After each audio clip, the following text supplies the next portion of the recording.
อ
ladies and gentlemen, to the last day of the NALCS Spring Split. I'm Revington III along with Joshua Jat Leesman, and it all comes down to this. After today's 8 huge matches, we'll know who will be battling for the Spring Split Championship in next week's playoffs, and which teams will be fighting for their LCS lives in the Summer Promotion Tournament. Yesterday, teams came out firing for their spots in the LCS postseason. And the first day was mostly upsets, but yesterday there were not many surprises. And because of the action yesterday, the playoff picture is actually starting to take some shape. Absolutely, but don't take our word for it. Take a look at the highlights for yourselves. The first game of the day was a battle for 6th place. The winner between the 8-15 Vulcun and the 8-16 Team Marn would take control of the final playoff spot.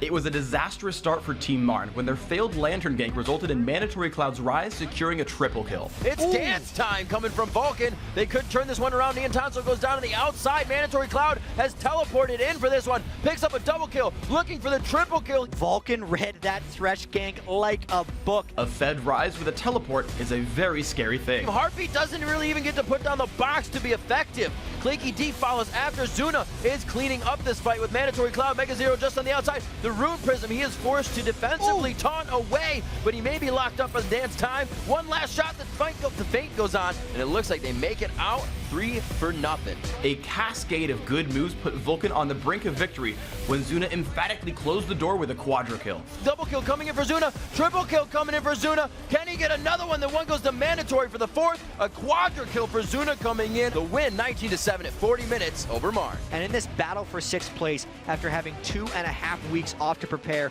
Vulcun came up big. What we really wanted was to make sure we won or beat GGU and Marn.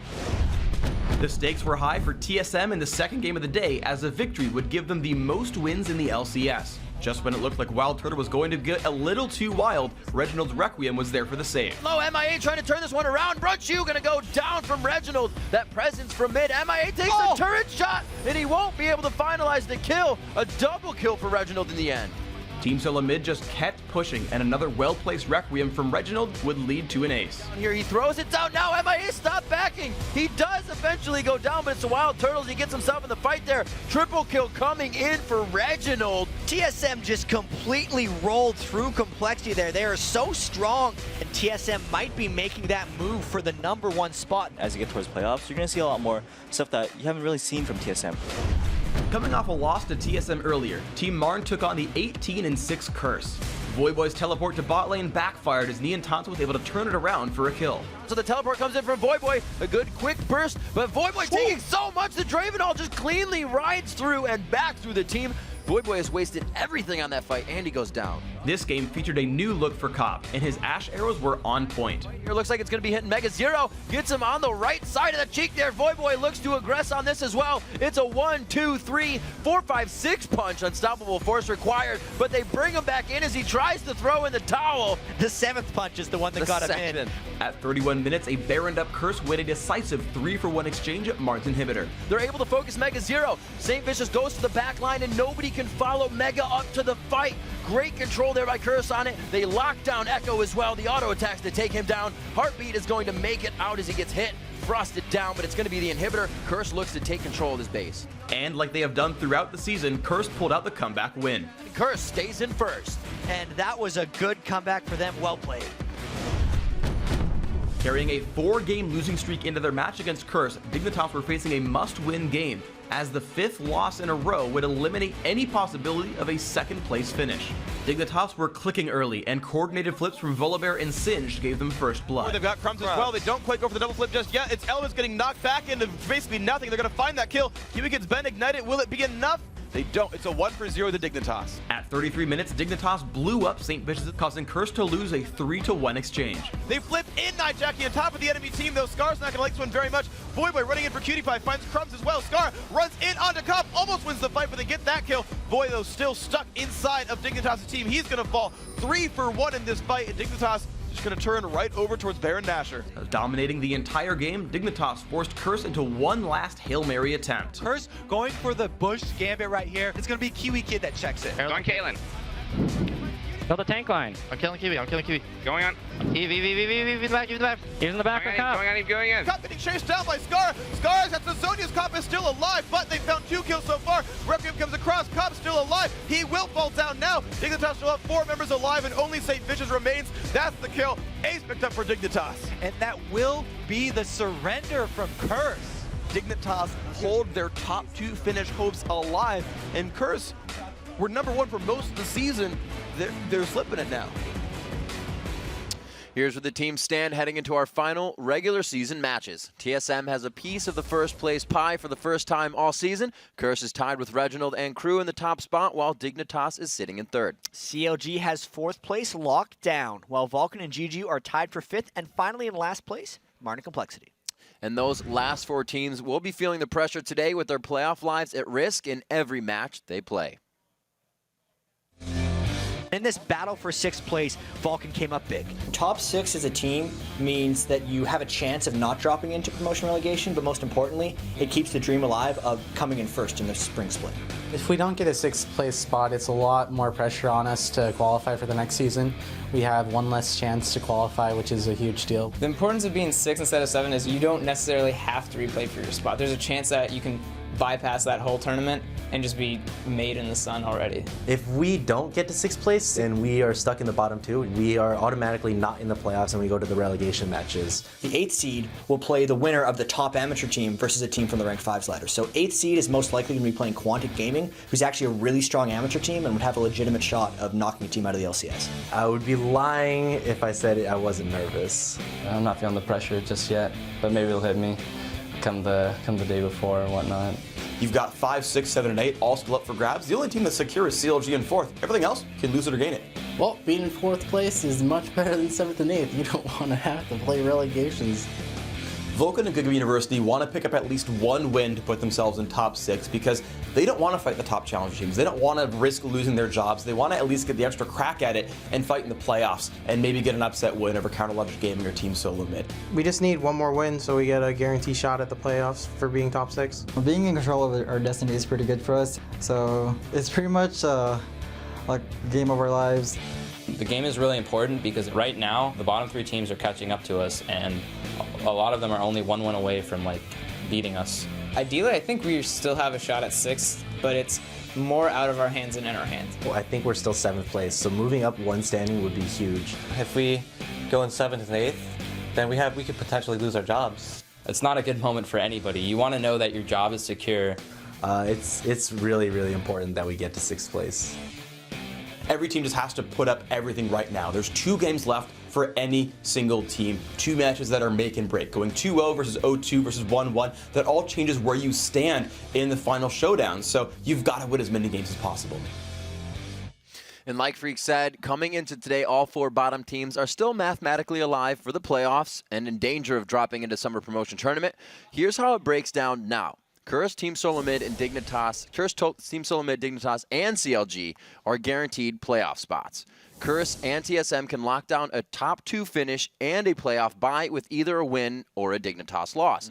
Dignitas can't finish any lower than 3rd, but they'll need to win both games today and have Curse or TSM lose both games to sneak into the top 2. And CLG is locked into the 4th seed. No matter what happens today, they'll play the 5th place team in the first round of next week's playoffs.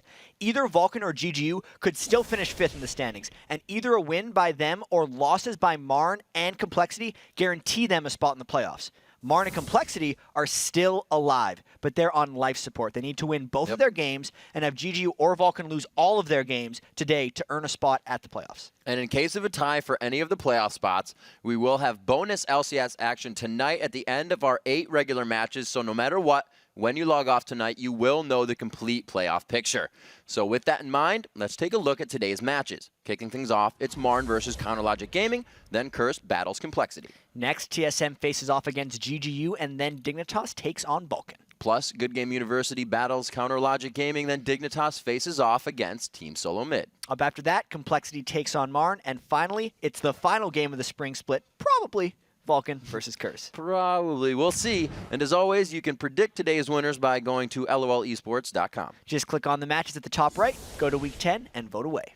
All right, and that brings us to today's Twitter question. With the first ever League of Legends All-Star game right around the corner, we wanted to ask you guys, what nickname would you give the North American All-Star team and why? For example, the winning team in WCG 2011 was called Chicks Dig Elo, or you could go with something like our producers came up with, an example, Counter Logic Curse of the solo mid Dignitas. So hit us up on Twitter at LollySports and be sure to use the hashtag LCS. We'll be checking in on the answers all day and reading the best ones live on air. Absolutely. When we come back, the last day of the North American Super Week kicks off with Marn fighting for their playoff lives against Counter Logic Gaming. Don't go anywhere.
Winning and losing is just a roller coaster of emotion.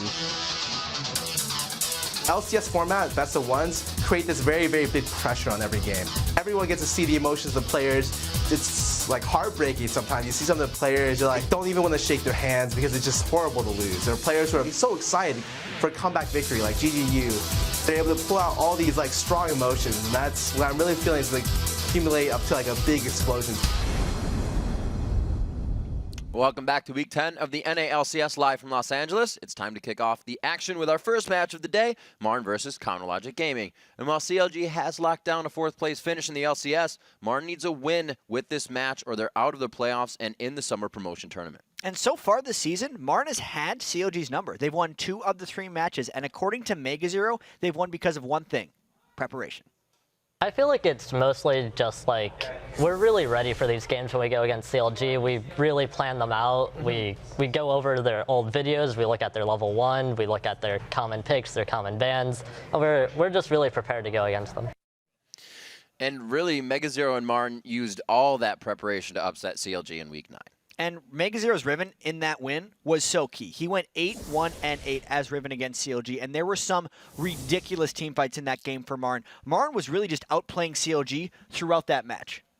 But Doublelift is on fire this week, and he hasn't died in the last 2 games. Exactly. 13-0-11 versus Dignitas and Vulcun in those last 2 games. And because everyone talks about Doublelift being the threat for CLG, yeah, clearing out there, it's already thinking of all-star team names.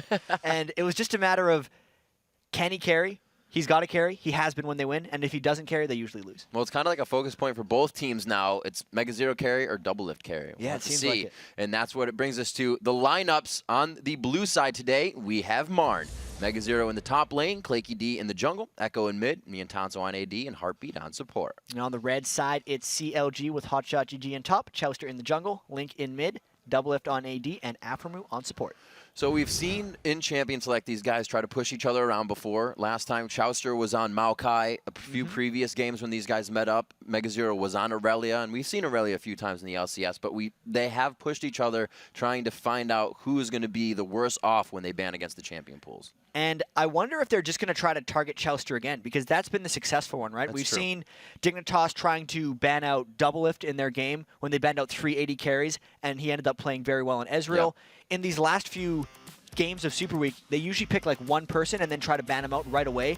And if the Cho'Gath is banned straight off by Marn, it actually looks like both teams are going to be trying to ban out top laners, so it could get a little scarce up there. The top laner, that mid poke from Nidalee. Twisted Fate I expect to see coming out here as well with the Riven, the Cho'Gath. Cho'Gath kind of works for both Mega and Hotshot, but they don't want it in the hands of Hotshot for that push. They also take away his Shen push.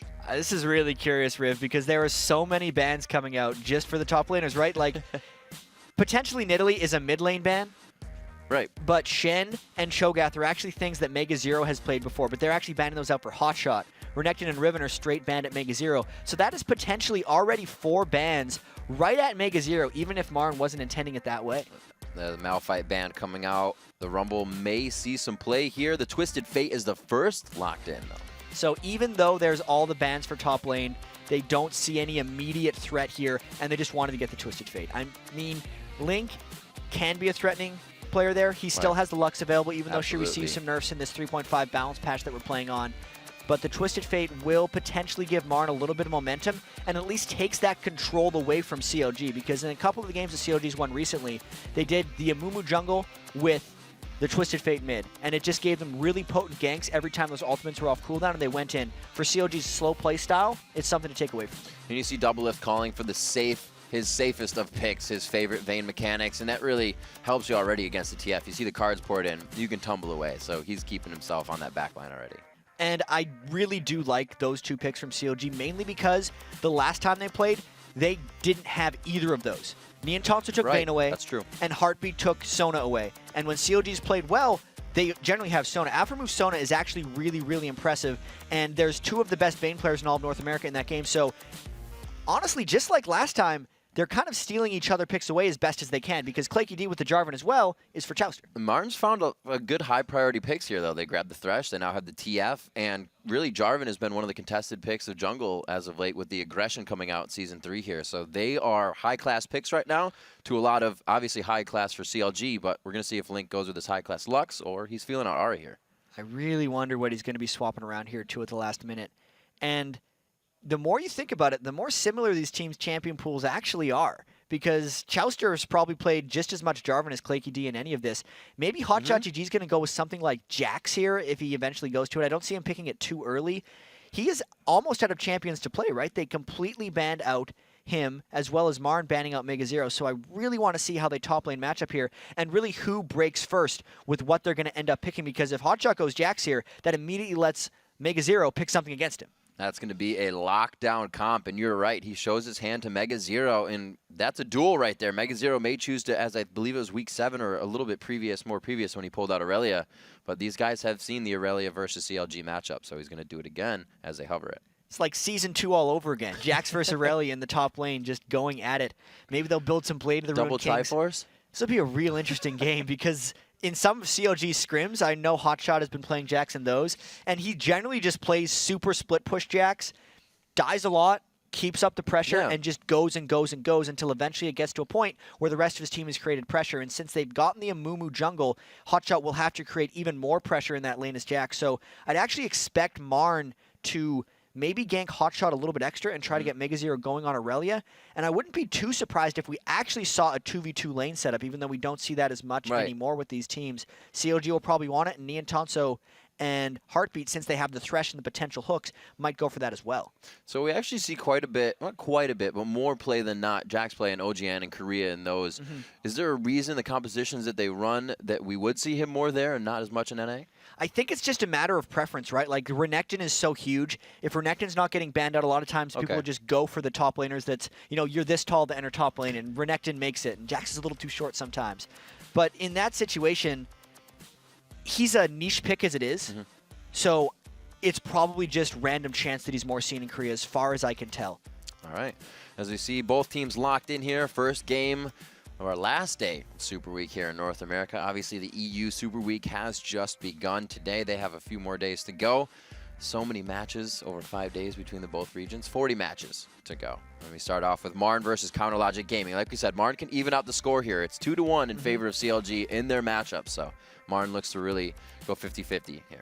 And in all of this, when I look at CLG's team comp, I actually see a lot of threats for the first time almost all year, because Hotshot on Jax, that is a carry top laner. That is not your support tank top laner. Amumu does a huge heap load of damage in the jungle as that, and then Link, instead of something like Lux, which is one shot and out, it's Ahri who actually kind of dives into a team fight and spreads a little bit of damages around like an assassin. So this is a slightly different look for CLG at the end of the year. Maybe they're doing it because they've already clinched the 4th spot, and essentially they're just playing for practice here, / play a spoiler against Marn. Could be a start of something new for CLG in this one. We'll see what they can pull into this match, and it's actually CLG looking to make it 50-50. I should correct myself as they come into the match. That's true. So with this, we do see the global presence coming out. Twisted Fate was not banned. He made it through. Echo was the first to lock that in, or the team was, I should say, on their first pick. Then the double AD carry and support was shown from CLG. So maybe with the confidence there, they will choose for the lane swap like we said. We see the teams facing off there. Marn versus Counterlogic Gaming, our first match on the 3rd day of Super Week. And here we go. There's a couple utility spec people on Marn already. You can see the total biscuits of rejuvenation being picked up by Echo and Heartbeat. So that's a utility spec TF, and double crystalline flask in that middle lane as well, which kind of tells me they're going to be looking to spam their spells a little bit, aren't really looking to fight early, and that's probably going to be a shove lane throughout, but there has been a drop-off in level 1 play as well this year. Well, this week. Either or. You could go with both. We'll see what they go for. Looks like we have Chaucer, or rather Claky, putting up the flag just for a little bit of cover as they go that personal line of scrimmage. Few wards quickly placed out for CLG here. It looks like they're going to move away from that bottom half of the jungle and focus on the top side, but they are going to get the lane swap. And if they go for the lane swap, you know, it is not too surprising. I was hoping to see a 2v2 brawl because both of them have their advantages and their disadvantages. Double if they want to get extremely farmed on Vayne, they have maybe slightly better lane and turret push, whereas Niantonso and Heartbeat would have slightly better kill potential on a Hotshot in the bottom lane with their 2v1. We'll have to see Mega Zero with that fort pot. May try to go pretty hard onto Hotshot in the early part of the game if he can get down there, or they try to recall the lanes, I should say. But it looks like they're going to leave Thresh and them down. Echo goes to join with Marn in the bottom lane. They may go for a late side push here. Or the, no, I said, has Heartbeat going to back and they're going to go top lane possibly? There are a lot of confusion pings going out here. No one's really sure what they're going to be doing. Hotshot might actually steal some of this experience from Chauster as well, so he doesn't get too messed up in the 2v1. And actually, Marn is moving through a ward towards Chauster's blue buff. Yeah, they going for this late invade, and they're going to, as you said, walk through that, but still try to play the fog of war game. They're going to wait it out. So with Hotshot not seeing this, it may just really prevent him from doing a lot, and he may have to back to get to his lane. And what's happening here is Marn's actually trying to go for delayed invade on the blue buff, but because of that, CLG's trying to get the invade on the other blue. I wonder if they're going to get this and run away. So Hotshot's just there for vision to let them know what's going on as the fight will occur here. Link comes into the fight. I don't think they have much of their crowd control here besides that bandage toss. Marn's going to be able to go after this blue. It looks like CLG's backing off, and I don't think they've had the time to fully grab it. No, they have. They got the damage down, and it went to who? No, actually Claky got it. That was the double blue buff for Marn. It could not have went better for them. Claky D had the guts to stick around and smite it, and because actually Mega Zero moved a bit away, he got the level 2, so if CLG would have tried to all-in him, he could have flag tossed away. That's one of the reasons CLG didn't decide to all-in, and because Martin did that with only 2 people, Hotshot could never 1v3 contest his own blue buff, so that's actually going to hurt Chouster a lot in the early game. And everybody on CLG took their crowd control, so the first part of these lanes, if they get aggressed on, it's not going to help too much. You can see Echo not really going hard and using that. Link should be getting that orbit deception soon on his level 2. We'll have to see how they counter this in the top lane now. And that's actually kind of bad for Link at the start because he only went the charm because he wanted to stop Claky D, and since that failed, it actually just lets Echo push him around a little bit. And now we're going to see, even though Claky D is walking through a ward again, if they can shut down Hotshot's farm or even kill him. This is brute strength right here, pushing CLG off of their turrets. They cannot re-roam into the jungle. Marn is too much on top of the game right now, and they would lose experience. So they are forced to watch this happen, watch the lanes get pushed. The presence from Chouster about to now come in the top lane and try to really give them an advantage off what's happening. And CLG is trying to counteract this strategy, but the big thing to keep in mind is Chouster's not double buffed. He's just got that red. So will Mega Zero be able to hold it off? Another difference in these two lanes is Mega Zero does have that red elixir where Hotshot does not, but I still don't think he can stand up to 3 people at that turret. Checking out this mid lane, still going back and forth. The bottom turret gets dropped very fast here. We did see that Marn was one of the teams when this happened in the first Super Week to stop TSM in the fast turret push, but it looks like they're taking this as their own strat now, and they're going to start putting it on CLG. And even though there was that difference in the buff steals and the difference in the starting items for the top laners, it is a similar result for both of them. That was a smart brute force play by Chouster to realize that he didn't have the buff, as Echo is getting a little aggressive. Since Chouster didn't have blue buff, he couldn't get experience clearing his jungle. Instead, they opted into the lane experience, and he's actually not that far behind of Claky D with that move. He is using that blue buff to great extent in mid lane, really causing Echo to just push those potions down his own throat. And it looks like in the bottom lane, Heartbeat, look at the zoning right now into Hotshot GG. 2 to 4 CS, 5 minutes into the game for the top laners. And the question now is how long are they going to be staying in those lanes? Because once they kill the turret, you usually see them swap around. Are they going to trade more turrets? Are they going to go mid? Are we going to see ganks mid from Chouster? Nice little bandage toss there. I don't think Link or either Chouster thought that was going to work out as well as it did, and they weren't ready to execute. The max range bandage toss isn't actually something you expect to land that often. He might kind of juke it away. I think the threat of the Ahri charm made Echo walk kind of in a long distance away, and he was more worried about that than the bandage. But he also wasn't that worried overall, because even though it landed, he didn't have to burn any summoner spells, and he barely took damage. That would have been a great time to get that blue buff as well. I think it's just about to time out on him, and it does. So a refresh on that would have been grand for CLG. They lose that opportunity, but it's all right. They may not have had it anyway. 6 minutes in here, it's a bit of a gold lead to Marn. We saw no kills, but that turret lead, or turret first, and some CS on that is going to be able to help them out. A little bit of gold, as we saw in the top lane, brought back by CLG, and everything's kind of slowed down after a real aggressive first 5 minutes. And those were some super early turrets. I think the first one was like 3 minutes and 45 seconds. And the question we asked about where the two-man lanes would go before and how long were they going to try to deny the 1v2 is kind of answered here, because both of the AD carry supports have went into their turretless lanes, and both of the 1v2s have re-1v2'd themselves. So that's actually going to be fairly interesting to keep track of if they just trade other turrets or if junglers try to gank these two-man lanes that don't have turrets behind them. Well, looks like we're going to get a counter gank here on this 2v2 that's going to be put up, walking through a vision ward. So this is cleared out. Claky probably won't go directly to the lane after that. They do have vision on Chouster as he comes down, so they're going to just play the safe. It's pretty smart of Claky to just kind of do the fade away afterwards, because now the fear of him being anywhere is available, and because of that, Chouster didn't try to go in either, so actually Marn doesn't have vision on Chouster either, and everyone kind of has to be scared of where the mummy is. Chouster trying to tuck in here on the backside. Looks like he may just grab himself. Oh, sad. Mummy's even sadder. He doesn't even get wraiths out of this, but he could be going 2 turrets deep. Looks like he changes his mind, unfortunately, and Echo is safe for now. So we'll see if Chowster ends up falling too behind because of this. Claky D has actually gotten a whole bunch of experience thanks to all the shoving and all the support he's giving Mega Zero, but Chowster really wants to make Echo's day tough with those continuous ganks mid. They're trying to keep a tab on him now, right? He is level 6. He's going to be able to get all around the map. They do have teleport on Hotshot, but he's going to have to play reactively to that Destiny. And Hotshot's teleport would actually be really detrimental if he used it right now, since he's solo holding that top lane. As soon as he tries to teleport to keep track of something else, he's going to lose that turret. He's almost losing the turret by himself up here because he is getting no help in this 1v2. Great harass from that explosive shot. They grab him. I don't think Heartbeat's going to send himself into the fray there. The Destiny comes out. It looks like he actually goes to the blue. Chowster flashes over the wall after stealing.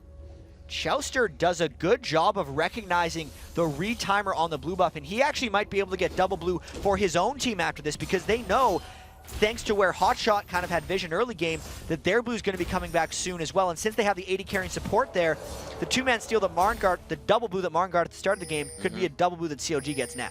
So they have their teleport. They may lose this turret and try to go for Dragon.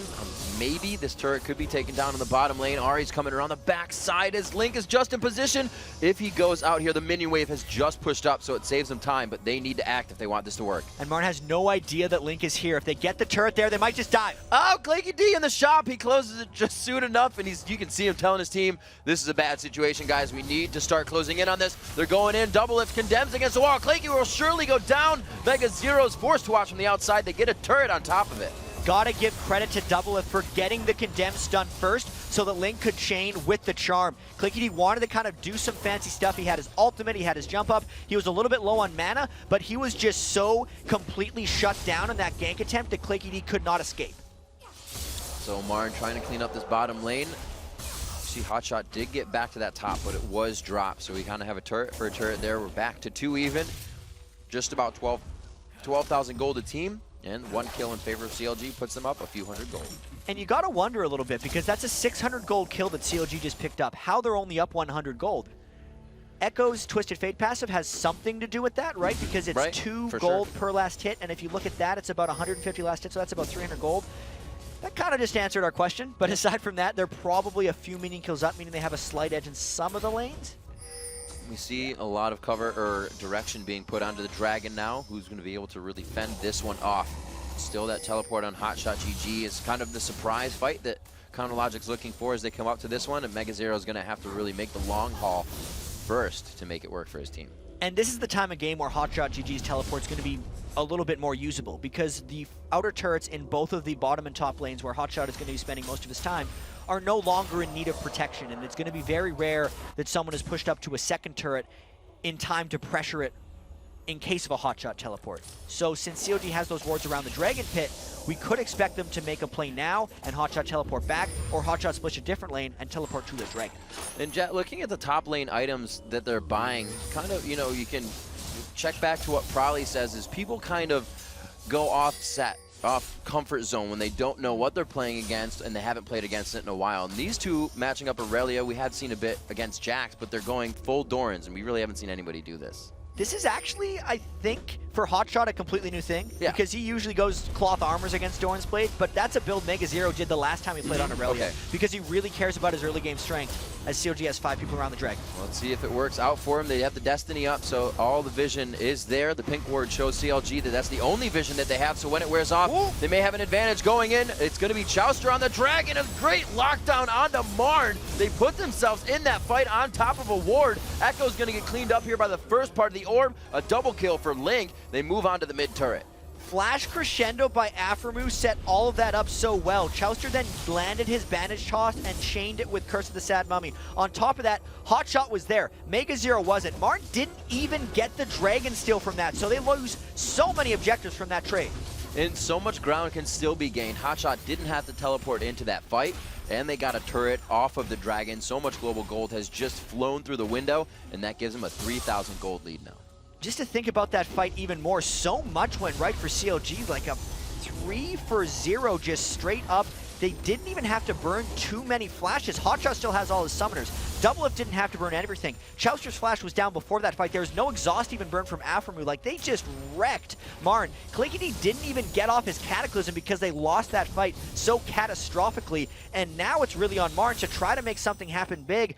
but it's so hard because CLG didn't even expend that much for that victory. Dangerous moves made without wards at Dragon. Kind of put CLG up a bit here at 12 minutes into the game. We'll have to see where the buys come from. Fort pots were not used by Mega Zero because he wasn't in the fight, like we said. Hotshot was there, and he didn't have to use teleport. Marn trying to counter that bit of gold lead globally by the mid turret, but the wave clear too good for now with 4 CLG in mid. They go back to clearing their jungle, and Hotshot does what he does best in top lane.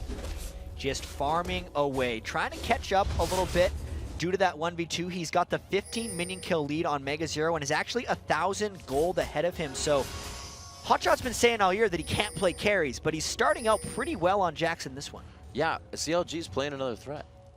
They got like 3 or 4 threats in this game, if you're going to be honest about this. Normally it's just the one double lift, but now all those threats are walking down for an attempted re-blue steal. They are trying to make a threat here on the blue.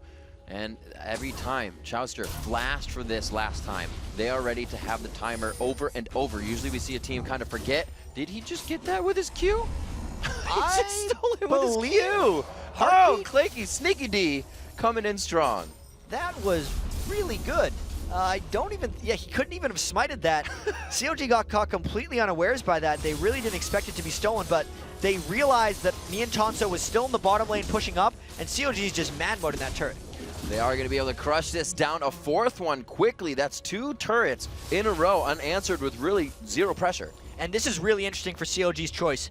Okay, they decide to back straight away because they know Niantonso is split pushing. CLG can either 5-man this turret and go for inhibitor, but it's going to be a difficult dive 5v4. They have enough ultimates up. They might just go. It looks like they're going to pressure this. Curse of the Sad Mummy goes down. They throw it in the box as well. They're in the middle of the fight. Heartbeat gets caught. They're all forced to flash out. The Cataclysm has locked up Counter Logic Game. It kind of deterred the kills coming into the fight. It looks like they may still have the turret by tanking it. So they only got 1 kill, and they're all quite low from here. Let's see if Marn can close down on them. They have the Twisted Fate ult that they want to chase, but CLG is on the retreat. Where is Niantonso? Is he almost into the fight? He runs back a little too late. They aren't going to be able to catch.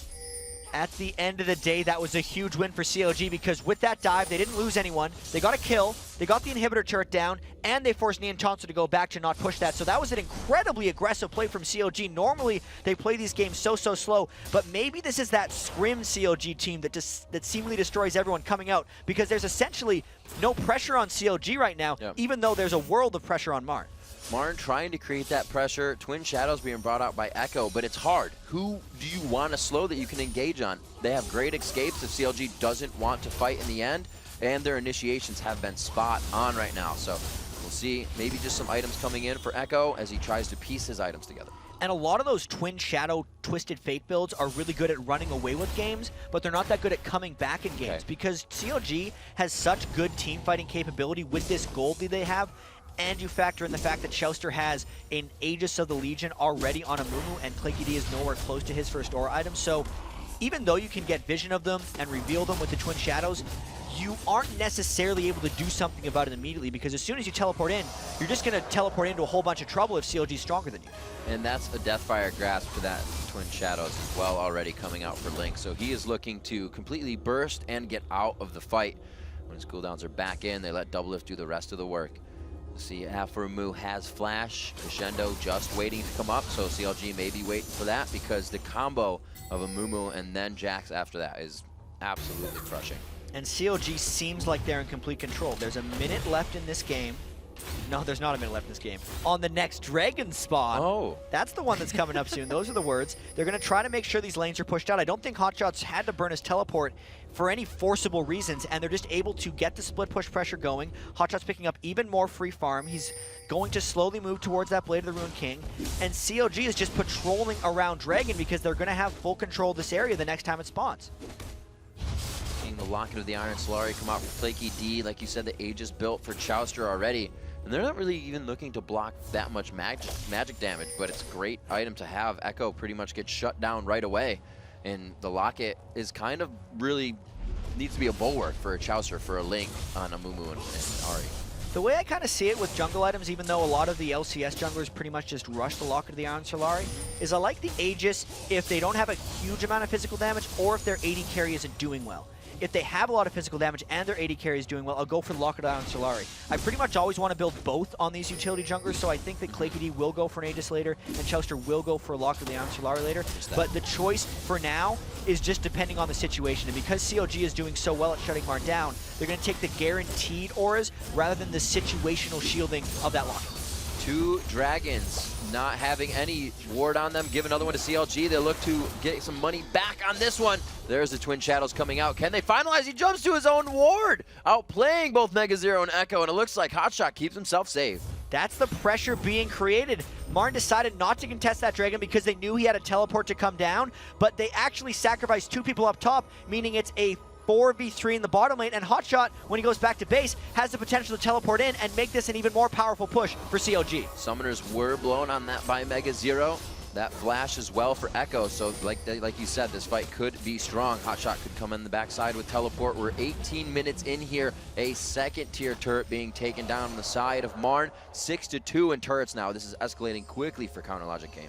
And CLG fans are going to be so perplexed by this game, saying, why can't CLG play like this all the time? Because they are playing one of their best games of the year. They're playing outside of their style a little bit. Yes, they played a Mumu frequently, but Hotshot is not necessarily a Jax player this season. They're running multiple threats. They're being very aggressive. They're not even necessarily waiting for late game. They're just playing so smart and so well coordinated, and Marn doesn't seem to have an answer. And I love the composition now. Blade of the Rune King, the burst in dive buddies, the Blade active, the Deathfire Grasp active for Link and Hotshot to get in the fight. They're looking to completely kill someone and continue the fight easily, and after the Curse of the Sad Mummy. So they are synergizing their fight situation so well. And with the Blade of the Rune King completed on Hotshot, he's just going to be an everlasting threat in that top lane. Look at the advantage he's accrued over Mega Zero. A lot of times you'll bring Aurelia to fight up against Jax, but it's an 1,800 gold difference and just a huge item threshold. What are Mercury Treads and a bunch of Doran's Blades going to do against a Blade of the Rune King Jax that's just split pushing freely in that lane? He's actually just walking up near the inhibitor, and Marn's going to have to go and defend that, but knowing CLG's ultimates are up, CLG might just walk in and try to force a fight to take this inhib. 4 people have drawn attention from Hotshot here, or to Hotshot. He gets to get on Chouster. The Curse of the Sad Mummy is just outside, but he flashes in for it. Neon Tanso uses the cleanse on the outside. He gets good damage onto Chouster. They find him. Mega Zero's being a great peel tank on the backside. That's the first time CLG hasn't been able to enter the fight completely. Looks like CLG got a little bit hyphy there. Chouster decided to flash out in before the team could follow up, and Doublelift took a lot of auxiliary damage near the back of that fight. So that was a good hold by Marn, and even though CLG's aggression has been so on point throughout this game, that was a little bit too much, and now Hotshot is in risk of getting caught. Looks like they're going in strong. They really want this buff. Oh, Neon Tanso just going for the rocket jump in. Can they get the kill? Continue the resets here. It goes to Echo, but he gets it. Neon Tanso wants more. Aphromu could go down. The crescendo was used in the last fight. The charm stops a few of the auto attacks. That rocket jump cooldown may not come up, but he has the range. He's only level 12. I think Aphromu's going to be able to make it away with that aura. Neon Tanso, even still, had a great amount of power coming through that. And this is the difference you usually see in the other way from the AD carries, because Neon Tanso's team is the one that's behind, but he's at 194 farm, whereas Doublelift on Vayne has more assists, but about 40 fewer CS. It's because CLG has been grouping around more, taking more objectives, pushing down more turrets, but all the while, Neon Tanso's been trying to split push and make himself become more powerful. So with that failed dive and the great turnaround by Marn, this is actually only a 4,000 gold game. Echo fights strong there, does obtain his blue buff after everything goes down. We did see that inhibitor get exposed though. That's big moves for Counter Logic. They also have 6 turrets that are not present on the map for Marn. That means more roaming and map pressure presence for them. At 20 minutes in, they are 5-2. That was Marn finding their first kills of the game in that last fight. So little by little, they could still, like you said, it's only about 4 or 5K there. And unfortunately, Marn didn't get the shutdowns on the people that had the biggest bounties. Link obviously with the most kills. One more kill and he's going to hit that maximum 500 gold bounty for a kill. Doublelift trying to make sure he gets a bit more farm. He's now hit his second big item on Vayne. Those are the items he used to always build on Vayne, even though lately he's kind of switched over to an Infinity Edge. So very much a throwback to some of CLG's old styles, but still some new stuff mixed in there as well. Looks like they're going for this turret, a little bit of pressure. Chouster does not have Curse of the Sad Mummy up, so it's just going to be a quick little impact of damage. And they do deter Marn from the turret, leaving it about 4th health. And Hotshot will need to make his teleport count, I think, if CLG really wants to close this game out. I've seen in the past, Hotshot will just split push a bunch in bottom lane, and then if they send people for him, he'll just teleport up and do Baron. But right now, it seems like COG isn't really ready to make that play since Hotshot is actually pushing the top lane with teleport, and the rest of COG is just holding it mid. If the fight were to happen now, both supports kind of giving 75% aggression. Their summoners are down. Aframu looks to be cleaning out in objective controlling here for Counterlogic Gaming. Starts at 22 minutes. The Destiny goes down just for a bit of vision. But they got to be careful because TF is in the bottom side of the map here. And that was the thought of Echo. He was at the bottom side, and he's like, well, maybe COG's going for Baron. Yeah, they kind of were going for Baron. And even though Echo couldn't have immediately made it up there, COG couldn't have taken the Baron down fast enough before Marn could have came to support, which is why they've backed off. And I think this is round 2 of the inhibitor dance. They're going to be a little more coordinated in this one and try to consistently get that inhibitor down. Curse of the Sad Mummy is up. Crescendo's up, as well as Exhaust for both of the supports now, so they are kind of fight ready. The Charm onto that Siege minion just off of Heartbeat. He is really one to stop the engagement for them. It's Claky D going in and Heartbeat stopping an erroneous engagement if that's what happens. And there's definitely more caution from these teams right now. If the hooks land, if the charms land, if a Banish Toss land, I think we're going to get a fight, but if those things don't happen, it's just going to be consistent poke, and there's a jump! He finds Hotshot and Double Lift in the same spot, but Claky doesn't even go for the ultimate. He tries to lock up the team so Neon Tonto can sit on the outside, but Hotshot goes straight for him, and so does Double Lift. They are just in the eyes there. They want blood from Neon Tonto. They can't find it, they back off. COG looks like they got what they came for, though. Chouster is the only one who died. He's sacrificing himself with those Amumu ults. They got a 2-for-1 and the all-important inhibitor. Now we'll see if Martin can try to chase them down a little bit. COG has to be careful where they back and if they back together because Echo is on the hunt. He did this last time. He wants to get up, and he's really stopping them from backing, allowing the team to get up. They can start to create more pressure on Baron, possibly. Echo has about 7 seconds on his Destiny. I think he was hoping that he could catch some people out of position, but that's why COG is running far, far away, and Echo may or may not burn this Destiny. He's popped it up. He's going. Looks like he found Ari. Can he get the gold card down? The charm comes out. It's going to be the hit. Wild card seemed to have passed just above Link on that one, and he has lanterned back to safety after move there to help as well. So not quite able to capitalize off of COG's scattered back timings. They do end up burning the Twisted Fate ultimate. Link didn't have to flash away. The rest of COG did come over for support. And now we might be seeing that hotshot split push in the bottom lane as we may see COG forcing for a Baron since they've already gotten that inhibitor. It was super scary to see Claky D jump in there, and actually he did it right. He cordoned off Vayne and Hotshot, right, and Jax. But the damage he took there was scary. It's one of those things, Jarvan, when he's behind, can make the fights happen, but he's pretty much always going to lose his life. And it's a matter of if Marn can follow up strong enough, and since Mega Zero hasn't really put together items, Neon Tonto actually got focused really hard by Double Lift and Hotshot both diving on him, so he couldn't make as big of an impact. And it's just a matter of COG having so much damage, finally, that they were able to get multiple targets down in the same fight. Here now they try to pressure Marn, showing them they're clearing out. See how many wards Marn has right now, and it doesn't look like many. That's usually when you signify that you are going to fight the other team. CLG does have a few to play still. Marn coming out of the base with just wards on Heartbeat, so they're going to have to push themselves to a scary spot to get that vision. And here's the move. COG's not going to want to engage anything as the Spooky Ghosts actually come out and try to slow down COG. But this is a matter of stalling right now because Hotshot is unopposed in the bottom lane. He's going to be going for that inhibitor. And as long as Marn can't get a hard engagement, Hotshot is winning right now.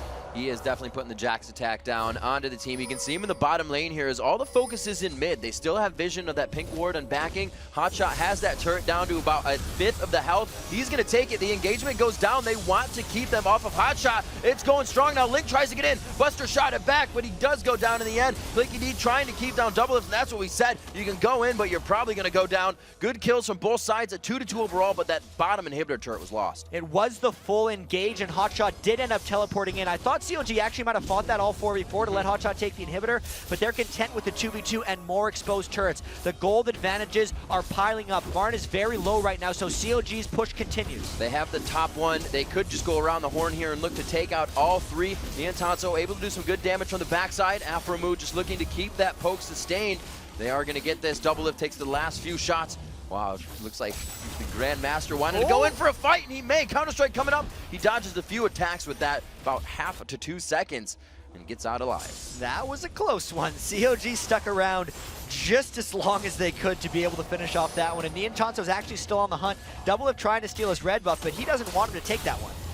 Looks like they're moving around. They're going to leave him some lizards, though, and say thank you very much. He goes again for the jump. The Destiny comes in. The cleanse is there, but it's just too much damage. Marn finding double lift and getting that shutdown money. Marn has to get a lot done in this time, though. There's 35 seconds of double lift being down, but Marn has lost 2 inhibitors. Yes, there's a Baron buff, but the longer they stay out here, the more threat their base becomes under, as Niantonso tries to make that middle turret go down. But Marn has a very tight clock here because their base will disappear soon. Who leaves their base with 2 inhibitors down? A team that really needs to make some moves. Marn now going for Baron as their base is getting battered with minions. 27 minutes into this game, it's 6-9. So close right now. Locket goes out just to stop damage for the fight. And the creeps are just piling up in their base. They might get this, but CLG is here to fight. Hot shot on one side. He can jump to a ward, but he chooses to flash and counter strikes up, but it's Clanky D getting the Baron. Link goes in. He gets stopped. They could throw CLG a twist here, but their base is getting destroyed by minions. They're on the Nexus turrets. The Cataclysm goes down to hold in CLG. They need to make this fight happen now. CLG walking around is winning this fight. The longer this fight goes on for CLG, the more the minions are going to kill Marn's base. This is crazy, Riv. The Nexus turret, first one goes down already. You can see it in the bottom left hand. They're trying to get back. Aphromu's auto-attacking as many people as possible.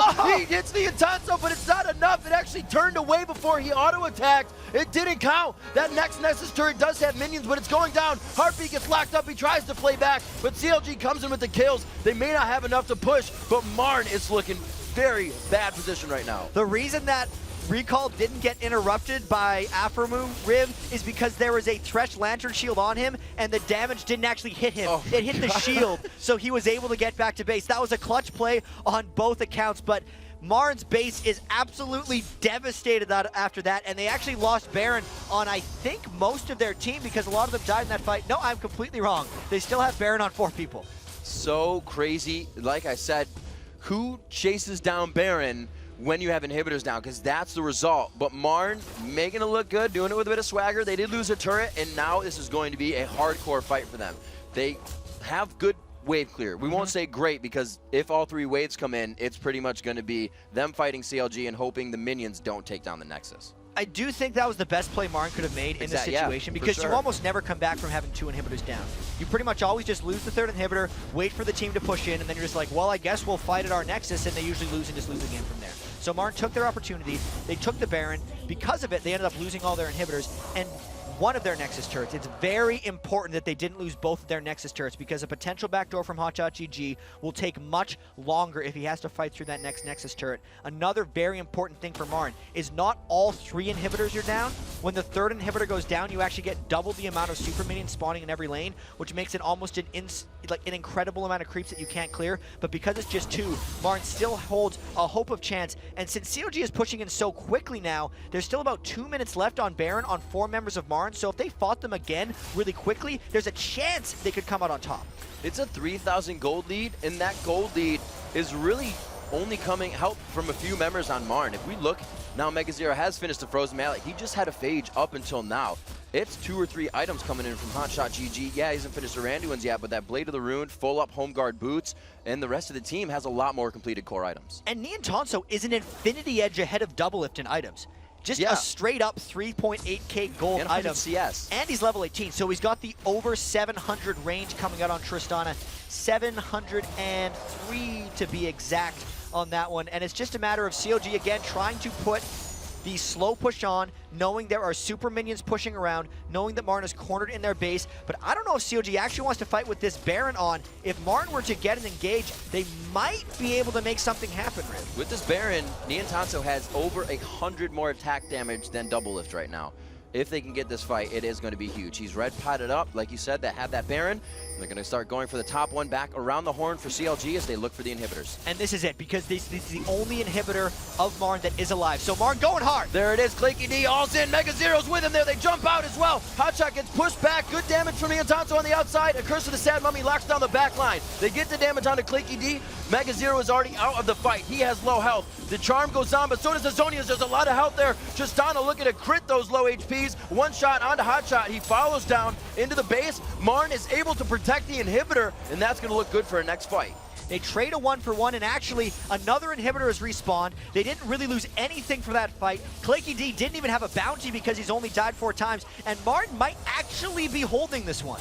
If Clicky D can get enough armor to stay alive for a few more rounds of spells for his team against Doublelift, against Hotshot on the initial Cataclysm, this is going to spell bad news for CLG. Chowster was scrambling his whole time to figure out where a good Curse of the Sad Mummy was that fight. And this is really funny, Riv, because I actually remember a lot of games with Doublelift being the pretty much only one on his team with kills.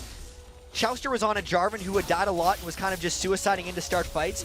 And then there was a bunch of people who were just kind of creating utility. Echo's the one who's creating a bunch of utility on Twisted Fate because he went for the Twin Shadows build. There's a Frozen Mallet on Mega Zero, so he's more of a sticking Aurelia who's not really doing a whole bunch of damage. And Marn is CLG right now, is the CLG we're used to, because Nian Tanso is the only thing that matters as far as damage goes. Coming up on max items, only 32 minutes in the game, 381 minion kills, 150 ahead of Doublelift, but everything on Marn's base is dead. They've lost all but one turret. The inhibitors are slowly respawning, and they're barely holding off this one. So CLG, they know what Marn is doing right now because they've done it themselves so many times. Let's see if they can beat it. It's them. It's that battle of the late game, the hyper carry queens, a Tristana versus a Vayne. Really, any disputes of a late game to be settled if they get to have a 1v1 would be fantastic. We'll see where the mechanics stand there in that fight. 11-10, 33 minutes in, still 2,000 gold. And as we said, you look at the items back and forth, and it looks like CLG should just be in the lead in fights. And then you have, like you said, that Fed Tristana and a team that's looking to support her. And the super minion waves are at an end. This is the last wave of super minions that are actually coming in bottom lane. So CLG's trying to get this down, but Marn doesn't want to let him. Once again, they don't even let Marn get a few shots on that. Nian Tanso does take down Afromu in the back. The crescendo goes off, so they're locked up for a second, but CLG doesn't even get a good initiation on that fight. They don't know what happened there. And Marn is going to keep going. Echo going crazy, dives it into this one. Link looks to go down here. Nian Tanso gets a double kill in the fight. That's going to be a triple kill overall. The last two are there, and they had to focus on Mega Zero, who built health. He is that utility to just die. The quadra kill overall. The extended Penta to come in if he can take down Hotshot. The red buff proc goes on. If it's his, Nian Tanso finds the overall Penta. So how much time does Marn have now? There is two super minions in the bottom lane, so it looks like Marn is going to try to defend all three of their inhibitors, but the gold is actually in the favor of Marn now. They may be making a miraculous comeback in this game, and what a better time because they are tied for last in the LCS right now. They have to win both of their games to stay alive in the playoff race, and they might come back in this one. Remember, Jat, this is CLG looking to even the 2-1 matchup overall in their 4 games on the season, and Marn looks to not let that happen. They want to take the 75% roll.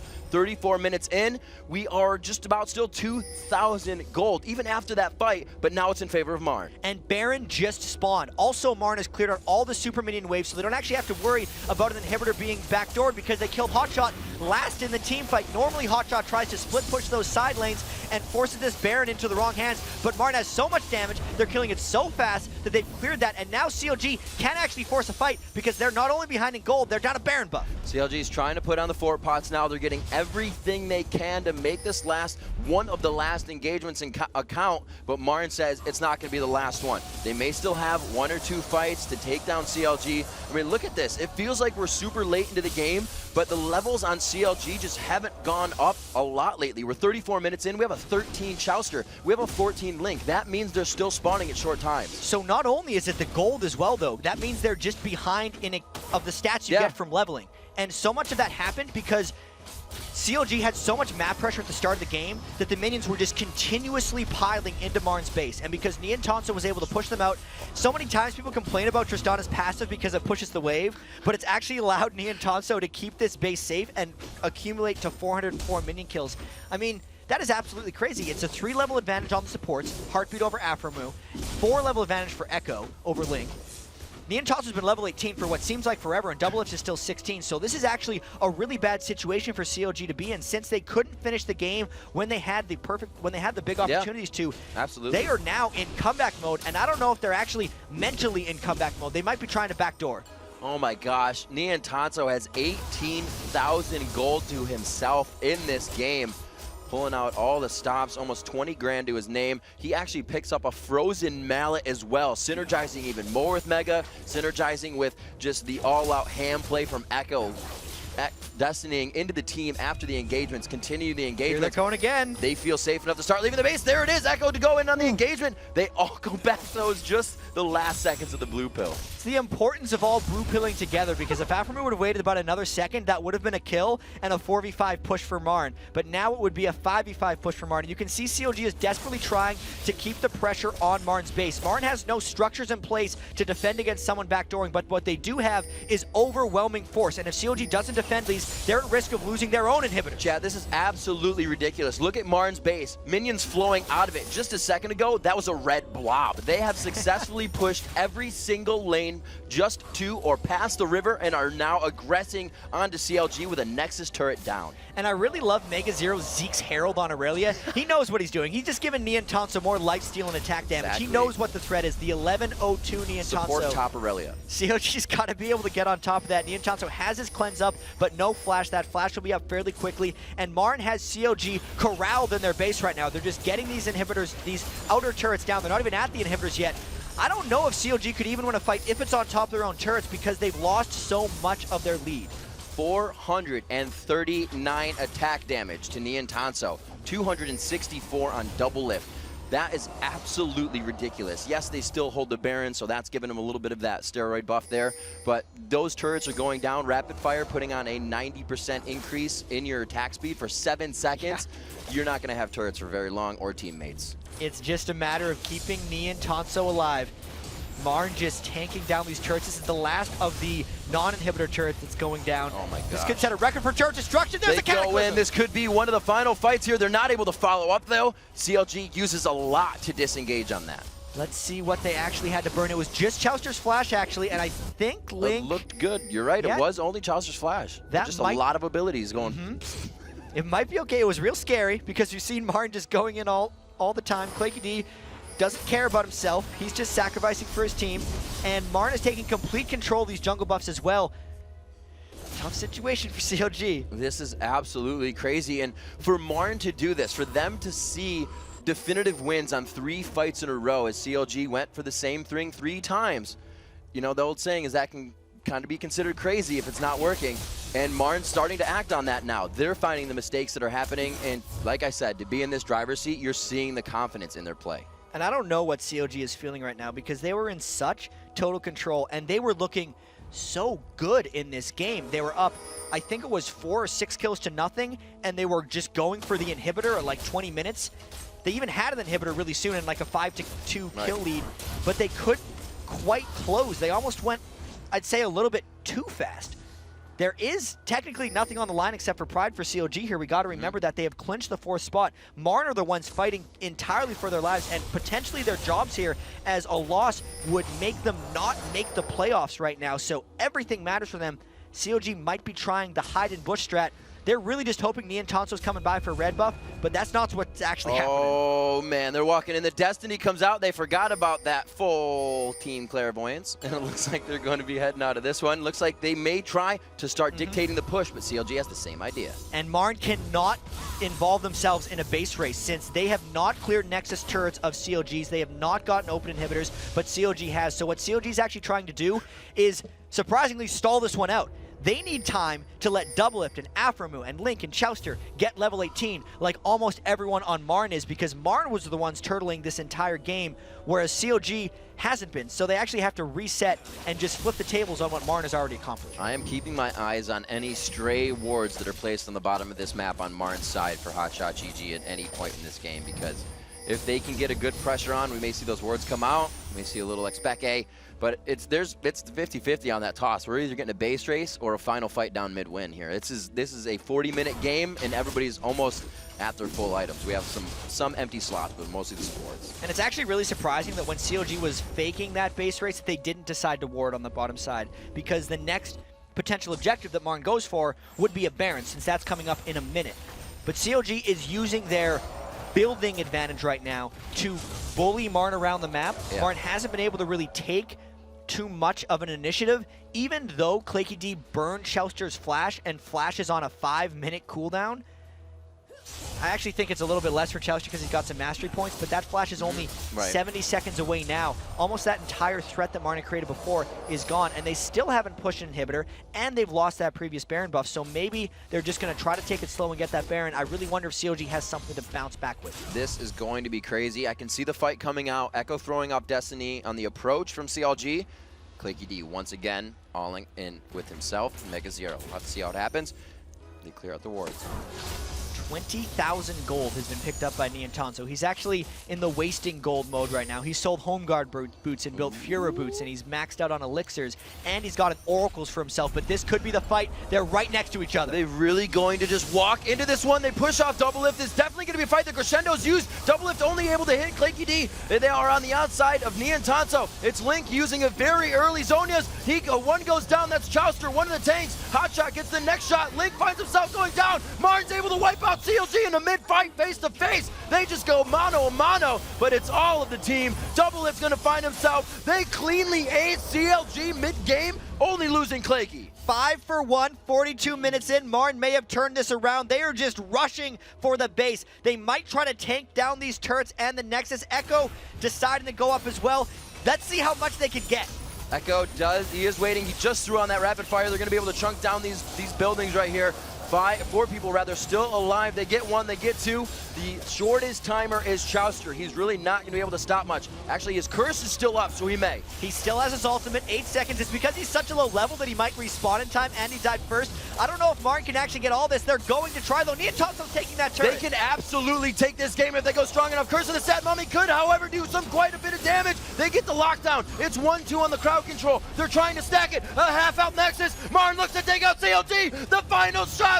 First game of the day is the big upset. Martin over Counter Logic. The most miraculous comeback we have seen all year. 10 buildings destroyed by Martin on a Nexus turret that's almost killed by waves of super minions. They were giving up Barons. They were holding off like crazy. They lost an inhibitor in that game in about 20 minutes, but look at the camaraderie from Martin. They are in it until the very last game, it seems. Absolutely ridiculous play. Strength to know that you're still in the game no matter what, and really taking your opponent's strategy and adapting it to your own to win the game.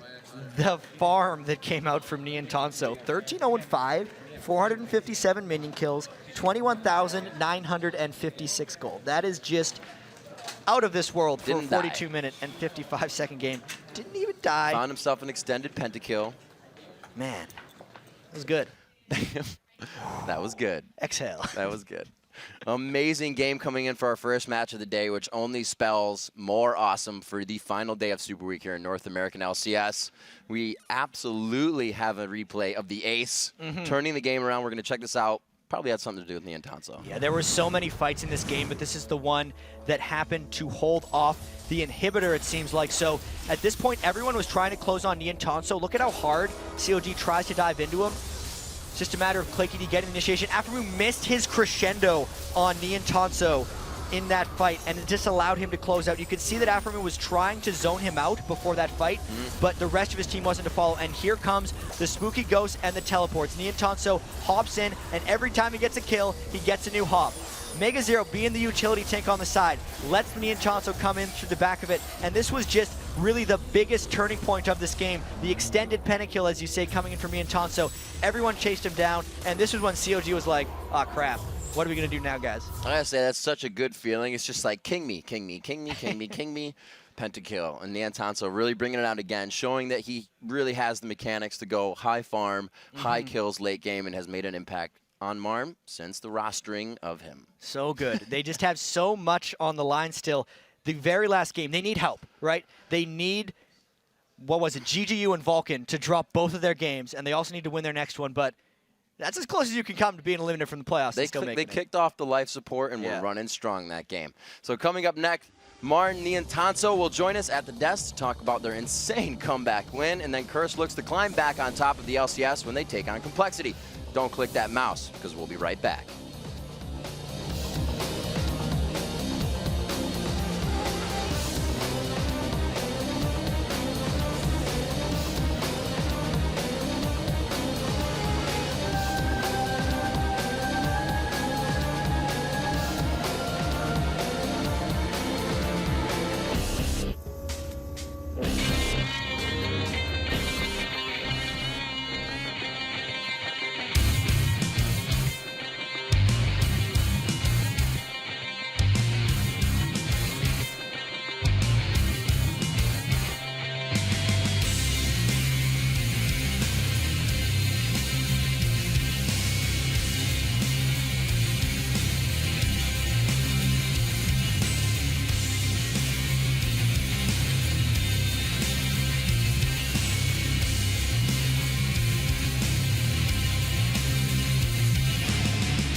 Welcome back, everyone, to day 3 of Super Week. Joining us right now is Marn's super carry, Nian Tanso. Just got to say, an amazing game, and I really have to ask you, is that one of the most intense games you've played in? Yeah, definitely one of the most, for sure. Wow. I'd say it was an amazing game, yeah. Walk me through this, because you guys were pushed back to your base so early on in the game, and then you just started winning team fight after team fight. When did you really start believing that you could come back and win that one? I think throughout, like at the very start of the game, I was farming really poorly. Double lift was like 20 CS up on me, so I had to pick it up. And once I started out farming by a lot, I was pretty confident if we just turtled, we could definitely win. Tristana is like the king of late game, so if you get to the late game, you're going to win the game. So we noticed that you guys obviously came out with all threats, like you do. Marn's a team that likes to fight. But then you started turning into almost CLG-esque, and you were like, all right, Aurelia, get me a Zeeks. Get some more slow. I'll build the Frozen Mount later, too. What was the adaptation there? What was the thought behind it? Basically, we were just getting crushed so bad that we decided, okay, if we can't beat them, we'll just join them. And we decided to beat them in late game, and it worked out really well. Man, so talk me through what you guys are feeling coming into this day, because you guys need a lot of help to make the playoffs, essentially. That's a pretty good start. What do you got left? We play Complexity later at 7 o'clock, so if we win that game, I don't know exactly how the standings will be, but we have a much better shot at not being bottom 2, so we really want to win that. And I've kind of been asking all the teams this to see, you know, what the feeling is. And you obviously came in week 5 during MLG for Marn, but your perspective of the team then and really what you guys have accomplished together and just to now, what's your mindset on the LCS? It's a really cool environment. It's really amazing to be able to play every single week, see everyone every single week, and just the competition is amazing. I really, really enjoy playing in it, and I hope to keep on playing in it. And how do you feel yourself has grown with Marn? Well, when I first started, I was pretty bad, like nowhere near as good as I used to be when I played on Orbit, but I'm getting back into the groove of things really well and hopefully can keep on improving. How have you been able to improve since you recognized that your skills had deteriorated a little bit? Well, it's not... My mechanical skill was still the same, but I was just a really solo queue player, and I still am kind of a solo queue player, so I need to go back to the tourney setting, and once I get that down, it should be fine. What's the mindset there? Like, what's the one thing you really need to kick from solo queue to a team mentality, and even for yourself or just players trying to be professionals? Well, my solo queue mentality is in that I only try to farm in solo queue because I just want to carry the team late game and I can't really trust anyone. But in a team setting, I need to have the trust in everyone and be able to go to the objectives when I need to go to the objectives right away instead of trying to go for the farm instead. Yet in that last game, you're the one who just ended up carrying everyone because you had a million kills on Tristana. Who actually makes the strategy calls for Marn? The shot calls? Yeah. Well, originally it was Heartbeat, but with learning a new role and trying to improve his shot caller, we decided it wasn't the best idea. So right now we don't really have a decided shot caller. Usually it's just all 5 people chipping in, but we really should lock that down soon and try to finalize one official shot caller. So coming up against Counterlogic Gaming, the top lane, Mega Zero and Hotshot, kind of have the same champion pool that mixed together, but a lot of people on the team play the same. How did you guys approach this game in picks and bans? Well, we knew that they definitely picked Vayne in the 1-2 after we first, I don't even remember what we first picked. That game was just crazy. Yeah. But we knew they picked Vayne, so I decided, I haven't even played Tristana in like 2 months, but I knew that she could definitely outscale Vayne, so I want to just go Tristana versus Vayne. Was really confident in that, and it worked out. Are you guys, do you think, going to be able to carry some of the momentum through from the comeback in COG? Because would you agree that Marn is kind of a momentum-based team? Yeah, definitely. Like, when we're behind, no one's really talking that much, and that really hurts you a lot when you don't have an official shot caller, because no one's going to talk, and no one's really talking. But when we're ahead, all 5 people are talking. That's really good. We have really good communication when we're ahead, but really bad communication when we're behind. And really, who can come down to that? If you were to give it to one person, who's the one guy that would be like, all right, let's get our chins up back in this game? I'd probably say Claky D, or maybe me, but I don't even know. I wouldn't want to be a shot caller. So what does Claky D say when he's about to go and initiate then? Because that game he was about 0-8, but still creating all the fights. He basically just asked us, should I go in? And then we either said yeah or no, and then that's basically all of it. So, all right. Yeah. Well, Niantansa, thank you very much for the interview. A tip of the hat to the honorable pentakill in your last game. Yep. Congrats on that, and congrats on the rest of the games coming up in Thank you. Super Week. Now it's time for our second match of the day, Curse versus Complexity. And while St. Vicious and his team would take over sole position of first place with a win, Complexity needs a victory just to keep their playoff hopes alive. Coming into today, both teams are expecting an uphill battle, but Curse has a pretty good idea of what they need to do to clinch the win. We're pretty sure we can beat Curse. Last time we played them, we had a pretty good lead, but we just couldn't close it out somehow. We played them last week, and they gave us a very tough matchup. It was very back and forth. And we threw it, and we watched our replay, see what we did wrong, and so I think we'll have another good showing this week. Complexity's team has been stepping up their game a lot since they got Prawley. I think he's the heart of that team right now. They make a lot of their plays based off him. I think shutting him down is going to be probably one of the biggest factors in winning the game. Just hopefully Jackie doesn't get Morgana again, because that champion is ridiculously annoying. Even though Curse is 3-0 in this series, Complexity had them up against the ropes, fighting for their lives last week. And it was that AP Janna mid from Prawley that really caught everyone by surprise. And Complexity had such a strong early game in that last match. But Curse had the strong late game. They outperformed him later. They moved him around the map, and they finally fished him off. And in that, Jackie's Morgana, which probably says ridiculously annoying, never died. He was 2-0-17 against that. And because he was so annoying in that game and such a frontline presence, Cop had a really great Twitch game as well. Cop went 12-1-8 and actually had a pentakill in that game for Curse. So let's check out the lineups here. On the blue side, it is going to be Curse. Voyboy in the top lane, St. Vicious in the jungle, Jackie in mid, Cop and Elements at AD and support. And on the red side, it's Complexity with Nick Wu in the top lane, Ledamortis in the jungle, Prawley in mid, Brunchu on AD, and MIA on support. We'll have to see what these guys have coming in for each other into this game. It's going to be a great matchup, but they have kind of a bar to follow after that last game. We'll see if they can meet it. It's going to be a pretty tight bar. And even though Marn is now 3-1 against CLG on the year, Marn kind of felt like they had CLG's number in a lot of these ways. Right. And even though Complexity is 0-3 against Curse, Complexity has played them so tough. Even thinking back to the very first game they had, Ledamortis played Vi jungle and got a 4-minute dragon for his team over the wall. Every single time these guys have played, it seemed like Complexity punched them in the face a little bit. Curse sits down, brushes some water on their face, comes back, and just hammers them at the end of the game. And I wonder if we're going to see something similar, or if Curse finally kind of has it together, because this has not been the best week for Curse thus far. They came into it with a 14-1 record against their potential opponents. And of the opponents they've already faced, they were supposed to be 9-1 before then, but they're 1-2 on the week. Yeah, right? They are not necessarily playing at the top of their game right now, and it's not the best time of year to not be playing at the top of their game since they're in a tie for first with TSM. And again, the last times, St. Vicious is bringing out the Volibear with these teams, so they're trying to do different things against Complexity, because they are a composition that will go for poke, a composition that will go for dive, and like you said, with Prawley, they could also go for anything. And what is Complexity going to go for this time? Because they have done seemingly everything. The Gragas started getting banned out for Prawley, and actually against TSM, the only game Complexity has lost this week, by the way, was when Prawley played Diana against Reginald's Karthus, and I feel like he actually broke his own rule. Yeah. Because when we talked to Prawley before, he was talking about how underplayed champions gain more power because people don't know how to play against him, and that's where Prawley draws his strength from.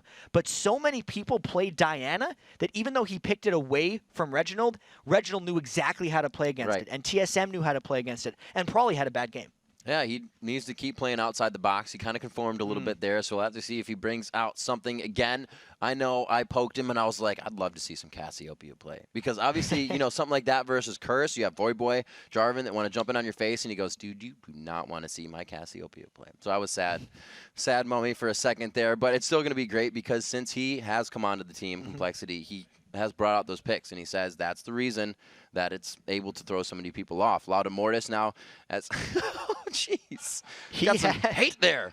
He had the Curse or Die wristband that Curse actually hands out at kind of all of their LAN events, and he was like, yeah, you know what? Die. We're going to beat Curse. They're going to die right now. He took the ore, and he selected. Yep. He picked which one he was going to be going for. So we'll have to see. People point to the fence for Curse, right? TSM put the brand out there. They pointed to the fence, tried to take it out. GGU did it. They pointed to the fence. They put the brand in the selection. We'll have to see if they can do it. As we do get into Champion Select with these guys, it's going to be your second matchup of the day here on our final day of NA Super Week, Curse versus Complexity. And the first ban comes in. They're getting rid of Nick Woo's Zed. They're getting rid of Nick Woo's Jace. It looks like they're trying to get rid of Nick Woo. This is a lot of what was in the last time these two teams played. A lot of Zed, or actually Zed was banned out. Jace was played in the top lane by Complexity, and Saint played Volibear, so they're trying to cut that out from Nick Woo. And just like Hotshot and Megazero were trying to get banned out in the last game, it's definitely a Nick Woo party here, whereas Complexity is just kind of going with standard bans. They don't want Volibear for Saint Vicious, he played it last game. They don't want Elements on Thresh because he plays a lot of Thresh and actually has really good results with it. It's something like 4 or 5-0 with Thresh this year. So what is it really going to be for Complexity on this last ban, since they haven't really targeted anything other than highly played champions? Maybe we could see something like a Morgana ban if it's too annoying. Nah. No, it's going to be the Jarvan. MIA actually played not unconventional support, but he did take Kale last time these two played for that support. So Complexity tried to put power really in each lane that they had. And MIA is one of those to build ability power in the late game. But we do see a second game in a row where TF is first picked. And it's creeping up on NA now. Yep. Right? It's one of those things Back that in. TF kind of comes and goes. He's always known as incredibly powerful. Sometimes he's like first pick, first ban 100% of the time, like he has been in the OGN spring season over in Korea. And it's becoming that for the last couple weeks of the North American LCS. But early in the season, there weren't really any TF players. Now it's becoming more and more common. We see the Kazakhs lock in, actually played by Voyboy last time these two teams met, so it looks like they're trying to take away each other's comfort. Exactly. And you see that with the Misfortune as well. Cop as well. Brunch U will be playing Misfortune. I mean, yesterday Cop played a couple of Ashe games, and there was that constant debate of, well, wouldn't Misfortune kind of be better there if you could just get a bullet time off versus the arrow? Curse was opting for the arrows. It worked out in their first game, but in Curse's defeat to Dignitas, he fell really far behind in minion kills against AmiCutiePie's Caitlyn and just wasn't able to have the late game damage that they required. So that is a top lane Gragas that I think Voyboy's picked as well. I'm thinking so. If not, Renekton is still on the plate if they want to get another fighter in there versus Kazakhs, but they can play that safe against and disperse the isolation, like they said, that probably looks to find with the Kazakhs on their team. And if this is actually the matchup, if that's a top lane Kazakhs against a top lane Gragas, I really want to see how that plays out because it'll be very aggressive. Voyboy body slams people usually at level 2 with top lane Gragas. He'll go W and E and just go for it. But if you do that against Kazakhs, you're making yourselves open and essentially isolating yourself. So I don't know if that's something that Complexity is going to be wanting to opt into, whether Prawley's going to be going with Kazakhs. You can see they're kind of talking a whole bunch right now about what they really want to do because that made it a very curious choice. It did, because it's also a direct counterpick to what Prawley has liked to bring out in the Kazakhs composition that they have. It's one of the pivotal, I can push this person away, we can explode him. So we'll see what he does choose if they kind of figure out another champion they can do that with. The mind games. And with that Kale pick, that's not necessarily a Kale mid because Complexity ran Kale in the Annie composition they had. MIA has played a lot of support Kale in the past. His Thresh has been ridiculous, but since Thresh is banned, it could be a fallback support. So this... I think they want to see if that is a top lane Gragas or not, leaving Prawley last pick. I think they might know it's a top lane Gragas because it's not going to be a top lane Twisted Fate, right? So they did pick pretty sure on Nightjack is Caitlyn, there. right? They need the AD carry. And it's actually just a matter of choice of where Nick Woo probably wants to go against. Like, Twisted Fate, or Kazakhs is pretty good against Twisted Fate. And I actually think Kazakhs is pretty good against Gragas as well, so it might just be a good pick overall. So this may be Nick Woo's pick coming in. It could be. It could actually be any of the 2 picks. This could be a Nick Woo pick or a Prawley pick or an MIA pick because they could swap around in all these different ways, which is why I think Curses went with just kind of whatever composition they want to play. Saint Vicious has been playing a lot of Udyr in the past little while. He seems to react pretty well with the changes. He puts his second stance usually Bear, sometimes more Turtle. It depends on the situation in the game, and builds usually just kind of full tank. But it's a lot of map pressure he tries to create with that as well. I don't know what Complexity is going to be going with their last pick here. They could go with something like Janna if they decide to go Prawley in the mid lane, because Janna is really, really good against Udyr, since Udyr relies so much on move speed, and Janna just gives the whole team move speed. But we'll have to see what they decide. We will. The WAP comp so far from Curse, what is going to work against this coming from Complexity? They are taking all the time in the world, and Nick Woo has done this before, so he's not a stranger, but it hasn't been locked in yet. Looks like it will be. MIA sits on it. He doesn't look to be making any moves, and the Darius gets locked in for Complexity here in Week 10. That is the choice for them, so this probably means support Kale, mid Kazakhs, and the top lane Darius. His Darius was awesome the last time he played it. Even after the game, he was just so pumped up, he just threw a Darius ult into the desk out of his pure happiness and joy. That's a reset comp for Complexity. They try to get all the burst damage coming out from Amumu's Curse of the Sad Mummy and the bullet time for Misfortune, and then hopefully Kha'Zix and Darius can just all hop all over the place and get all the kills. People don't even realize actually that Darius's ultimate is attached to about 150 range move block to move you towards the target. So he does a little bit of bunny hopping as well in those team fights, even though Kha'Zix is much more pronounced. And Curse is once again just about the Twisted Fate, global map pressure, and pushing. Everyone on that team can shove. Udyr will help shove lanes as well, and they're going to try to keep Complexity back and away from team fights. This will be interesting to see if Complexity goes for anything in level 1. They do have a good amount of, or not Complexity rather, but Curse, because they have that poke, they have the Gragas, and they also have, you know, the yellow card bear stance if they need it for the engagement. So Curse known to be not as aggressive during the early game, but they show a composition that could really put the impact on it. And throughout most of the season, Curse had started with fewer wards than a lot of teams. Right. And even with that, they did pull off a couple good plays at level 1. I remember one game against Dignitas where they got a 3-for-1 right at the start of the game because of some smart warding. The red pot start. Then you got to keep in mind with Complexity, they've been starting some games with 4 red elixirs. Yeah. They didn't do it in their last defeat against TSM, but in their 2 victories on the first day of Super Week, they did start with 4 red elixirs. It was the support, the AD carry, the mid and the top, and I think Loudamortis was the only one who didn't have a red elixir. So I'll have to see what these two teams have for each other. Curse bringing out the double AP composition. Gragas in the top, Nijaki on Twisted Fate in the middle. Looks like it's going to be a whole heck of a lot of attack damage coming in from Complexity as Nick Wu picked up Darius in the top lane. That's a great pick. It's an all-star. He's really strong. Darius in the top lane and Kha'Zix for the middle. And there it is, 4 red elixirs, a bunch of wards, and a bunch of health potions. So Complexity definitely looking to get some action early. Their level 1 isn't super potent. They could get a slow off from Kale if they decided to get it. Maybe Loudamortis could land a Banish Toss if he decides to skill it. But with all those red elixirs, they might be looking for some blood.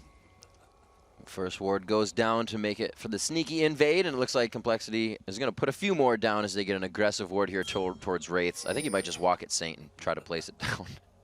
I don't know if Saint saw them there or if they saw Saint because there were no pings going straight down onto the 5 Complexity members or Saint Fishes, but there are pings on Voyboy. That's scary. Yeah, that was a little touchy. He didn't ping either.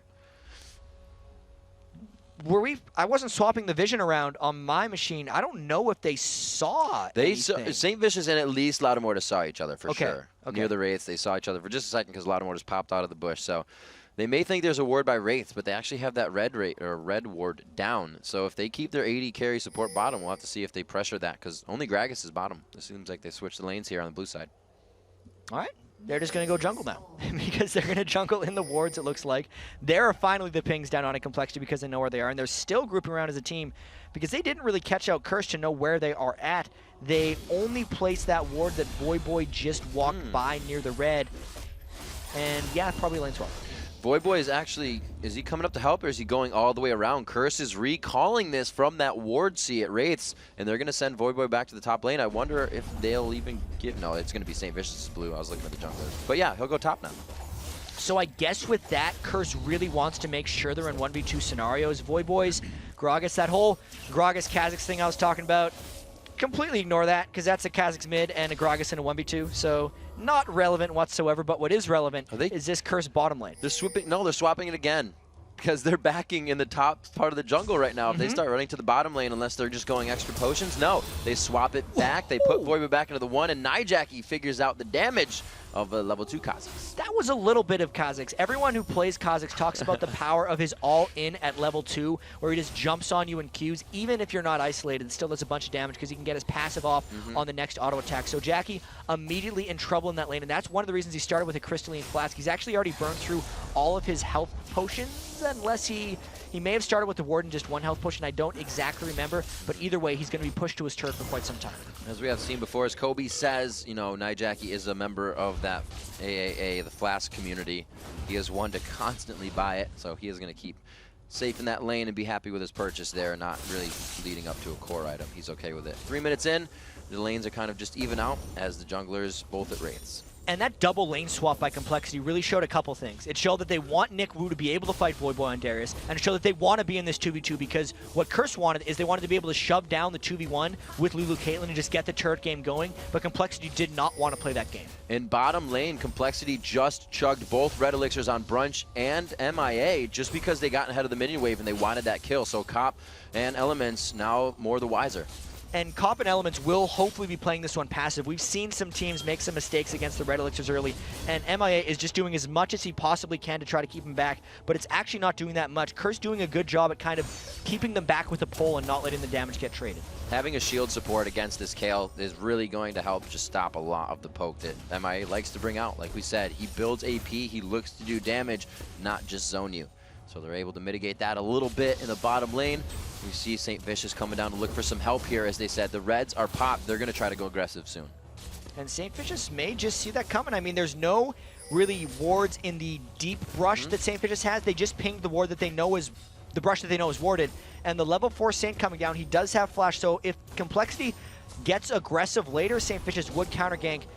Instead, he's not sticking around. St. Vicious really wants to keep up his farm on Udyr. He's not the type to sit in the lane and camp because he wants to make sure he gets really strong. His smite comes back up. He says, I'll be back in just a second. He puts a pink ward down to make sure that's still a safe path. A lot of Mortis doing the same thing, but they're putting their focus on mid. We saw this last game where you kind of focused the TF before he hit 6 and stopped that from happening even longer.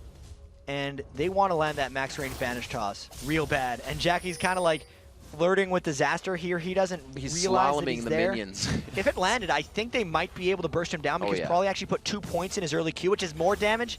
But Vanish doesn't land, man. You gotta go be sad about it. Probably a level up, still has his Ignite. That would have easily been a first blood. Saint actually chooses not to go back into the bottom lane. That pink ward is still going to be helping them to say, no, there's not any vision, but very good job by Nick Wu up in the top lane, pulling aggression from Saint. He's going to have to go top now. And it's because Nick Wu's been bullying so hard in this lane. Prawley is also roaming up here. They're looking for a kill. Saint doing a good job of recognizing where the game is at right now, and he's going to walk right into Prawley. Oh, Saint is there, but he doesn't have much mana. They see that kind of Prawley going face first under the turn to 2v1. Finds himself first blood. The turret gets second blood. The retribution kill as well. Nick Wu very close to going down. Saint looking to grab that second bear stance on. He looks to be in range. He will get the range, but he may go down. Wait, the bandage toss. He walks just away from it. They may not be able to get the kill. Nick Wu stays alive. He's got the potions on. Nightjackie's trying to get in. He's got the red card, though. It's only going to come in for slow. He needs to get in there. This is going to time out, and he won't even use the card. Nick Wu just dances out of this one. Oh, my God. That was so close to not working out. All the red elixirs there from Nick Wu and Voyboy were consumed. A bunch of turret shots were taken. I didn't think Prawley would be crazy enough to jump into that turret after seeing St. Vicious, but they were, and they do come out of it a kill up. Absolutely a kill up and 200 gold because of it.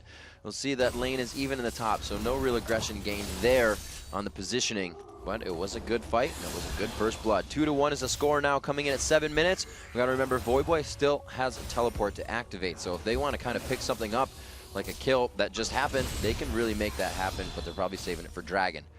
Looking around to mid, Nightjackie's level 5 to a level 6 Probably already, so you can already see how much focus they're putting on Jackie. Hasn't hit Destiny yet.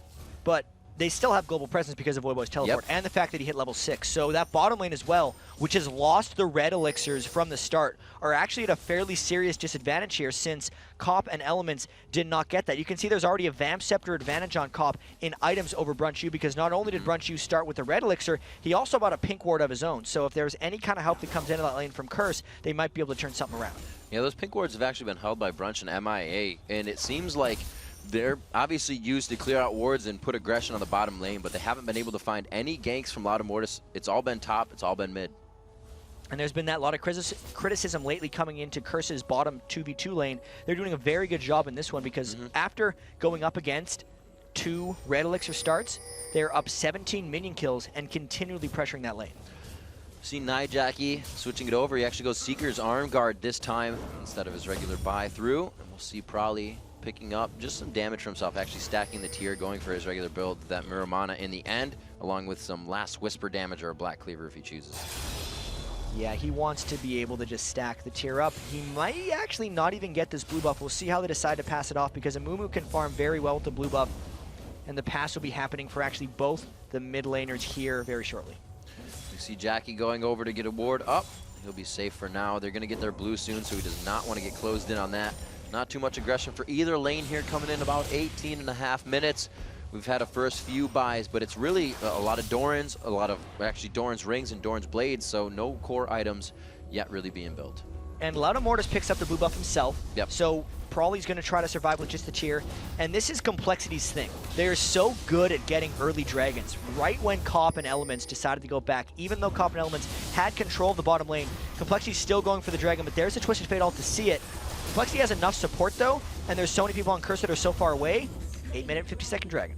They're able to grab that. They may even have the timer from the top lane to say, Nijaki wants that blue. We're going to get it even safer.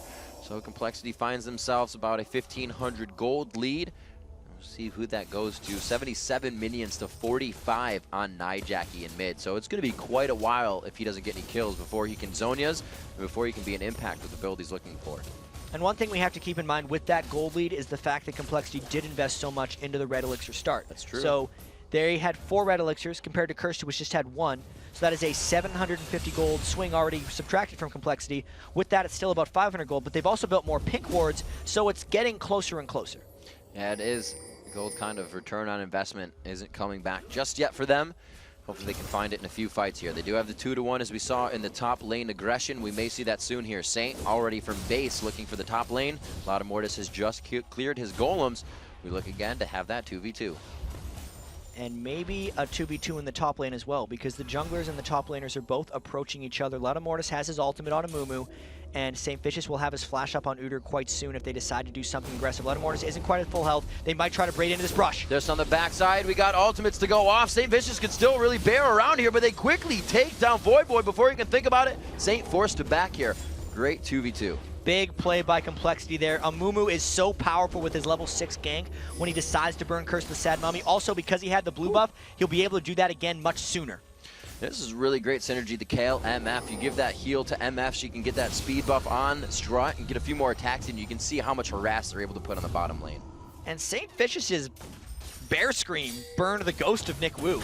He was actually a little bit worried about getting stunned down in the 1v2 because he'd drawn turret aggro from a Q he'd popped on St. Vicious, so he actually ghosted away. That'll actually attract Saint to going back there even more, despite the fact that Saint's ganks top have actually backfired a little bit.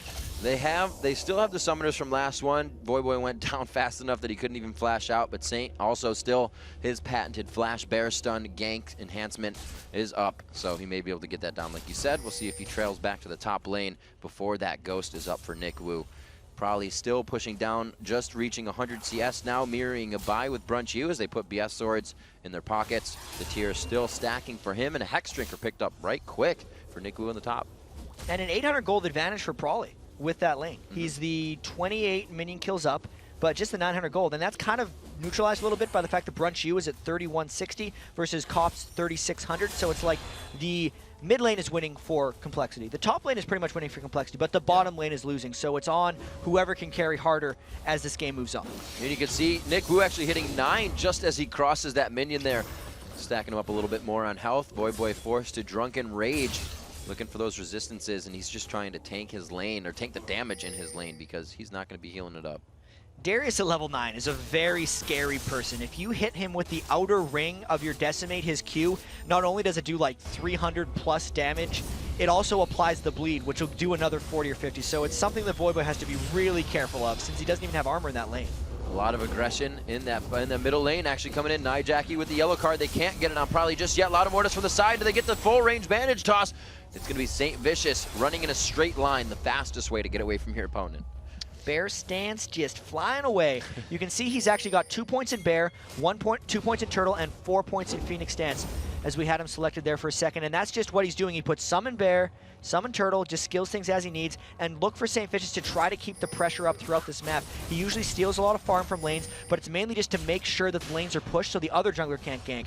This game, however, Lauda Mortis has done such an amazing job actually keeping pace with St. Vicious' farm and showing up where he's ganked. There's the teleport to the bottom lane. They throw the ultimate. It actually pushes them to safety. Unfortunate, but an attempt that was necessary for Curse. And they burned both of their global threats there for no real reward. Yes, it burned 2 flashes. I don't even know if they're going to get a turret out of this because both of those guys who just teleported down have to get back to their own lane so they don't get overpushed. They were trying to capitalize on Cops and Element's advantage in that lane, but Brunchu and MAA seem to be ready for it. Nick Wu sitting pretty in the top lane now, as you said, because they've been pulled down. They have to leave that lane, so a lot of global pressure has just been taken off of Complexity. The map is objective free for another minute and a half, so they don't have to worry about Dragon. We'll have to see if they get the wards there. Loudamortis is really known for being the one to take the early Dragon, so we know they'll have the focus on it. And I feel like we've read this book before when we've been watching Complexity and Curse games. Complexity doing an amazing job early game, keeping into it. Let's see if they can continue to push their advantages. Loudamortis now in this bottom lane. They have only taken the 1 turret. Let's see if they can keep it going. They have to choose the choose your own adventure section instead of the Curse finishes this book. St. Vicious coming in on the backside, and it looks like Curse looks to make an impact here. There's going to be Loudamortis going in on the fight totally. He's trying to negate what Saint's doing on the back line here and throw the aggression forward, and he takes Saint for a second. They only grab the support here for a kill. 1 for 1 now. Support for support. Nijaki coming in from the backside. Cop coming in as well, but he chooses not to. Probably comes in from the mid lane. He misses the spikes. No slow there, and they may be able to get out alive here, finalizing a second kill for the 1. So they do get a 2 for 1. Brunch used bullet time, canceled immediately as he cast it. I don't even think he got a single bullet off, and that couldn't combo with Loudamortis' Curse of the Sad Mummy, so they didn't get what they wanted out of this, but now Nick Wu is down as well, and they're going to look for kills or turret. There's the slow onto Nijaki. He has a bit of save, but look at those mana bars. Not enough to fight back. Cop's going to do what he can with auto attacks. They get just enough under the turret. The apprehend is in range. Nick Wu picks himself up another one. 3-0-1 on the day. Voyboy trying to run down as well, but that trades the kill back for Complexity.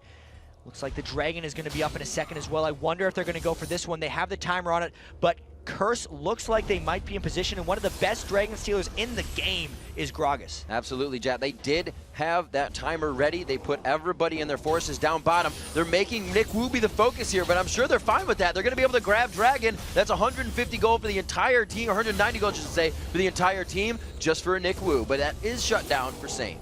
So there is a bit of a trade there, but I would say Complexity got about 400 gold out of all of that. Now sure. The question is, with this TF gold going off, are they going to lose the blue buff as well? It looks like Probably gets it. Oh, he actually grabs an ultimate out of that one as well, but nothing really lost by Saint, or Voyboy rather. They back off to continue aggression in the bottom lane. Jackie pushing mid.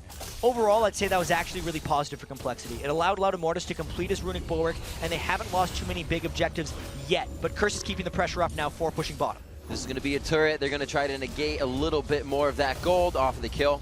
Still won't be the same amount. MIA and team now 23,500 gold to about 21,000. 5-4 here. 15 minutes. Nijaki looking to create pressure in mid. Draws Loudamortis from the bottom lane, but Complexity still holding this turret against 4. And Curse has a lot of pressure right now. There was a huge wave that just collided with the top turret as they're keeping 4 people bottom and actually not losing any other objectives because of it. I don't think Complexity can hold this turret much longer. It's going to be that poke from Cop in the back. You can see Saint just putting himself on the front in the turtle. The bullet time only deters them a little bit, and it's not even used for an engagement. And Complexity is going to have to create some kind of pressure elsewhere because Nick Wu is just happily farming in the top lane. There is no immediate threat for Curse to have to respond to this. Nijaki is free farming in mid lane against Loudamortis, and it is still this 4v3 on this turret push. Complexity doing their damage to try to keep him back with all their AoE, but Curse really intent on getting this one. That blue just wears off of Voyboy, but the ultimate's about to come up. I can see this turret going down and the body slam going through with the ultimate initiation. They choose to back off as Probably leaves himself the only one to be hit.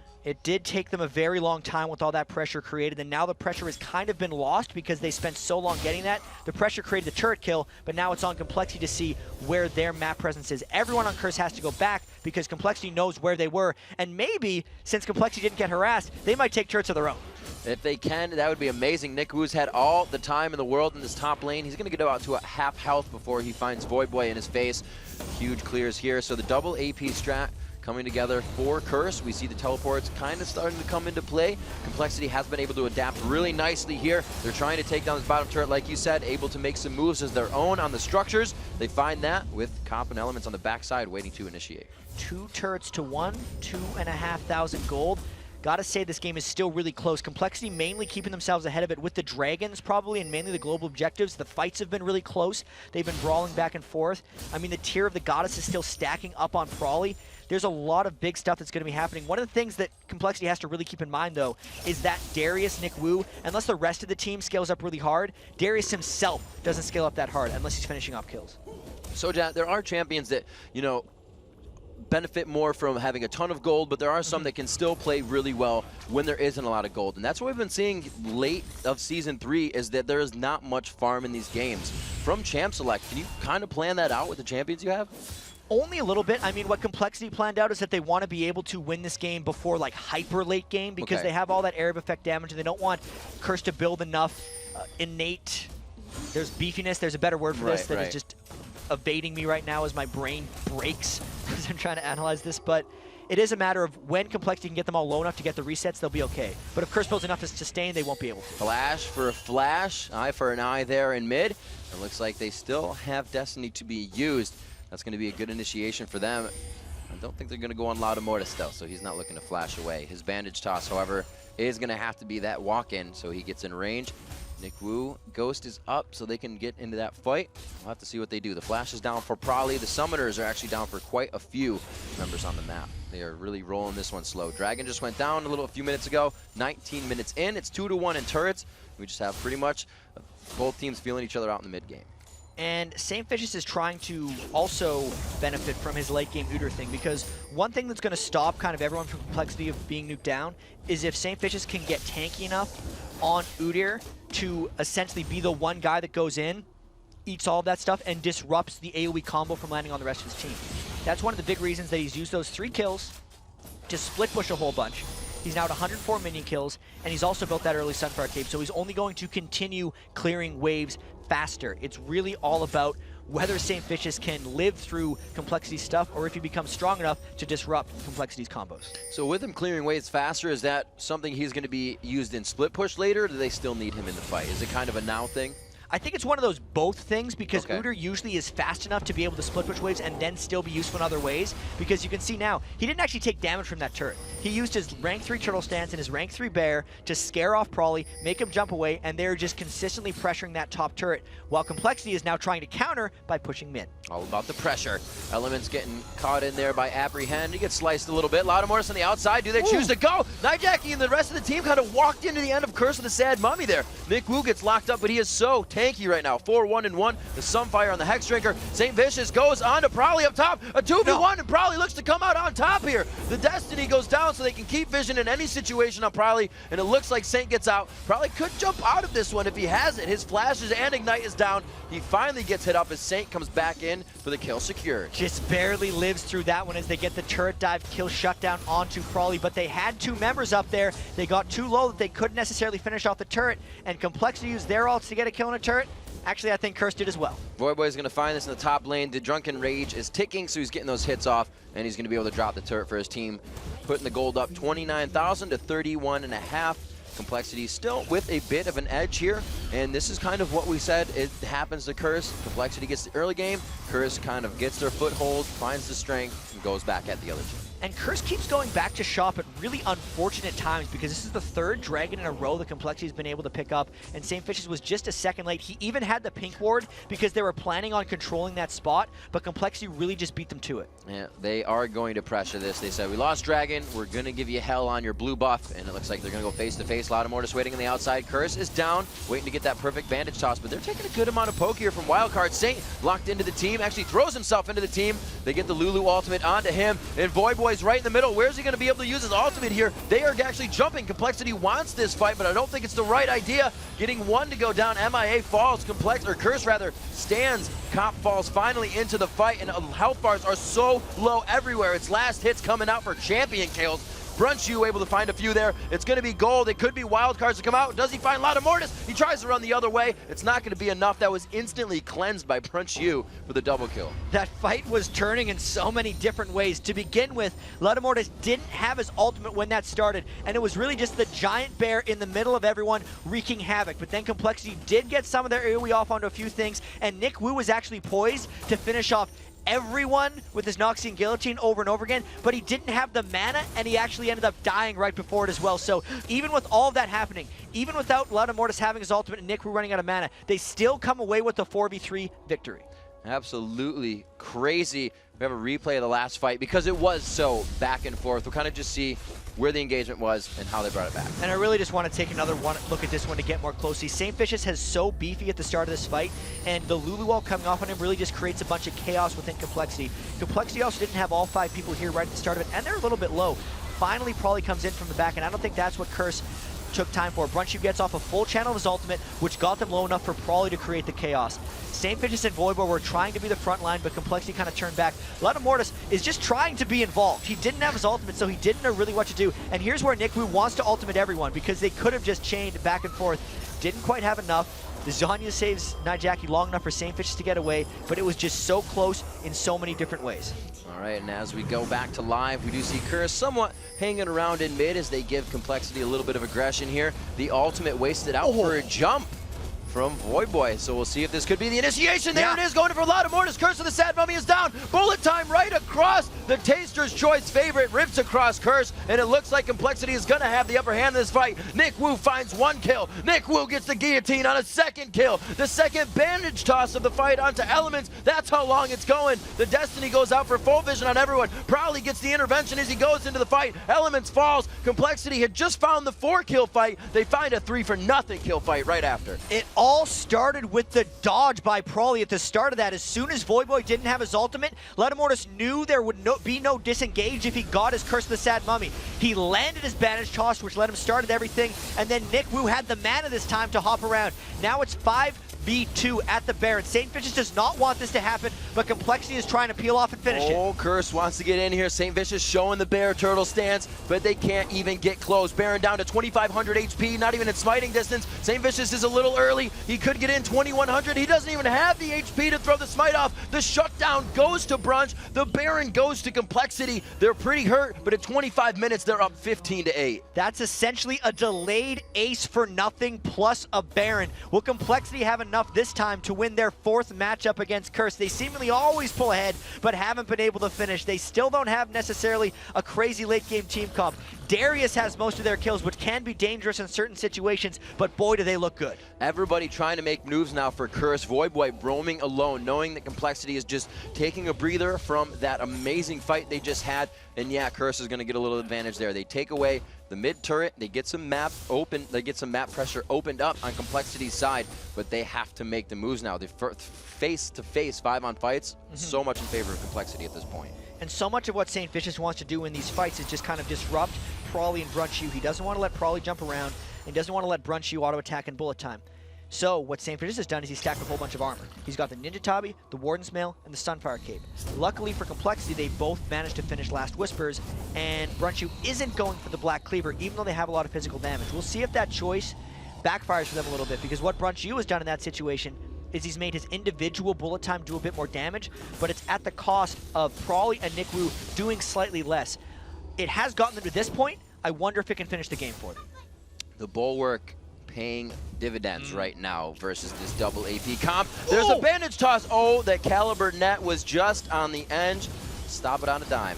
We're going to have to see this turret going down here. Mortis and Nick Wu going to be tanking this one up. They know the turret's going down, so they place the ward out to keep vision on Complexity, because right now they are scared to fight. That bandage toss may have been exactly what Complexity needed to try to finish this game, but didn't quite land, and now the flash is down for Mortis. That's one of the big Amumu initiation tools, is just a straight up flash ult. Oftentimes you'll see them flash ult and then land the guaranteed bandage toss for 4 seconds of a lockdown on somebody, but he was so far away and Complexity was playing so far back, he had to flash to try to start it. So it didn't quite work out for Complexity. The disengage still would have been possible for Voidboy's Gragas in that particular situation, and you know Complexity might be pressing a little bit on this one, because all year it has been a struggle for them to end games. They've been able to do it lately this week. They are 2-1 on the week, and they've closed both the games they've had a lead in. Let's see if they can do it here. It is really do or die for these teams coming in. They need to make these wins happen. 27 minutes in. Like I said, it was 15-8. A 4-kill fight and a 3-kill fight in a row for Complexity. They've only lost 2 throughout both of those, so we'll have to see what they can do as they push down the second turret in the bottom lane here. They are up by 7,000 gold as it stands, and 5-3. They look to make it 6-3 in turrets. And they keep getting Curse out of position. Curse is trying to shove out the other lanes to make sure their other turrets aren't there, and Curse doesn't necessarily have the best ward coverage throughout their jungle, so Complexity is maneuvering around and getting the free turrets down when they can. 7-2-5, Nick Wu from the top lane actually goes for the Elder Lizard for himself, the Spirit of the Elder Lizard. So does his swing actually get that apply on all?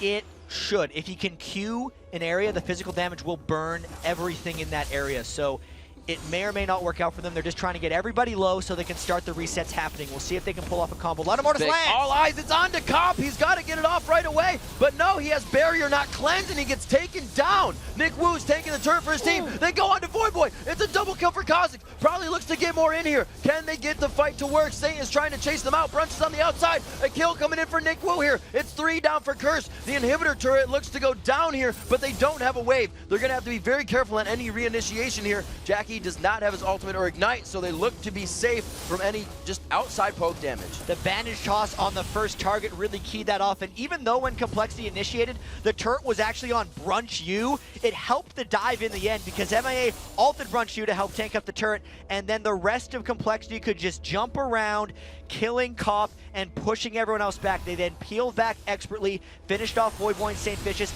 and got the inhibitor that they were looking for. Complexity just started a fight under Curse's turret and said, "This is mine." The turret was there, and that's the scary part because it's not there anymore. They're going to have to fight for that inhibitor. They have 2 more to go down if they can get the items necessary to make these fights work, and I don't know what that would be right now. They have the Infinity Edge. They have the almost Phantom Dancer on Cop. They need to piece that together. He should still be doing more damage than Brunch U. I think this is another situation where Curse just needs time. Right. Because we saw Marn do it over time. There were huge amounts of waves pushing into their base for a good 20 minutes, and they could accumulate farm advantages. You see the start of that on Cop's Caitlyn, 235 to 198. He's way behind in gold, but he is only 1 level behind, and he needs more time to farm up. He's kind of held that advantage the whole game, but he's just going to try to take double golems, try to keep farming around, but Complexity trying to make stuff happen, just like CLG was, in all honesty. They have the magic resistance, and they've been able to buy armor, which crushes Cop so much. Finishing the Phantom Dancer means he's really far away from a Last Whisper, and he's shooting into brick walls right now, according to Ludamortis and Nick Wu's inventory. And look at that. Obviously, they've had the Runic Lord for so long. Nick Wu actually goes for the supporty item in the Locket of the Iron Solari, so him and Ludamortis are sharing the burden of having to build those ore items. They go for more Sunfire Caves just to continually burn down and really make Ludamortis more of an individual threat in this game instead of just a support tank. So now, Complexity had a Baron in their last inhibitor push. They don't have it this time, and Baron is only a minute away, so unless they catch something real good, I don't think Complexity is going to go in crazy on this one. They think there's going to be a fight. Curse throws down a pink ward for anything. Probably could try to sneak in with his ultimate. That little bit of invisibility can really cause chaos in a team fight, and they're not going to give him any of it. So Cop's on the bottom side. They know they can start to create, you know, that split pressure and start to spread Curse thin here. Ludamortis might try to throw out a few bandage tosses. If he could somehow catch Cop, it would be miraculous, but Cop, as you said, is split pushing that side lane. You can tell Complexity's taking this one a little bit slow.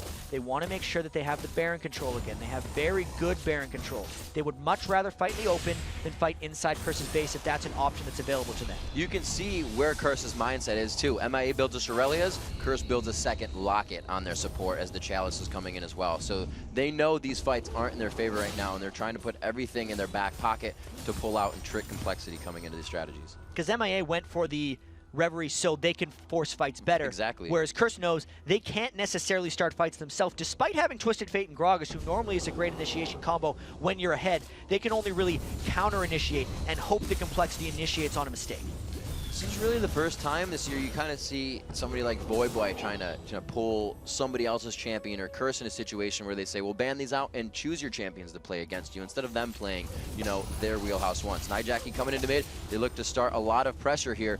So this is where Curse could be trying to make their move. They said the minion waves are out of our base. We have a pretty good push except for bottom lane, which they have to be careful for. And they're going to try to dictate what Complexity does in this next dance. Luckily, Voyboy does have his teleport up, so that Curse will be able to somewhat harass this Baron off as Voyboy goes to clear, but Complexity should clear this pretty fast if they decide to fight it. Amumu does % max health damage on Baron. Brunchy was hitting it pretty hard. Prawley's Q spam on that is quite good as well. And Complexity's actually doing this without an Oracle's arriving there. Now Ludamortis will see this ward, but they should realize the Curse has full vision and might want to fight this. Teleport coming in from Voyboy just below. Nick Wu is going to push him off to the side. They go on to St. Vicious. They're going to have to be careful here. Ludamortis on the backside is not with his team. He is kind of just off to the side. He's trying to get in. The pathing isn't right. You can see that there's minions in the base right now knocking on the Nexus turret. It's almost about to go down. So right now Complexity plays the dance game of don't let Curse back. And they're just going to go right back to Baron here. Even though they missed some of the initiations on Curse, they still have the pressure on their side. Curse is still moving back up towards Baron because they don't think the minions can go there.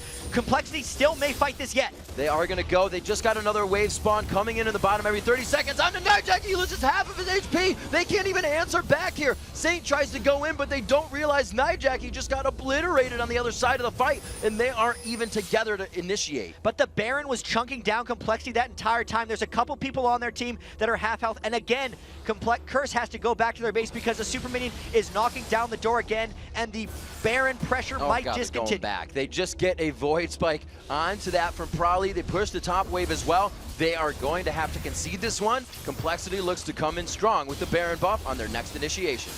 Complexity played it smart and safe. Curse did not outplay them that time as they have so many times in the past this year with those Baron dances and with those late game team fights. Complexity went for Udyr, which could have very well been a poor engage at the very start of it, but the rest of their team didn't get caught out in any bad positions, and they knew they had the all-important Super Minion push in the bottom, so they played it safe and they got the Baron. Chad, I think it was really a problem that the only ward Voyboy could teleport was completely split from his team on the bottom side of the Baron. And even though he had the home guard teleport, couldn't even get there in time. And that's also, I don't know if it was intentional or lucky, because Complexity's team all ran off essentially in the other direction that Voyboy teleported into, so he couldn't clash into that fight, even though he was a speeding fat man.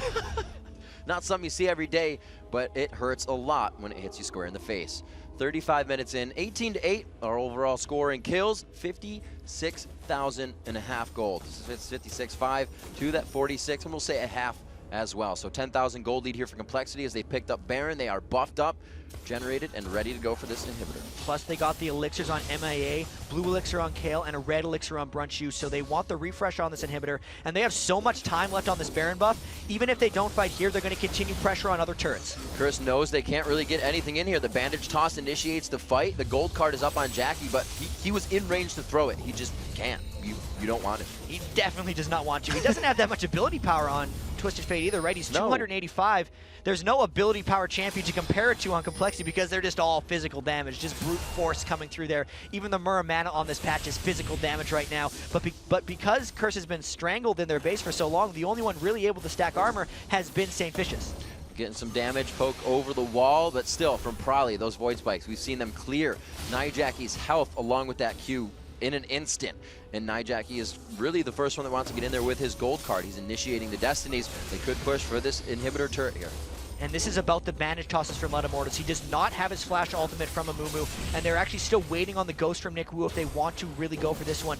Almost all the flashes on Cursor up except for St. Vicious, but if a bandage toss lands over the wall for Ludamortis, Complexity will go. I expect them to do this on the next wave. We see the Void Spikes are probably clearing out the back caster minions so quickly that it's kind of a scare, and Ludamortis may just be able to bandage toss past that. They take the inhibitor out, it's not even going to matter there, and this is where they go to clear it, where they could initiate. Ludamortis taking that damage for his team.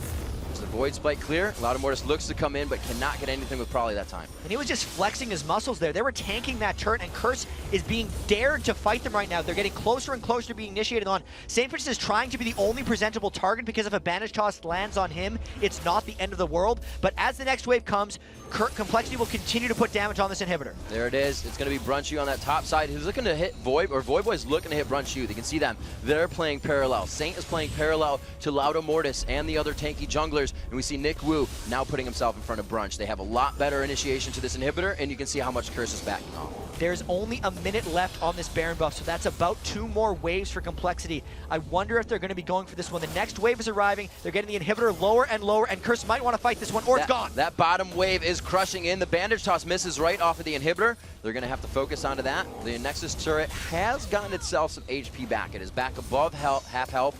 And it looks like Ludamortis is going to face tank this one for his team. They do have the damage. Hopefully, you're going to use that speed buff by MF. A few cooldowns have been used to try and initiate on this turret. Curse pushes them off. Technically, Complexity could still fight here. They do have 2 inhibitors down. The Baron will be falling off in about 10 seconds. So if Complexity fought right now, they could get it on the initiation. They're face-taking this turret. They are going to try to get this one down. Saint just going on the outside there, gets the stun onto Prowley. They do get some good turret damage onto him. Loutamortis goes in, a backline Curse of the Sad Mummy, blocked out the intervention damage, stopping that curse, or the barrel rather, from Voyboy. They're still trying to go in on the fight. Saint is quite tanky now, and Complexity may be a little too chaotic to coordinate the focus. They are losing a lot of health. Nijaki was in the back line. Nobody could follow Loutamortis that deep. They lost the Baron for that fight, and the fact that Loutamortis went way in as they weren't really sure if they were going to finish the turret or not. So he was ahead of the team, and then Voyboy's barrel split them entirely. So Nick Wu was in there without much support, could not Darius execute the right target, so they ended up losing that fight. Overall though, Riv, I think that was totally mission accomplished as they got 2 inhibitors and all of the inhibitor defending turrets. Deja vu from last game. We'll see if it happens again. Marn was able to do it, and Curse has been put in the same position. They just have a Nexus turret more. And you actually need to meet these ridiculous conditions in order to have these crazy comebacks. Yeah. You need a team that kills inhibitors early and then doesn't close immediately. And you also need the gold lead to be relatively close. A third component could be having a better late game team comp, which is arguable in this game because there's no like crazy Tristana that's super far ahead in this one, but this is actually close to fulfilling the same conditions for a possible comeback that the last game has. Since Complexity is all physical damage, they haven't built the Black Cleaver, so St. Vicious is able to tank a lot of damage and be that frontline threat. If Cop gets enough more free farm, as he's been just hitting minions straight for the past 20 minions, he's now 70 ahead of Brunch. It's not as probable as the last one, but it actually still has a chance for Curse to come back. Absolutely. See if Cop can get himself fed enough. He is on that last Whisper level now. We see the Infinity Edge being brought out here by Brunch U, and Brunch U has picked himself up some Alacrity boots as well, so he's already upgraded on top of that, looking for that speed. And this is really just one of the things you would buy against an Udyr, because Udyr relies so much on move speed. Sometimes even that 3% passive that Janna gets is one of the reasons Janna is such a good counter pick. So even the 15 move speed that Brunch can pick up with those Alacrity boots, if he's keeping his strut up as well, since not much can reach him if he sits far in the back, is just going to help him position all that much better and kite St. Vicious around. And really, I like the St. Vicious going instead of the Aegis. His team hasn't built it. They built the Frozen Heart because they are up against the AD team.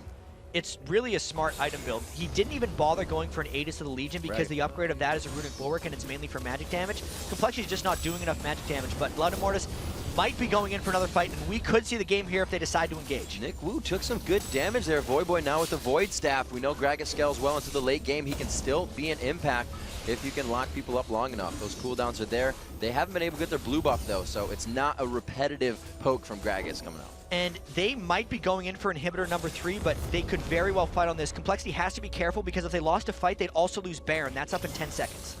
There we go, Baron, as you said, up in 10. The inhibitor down in maybe less or a little bit more. Can they get that push in? The wave coming in from one side. Loutamortis goes in. Can they follow this time? Nijaki very low. He gets the Lulu ultimate, but he's stunned up for the duration of it, so they may not be able to react. They got to get the focus onto St. Vicious. He is the one in front of you, but nobody else is able to help and focus Saint. A great hit rather, exploding cast from Voyboy, but was it enough? Beautiful damage coming in the AoE factor from Complexity that fight. And they did get that inhibitor, but the third inhibitor that had respawned is actually going to get saved by Cop. Curse loses the fight, and Complexity probably picks up a third Baron after this one. It's so crazy how much peel both of the bruisers can really put on the back line. Saint was back there the whole time. Loutamortis again diving in, but he found Prowley's damage as well. They got a little bit from Nick Wu. They grab another Baron on the game, 19-10, 41 minutes into this one. 11,000 is the gold lead. They're ahead 9-3 in turrets, and they are not going back after this one. Really crazy because half of their team is below half health at this point. They're going to rely on the Baron regen to maybe get them back up there, going for that third exposed inhibitors because they want to get the synced super minions to go into the base of Curse, something that COG didn't really get that entire game. There they go, they caught it. Look how much damage one barrel just did. A body slam on top of that, the same amount, a cask would absolutely destroy Brunch U. They have to be safe in these. They're definitely waiting for Brunch's cleanse to come back up because he's been locked up quite a few times in these fights. We'll have to see. Comp choosing that barrier has hurt him from Curse the Sad Mummy. He hasn't been able to cleanse out of those fights, and on the flip side, even though Brunch U is going full offense, when he gets ulted by Gragas, it's really on MIA to pop that intervention on him at just the right time, and that's pretty much what MIA has been doing this entire game, is just trying to save Brunchu from that and allowing him to go glass cannon. So now is the moment for Complexity to try to finish this one. They've worked down all the inhibitors. They should have 6 3,500 health super minions arriving into Curse's base at the same time. Even though Cop is 4 huge items on Caitlyn there, it may not be enough to hold this next push off. It's strong. We'll have to see what they can do. They obviously don't have the intervention, but they have given themselves the 2 Zonias on Jackie and Voyboy, so they're losing with kind of 2 interventions, right? You can't attack when you're Zonias, but that's a big thing. Complexity is able to stay alive, figure out what they need to do, and get the focus down. Last fight, like we saw, was a little chaotic. We'll have to see if they can follow up Loudamortis, or Complexity can follow up Loudamortis. Same thing, everybody can follow St. Vicious, because right now it's those 2 being the initiators. And it does look like the inhib timers are on a bit of a different sync as well. So instead of just waiting for the super minions to come through, there was only 1 wave of double super minions that actually came in since this inhibitor did respawn, and Complexity needs to make sure to clean this up if they want to get the full wave coming in. But knowing the doomsday prophecy of what would happen if Curse loses this inhibitor, they may end up fighting at this one, and Loudamortis just needs one of those to land, and I think they'd have the game. Loudamortis missing Voyboy on that bandage toss. Nick Wu taking a bit. The poke goes out, and they try to get good poke coming in from Cop. St. Vicious knows that they can get some free damage there, so they get a quick stun, a few quick pokes. We see Dragon in 1 minute. Baron is ticking away on Complexity, so we'll have to see when they choose to do this. If they do go back, they do try to get more items. And I think Complexity's going to try to catch Curse in a Nexus defending moment, because Cop will have to go back to clear that off, and Complexity's coming in for the 3rd. There they go. You see Brunchu putting on that speed steroid of his W. Get some quick shots out. Voyboy throwing the body slam. They go right back onto Jackie. This is the follow-up. Can they get there? The locket of the Iron Solari goes on for Complexity, and they are into the back line. Everyone's there, and Curse is running scared. Voyboy looks for the fountain, and so does Saint. Elements tries to stay in and support the team as much as possible. Even Cop has to come off of the fountain. He didn't even have time to heal. But Cop did make it back, and that is still just a 1-for-1, so Complexity is on the run out of here. There they are. They are able to turn this fight around. You are absolutely correct. Loudamortis running top. This is great for Curse. They've pretty much lost an inhibitor, but thwarted in a potential game loss from this Baron push. This is so hard. The Baron regen is still helping Complexity stay in this, and they have so many super minions coming in. I wonder if they're going to try to finish this. Cop is doing so much damage with every single auto attack, but Complexity has so many minions coming in. These go. They're trying for the top side. The super minion is attacking on the turret. They have the wave there. They're going to go for Loudamortis real quick with a bear stance. Back in. Loudamortis maybe not wanted that one to fully hit, but he does get himself out. Like he said, the regen keeping them this aggressive. Nexus turrets are getting lower and lower. Oh my gosh! Cop goes down in an instant. He had no idea it was coming. Didn't even have barrier to lose it. The first turret goes down. The second upset of the day is just moments away. Saint does not want this to happen. He is going to take charge, try to stop the offensive push. Loudamortis puts himself to the turret. Here comes Voyboy in. The home guards have been stopped. He almost kills Loudamortis and Brunch. Almost gets the body slam. Here comes Jackie. They finish off the card. The Nexus is safe for now. They begin to push Complexity out of the base chat. The shutdown gold goes to Jackie. They're going to be able to finish off Prowley, and Prowley come back on this one is going to be a tough one. Oh man, Riv, they got both Nexus turrets down this time, but still no Nexus. The gold is only 10,000 away. They will lose their Baron buff after this one. Cop is getting stronger and stronger. He's going for the same build that Neon Tonso did last game. Complexity was seconds away from staying alive in the season, right? And we have to remember that Complexity and Marn are tied for last. If they don't win both of their games today, they cannot tie for 6th. Keep in mind, Complexity is going to play Marn later in the day, so only one of these teams can still make the playoffs. And the teams that they need to lose games to happen here will be GGU and Vulcun. Both those teams have really hard matchups throughout the day, so it's a very real possibility that these teams can still make the playoffs after these miraculous games. And to add on, Complexity beating Curse is huge for Team Solo Mid as well. That puts them for the #1. So a lot of things happen with this game. There is just too much happening. Loudamortis still hasn't died. He's 1-0-14. He's getting some big items on Amumu, but it seems like his impact is becoming a little bit less and less as this fight progresses. They haven't been able to close on Cop in quite some time, since Cop doesn't have to care about target selection at this point, since he's doing so much damage with Caitlyn. 407 minion kills. He's creeping up to that crazy mark that Neon Tonso was able to hit last game. 3 lockets of the Iron Solari now. 2 Hex Drinkers purchased out. These guys are buying in bulk as they come around. 2 Sunfire Caves, 2 Randuins as well. You can see a lot of auras being built on Saints side, on Curse's side coming in. One of the lockets they can use up, but really it's just a frozen heart right now.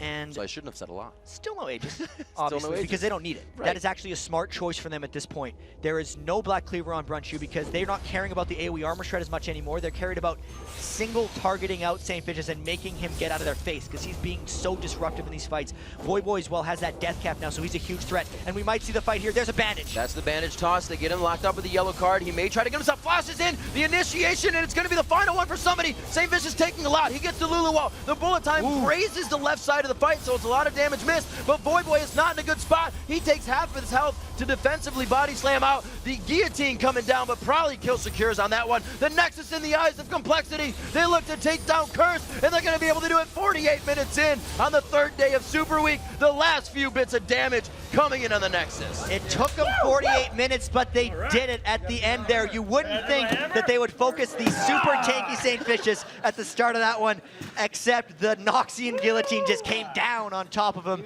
at the end of that fight, and finally Complexity could push it through for the win. Had Curse's idea. They saw last game and they said, we could do it better. We're going to lose both Nexus turrets first, but they slipped up at the end and they weren't able to pull it back. It was all going according to plan. It was just one more little thing and Curse would have had that one. But wow, that is also crazy for Curse and TSM because now, if TSM goes 2-0, they're first place. Yes. Curse loses their second place, and even if Curse loses their next game and Dignitas wins all their games throughout the rest of the day, Curse risks falling in 3rd place if they lose a tiebreaker. So everything is still on the line. These last 2 games didn't solve anything, and the next 6 will have to do it. They didn't solve anything, but they absolutely proved that the pressure of Super Week is real. I completely agree with that one because those were 2 of the best games I have seen all year at the end of the year. And we, like, down to Nexus, how many times have we said 3 inhibitors down, you can't come back? One team proved us wrong, another team proved it right. So we're 50-50 on it. We'll have to see as more amazing games for Super Week to come. It's time for a short break, but when the LCS returns, Freak and Kobe will sit down with Complexity's Nick Wu to talk about their huge upset win we just saw, and then Team Solomid tries to take over sole possession of first place when they battle Good Game University. Don't go anywhere.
Welcome back, everybody, to week number 10 of the LCS. I'm David Freak Turley, along with Sam, Kobe Hartman-Kensler, and right now we're also joined by Complexity's Nick Wu. So, Nick, coming into this week, you guys had the toughest schedule of any team in LCS. You had 5 teams you were not, with not great records against. You started out on Wednesday 2-0. You started out today with a win against Kurz. Why are you guys suddenly so amazing?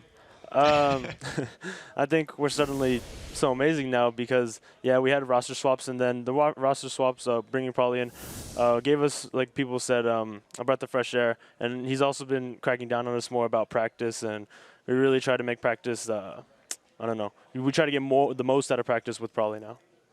Cool. So you guys, you talked about it yesterday where you like the Gragas splitting people up, and then you have Kha'Zix to isolate people. This time they took away the Gragas. Did that affect you guys at all? No, it didn't affect us too much. We thought of the possibility that Voyboy would play Gragas, so we just we went with our own strategy, Darius, and then it all worked out. So I noticed whenever you pick a champion, there's a lot of similarities between the ones that you pick. And coming from the fighting game community, you have the style that you use in the top lane that I really like. And I just want to know what goes through your mind when you're picking a new champion for top lane. Like, what are the attributes that you really like? What I really like when I choose a character is just obviously the dueling, the brawling potential, just like how much damage they do, how well they fare in 1v1s, and I guess it's a little bit more selfish because I could care less about the team aspect. I just want to beat this guy one-on-one. I want to outplay him. That's a lot of what it is. And such as for Zed, he does. The main thing is just the damage and mobility are probably one of my more looked at things. I mean, obviously Darius isn't as mobile, but everybody loves Duncan. So. Yeah. So speaking of Darius, this game you picked up Spirit of the Lizard Elder. This game, which I don't think we've seen a heck of a lot in general. Why did you go for this item? Well, before the nerf, I thought it was actually just like completely OP. Like the true damage, Darius is busting out like even more true damage with this item, and just that item in itself gives like a lot of AD for a cheap price, and it scales his ultimate, all his skills really well, and it just gives him even more mixed damage because he has magic from bleed and true on his ult and the Spirit of the Lizard Elder, and the regen helps earlier, like the mana and health regen. You really don't like if you spam a lot, you don't go home, but towards later, it probably kind of falls. The item probably itself falls off, and I might have swapped it out for something. I'm not sure what, but I might have swapped it out if the game went on for like a lot longer. I might have opted for some more tankiness. Yeah. So speaking of the game going on for a long time, I've heard people say or speculate that if Darius steals all the kills early on, you hurt your team's chances later because he doesn't scale as hard. Do you feel the same way?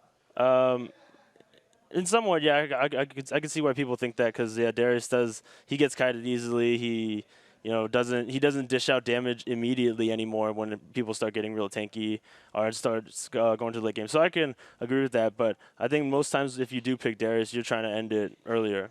So yeah, if I do steal a lot of kills, I believe I got a lot actually those games, but yeah. We still pulled it out. So. But I imagine if we went to 60 minutes or something, we might have lost. So also in the top lane, you said you like the brawling style. How do the summoner spells play into that? Because Voyboy, his manager actually forces him to take teleport more often now. Where it goes into your choices? We had tested teleport, and I wasn't like a teleport player. Like I couldn't make the right plays or the right calls with teleport. And I mean, that's what you need to run teleport. It's a lot on the user. Your team could tell you to come in, but it all ends up being on you, knowing when and how to use it. And I just didn't work well with it. Everybody has their moments. I had some moments in scrims where I did well with teleport, but overall, we just thought I would be better with Ignite and trying to just like win the lane.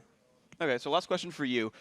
Dating back to the LCS qualifiers, right? You guys and Marn qualified, and there was a story with you and your brother where it didn't matter who made it. You guys were happy that one of you guys, one of the Smith brothers, made it into the LCS. Well, your last match of the season is against your brother. It's against Marn. And basically, this is the do or die. One of you will definitely be in bottom 8 if one of you loses, and the other one has a shot at playoffs. How do you feel coming into this match now?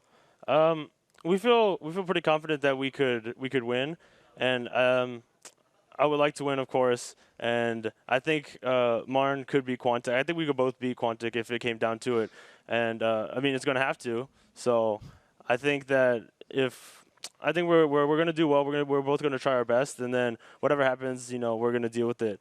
But at least we hope one of us is at least going to stay in, and just hope for the best that both stay in. All right, well, good luck to you in your matches, and you know, good luck in the tournaments that follow. And thank you very much for your time for the interview. So that was Clicky D, but it's time for now. Clicky D, sorry, that was Nick Wu. Got myself confused up, but now it's time for our third match of the day, which is Team Solo Mid against Good Game University. TSM will lock down a tie for first place with a win. It's a guarantee there, while a victory for GGU guarantees them a spot in the playoffs. But standing in their way is the LCS's hottest team. A lot of teams are on a roll right now. GGU is one of them. They used to be last, now they're climbing up the ranks really rapidly. We haven't used all our strategies, but we're very versatile and we can definitely take a game off them. It's not like early on in the season where you just didn't really care. Every team is actually starting to look good now, and any team can beat another team. It's like our last chance to like prove that we have what it takes to stay in the LCS. We really want to get a game off them like we did with Curse, and hopefully we can pull a win. We're going to upset them. We'll see if they can pull that off. TSM has won all 3 games against GGU so far, but this is a very different GGU than the one they faced in Week 7. Yeah, their game in Week 7 was a low kill count, and TSM really just had control the whole game. The odd one, he played his support jungler style. He was 2-2-21 in 3 games versus GGU. He just controls the map very well, focuses on those objectives, and TSM also focused on banning Zion Spartan. They banned Akali against him, actually, all 3 times. Now, Akali, she's had a few balance changes, so a little bit less damage. It takes a little bit longer for her ult to come back, so the snowballing in lane is a little bit less effective, but we'll have to see if they continue to ban that out or if they don't think it's a threat anymore. Yeah. GGU, they're 5-3 since Daydream joined, though, so they're definitely still feeling good. They're moving up. They started in 8th place. Now they're up and they're tied up for 5th, so they're definitely on a roll. On a roll they are, so call them butter. But what was already going to be a tough match for GGU will be more difficult after they were informed yesterday that they will lose their first ban today for violating LCS rules regarding conduct during game pauses. Yeah, players are prohibited from discussing the game or game strategy during pauses. This ensures that the players' pause are exclusively to deal with technical issues, and it keeps player from pausing the game with an ulterior motive in mind. GGU they've been warned several times about this. They just kind of shrugged it off, and now it's going to cost them pretty big. Because they broke that rule again, GGU are going to lose their first ban today. So, of course, because they are on the red side, Good Game University, TSM will get their first ban, then GGU will basically AFK out and let the ban timer run through for their first one. Then they'll get their next 2 as normal. So we got to get into this game, of course. Let's, got the rules out of the way. Let's actually talk about the match itself. Let's start with the lineups. On the blue side, Team Solo Mid. Dyrus in the top lane, the odd one in the jungle, Reginald in mid, Wild Turtle on AD carry, and Special on support. And in the red corner, it's GGU. Zion Spartan will be up top. Nintendude in the jungle, Jintei at middle, Don't Mash Me on AD, and Daydreamin' supporting. Daydreamin' on support indeed. So, gotta get these players into the game, and we've seen 2 crazy upsets so far, right? Bottom 8 teams beating top 4 teams, like crazy stuff going on here. What are the chances for the next one? In nail biters, too. I mean, the chances are definitely high, but the way that they've happened, not just the fact that they've been upsets, but the way that they've played out inside the base, everyone just, their backs to the wall, defending the Nexus. This is how the last day of LCS should be. Everybody should be fighting till their very last breath. Like, they're all in the Alamo defense mode here, just around those Nexus turrets, and they don't want to let anything fall, even if they're that far behind. It also gives hopes to losing teams because they've seen already in the day, teams have been coming back from these crazy deficits. And actually, you mentioned the Alamo defense. I remember Good Game University was like the original Alamo failed offense, basically. They went up against, Curse in the first week with Kale Twitch, 5-man the Nexus, lost to Curse. Feel like everybody would like to pick up an ex-Peke for their team just for the last days, even if they could borrow somebody like that, because it really shows like it's being crucial right now. I actually like that ex-Peke has actually become the new term for backdoor. like legitimately, like in all the games I've played, when it comes down to it, it's like people start yelling ex-Peke, and it's not even backdoor anymore. It's literally called Peke. And I mean, hey, speaking of him, we've seen TF now a bunch in a row as well. Yeah. Definitely one of the best champions for that because of not only the fact that he has a global movement, but he also often buys a Lich Bane, which is so nice with bringing down buildings. Look at this GGU team. They always have a lot of style. They have big hair as well. They do. And then you like waving it back and forth. I'm a fan.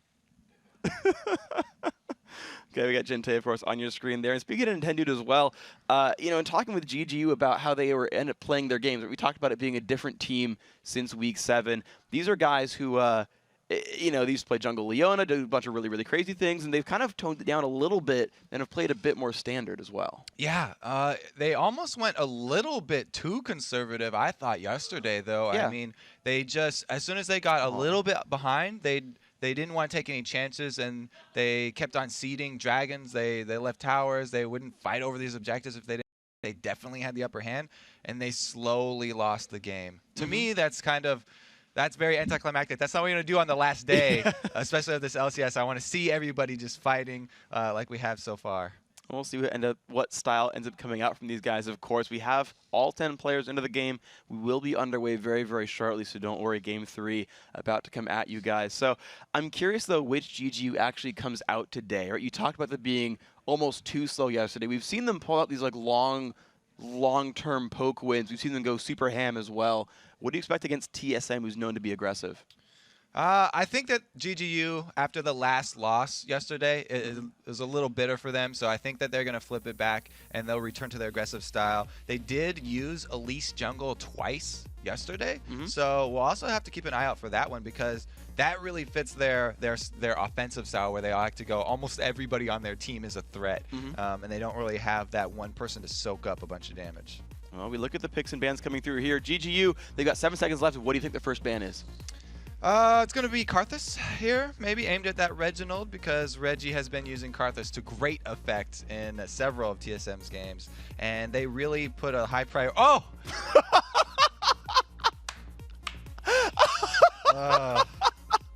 I'm sorry.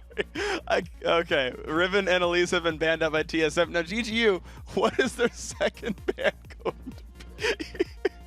It's Renekton, too late. Oh, bad boys. Bad boys. That's what you get for breaking the rules. No first ban for them. You had me so caught up in the story, too. Oh, that was well played. Well played, Freak. All right, so they did ban out the Elise, though, so it's not going to be another jungle Elise here for Nintendo. He's going to have to try out something new. Okay, so Shen, the first pick here from TSM. Dyrus, it's like channeling their hotshot now, man. He's in that split pusher tank. They've made that return to the global playstyle, like we said. TSM definitely embracing their Season 2. And it's really helped for them because that was when they were dominant, really. They were on a roll of however many tournaments they won in North America, almost all of them the whole season. And it's really good that they've returned to their roots because with the addition of Wild Turtle, he really complements that aggressive style that Reggie was known for. Well, on the other side, though, we have GGU playing a little bit more long-ranged right now. They're looking at Caitlyn. You're still laughing at me. I can't believe you got me with that. You delivered the line yourself. Nasus and Caitlyn picked up here for Good Game University. The Nasus, there we go. That is the objective control. Now they will have that point man. He's all about being that tanky mid and late game presence in team fights. Reggie's going to lock in his Karthus. No surprise there. So that's 2 globals already for TSM. You mentioned it being Season 2 style, and look at that. These are champions we have seen basically forever throughout the last year. So Sona and Karthus are locked in. It is now GGU's turn to pick up, and you know they've been playing. You know, speaking of kind of consistent style, they've been playing Caitlyn and Nasus a lot recently. Yeah, they have. I mean, we've asked a couple of the junglers about the state of Nasus too, and I believe it was Crumbs. He was like, "Yeah, he's pretty much perfect for if you want the mid game, the late game, shutting down AD carries, and then objective controls. The only thing he's lacking is that early game skirmish and the early game ganks." Which is the reason that Crumbs doesn't play Nasus, because he really loves that aspect of junglers, and he puts a very high priority on that. A lot of APs being shifted through here, even hovering over that Master Yi for a while. That would be definitely a new pick for the LCS. Very exciting one. A lot of mid players like Alex Eeks, he'll stream a lot of AP Master Yi mid, but not too many people bring it out in the actual tournaments. And they are going to lock in the Jace plus Lux. Large poke from this team. Exactly. That GGU lineup, I mean, all of them just so incredibly long range, and so now it's TSM's turn to figure out what they do against this. Once again, GGU, you can see the lineup on the right-hand side, TSM on blue. They've got to lock in their last few champions here, and Good Game University, they're only hiding a support at this point. So what TSM could do right here is recognize that they're trying to poke and go with a hard initiate. This jungler Nocturne is pretty good with that because you can have Shen on top of him, and so the problem that some Nocturnes run into of being too squishy when they dive all the way in won't really be an issue. The other one that they could choose would be a Malphite, and then have Shen and Malphite sort of switch between jungle or top there, keep GGU guessing, but it looks like they're pretty much decided on having Odd One be that Nocturne, and they're content to have Dyrus again on that Shen up in the top lane. They've worked on their communication issues. Yeah. They'll be calling the Shen ultimates on the specific person, and we'll see how they can execute it. This time, Varus being the AD that they're going to lock in. TSM almost got a full Season 2 lineup. If that was Ezreal, if that was Ezreal, this is a year ago, a screenshot from a year ago of one of their champ selects. Instead, that is going to be Varus picked up, and Daydreamin now is going to consider his support. We've seen him on a lot of crazy things so far. We've seen him on LeBlanc, Elise, a lot of crazy things. So this is probably going to be a lock in here on Blitzcrank, I'm thinking, because Daydreamin loves hooks, Thresh is banned, and the AD he could go up against if they do 2 versus 2 lane is going to be Varus with no personal escapes. So that would, tough break. It's okay. So Jono, which is a crucial part of poke comp. So he's going more team oriented there. His reflex was, yes, Blitzcrank, I want to get that Varus, but for the team, I'll go Janna. We'll give that movement speed. I'll have the extra reset for our poke comp that stops the disengage from Nocturne. And that's going to be very helpful for them. So we'll have to see how well this poke versus split push team fights come out. So how do you think GGU deals with that split push then? Do they just say, screw it, go down mid lane, or they heads up? 5-man down a lane, they siege up, they poke down that turret, and they play chicken. Who's going to come back first? If TSM are the ones to buckle, it will be Odd One ulting in, Shen ulting from a side lane that he's pushing straight on the Odd One, and they try and land a hard engage. It's up to Janna really then to try and get that disengage off, and then with the Jace acceleration gate, if they can get away, it will be a big win for them. But really, it's going to be who backs down first.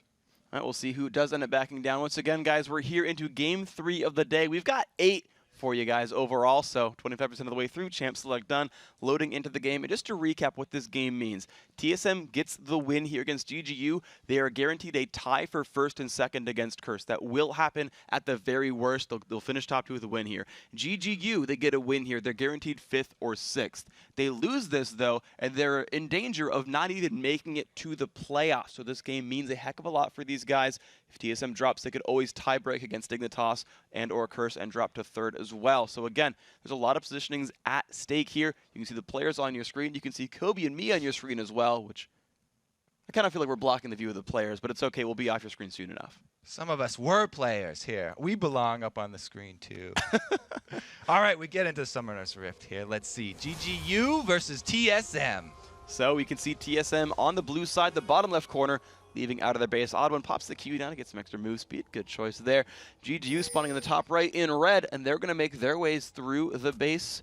And kind of both sides are splitting up right now. Only a single red elixir bought this game. That might be a record here since they've really just exploded across all teams. Everybody's spreading out though, so it is going to be one of the more safe starts that we've seen. There haven't been a lot of recent level 1 fights. There really haven't been. We saw a fair number in like week 7 and 8. We had a week where there was like 16 kills in the first 2 minutes, like across each game, like some ludicrously high number. But here, yeah, you've got a couple of defensive wards, and guys are kind of waiting on their side of the map. So it is going to be GGU opting for the normal 2 versus 2 and 1 versus 1 top there. They want to send Jace against Dyrus. They feel like Zion's going to have the upper hand in that lane. Plus, he'll be able to interrupt Dyrus when he does hit that level 6. Nobody has gone with a summoner teleport though. So it looks like GGU, they've taken that the thing I was talking about where they're just going to play chicken in the late game. They don't want to try and play TSM split pushing game. They're just going to group up in one lane and try and shove it down and force TSM to come to them. It'll be interesting to see that game of chicken, though. I remember TSM versus Marn when they got like 1 or 2 inhibs down against Marn and played chicken at sort of Baron and forced Marn to lose their own base. We'll see if TSM can kind of keep that going and get themselves well fed in this one. Xpecial and Wild Turtle taking the double golden for themselves. Reginald helping with Dyrus as they take down the Wolves, and Dyrus actually being given full XP on this Wolf camp. Zion Spartan takes away the Wolves on his side. So these teams really sharing a lot of early jungle experience.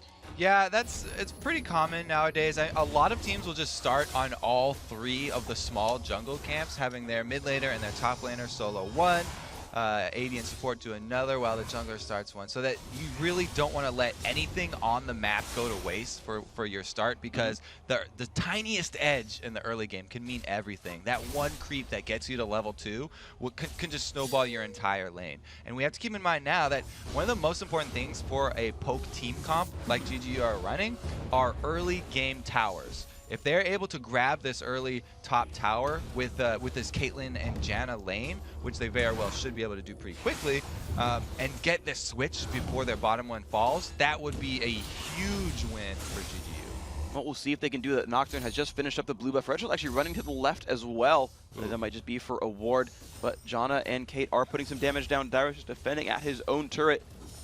And Dyrus, he actually did learn Shadow Dash at level 2, so he will be trying to look for some kind of turret pressure. Yeah, mid though. He tried to pull off a full range taunt there onto Janna. Not just barely out of range of the turret though, so he wasn't rewarded with any turret shots.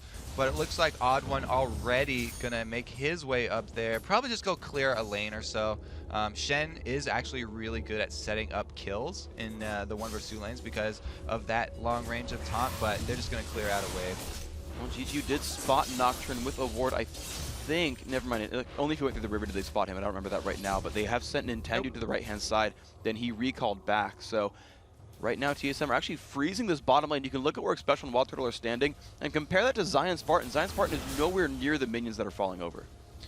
Yeah, he just wants to barely get in that range of experience. Doesn't want to take any free damage here. As we see Nasus come down, he's going to support as well. So really both junglers just being lane partners right now, trying to keep up the turrets. Like I said, it's so important. The first turret, when you're going against a poke comp, could make or break the entire mid game here. And the top turret already down to half, whereas bottom here for GGU, fully healthy. Hasn't even taken a scratch. I hear them yell, go, go, go. They jump in on Xpecial. The slow is there. Can they have enough damage? They knock him back with the Ignite on. He puts the Q out, and that is first blood picked up for Nintendo. Now Wild Turtle caught. Kind of alone right there. Can they get enough damage onto him? The Wither comes across. Nintendo runs back, cleanses pop. Zion Spartan gets it with the EQ. 2 kills picked up for GGU to start off the day. Game. Okay, so towers early game are important, but double kills for your solo lane are equally as important right there. Very, very nice job there by Zion and Nintendo. The importance of Ghost versus Flash right there. Ghost is amazing at lane ganks. That is the biggest difference. That and the shorter cooldown of it mean that he can now even put pressure on this bottom one. Oh my god, he has Flash. You are not on today, I'm good really sir. not on today. Their first ban, but no. Okay, so Zion Spartan and Nintendo have cleared out this bottom lane. The Cannon Minion taking some of that up for themselves. They're it down to half, so suddenly the 1v2 lane, by the way, actually winning for GGU. We don't see that all that often, honestly. Well, a double kill will definitely do that for you. Since it's been both junglers in the lane, it's more like 2v2 lanes for pretty much both of these. It looks like TSM tried to get a little aggressive there, but not even going to stay in for the fear tether, and they just want to keep this turret alive as long as they can. They did force the cleanse out of Don't Mash Me, though. Dyrus did land the taunt, forced him to run away from that one, and of course they disengaged, but they're still sneaking up right here. You can see them running through the brush. Mash Me and Daydream know about this, though. But Odd1 has successfully pushed the lane up with his teammate. And look at that, they're actually now zoning out the dual lane here of GGU. I think it's 5-5 versus 4-4. The TSM here have a level advantage. Odd1 has not gone back into the jungle to clear any of the small camps since his first rotation through. Great tornado there. Good disengage from Daydreamin'. That's how you use a Howling Gale. You can do that against a lot of opponents, actually. It works great against Alistar lanes as well when they come in for the headbutt.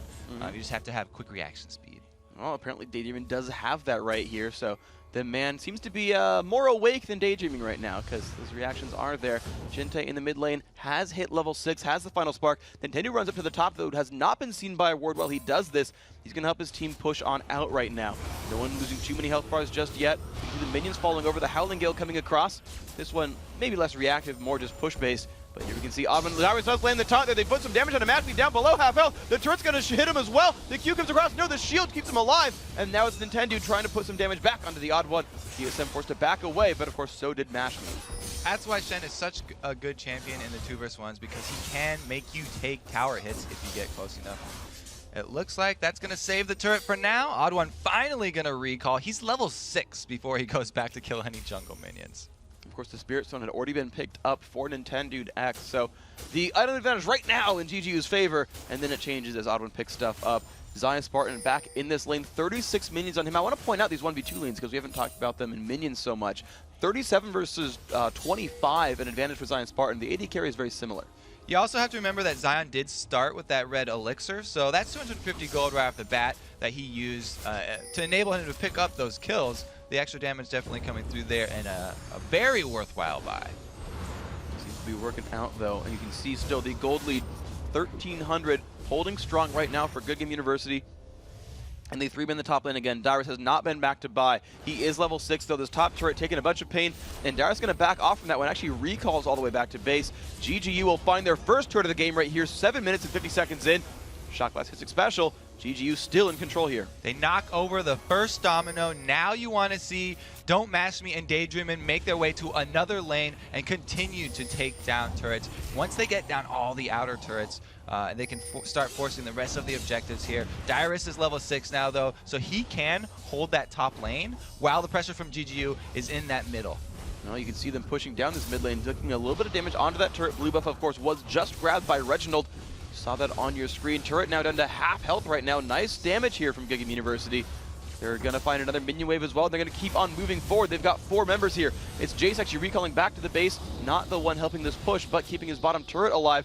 And now Wild Turtle and Xpecial have been sent up from, well, just Xpecial, I should say, has been sent up from the bottom. So the game of chicken may start a lot earlier than we expected here. Dyrus has his ulti. Odd1 is ready to engage. They actually missed their catch here on Xpecial, so that's not going to come through. But they have TSM has all of their weapons ready. Everybody's got their ultimates from level 6. They have summoners available. So it's really going to be next time GGU sieges up, will we see TSM pull the trigger and go for that hard engage, because the next team fight winner will be rewarded with Dragon as well.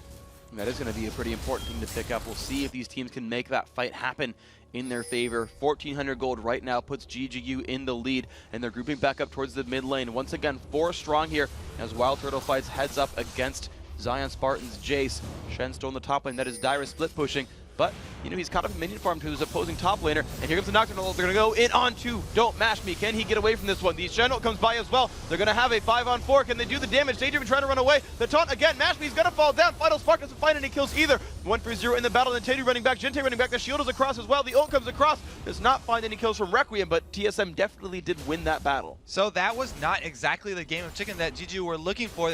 The synergy between a poke comp is the most important thing. You have to have all 5 of your members there. If you don't have acceleration gate from Jace, you can see the delayed engage from TSM right there was successful. If the extra speed boost was there for GGU and the knockback from Zion, then they might have been able to get out for that. But a huge win for TSM. They do get that dragon on top of it that I was talking about, but GGU want to answer for the mid turret and they might get pinched. They get a little bit of damage, but they are afraid, in fact, of that from GGU, or sorry, from TSM, I should say.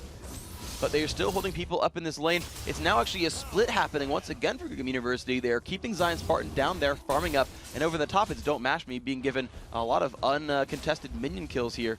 And he's going to try to get his gold income up. He's missing all of them, He missed literally all of them there. The globals from TSM were both burned in that fight, though. So they got the gold back to even, but they used some very, very long cooldowns.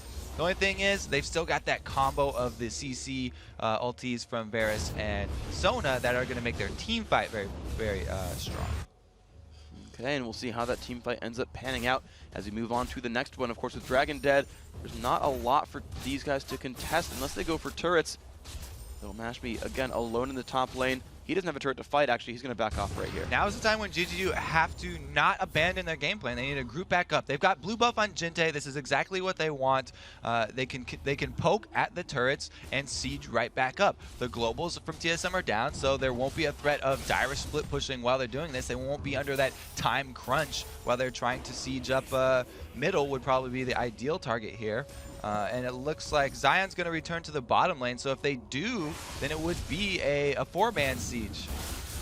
Okay, so let's see if that ends up being what happens here. We can see Zion Spartan 1v1 up against Dyrus. As you say, that ulti is down. Mash Me grabbing his red buff for himself. We can see as we crest into mid-game, really no major advantages anymore on either side, despite GGU having a kill and a turret on their side. That Dragon from TSM definitely helped them out. Yeah, and TSM, they're continuing to put pressure all over the map so that GGU can't group up and pull off their poke comp. Don't Mash Me and Daydreamin had to go top here. They don't want to let these minions go to waste, and now it's just basically the support and AD lane that we're so used to seeing. Oof, and Zion Spartan in that lane just takes a bunch of pain from Dyrus. A nice taunt under the turret, gets some pain right there. Mash Me and Daydreamin running back. Here comes Nintendo, though. They get the Wither onto Dyrus. They're going to bring down the turret. Now, will they keep moving forward? Misses the Shock Blast. I don't know if that's going to be enough for Zion Spartan. Huey's in melee form and walks right back out. Of course, Nocturne is waiting in the wings. The Odd One's not going to find someone to kill. So the only turret left up on the outside ring for TSM right now is that middle one. Don't Mash Me getting dove. And look at the burst combo that's available there. Daydreamin trying to heal himself to keep him alive, but it might not be enough. Flash from Wild Turtle. The shield's not going to be enough. Xpecial secures that kill for TSM. 2-0 right there, and this top turret could be theirs also. We talked about keeping track of cooldowns of ultimates yesterday and it being so important, and the Koreans and Chinese putting a lot of emphasis on that. Against a team like TSM has, that just becomes even more important. Karthus, Shen, and Nocturne can come from anywhere, and if you don't know when those are available, then they'll just surprise you like that. Go for a tower dive, get some kills, and a free tower to answer. TSM looking really good in this one. They are looking pretty good right now. The early game just went so well to GGU, but aside from that double kill bottom lane, that's the only thing they've really found for themselves as far as kills are concerned. 13:35 into the game. Zion Spartan still trying to get that split push farm up. He's got a decent clip here, but you're just looking at how much gold TSM are earning. And look at, Reginald 124, Wild Turtle 131. Looking really good for a lot of all-stars there. Yeah, TSM really at home with all these two. We said these are the main tools that they used in Season 2, and they're very, very practiced with them. So they know exactly how they're going to execute. GG now finally grouping up with their 5-man. Dyrus is split pushing bottom. This is that end game of chicken. Let's see if they can do that. TSM holding on right now. 4v5. Shock Blast comes out, doesn't find anything. Acceleration gate still down. That's going to dissipate. Traps starting to come down from Don't Mash Me. GG moving off to the side. They're actually going for the blue buff here, Zion Spartan. Blue buff is so important for this GGU team. They actually would rather have two of them. Wild Turtle! Click on how much is that? Like 50. It was below 50 before he started that. That was 40. I'm going to say 3. There's 3. 43. 43 health indeed. So very, very low. Nearly killed Wild Turtle, and that actually allowed them to push down and take that turret. Zion Spartan actually looks to be aggressive here onto Dyrus. Goes through the acceleration gate and says, you know what, never mind, you're cool. You know, I just won't go for you after all. So the power of the poke right there, you can see how explosive these fights are going to be. As soon as one spell lands, all the rest are going to come out chain on top of that person. It was really well executed by GGU, and Wild Turtle was lucky he had his cleanse up, because that was going to be his life. Well, thankfully, he did not go down for TSM fans out there, but GGU had tied the gold lead with this. 3-1 in turrets, 3-2 in kills in TSM's favor. And again, TSM up 1-0 in Dragons. And speaking of Dragons, it is coming up in just 50 seconds. So that will definitely yes. be a point of contention. I wanted to point out Wild Turtle's adaptation, though. Usually he's one to go with Infinity Edge. He almost gets Infinity Edge on every single champion, but because this is such a high action early and mid game, he's gone with the Bloodthirster to power spike early, because he knows that GGU running this poke comp are going to be grouping up very early and trying to force these objectives. Odd One creeping down the river here. He has his ultimate up, but nobody else is in position, so Zion will be okay. They definitely don't want to lose that blue buff on Zion Spartan. That's very important for their entire game plan. And even the blue of TSM should be receiving quite a lot of attention from GGU, because if at any point they're able to get 2 blue buffs, they will be able to get whatever objective they want. Well, we'll see if they can do that. Of course, there are some wards on the left-hand side jungle. You can see those red blips on your mini-map. And of course, now GGU has taken control of the Dragon, though. And that is TSM kind of looping around the side, so they might try to fight for this fight.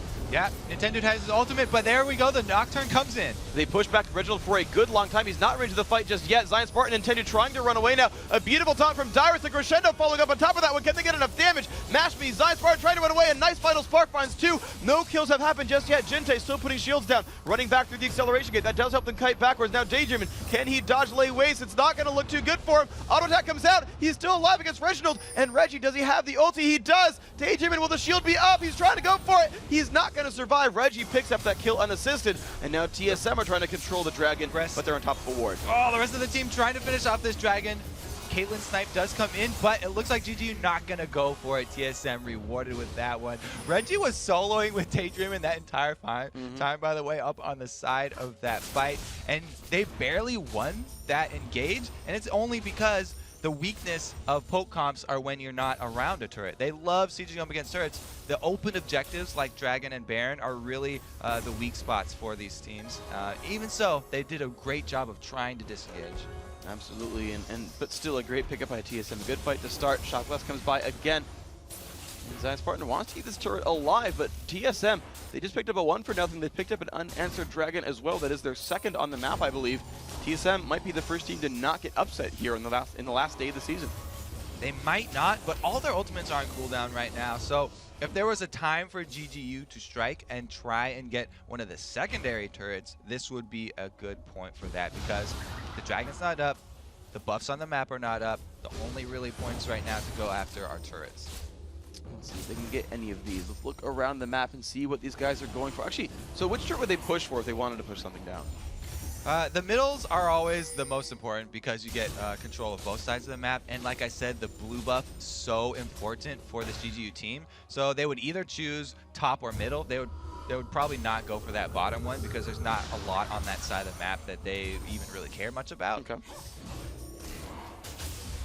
Now we can see the GGU have in fact grouped towards the mid lane, so seems to be an astute observation on this side as Wild Turtle comes by, and now they're running towards the top half. So there's the two they're looking at. They're pinging around by the dragon. Oh, they see Reginald Light Binding is not quite landing. Golem, I meant right there, by the way. And blue buff has spawned up. Dyrus is there. The ward down for TSM as well. What will GGU do about this? They've now got a 4-on-5. They do not have Don't Mash Me quite yet in the fight. They should go for this because they have another 30 seconds of no ultimate here from the Dyrus, and Reggie's is down too, but they don't know that because it's not well timed, and they aren't going to stick their necks out. Blue buff for Reggie. That's huge. Actually, sorry, I thought I saw someone last hit it. Reggie. Wow, Reggie didn't get it. Reggie is not wearing it. It's Wild Turtle who last hit that, actually. So that's a whoops-a-daisy. You have that on the AD carry. Reggie actually fairly low on mana. If they fight right here, could be risky. Nice shock blast comes across there from Zion Spartan. Already finished a Muramana with cooldown boots as well. Yes, that is the poke build for Jace right there. If he also would finish that longsword into a brutalizer, then that's really the key structure that he needs. He's already got his tier fully stacked, like you can see right there, doing the work early. So that's going to relieve some of the mana issues that he's going to have.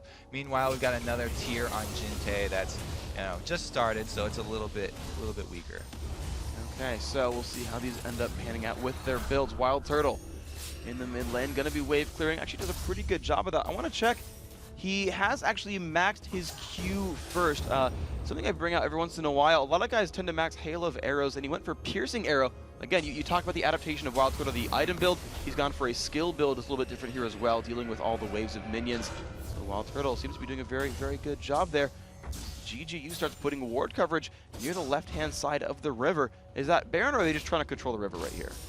Well, the map control is really important, but it is definitely focusing on Baron. Nobody wants to burn it down, but the threat from TSM with all their globals means that any sort of mispositioning right here will cause a huge... It looks like GGU actually just going to go straight back down middle here. They want to keep up that pressure. Dyrus still up top. His Stand United is ready, so we'll have to see if TSM want to pull the trigger again. See if they do this. Nintendo in the front. The Piercing Arrow comes across, landing some damage from Wild Turtle. Nintendo forced to run away. The Wall of Pain putting out a lot of pressure. There's the ult comes across. Nintendo's not in a good place. The ult comes in from Daydreamin. Nintendo almost survives that fight, but Daydreamin's going to go down as well. And Reginald's going to keep moving on forward. Can they find Don't Mash Me? Can they find a third kill in this fight? Acceleration Gate. Getting Zion Spartan out of the battle. It looks like TSM will more or less back off and look for buildings this time. You can see that a poke comp is not the easiest comp to pull off. You have to be very well coordinated. Now Reggie gets another catch, forcing the flash from Zion pretty much for free right there. And now is TSM with the flash down from Zion. Only Mash Me really here to defend. They're looking for a turret. They're going to get that turret too. Don't Mash Me can't go any closer. Laser tries to clear, but it's already down. TSM answering back. Dyrus did not have to use his Stand United, by the way, for that catch. That was just the 4 members doing a good job. And his Shock Blast actually doesn't make him stop recalling either. Small win for him. Just whiffed that one, unfortunately, there for Zion Spartan. Oddone taking away. Oh no, Reginald and Oddone sharing the race. So nice of them. Sharing is caring after all in TSM and most things in the world. Wild Turtle split pushing on the bottom. 208 minions on him. First place in the game. 2-1-2 as well. He's had a really big impact this game so far. Yeah, and Nintendo has to be careful because he is one of the least mobile champions on this GGU team. So they have to move as a unit, really, make use of that acceleration gate for the disengage, and hope that Jen is nearby next time. So if someone does get caught out, they have to kite as one and damage whoever's the first one. And like we saw, there was not much threat there deterring Reggie from following it up, and they were just able to chain on that ulti from Wild Turtle to pick up the kill. It does whip this time, though. Does. Light Binding comes across, doesn't quite land either right here. Reginald finds a bit of poke in the Nintendo, so does Zion Spartan onto X-Special. Acceleration gate, they're going to back off from that one right now. Mashme going to last hit some minions in the mid lane. Dyrus still shoving up the top though, and no one is responding to him. It looks like it's going to be Zion Spartan finally making his way across the map, but it's going to be on top of his turret when he gets there. Yeah, Zion responding. He calls chicken first, goes up there to try and stop Dyrus, gets a little bit of harass on, and misses the taunt. So Zion going to pick up a bit of farm for himself, but you can see 138 to 157. That Dyrus seems to be getting the better deal right here as TSM moves down onto the Dragon. It's going to be another one that is just not contested. 3-0 on Dragons for Team Solar Mid. So great global control out there for TSM. The only thing is Dyrus has to be careful, and he has to continue to purchase these wards. You can see he pushed one in that tri-bush just now, but if he pushes past that area, you open yourself up to that vulnerable position where if you do get caught, the rest of TSM doesn't have the ability to jump to you. That's only Stand United on Dyrus. Okay, so it's going to be Dyrus still chilling up in the top half of the map. The ultimates half available here for TSM. They don't have Wild Turtles, but I guess they do have everything else. A minion has destroyed a red turret. That bottom lane is still working well for TSM. Now 3-3 in turrets and a 6,000 gold lead. This does still seem to be them controlling this game. It seems like TSM actually have gained the upper hand here. They've got the global presence. Dyrus still not having to use his Stand United. He just has the threat of it. He hasn't even had to pop that one off recently. So they still have that option, and they could just continue to do as they have. Protect their blue buff next is going to be the biggest point of contention here. They want to actually try and get that one onto Reggie this time because that actually opens up the threat of TSM pulling off a Baron. Blue buff on Karthus is one of the highest damage sources for single target, and it actually opens up them for having a 2-man Baron even. And that could be a very, very scary thing for Gugum University because right now they don't seem to have much vision over that Baron area. We've seen a lot of these old school American teams are very good at those Baron sneaks, definitely in TSM's repertoire. And GGU, they're still looking at that poke game, it seems, kind of pushing their heads forward to that mid lane. They're not finding any success yet. What does GGU need to do to start making headway here? You can see that TSM have switched their focus. They're prepping for that Baron control that they just got with Reggie on a blue buff by Dyrus moving from the top lane down to the bottom lane here now. So he's farthest away from Baron. So if he does draw Zion Spartan away, then he can run into the bushes, try and get out of range for Zion's knockback, and then TSM can force GGU into a bad spot around Baron. So all they're going to have to do now is the last piece that would be in that puzzle would be an Oracles, and they do have it on X-Special. He's got an Oracles in his inventory, just pops it now. They can clear out the wards. And speaking of clearing things out, this blue buff getting cleared his way as well. Wild Turtle will last hit that. Again, he takes a blue buff, but that would have been stolen away by Jinte otherwise, so good adaptation there. Wild Turtle definitely doing amazing this game. GGU, they just can't seem to find anything to do this game. It's really hard for them because of the blue buff denial right there. Now is when TSM are going to put on the pressure. There it is. They all go to the Baron area. Exactly. They have Tyrus split pushing bottom. Oracle's going to clear out all these wards. And it's going to be up to GGU. How much money will they spend on wards to put over the back of Baron Pit? Over the back of Baron Pit constantly to make sure that TSM are not trying to do that one early. Well, right now it's 0. Of course, the Ruby Sightstone is there for Daydreamin', and I haven't seen him spend any 75 gold wards on that just yet. But TSM, they're lurking around. They're actually going to find Nintendo X. The fear is going to be there. He flashes the wall, so he will get out. But that is a flash down for a pretty basic cooldown from the Odd One. Special will continue to sweep out wards in GGU's jungle. Zion Spartan is also in trouble in that bottom lane. He had to run towards TSM's base because he tried to fight Dyrus, and Dyrus basically just shoved him off. Now he is in no position to get back. He has to recall, and TSM has free time to push on these turrets. You do see it take a bit of damage there. The shield comes off from Daydreamin'. It gets down to about half health, and now Reginald is in mid, and he knows no one's quite around him yet as Special sweeps out wards and puts up one of his own. Mashmi again just being sent to clean up stuff over and over and over again. But you compare the AD carries, and it's 268 to 222, and this top turret's going to go down.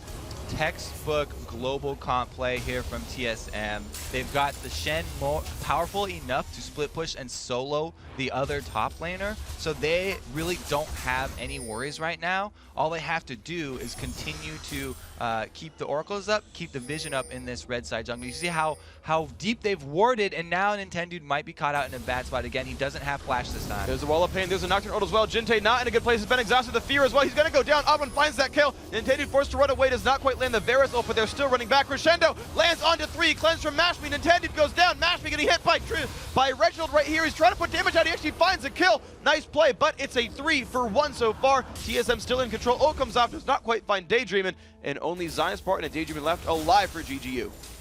Reggie might have some words for Dyrus after that, because he did go down. Dyrus didn't pull off his stand united, but it doesn't really matter. That was a great trade for TSM. They definitely came out of that one ahead. Karthus, he's used to dying. It's not a big deal. They're actually going to even rush the Baron off of this one, so that will be a huge win for them. And the next push that they do could very well be that bottom lane all the way through to an inhibitor. Definitely a possibility here. TSM, of course, with complete control over Baron, going to get that one very happily. It's going to be theirs with no contestation at all. Now, will they wait for Reginald? They will not. They could have waited 4 seconds, but I guess it does risk a steal. No, they won't go for that. Zion Spartan, though, all alone, could use another 299 Spartans really in this game because they seem to not do so great so far. GGU trying to push out something. It's actually a good point, not waiting on Baron so they don't get it stolen. The other bonus of a poke comp is that you have that long range, that you always have threat of stealing it with a Lux combo, along with a Nasus in there, since he does have his ulti, or he does have he would have his ulti if that was ready. Yeah, it would be at his disposal. Okay, so let's take a look. Right, we've seen games so far go late game and have super farmed AD carries with like ludicrously great item builds. This game has been TSM almost the entire time. What's GGU got to do to get themselves to this late game status so they can turn the game around? Right now, they don't really have a choice anymore. They have to turtle. There's nothing on the map worth going outside of your turrets for. So they're going to have to stand behind it and hope that the dive from TSM just goes in their favor. Okay. They can't even venture out to get blue buffs, though. So the early tiers from the Lux and the Jace are going to be all important right here. They're just going to have to hope that they get an early catch. If they can light binding Reggie away from their team and then burst him down 100% before he's able to get into the center of them and get off all his AoE, then that would be a huge step in the right direction for them. They just have to worry about this Nocturne diving right into the back lines with a Shen on top of him. That is going to be a scary combination here for Game University. They've got the gate down, and they're just wave clearing over and over and over again, trying to keep their base in decent standing. So far, minions are not flooding their win, but you're seeing Dyrus and Reginald both split push. Why even send Reggie to split push here?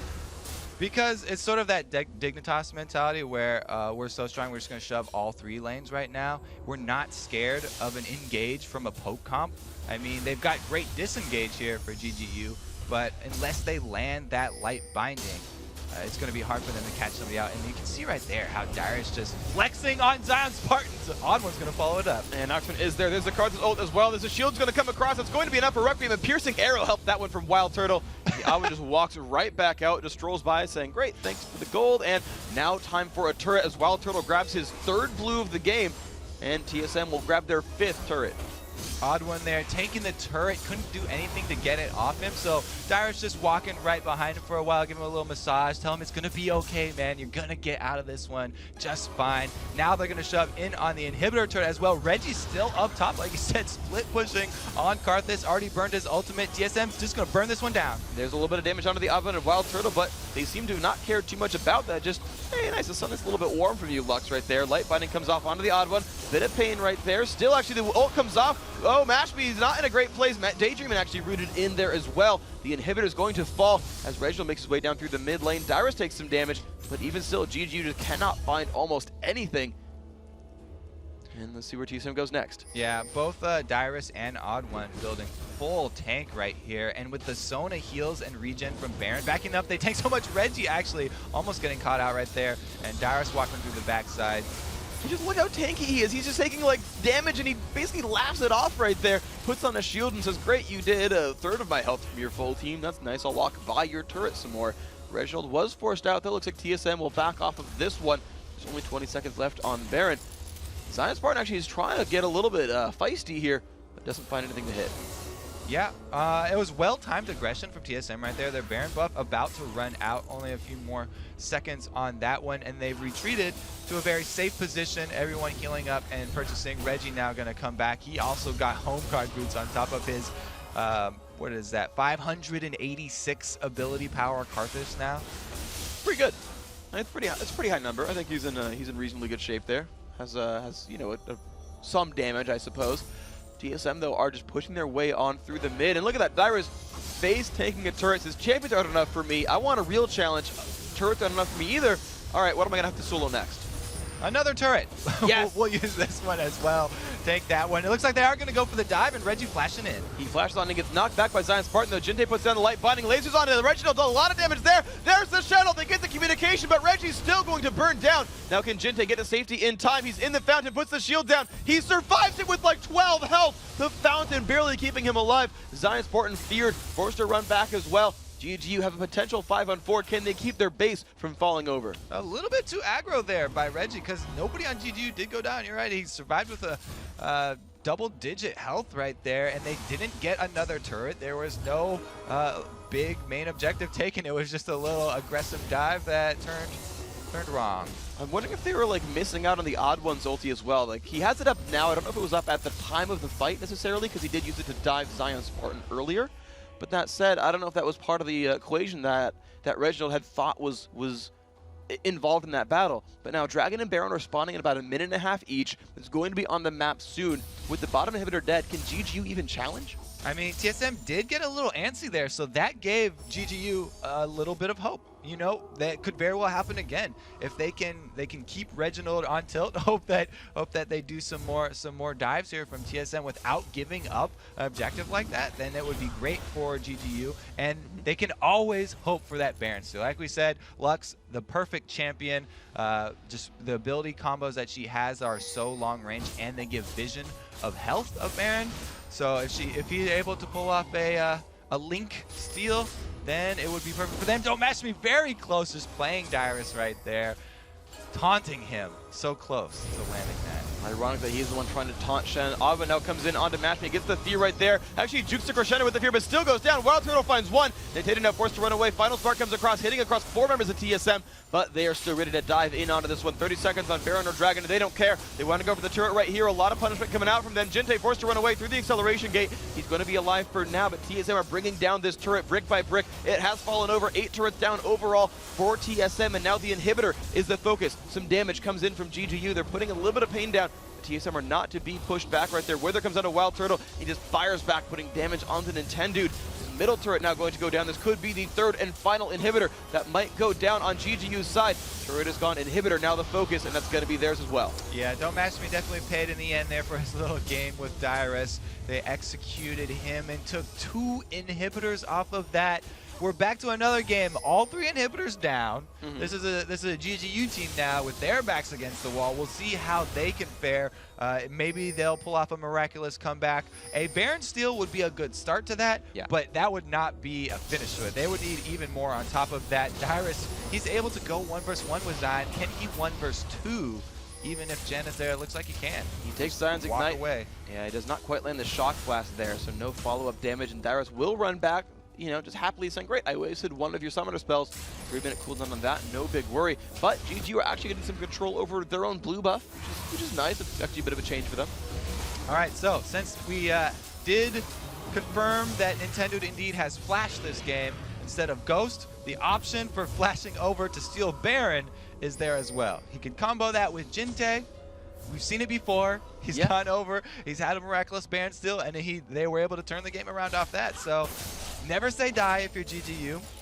You just have to have the rest of your team defending your base, because 3 inhibitors down means that there's going to be double super creeps spawning in all the lanes, and it's going to take every bit of manpower that you have to defend those. Well, thankfully for them, they did get their bottom inhibitor finally respawn. You're seeing the super minion wave right there, those double super minions that are shoving in. They're getting stopped out, so thankfully for GGU, that tide will be stemmed a little bit, but of course still 2 inhibitors have been freshly taken out, and TSM, they just healed up and went right back to Baron right after that one. And here they go, clearing out the ward, and they begin the dance again. Zion, or Nintendo here, he's getting into position, but Reggie knows what he's thinking, wants to head him off here. They back off of Baron for a little bit. Now they're moving in. This is all going to be just a desperate Baron still here. Can he pull this one off? It's going low so quickly. It's down very, very low. Another ward comes down from Daydream, puts another one down as well. But there's Nintendo fighting up against Reginald. Reginald wants to solo him out. Daydream is showing up. There's the knockdown, Sona ult as well. They jump in on this fight. Nintendo flashes over the wall. He wants to try to fight for this one, but he gets bursted down first. And now there's no smite steal available. Final Spark comes across. That will not land either. Odd1 smites this one out. 1 kill for nothing. Baron picked up as well. Now Jinte not in a good place. Puts a shield down. He's going to fall over. Reginald finds the second kill of the fight. They're jumping now onto Zion Spartan. That's going to be a beautiful Requiem triple kill. He picks up 3 kills now, Reginald. And now only Don't Mash Me is alive. Shenot comes across, joins the rest of TSM. They're going to push down the mid lane. TSM will secure themselves into the top 2. Good job by TSM right there. They stopped the Baron. They fought over the wall, killing Nintendo, securing the Baron right there. Odd1 has not missed a smite in a very, very, very long time. Well, there we go. The Nexus falls. That is TSM in a wonderful place right now. GGU still need to find a win in their last game of the season to keep themselves in a guaranteed spot in the playoffs. They lose again, they might fall down to a tie. Almost for sure, in fact, but TSM, the story is on to them. They are kind of the season's most improved team. Right now they sit at #1, if I recall correctly. Yeah, and they have Curse just lost. They're number 1 now. TSM now the #1 team in North America with 1 game left to play for them, for Curse, for most of the teams now in the league. I'm sure that chat's going wild here with the TSM chants, because who would have seen this one coming? In the beginning of the LCS, a lot of people were critiquing TSM pretty harshly. Yeah. Once they did that switch, bringing in Wild Turtle, it really did just pull a 180. Their entire team, their mentality, everything, their view of the game, and they came back harder, they came back stronger, and they have finished this one out. Now they're sitting at #1. Really, everybody's eyes are going to be looking to see, can they finish the season in the top spot? There's definitely a chance right here. Like I said, the worst they can do now is tie for first with Curse, and they'll have to fight a tiebreaker if that happens. Otherwise, they could just finish first. Now, it's, you know, whichever one it is, it could be one of the two. But after the break, it's going to be TSM's Special and Reginald joining us to talk about their big win, and Jat dissects the day's key plays. And the breakdown for the playoff picture is going to come up as well. Don't go AFK. There's tons more LCS to come right after this.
Welcome everybody here to the interview lounge. I'm joined by TSM's Reginald and Xpecial. Congratulations on your win, guys. You're guaranteed in the top 2. How does that feel?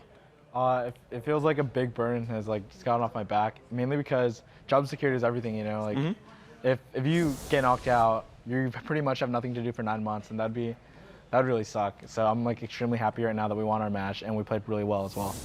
Okay, so looking back at your season so far, you guys started out pretty rocky, but in season 2 you were the best team in North America, undisputed. Looking back now, what made you fall back down? What made you come back up? One of the biggest things is I wasn't really doing my job as a shot caller. Like it transitioned through a phase where I just like stopped like calling shots, mainly because like after Worlds I was like extremely depressed and I just didn't do anything. I didn't really play League that much, and then the season started and I started to play the game a lot more again, and the team was really messy in communication.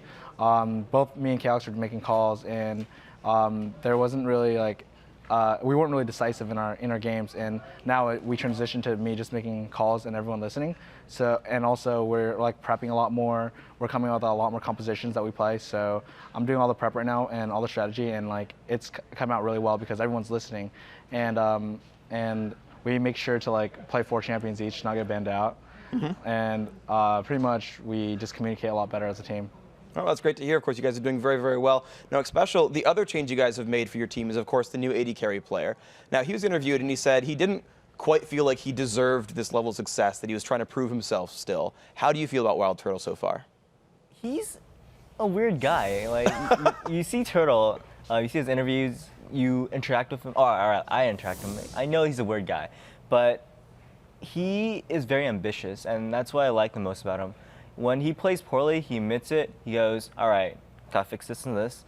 And he improves on it. And it's probably the biggest thing, the biggest factor why we even picked him up, is his ambition to just succeed and to improve. And we're really happy that he's doing that. So to follow up on that, what are the sort of traits, additionally, that you sort of look for in a player? Like, you guys barely ever change players. Like, what sort of traits do you guys embody that makes you so consistent? Well, like I was saying, ambition. If you don't want to win, if you kind of don't give it your all, then the rest of your teammates aren't going to do the same. It's really whatever one person does, everyone pretty much just follows. And Turtle, he brings in this new blood, and you see a lot of old teams, you know, in other sports, you see them always have like new players, and these new players kind of drive the rest of them to make them push them harder, and that's kind of what we're seeing. And I really like how Turtle brings in this new atmosphere and this energetic spirit, and it's doing us really good. All right, that's great to hear. So when you look at sort of the end of the season, we're going to have some challenger teams coming in and trying to fight for spots in the LCS. We've got a lot of guys watching you, of course, as the professionals, and they want to get in the LCS as well. What kind of advice can you give to up-and-coming teams to get themselves to your level? I really think preparation is like 80 or 90% of the match itself. Like, you want to go into the match knowing what you're going to play and knowing what you're going to ban. And one of the biggest things is really studying your opponents. Like, if you talk to the Asian teams, right, about Worlds, they came in like planned for every team, like watching every VOD, knowing what each team plays. And that's like one of the biggest things that took us very long to learn. Like, through season 1, through season 2, we didn't really do that. And by this season, we've gotten a lot more competitive. We started adapting more, and we started to learn and learn and learn. And we're getting used to preparation, because the more you learn to prep, the faster you get at prepping. So right now, I think that amateur teams really need to learn how to prep, and that goes with a lot of things. You have to sleep right, you have to eat right, and you have to prepare for your matches. You have to know what opponents you're playing, and you always have to prepare. And that's something that we've been practicing a lot and very hard on, and we're getting a lot better at that. Cool. So you guys are going to come in. You're the #1 North American team, and of course, we're going to think about the World Championship in the future when you're going to play some of the best teams in the world if you make it out of North America. Are you guys ready to play the world's best teams? Right now, I don't think that we're on their level, but we're working towards there, and I think that we can get there. I don't think it's impossible, but I think that they are still ways ahead of us, and we really need to work a lot harder if we want to get there. Okay, well, we'll see if you guys can do it. Of course, you know, good job so far in the season.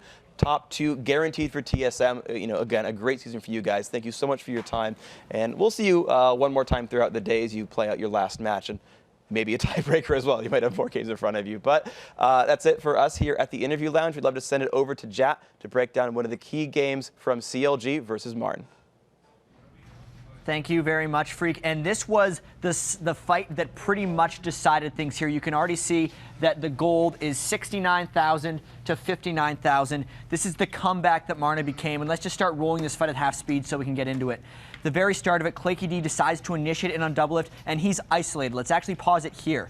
So you can see, Claky, there's no way he's going to kill double lift in this one-on-one. But he's at least distracting him. Doublelift isn't near the team. And that's a one-man zone out of Doublelift.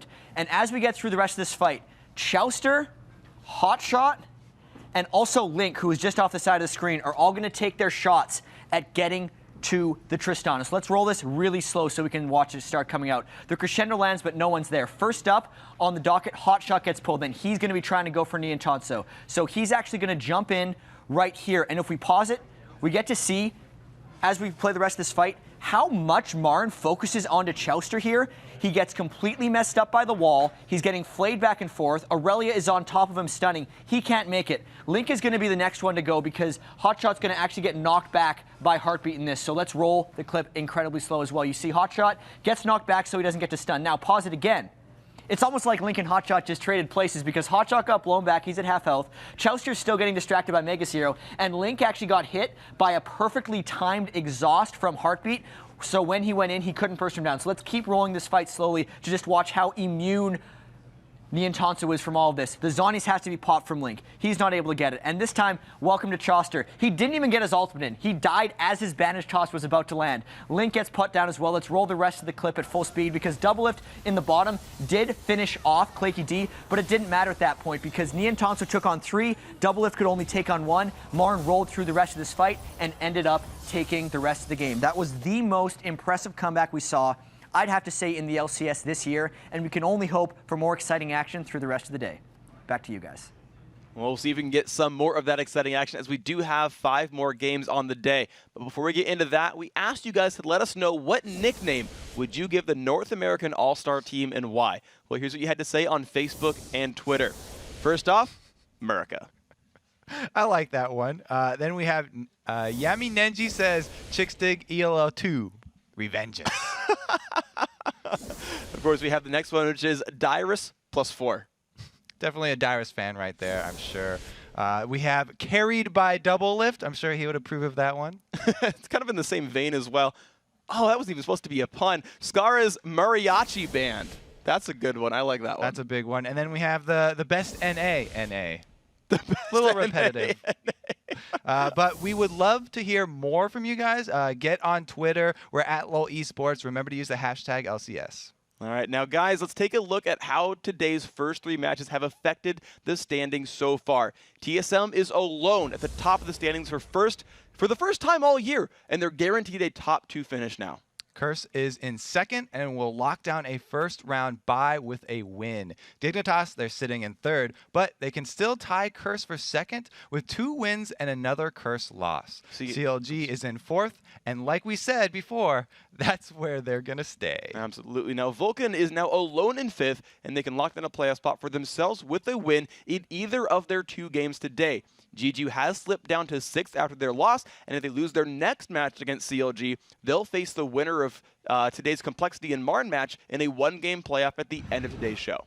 Now that you guys know what the playoff scenarios are, let's take a look at the matchups on the rest of the day. Coming up next, it is Dignitas versus Vulcun. After that, GGU battles Counter Logic Gaming. Then it's Dignitas taking on TSM, followed by Complexity versus Marn, and finally it's Vulcun battling Curse. We're not even halfway through this epic day of gaming, so don't go anywhere. The battle for the final playoff spots continues right after this quick break.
Welcome back to week number 10 of the LCS, and it's time for Dignitas to take on Vulcun. Bloodwater and the crew can earn a playoff spot with a win. They can guarantee themselves top 6, but Dignitas needs a victory of their own to keep their dreams alive for a top 2 finish. Now, even though Dignitas has the edge in the season series, the last time they met, it was Vulcun who came out on top. Especially Zuna. He came up really big in that week 5 win. He was 10-2-10 as Tristana. But yesterday, we saw Dig going back to their comfort champions, and it really worked out for them. They've unveiled this new strategy Crumbs was talking about where they don't die before 3 minutes. Secret, high-tech strategy worked out very well. It did seem to go very well for them. So let's check out the starting lineups for these teams. On the blue side, it is Team Dignitas. Kiwi Kid in the top lane, Crumbs in the jungle, Skara in mid, I'm a Cutie Pie, the AD carry, and Patoy on support. And on the red team, we have Psycho Sid up top, Smithy in the jungle, Mandatory Cloud at middle, Zuna on AD, and Bloodwater supporting.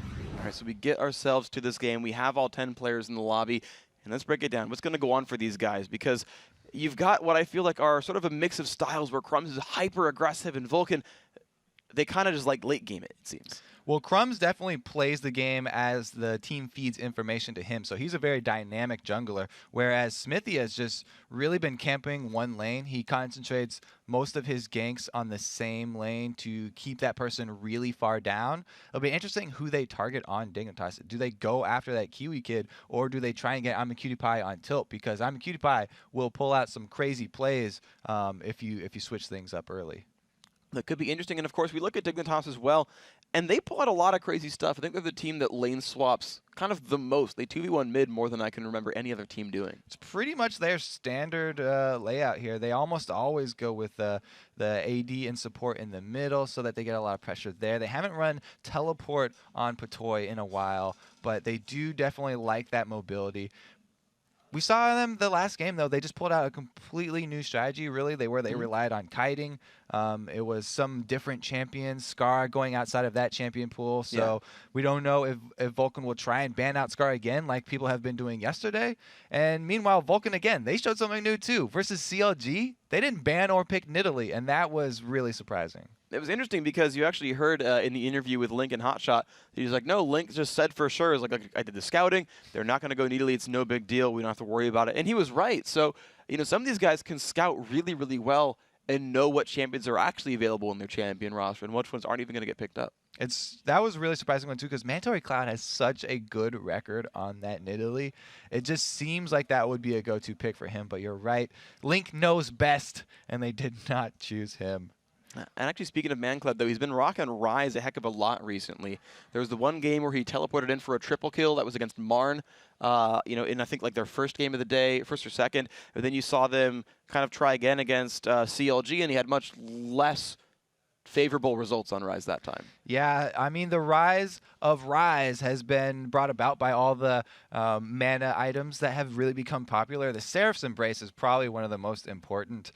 You get so much ability power from mana, which Rise already gets damage from, so you're kind of really just getting 2 for 1 right there, and his damage just goes extremely high. So that is going to be an interesting pick. We'll see if Dignitas will let him get that. Of course, these mid laners seem to be at least a little bit predictable, and we are now into champion selects. So let's see what these guys go for. Dignitas on the blue side, they've banned out Jarvan right off the bat.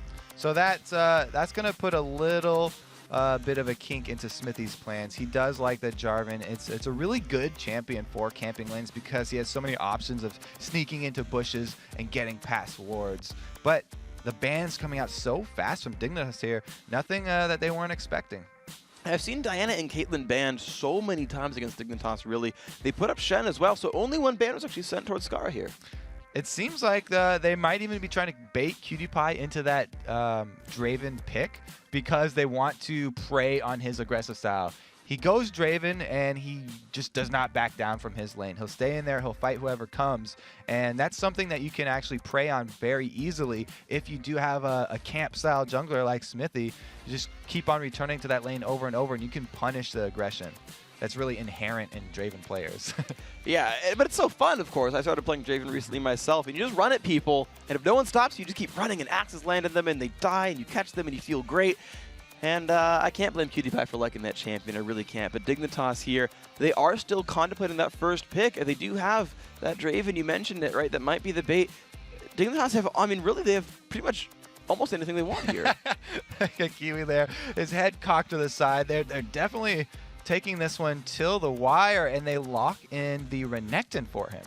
Okay, so they've locked Renekton top. It's going to be, we actually heard it being said that that is the, like, you can safe pick it. You can first pick a top laner, and you don't really care too much. I think Jat said he used to be this tall. Was it you or Jat? That was someone in live design, and then Jat, pulled it out. That was a really, really good quote. I forget who it is. I would love to give them credit, but I can't. All right, well, Smithy here with the lore-based counter pick, picking up Nasus potentially against that Renekton. Psycho said looking at Sona. They've locked that support in, and they've got 25 seconds left to make up their mind. They do, in fact, want Nasus for Smithy. Nasus is just as tall as Renekton there, so when they both pop their ultimates, they can go toe-to-toe. And right now, these teams are looking very balanced. All we have is the showing the Sona very early. I mean, usually we see that when Thresh is banned, and then the sort of the third pick support there is usually Lulu. I mean, those are like the top three that have kind of been circling around, being picked over and over, is the Sona Thresh Lulu combo. But meanwhile, Patoy, I mean, he's just this versatile, aggressive support player. You never know when he can just pull out that Zyra or that Elise support. And both of those he's actually used very effectively. So he's got plenty of options left for him. Well, they look at Draven and Volibear. They've grabbed him. Crumbs, he just said he was a really big fan of the Volibear too. He, even after the reduction in speed from Rolling Thunder, since Crumbs always runs Ghost on his Volibear, it's not that big of a deal. He loves just using that Ghost with the Rolling Thunder combo for a lane gank, and that's a really, really effective early lane gank. We saw him use it before when Kiwi Kid was on that Singe, so they could just throw each other over the back there with the double flips. And he does switch his summoners. It's not going to be Flash this time, correct? It will be Ghost. He actually said Flash was a terrible idea, so looks like he's not kind of contradicting himself so far just yet. Vulcun looking at their picks, only 15 seconds left to go. Zuna could be looking at another Tristana grab. We've seen here, I think, more, like we see her like in spurts, like she'll get picked 3 times in a week and then not for 3 weeks and 3 times in a week again. I think Zuna is definitely the one to lock that one in. He's not much for trolling. Everybody knows he loves Tristana, and that's really fits his team's playstyle where they like to go late game. Malphite also fits into that meta where you want the very hard initiate for late game. If you want to get a team fight, you can get it when you have Malphite. And that will be a fun thing for Vulcun here in their lineup. 36 seconds to go for Dignitas to make their final choice. They've shown their top lane, their jungler, their AD carry. Actually, Vulcun have hid their mid laner here from ManCloud, and so Dignitas will have to make their choice here. It's probably not going to be Quinn.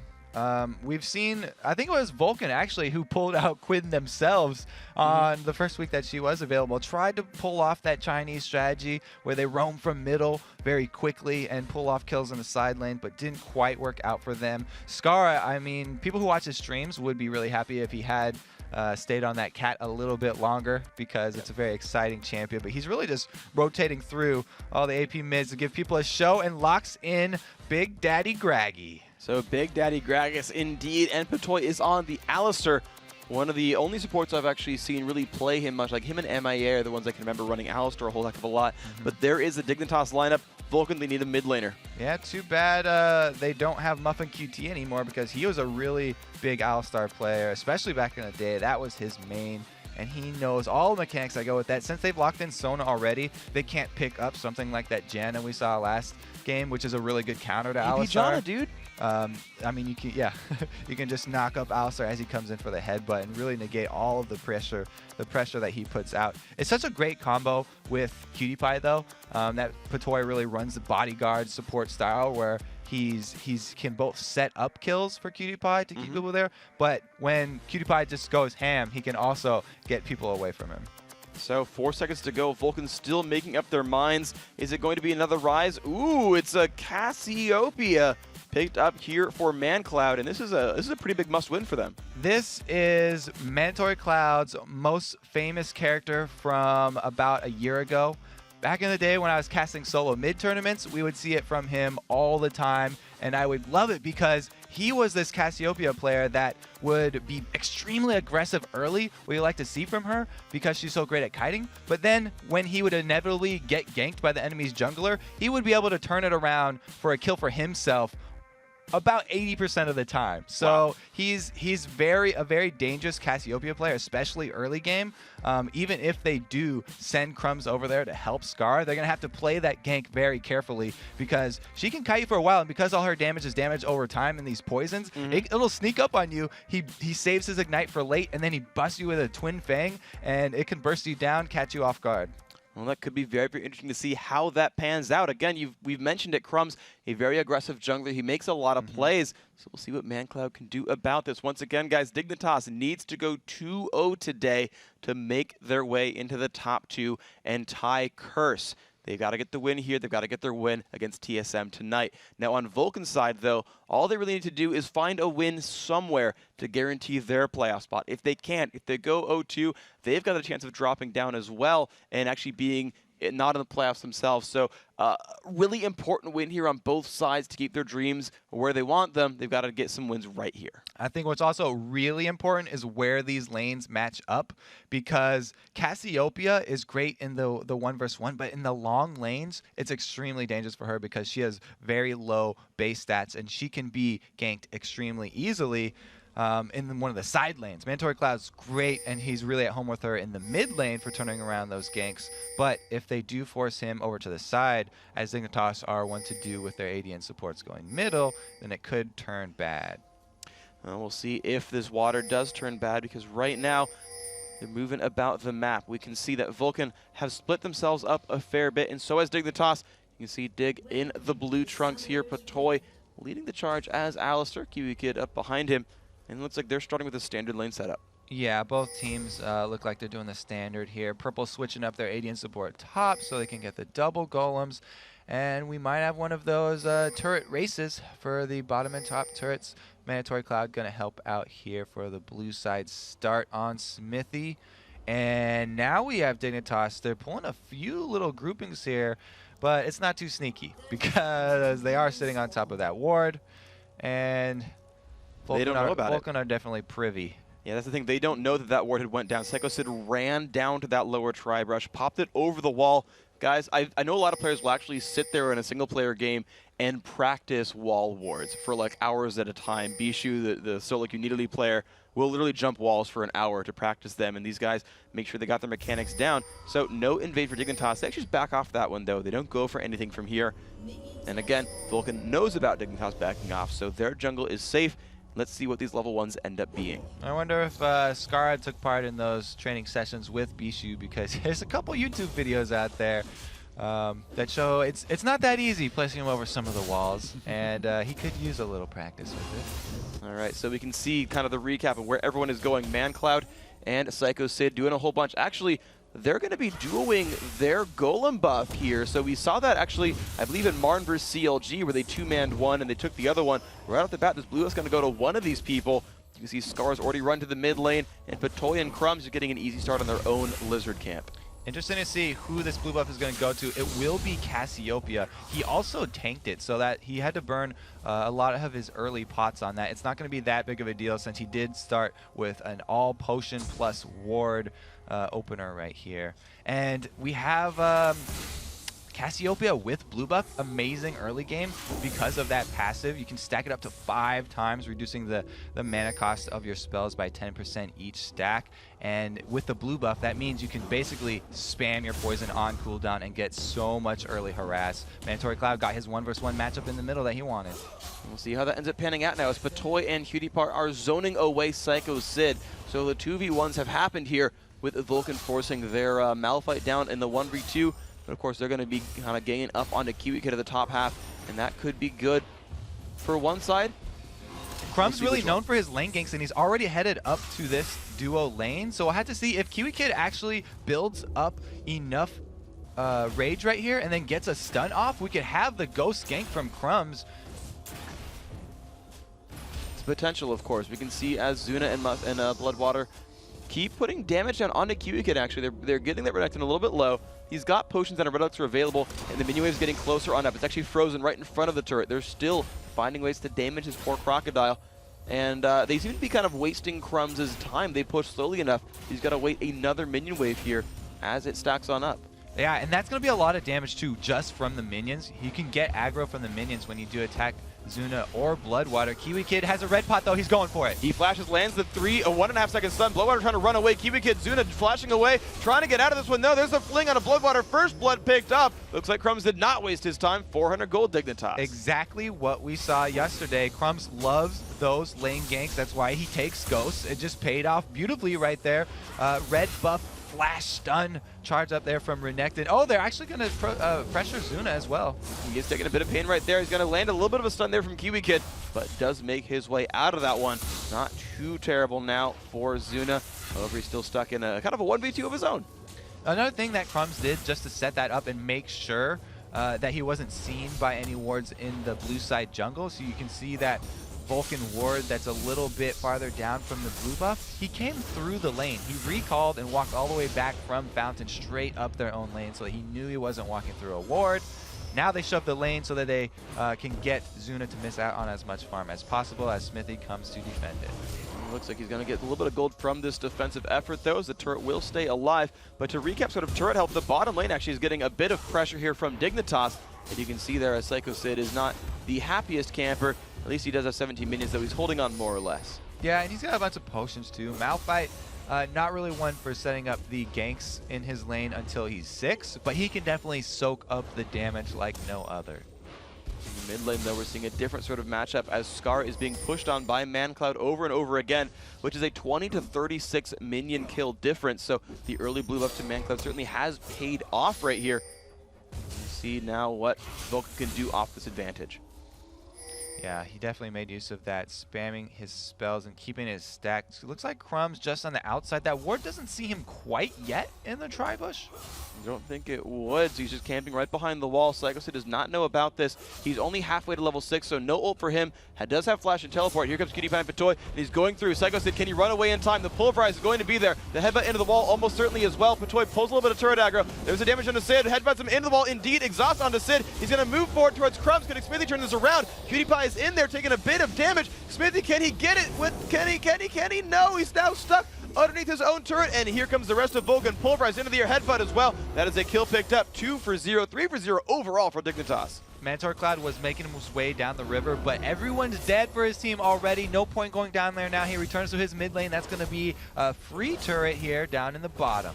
Excellent play by Dignitas. So that strategy of don't die before 3 minutes maybe could have been applied to Vulcun here, as Dignitas have made a lot of really good early moves. Again, 1 turret to 0, 3 kills to nothing. The only lane winning for Vulcun is that mid lane. And it's all because of Crumbs. I talked about why he doesn't like Nasus as a jungler, the early game aggression. He has made a point right here by speaking with his ganks. The early game aggression is extremely powerful. He used the Ghost, he used the Volibear, and he got 3 kills from it. Also getting the first turret, now answered by Vulcun. So at least they have equalized turrets here, but the remnants of those kill leads still kind of really standing strong as Dignitas are up 1,000. Crumbs waiting for another lane gank down here. His Ghost up in the very, very near future. Only 5 seconds to go on that one. Bloodwater is not 6, nor Zuna. And they're actually pretty far from that measure, so if Kiwi Kid can find something, he might turn that into a kill. Will Zuna run on for it? He goes in for it. Does not actually go for the stun. He also has a defensive ward of his own, but you still have to be careful about overextending. There is a Smithy there that's working on his red buff. So if they have a 3 versus 1, then it could be dangerous. Seems like Dignitas, though, they're going to shove all their pressure here to the middle and try and pressure Mandatory Cloud. See if he can, in fact, get pushed out. There we go, the Ghost Volibear. Crumb's going to go in for the flip. He's going to pull him back in towards Skara. Here comes the barrels. ManCloud, can he ult anyone? Knocked into the air. That is 1 kill picked up, and now Sid's going to find a return. Can they get anything else now? Patoy flashes out. Cutie Pie, is he going to be under pressure? Looks like not so much. 1 for 1. ManCloud goes down without getting to ult. Little bit messy there for Dignitas. They traded 1 for 1 and lost out on summoners too. But it wasn't too bad of a trade. Scar tried to get the blue buff after it. He's going to have to leave that one as well. Cutie Pie not enough to back him up. It's a good defensive ward, definitely keeps him in good shape. But Azuna in the top lane, in a bit of a rough spot against Kiwi Kid. They're trading blows back and forth. I'm not quite sure he's going to win that one a heads up, but I don't know if anyone really is looking to fight that right now. Kiwi Kids also put a lot of money into wards here. You can see he's got pink and green wards at his disposal. He does not want to fall to any of those ganks. Now that his turret is down, he's going to create a defense grid of vision instead. And that looks like it's going to be pretty good for him as he just keeps farming up without much interference. Skara starts up on his blue buff, does not have anyone to stop him as well. So Dignitas, they are safe on their own side of the map right here. This double Durans brings Skara taking that one down. On the other side, we see Mandatory Cloud has grabbed his own golem buff. So no major moves now on the jungle. Dragon is available. 9 minutes in, the team fight phase is starting to begin. Who wins a 5-on-5 here? Well, Smithy's got control of the Dragon because he is Nasus. The only thing is, Dignitas are so far ahead that it would be very scary for Smithy to go for that without knowledge that there's no vision for Dignitas. So unless there's a pink ward down there, I don't think anybody's going to try and sneak it without landing a kill first. Meanwhile, in the middle, Mandatory Cloud done a great job of making use of these blue buffs that he's been fed. He's ahead of Skara. He's got the early tier, which is really important for Cassiopeia so that you can keep spamming your spells and get your passive up. But he goes for a Rylai's right after that to get the slow, which combos so well with her kit. And it's going to be Dignitas, because of the numbers advantage, that they're going to get a free dragon off this. And you can see them actually piling in toward the Dragon Pit. ManCloud trying to push away onto Skara, but look at that. The damage is coming through. QtPie Spinning Axe is making a whole bunch of work out of that one. Crumbs takes a bite out of Crime as the Dragon goes down. That's going to be some free global gold for them. Very happy to take that one and back off. Not much pressure gained by Vulcun up there in that top lane. They had Zuna and Bloodwater both up there, but they just got a little bit more farm for Zuna out of it.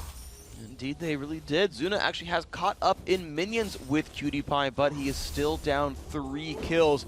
In fact, if you want to look at the individual gold marks, you can see who's just doing the most crushing. And look at that, 4,000 gold, richest man on the Rift. That is going to be I'm a QtPie. So very, very good opening for Draven. Yeah, he's been collecting heads, and it rewarded him with a Bloodthirster very early. One of the most important items for Draven, because QtPie likes to go in that man mode style where he does not back away and he'll fight all oncumbers. Lifesteal's so important right there. And so instead we can see where everyone else are moving around. Who's going to try to catch up? Vulcun, 1,500, 1,700 really gold down. Of course, we've seen leads bigger than that get thrown away, so can't count anyone out just yet. But Dignitas right now in a slightly looking to hold on to a top 2 finish if things go their way. I'm a QtPie in a 1-on-2 and being fearless as a result. Skara, nice pickup there with a barrel, takes away the big Wraith. And ManCloud, both these guys with blue buffs, they're just trading again, farm in this mid lane.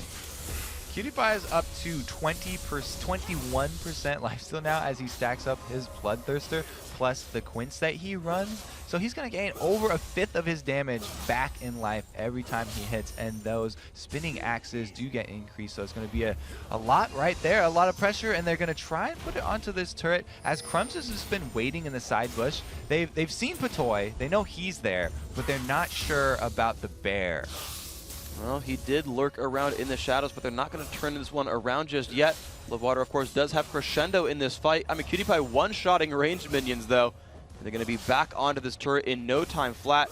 Vulcun won't even try to look at QtPie's face right here. They do not want to battle. Smithy does come in to help try and clear out this wave. Even though Crumbs is there, he'll probably turn around as soon as they see Nasus. Just some free damage on the turret. And they do get a little bit of pain there. It's down to about 1/3 health right here. So certainly, I gotta say, a good early start here for Dignitas. They're winning in gold. They're winning in dragons. They're winning in kills. So Dignitas still looking very good. What do Vulcun need to do to turn this around and start winning for themselves? Well, Mandatory Cloud's going with an extended teamfight build here, since he's going to try, after his tier stacks up, to finish up his Rylai. Zuna going in onto QtPie, though, after the turret's already down, and they continue this chase. They don't quite land the rocket jump slow, but it's looking for Crumbs right now with the Wither. Here comes Psycho Sid as well, and look at Crumbs. He runs the other way to keep his team alive. He knows he's going down, buys time. What a selfless act here. Actually, Crumbs, he's running, but I don't know if he's really getting away. Going to run into his natural habitat of the brush in this forest, but I think that's still going to be a kill picked up. Zuna pops his ult to make sure. Crumbs actually ulted to try to deal some damage back, but does not matter. Yeah, he used his Ghost, too, to try and delay the rest of the team so that Scar could get pressure middle and go for Sid here. So he's rewarded with the flash of Sid. sort of a delayed exchange right there. Interesting pickup, but of course Dignitas now very strong in this mid lane, are looking to keep the pressure on this turret down very, very low on health. Will they go in? The flash crescendo goes up. PewDiePie's going to cleanse it. Here comes Psycho Sid. They put on so much pain. Who's going to go down first? Kiwi get in the middle of everyone. Barrel's coming across as well, but he's trying to run away. PewDiePie now in the mix, but no one's going to land any more CC, and Dignitas gets out of that fight, burning a lot of ults. PewDiePie just scaring everyone off. The damage output too much for them to chase, but that was a well-executed CC combo by Vulcun. You can see exactly what they're looking for with the crescendo on top of Malphite ultimate. Those are kind of interchangeable. Whichever one is in the better position goes first, but Patoy answers. Patoy got a giant knockup. Smithy's going to go down for free right there, and now Crumbs is in front. Can they get the counterattack damage? His passive still down. They do find one to fire back. Both teams lose a jungler. 5-3. The game's still 3,000 gold apart. Crumbs got a little bit too far out after that one, but you can see the play by Patoy. He's got sort of a ghetto-rigged Malphite ultimate of his own there, landing the combo perfectly. Got 3 people in that one, and it was enough to grab a kill for themselves. And after that, they can just pressure the free turret there. Only a little bit more damage. They had to clear that one. The big thing here is blue buff off of Cassiopeia. That's going to be extremely big deal because the only mana item he went with was that tier. Going for a Rylai's second means he's going for more utility and chase in that extended team fight. And right now, Mandatory Cloud is only going to rely on his own mana reserves. Dignitas have been in control of the map. You called out that blue steal. You called out the difficulty there for Cassiopeia. Skara is going to have his own blue buff, though, very securely. Crumbs pushing out the top lane. And I want to point something out, though. Crumbs only has 36 minion kills here. He's been spending the entire game ganking for his lanes, giving them kills, giving them turrets. And it's an interesting sort of style difference between Xmithie, who's been farming a bit more. Yeah, Crumbs definitely liked the early aggression that paid off well, but then some of his later ones backfired right there. He's died a couple times, and the seconds that you waste in the death chamber there actually do add up as well. So he's had less time to farm up his jungle, and Nasa's just slowly pulling ahead a little bit in the numbers. Okay, so now comes the next big objective, which is Dragon in 13 seconds. Right now, the pink ward is there for Vulcun. As you saw last time, though, Dignitas did win the Dragon. Can Vulcun take this one back?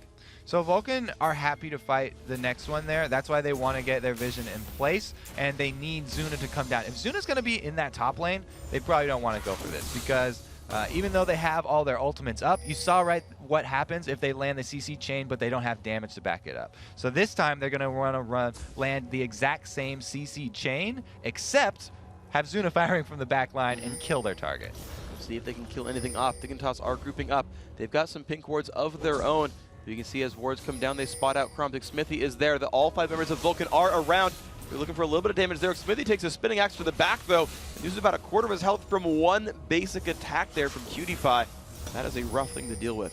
PewDiePie has got that early last whisper, so he's already got armor penetration specifically targeted for that Malphite there, because Malphite, one of the earliest characters in the entire league that builds a lot of armor. It's going to help PewDiePie attack any target that's close to him, really. He wants to be able to take down whatever's by him and destroy this front line of Vulcun. It's a very important combo for him to have. Oof, a whole bunch of damages came through from the Gragas barrel, though, hitting 4 members of Vulcun. And they back out just from a Q from Skara, and it is Dignitas with ward coverage over Dragon. But they see the mid lane under pressure. They're going to rotate over for that. Turret down dangerously low. Can the damage be dealt right here? Wave clear comes out. There's Zuna for the attacks. They do find a turret kill. Nicely maneuvered here by Vulcun, but Dignitas are pushing up this right-hand side lane very, very quickly with Crumbs and PewDiePie. This turret likely to fall very, very fast. Vulcun would be very happy to catch someone out here. You can see they're trying to pull a pincer movement here where Psycho Sid teleports up to the turret and the rest of the team swings down to try and cut off PewDiePie. And there we go, the rocket jump coming up from Zuna. They look for PewDiePie. Crumbs with a bunch of damage. Zuna has to pop the shield, but he's going to survive. Now Crumbs in the middle of everyone. Crescendo comes across, finds a lot. 2 kills now picked up. KiwiKid in the middle. Mancloud with the Rylai's is taking it up, but the ult comes across. Mancloud might be going down. They find 1 kill. KiwiKid getting burned down by Xmithie. Exhaust goes out to Xmithie. They're trying to find the kill, but Toy headbutts him into the wall. 2 for 1 on that fight. Everyone is disengaged. The pincer pays off right there. They're rewarded. They kill the PewDiePie and the Crumbs, the 2 who were split pushing, and KiwiKid also barely got out of that one. Good thing he has Slice and Dice. The Vulcun nerve pinch there worked so well for them, dropping down 2-for-1 against Dignitas. But even though they lost 2 members on the map, Dig still looks to be the one that's confident. They're pushing up minion waves. They definitely still have the upper hand in gold and in kills. So when you're in the game, you can see, oh, okay, we're still up a kill, and they feel like they have more power because they also were rewarded with the previous dragon. So they can just use these pink wards that they've placed so early around dragon to know that it's still clear out now, and there's just they're just going to rush it, it looks like. Crumb's coming down very early. They've got 4 people. They feel like they can do it without Kiwi Kid even there. They do have Cutie Pie at least, and there comes the damage up. A Spinning Axe is coming across, down to half health. Smithy is around, but he's like, he flinches right here, does have Smite, does not have Ghost, but Toy's gonna buy enough time. Blue team has slain the dragon. Will Vulcun go in? Looks like they won't. Another dragon goes to Dignitas. I always compare Patoy to this beefy bodyguard, and he really shows it right there. Just shoving anyone back away from his team, even though they had only 4 people there, and they were turtled up inside of that dragon pit that could be dangerous for them. He just completely shuts out the rest of Vulcun, and they don't attack Dignitas. Don't indeed. So Dignitas still the ones in control, and Cutie Pie just by himself in the mid lane, and no one wants to even touch him here. So where does Vulcun find the confidence? Do they just get another weird flank, or can they actually force a good engage with ults? Yeah, so the teleport option is unfortunately going to be down for quite a while here for Vulcun. It's a long cooldown on that summoner spell. They're still going to have to wait another minute and 30 seconds, so they won't get some interesting pinches happen. But if they still can stack up a team fight with everyone there, the duration of their CC stacking will work wonders for them. And it's only going to get better for them as time goes on, as long as they don't fall further and further behind, because the power of Tristana just... Oh, we have a ulti attempt steal from Cutie Pie. Very close right there, but it is going to be blue buff Cassiopeia. Right, so she will have that. The last one, of course, was taken away by Dignitas. And now ManCloud can fight for reals. The Rylays is done. Tear of the Goddess, of course, still there. Has had the Sork shoes for a while. So now that we've kind of got into this game, we've started to see builds mature. Are there any things you can see here that are a little bit interesting? A red buff invade is pretty interesting because Scar is coming to join it, but Mandatory Cloud's still farming. So if they do have an extended fight, this will be in favor of Dignitas. There we go. The crescendo comes across. Crumb's taking a bunch of payment. He has made his way out of this one. No, Psycho Sid goes in. Zuna finds the kill. They're going to keep on moving forward. Cutie Pie across the wall. Zuna finds it. He's going to keep moving forward. Finds damage on the Kiwi Kid. Goomba stomps in again. Exhausting the Kiwi. Kragasol does so much damage, though. Can they chase this one down? Skara now in the middle of the enemy team. Smithy trying to chase him out as well. ManCloud is nearby. Skara forced to flash 2 for 0. Vulcun wins the fight, actually. So the numbers are in the favor of Dignitas because Scar got there a little bit quicker than Mandatory Cloud, but there was way too much burst right there. They already had gotten a kill, taking that one down. Great props to Vulcun right there, completely turning the tables. They don't care if they're down in numbers. They turn that one in their favor, and you can see the power of the ultis there. Psycho Sid able to lock that one up, and then a good crescendo as well. Zuna, he flashed over the Baron pit wall to get the reset on his jump to be able to jump back up over the wall. Yeah. So some nice do-si-do there from him as well. Okay, so now that we've got another breather here, a team fight happened. Item builds, though, walk me through. Anything special going on with these guys? There's something here that you really want to point out. You can point that out yourself if you want to. I mean, we've got Tristana with Infinity. That's pretty normal. Nothing here on Vulcan's side is standing out to me. So not so much unique, but just sort of power spiked with items. Dignitas side here.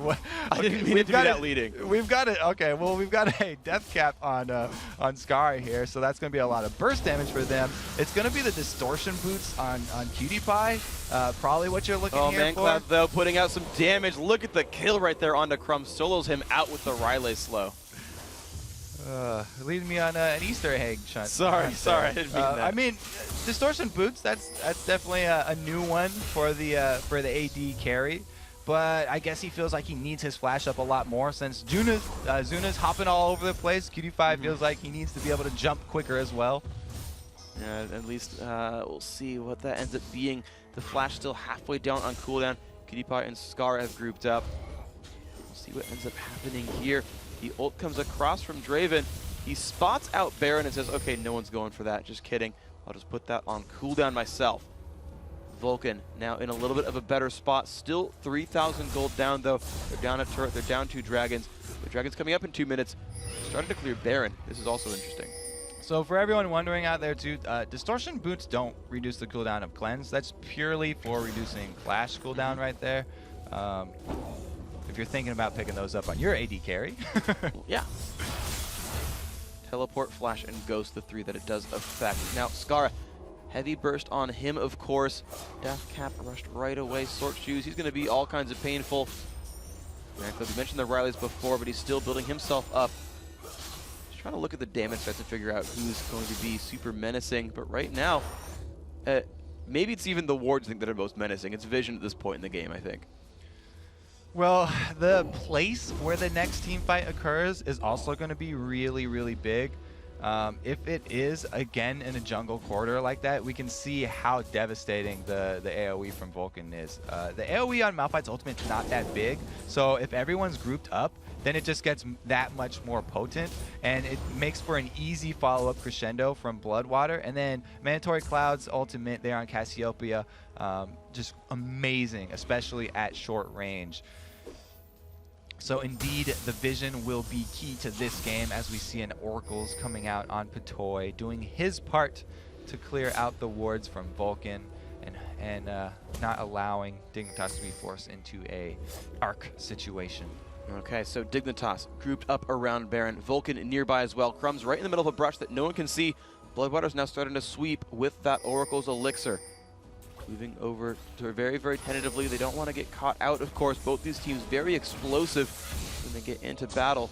Now the word comes down. Bloodwater doesn't spot it.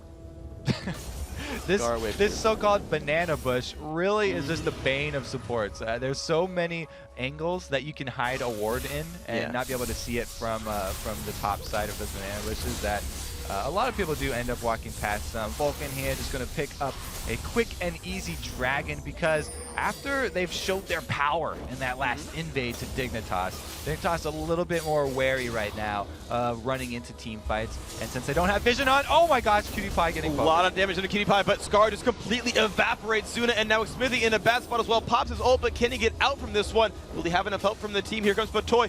Smithy running to the right-hand side, and there's a flash from Cutie Pie. Doesn't quite get enough damage, though. Smithy actually lives through that, but still there was no Zuna. And there could be a lot of pressure here coming in from Dignitas. They're moving over toward Baron Nashor. A little bit too much machismo there on Zuna, using his rocket jump to get in on Cutie Pie. Scar is right next to him. He says, hey, you can't just explode my AD carry like that. You're going to pay for that one with your life. And now they're going on Baron inside this small Baron pit. It's actually really good for Vulcan's AoE CC. Can they get the damage? The miasma comes down. They put down some poison. Baron's still losing health, down to only 4,400 right now.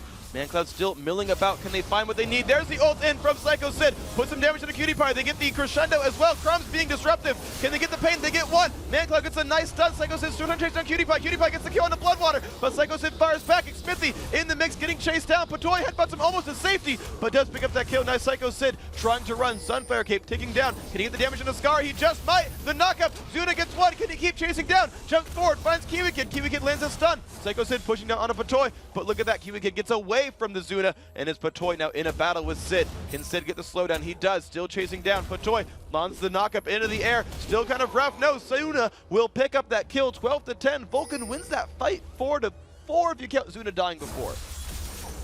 Yeah, that was definitely before that team fight, and Zuna came in a little bit late to that one, but he was able to clean it up, so that was good. They were able to delay it long enough.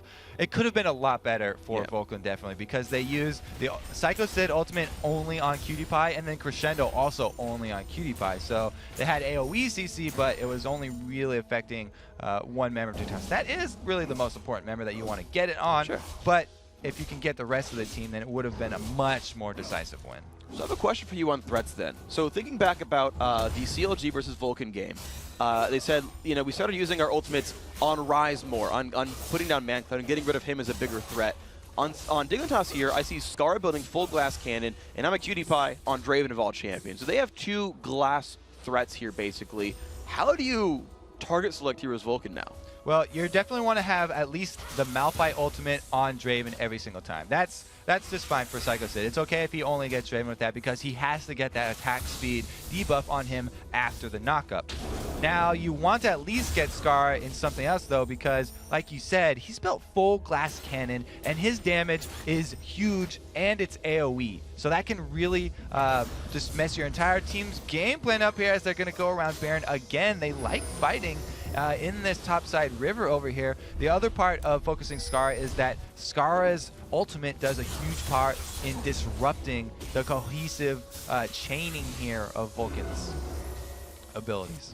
Okay, so as we look around the map, look what Vulcun are doing, though. They've got Psycho Sid split pushing at the bottom. He has Summoner Teleport, but not a lot of word coverage. He'll back off there as Kiwi Kid will be sent to go clean that up for themselves. Vulcun have re-aggressed now down towards Baron. 2 members of Dignitas are on the bottom half of the map, and they've got Oracle's control here, putting wards down into Dignitas' jungle. And look at that. Psycho Sid, he's back to the bottom lane as Zuna rejoins his team. And the thing is, Psycho Sid also got Distortion Boots after Cutie Pie picked them up, but he's got 2 summoners that benefit from that. That's going to help out the teleport and the flash. Now in the middle, we do have some more, a little bit. Crumbs got aggressive. I got scared. Okay, yeah. He pressed Q. I was like, oh, he pressed the button. Oh my God. Continue, Jason. I'm not. EU viewers will get it. Don't worry. Vulcun up here. Do you want the story about that? Okay, give it to me. So he had tried to analyze a point 5 times, and every time a battle happened. And so he would get 3 words in, and he'd be like, "Oh, fight!" And then he'd start continuing, "Oh, fight!" over and over again. Well, battle didn't happen though. You just he pressed Q. I got excited. I'm sorry. Anyway, Dignitas. Anyway, Psycho Sid is still split pushing down at that bottom, and since he has picked up his Distortion Boots, he's at only 203 seconds on that. It's comparable to having a Shen split pushing because he's gone with that Sunfire Cape and he can immediately clear these waves. There's a lot of pressure on Dignitas to actually act now. They can't just wait around in the jungle. They can't indeed, but they're actually running top of a ward, so Dignitas getting spotted out, putting out a ward of their own. ManCloud looking a little bit frisky here. And of course, they still have Psycho Sid pushing at the bottom. Another ward goes down. Dignitas have swept out the vision for the most part here. This could be nice for them. A giant minion wave at the top, and Dignitas are now starting to aggro this out. Skara trying to pull some attention over. Another ward comes across. Baron is losing health. Look at it now. At about 3/4 HP. When will Vulcun come in for this one? More poke coming from Bloodwater. More from McSmithy. Skara knocks them back. That ult is now not available for this fight. Will they come into this one? Do they even have wards to put down to bring him in? There is a ward. Baron now down to 4,600. Sid has shown up here. Will they go in? Krebs gets a double knockup. One's going to go down. Kiwi Kid's going to be the next one to follow as well. Tries to jump back, but they will not. A minion kills the turret at the bottom half of the map, and they're going to keep on fighting. A nice knockup from Patoy. Smithy might just fall down. He walks back. They get the CC. They find Skara. Patoy, Cutie Pie, the only ones left alive. Vulcun turned back. They could get Baron. Perfectly played there by Vulcun. They delayed Dignitas long enough that they were taking damage from Baron the whole time, plus Psycho Sid got a free turret down bottom, pushing that as long as he could. They finally come in, the AoE CC's paying off, allowing them to chase as well. Nobody goes down, and they're going for this Baron. Cutie Pie in the only position to steal, but he's going to be a little bit too late, even though the smite, though, does go off early. Presses the E button, a little bit of a knockback. Cutie Pie is actually, he's still trying to challenge a little bit, which I like, and said, "Are you sure you're not in Baron Pit?" He says, "Okay, fine, I'll leave you alone." I like how he face-checked Fog of War, by the way. Gonna check that one out. Investigator Cutie Pie doing his best, but that was a huge blow to Dignitas. Yeah, that did seem to be very, very good for Vulcun now. The entire game really had been in Dignitas' favor, I think. And then now we look at this, and we've got a 2,500 lead for Vulcun. I mean, today has been, as much as Wednesday, really the day of upsets, and we're looking at another one here for Vulcun. Just comparing the graphs here of the power of the AD carries, Draven starts out really high, and you can imagine it slowly sloping down as the game goes on, whereas Triss starts out low and just spikes up extremely quickly. So this is perfect for Vulcun right here. We already have the last Whisper completed on Zuna as well, so he is going to be able to take down that Renekton much, much quicker.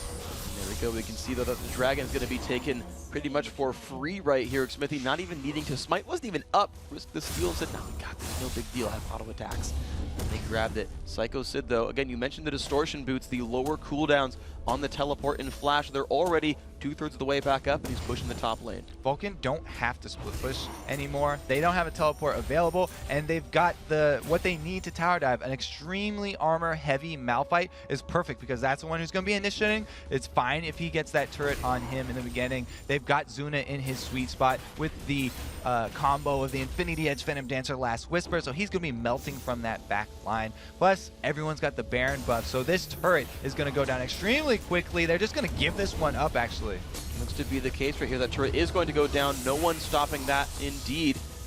Here's Vulcun shoving the mid lane down to the inhibitor, basically. Dignitas trying to regroup themselves. Let's see where they go. There's a ward across the wall there. Patoy's going to spot that out. Blue buff being stolen away, so Mandatory Cloud really wants revengeance here for what happened before, and he's going to get it. Scar now without Golem buff, without CDR, without mana regen. He's still going for more damage, though. Scar's picked up a Cage's lucky pick. Maybe this is exactly what they need to turn around the fight. Scar rubbing his lucky rabbit's foot there.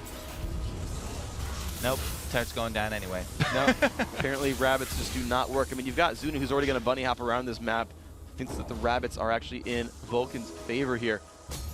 Vulcan move down up from the top. They're going to leave that spot. And now they're playing Dignitas style. They're pushing a whole bunch of lanes over and over again and trying to find a crack in the armor. Yeah, Dignitas really have to be scared of the turret dive. Like I said, Malphite great at starting that one up. And they showed in the last team fight that they do not overlap their CCs. They did a good job so far with spacing out Crescendo from the ultimate from Mandatory Cloud as well. And now that the teleport's back up, you can see Psycho Sid making a long trek through that jungle all the way to the bottom lane. Indeed he is, and of course the flash TP up. He'll enjoy that quite a bit. Zuna takes a barrel to the back of the head. It's going to hurt him a little bit. I want some life steal to regen that back up. So let's take a look here. We're at this sort of end game team fight phase. We've seen Vulcan take them now repeatedly in a row in team fight victories. What do Dignitas need to do differently to actually start winning team fights here? They actually have to hard initiate. I mean, if they just wait it out, then they're continually going to be losing due to the teleport advantage on Malphite. So they need Scar to just initiate with his barrel. Hopefully, he can ult Zuna into them and then immediately take out the main threat and destroy that Tristana. But it's really going to be a lot on the explosive cast from Skara to get a really good bounce on someone from Vulcan before this turret goes down, but it's going to be too late. They're going to put a lot of damage down onto that one at the same time while Psycho Sid split pushes the bottom. These turrets are just taking so much pressure. And will Dignitas they have to go. You have to initiate if you're Dignitas right now. They're simply They're not just slowly losing their inhibitor turrets. They are slowly losing their inhibitor turrets as a on-fire piece of rock. You'd think he'd melt at some point. He's basically a volcano right now. Oh, and there they go. They got the first inhibitor turret. They back right out. And the second shortly falling right after. There we go. So Dignitas now 2 exposed inhibitors. Vulcan will have the opportunity to go move in on stuff. He's smart picking someone's missing. Kiwi wants to go in on this fight. There's the flash forward. Zuna trying to get away. Kiwi can find a stun. Here comes the TP in from Malphite. Mancloud very, very low. Pops his shield. Can he get a knockback? Can he get a stun? Mancloud has fallen down. 1 for 1 though. They fire back. There's a Crescendo. Looking for Cutie Pie. Psycho Sid. Zuna chasing that one down. Zuna in the middle of Dignitas' team, but he's not been going down. Patoy with a beautiful knockup, but he's been taken out. Jumps back. Zuna's still alive. Looking for Crumbs now. Scar and Cutie Pie both alive. Cutie Pie does not find any damage to deal. Will Zuna rocket jump into the enemy team? Scar looking for a barrel, doesn't quite land it. 2 for 1 though. Vulcan wins that fight indeed. Talked about choosing which threat to go after there. Dignitas chose to go on Mandatory Cloud, but he actually has a shield from Seraph's Embrace, adding a little bit more tankiness, and since he did go Rylai's, there's health on that. They just let Zuna fire away from the back line there. And even though Zuna trying to chase down people got into the mix of both bruisers, he didn't end up falling. He did not indeed. So credit to Zuna for surviving overall in that battle. He is now 8-1-5, by the way. We talked about this early on. You did this at least specifically, where Vulcan kind of rallied behind Zuna a bit and tried to get him running. And right now he is running as fast as possible, sprinting even in this game, because he's got a heck of a lot of kills, a lot of items, a lot of gold. This is why Vulcan picked Tristana every time it's available for them. Zuna just really, if they don't lose early and they can keep it even, or excuse me, if they can keep it close there, then they come out just because of the scaling nature, the extra range and attack speed boost from that rapid fire on her. He's got a Bloodthirster straight up bought after that last buy on top of the Trinity that he already had. Oh man, that is good for him, and you can just see him melting jungle camps right now. That is what most of Dignitas' champions will look like, by the way, if Zuna gets uninterrupted damage on them. He is a scary beast right here. Cutie Pie trying to reach that mark. You can see his item build just a BF sword to the Infinity Edge that Zuna had already completed. But one thing that I like to see, though, because you see so many different builds on mages, is both these mage guys have gone, I don't want to say glass cannon because you've got Riley's and Seraph's shield, but like both Death Cap, both Sork Shoes, both getting a lot of AP. Yeah, and now Mentor Cloud also picking up some magic resist on the last one. Looks like he might be going for the Abyssal Scepter to go with his Riley's Crystal Scepter. One scepter in each hand. Nice. And of course the boots for her tail. There you go. I can just imagine her trying to like balance that all out. Actually, Seraph's embraces a staff as well. He's about to have 3 and a hat on his head. The Oracles here done some good work for Vulcun. They continue to just clear out the close wards and bait inside the lip of this Baron wall. But if they group up like that, Scar can knock people out. QPie doing a good job there. He's fed up of waiting. He hates that Baron dance. He just wants to go shove a lane. And they're actually going to try for a base race here. Zuna just heading down straight to that inhibitor. Tristana is such a good late game building destroyer here. Maybe they're going Demolition for it. Man is going to happen. It looks like we're going to go for the base race. They are. Okay, the red turret has gone down. And here we go. Dignitas are looking to kill off the inhibitor. This is going to be going. The turrets are gone on both sides. And here we go. On to the nexus for both sides. Crumbs hitting onto this first nexus turret. Down to half health. But the other side is already falling. Looking at down at the bottom of the screen. The turrets almost equal. They're both going to be now onto the nexus. Who's going to get it first? You can see the health bars dropping down. Who's it going to be? It's going to be Vulcun taking down the nexus. So close right there. Perfect time to call for a base race because Dignitas were really far behind. They knew they weren't going to win any more team fights. A really risky, gutsy call that almost paid off. They ended up only losing that by 1 second. The health on the Nexus so incredibly low. Below half health, I gotta say. Oh, she's a nail biter right there. And it just all came out in the last 10 seconds. I love the call, though. That was an amazing way to finish the game.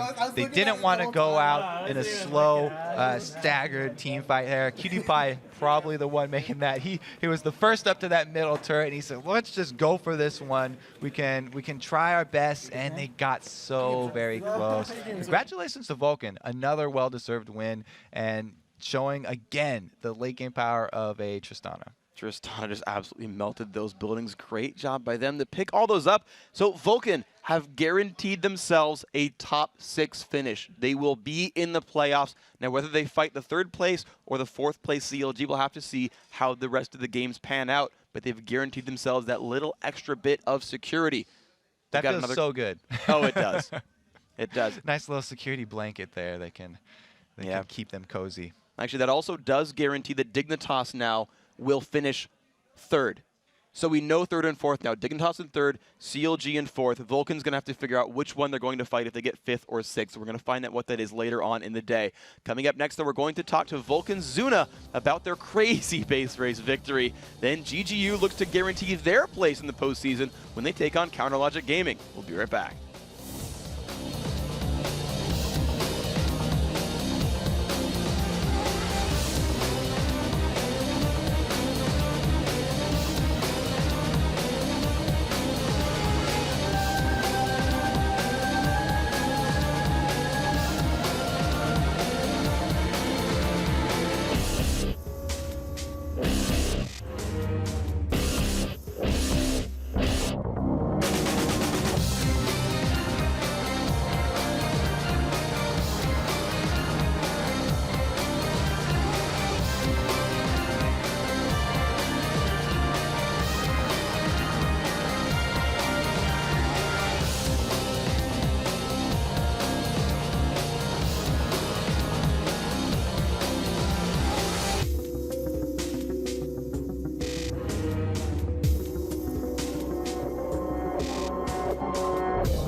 Welcome back, everybody, to an insane day of upsets here in the North American LCS. And right now, we're joined by Vulcan's Zuna, the AD carry.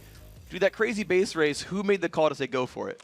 It's pretty much everyone, mostly Godwater, you know, his calls. But it came down to just, we saw them going mid, and they were trying to get a free inhib for us trying to do Baron, and we're like, the tower's already down, just go. I started to just backdooring it. I didn't even hit the creeps. I don't know why people were hitting creeps, but I was looking at it. The base race was really close. I was surprised. I thought we would like destroy it, but they had lots of AD too because of Gragas W. So your Nexus was down to 1,721 health at the end of that one. Were you nervous suddenly as you're looking back and you're like, oh crap, this is falling faster than I think it was? Yeah, definitely. I was looking at it constantly. Every tower, like once our first tower came down from our Nexus turret, I was like, why is it down so fast? So I was getting a little crazy. But then when I started looking at it and theirs was at like 90 and ours was at 20 or other way around, and I was like, we won. I just started popping off. I was going crazy. It was amazing. And even just going back to the start of that game, you guys picked Cassiopeia. Do you want to talk me through that decision? We were thinking about Nasus 2v1 mid or 2v1 bottom and just like, we'll outscale them crazily late game. He'll never die. And then it just came down to Smiley's like, well, I don't think if I run lead, we'll have any damage. So we were just like, and then Bloodwater was like, Cassiopeia? And then it was like, let's do it. And it just came down in the last few seconds. That's really awesome. And even during that game, you guys were behind for a good chunk of it. What was your mindset and how did you pull yourselves back into that game? Well, we knew that as long as QtPie doesn't play Caitlyn, that he can't carry on Draven. So if it goes to ever 4, 5, 6 items, he's going to fall apart. Like Draven can't carry. He doesn't do enough damage. He doesn't have enough positioning because he has only a speed boost. And it just went to that point again, just like last time we beat them, and we just outcarried them. So that's a strategy in champs. Like, just like we'll just turtle it out. And we'll just play safe enough. Well, at that game, we knew that we banned Shen, and then we knew that Kiwi Kid's only been playing tanks. So he's gonna run. He mostly runs Singe, Shen, and Renekton. We gave them Renekton because Malphite can counter it, and we knew he's not gonna pick Singe against Malphite because we can pick Kennen or Vlad. And since we were last pick, we could wait for him to pick and save our last pick. So it just fell into our hands. Even in the first day of Super Week, 4 of the 6 lower seeds won. Today, we've already seen Marn beat CLG. Curse fell as well, and you guys just took out Dignitas. Why do you think we're seeing so many upsets? Because I think lots of the higher seed, they can't really study the lower seeds as good as you can study the higher seeds because they've been playing their best, and everyone on the lower seed hasn't been playing well at all. So, like, if you watch a game and it's a stomp, you can't really learn too much. But for the lower seeds, they can practice and learn what they do and stuff like that. So how have you guys been improving most specifically? What do you do to get yourselves up there? Pretty much it's just solid play. Not making any mistakes. Like the one time I jumped in mid, just died for free. That is miscommunication, but just small mistakes like that, as long as you never do them, like even if you give up one death, it doesn't matter if you're not making up a mistake where you give up a tower or a dragon and stuff like that. And even if you do, it's the decision making that's just saying, hey, they got dragon, let's not try and take it. We have no map control. We might lose 5 people and something else. What have you done personally to become so good and become one of the North America's premier AD carries? Play a lot of LoL. No, that's a lie. I don't play too much. I'm like Nick Wu. We play like maybe 5 games of solo queue a week. But just mostly I just watch stuff. I watch all the Asian scenes and stuff like that. I enjoy watching it. So I see what other people do and I see why it's strong and I just try and copy it to the best of my ability. All right, with that win, you guys actually clinched a spot in the playoffs. So now it's a matter of if you're going to finish 6th or 5th. If you finish 5th, you get to play CLG. If you finish 6th, there's a good chance you're going to be running into Dignitas. Is it too early to ask who you'd rather face? For right now, after this game, I would say Dig. But when the playoffs happen, I couldn't say for sure. So we'll see if a week can actually make a difference there. Of course, congratulations on your win. You're into the playoffs. Congrats on that. And you got 1 game left. We'll see how it goes for you guys. Thank you very much for your time, Zuna. And let's move on to our next game of the day. Of course, that's going to be our 5th match, which is Good Game University versus Counter Logic Gaming. A win for GGU means they're in the playoffs, joining Vulcun here. But if they lose, GGU will need to to play an extra match tonight against the winner of Marn vs. Complexity to earn a spot in the playoffs in the championship tourney. And the good news for GGU fans is that so far today, the lower seeds have won every match except the TSM one. So CLG has the power of Doublelift on their side, and GGU knows they need to lock him down if they want to walk away with the win. Against CLG, I feel like we just need to shut down Doublelift. For Doublelift, we're just focusing on like kind of shut him down. They revolve around one person way too much. When you're playing as a team, it shouldn't always be one all-star. It should be everybody. They're definitely a team that can pull out a lot of different surprises. We have threats. We have Zion Spartan, we have me, we have Jinte. Because they can play so many variety of heroes, they're kind of scary to play against in a sense. We can definitely beat them. Just play our game how we usually do, and we should be perfectly fine. Well, CLG has the upper hand against GGU this year, winning 2 of their 3 matchups, but hey, as Don't Match Me said, we can always come back through and take it away. So that was before, of course, as well, that GGU revamped their team around, and the season kind of came up.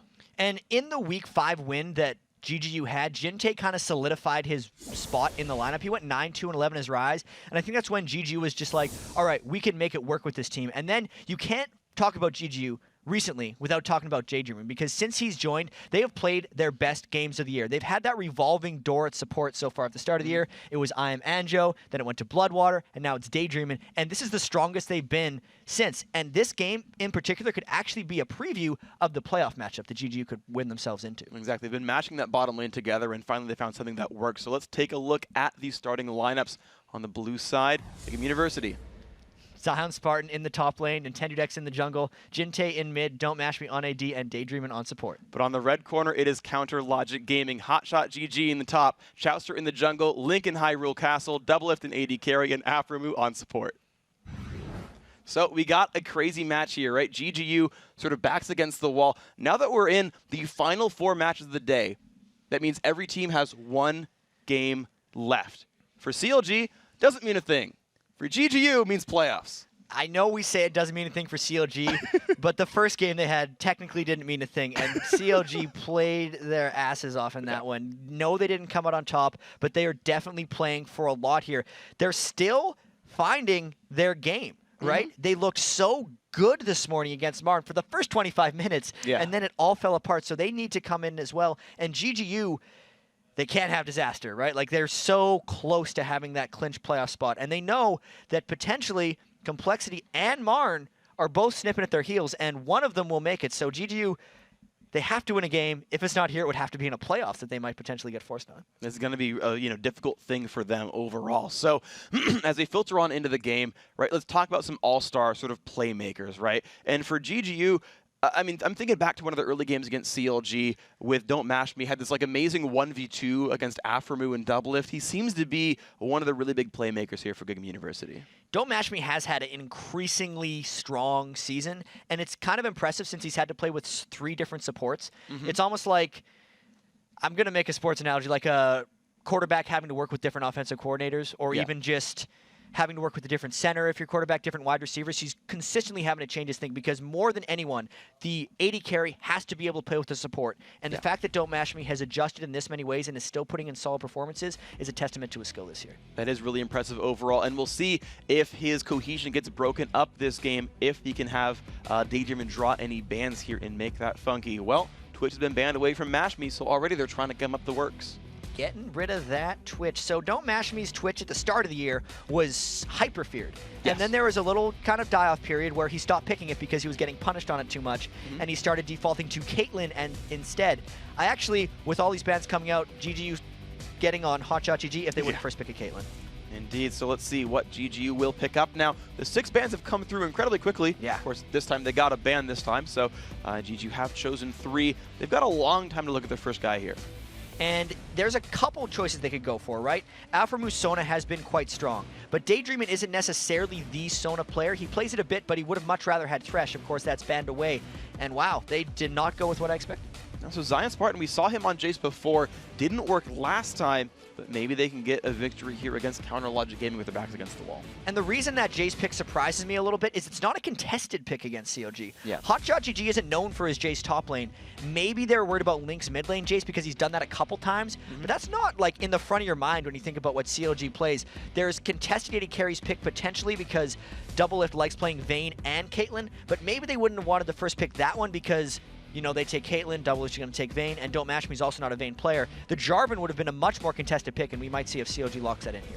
So I have a question for you on this for GGU. So GGU is a team we've kind of seen play long-range poke a heck of a lot recently. Right. Do you think they're like faking it out, like, bros, we're going poke, pick stuff that beats poke and then switch it around? Well, in their previous game today, they went all out poke, and it didn't work out that well. But that was because TSM is probably the best North American team against a poke comp due to how aggressively they can initiate and how just crazy they are when they're going for fights. You can't necessarily run away from that. CLG has had a few problems initiating in the past, but they usually bring some pretty good tanky utility.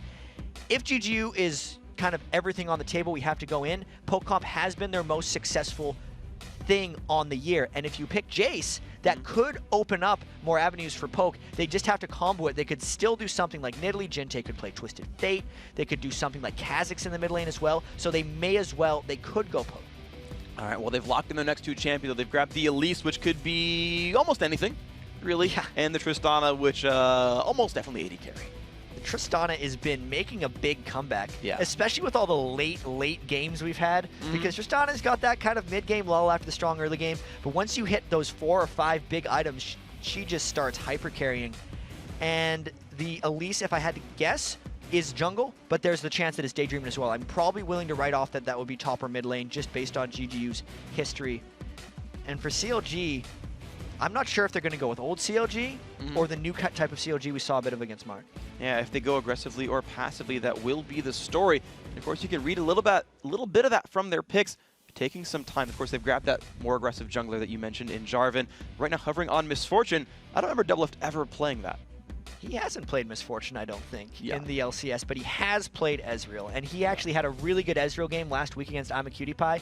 He may have been gifted a first blood a little bit, but he still had a really strong game nonetheless. And the Udyr pick is actually pretty exciting because that may well be the hotshot farm 2 waves in the base GG Udyr. While spamming laugh along the way, at least if you're Dyrus. So Doublelift is going to be on Ezreal. You know, he's said before, like, you can't ban me out. Like, people think, oh, I only play Van, I only play Caitlyn. And he's like, but I know all these other champions. I don't know what you think you're doing. And so Ezreal is the pickup here for him. Dignitas University making their choices now.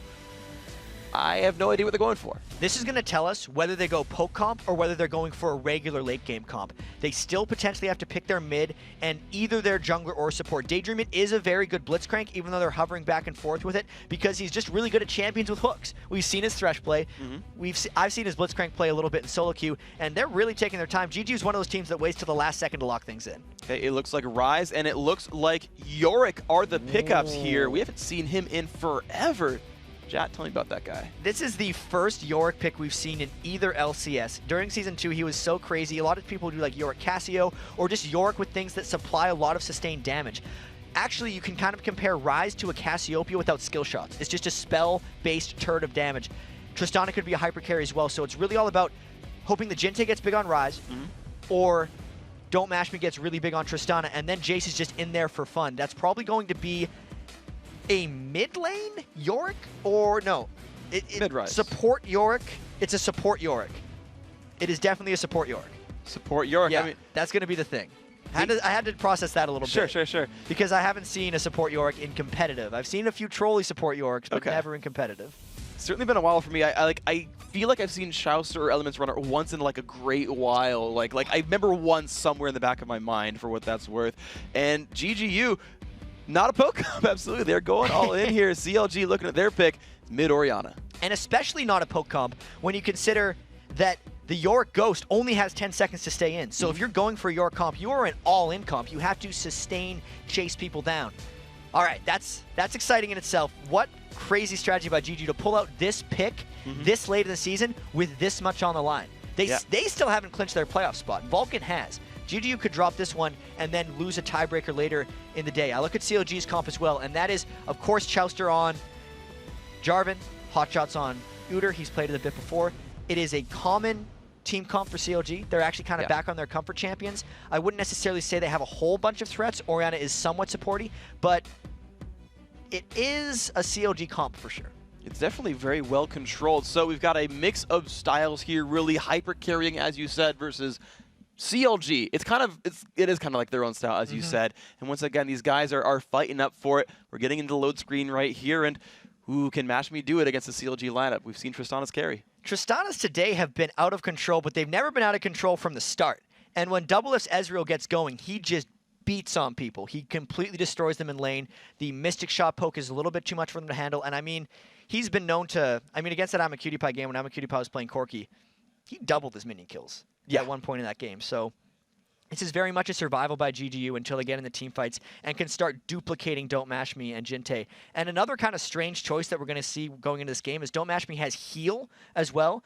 All year, when we look at all the AD carries games, they are always barrier or cleanse. This is probably the first heal we've seen out of an AD carry as well. And that is going to be interesting. And actually, that reminds me, though, because the heal mastery gives you health. So, like, is it possible that actually is more durable than barrier, or is it just for the like utility sort of? No. So what heal is it is a less big time heal for yourself than a barrier, but it will heal allies for more. So if we saw heals, you'd be more expecting to see it on a support. That's just not what they're doing. Maybe he's using heal just because they're going to be going all in, or because he's a bit crazy. Maybe a bit crazy. I mean, Mash Me definitely knows how to do some crazy things, but we are into the game, so we won't speculate. We'll let the players prove it to us. CLG on the red hand side. Yes, the right-hand side in red in the top right. They're moving out, kind of grouped up. GG the same thing coming from the bottom left. They're up to the top hand side of the map.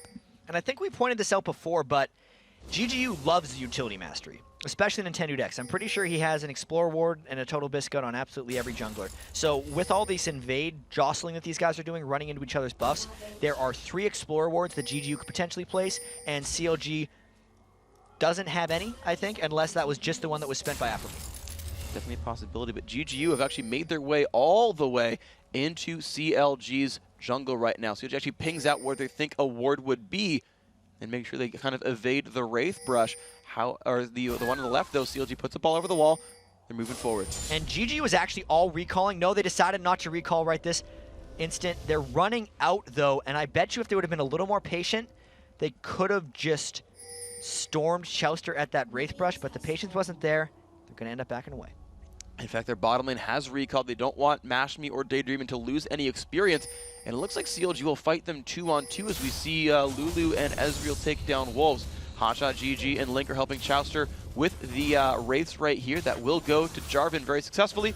There we are watching CLG take down their camp. GGU taking one for themselves. So 2v2, 1v1, and red buff start here for Chouster.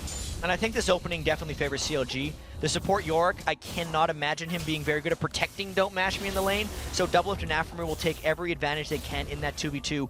That's the reason that Jarvan actually started red, because CLG wanted to give the Wolf experience to Doublelift and Afromu to make sure that they don't get out-level 2'd in this bottom lane. See how that pans out right here. We can see them mashing up against themselves right here. 1-1 versus 1-1 so far. The levels coming in very, very soon. Ezreal looks for some poke, and Daydream actually down to about 2/3 health early on. Explosive shot comes out as well. Damage back and forth. Nice harass there from Doublelift.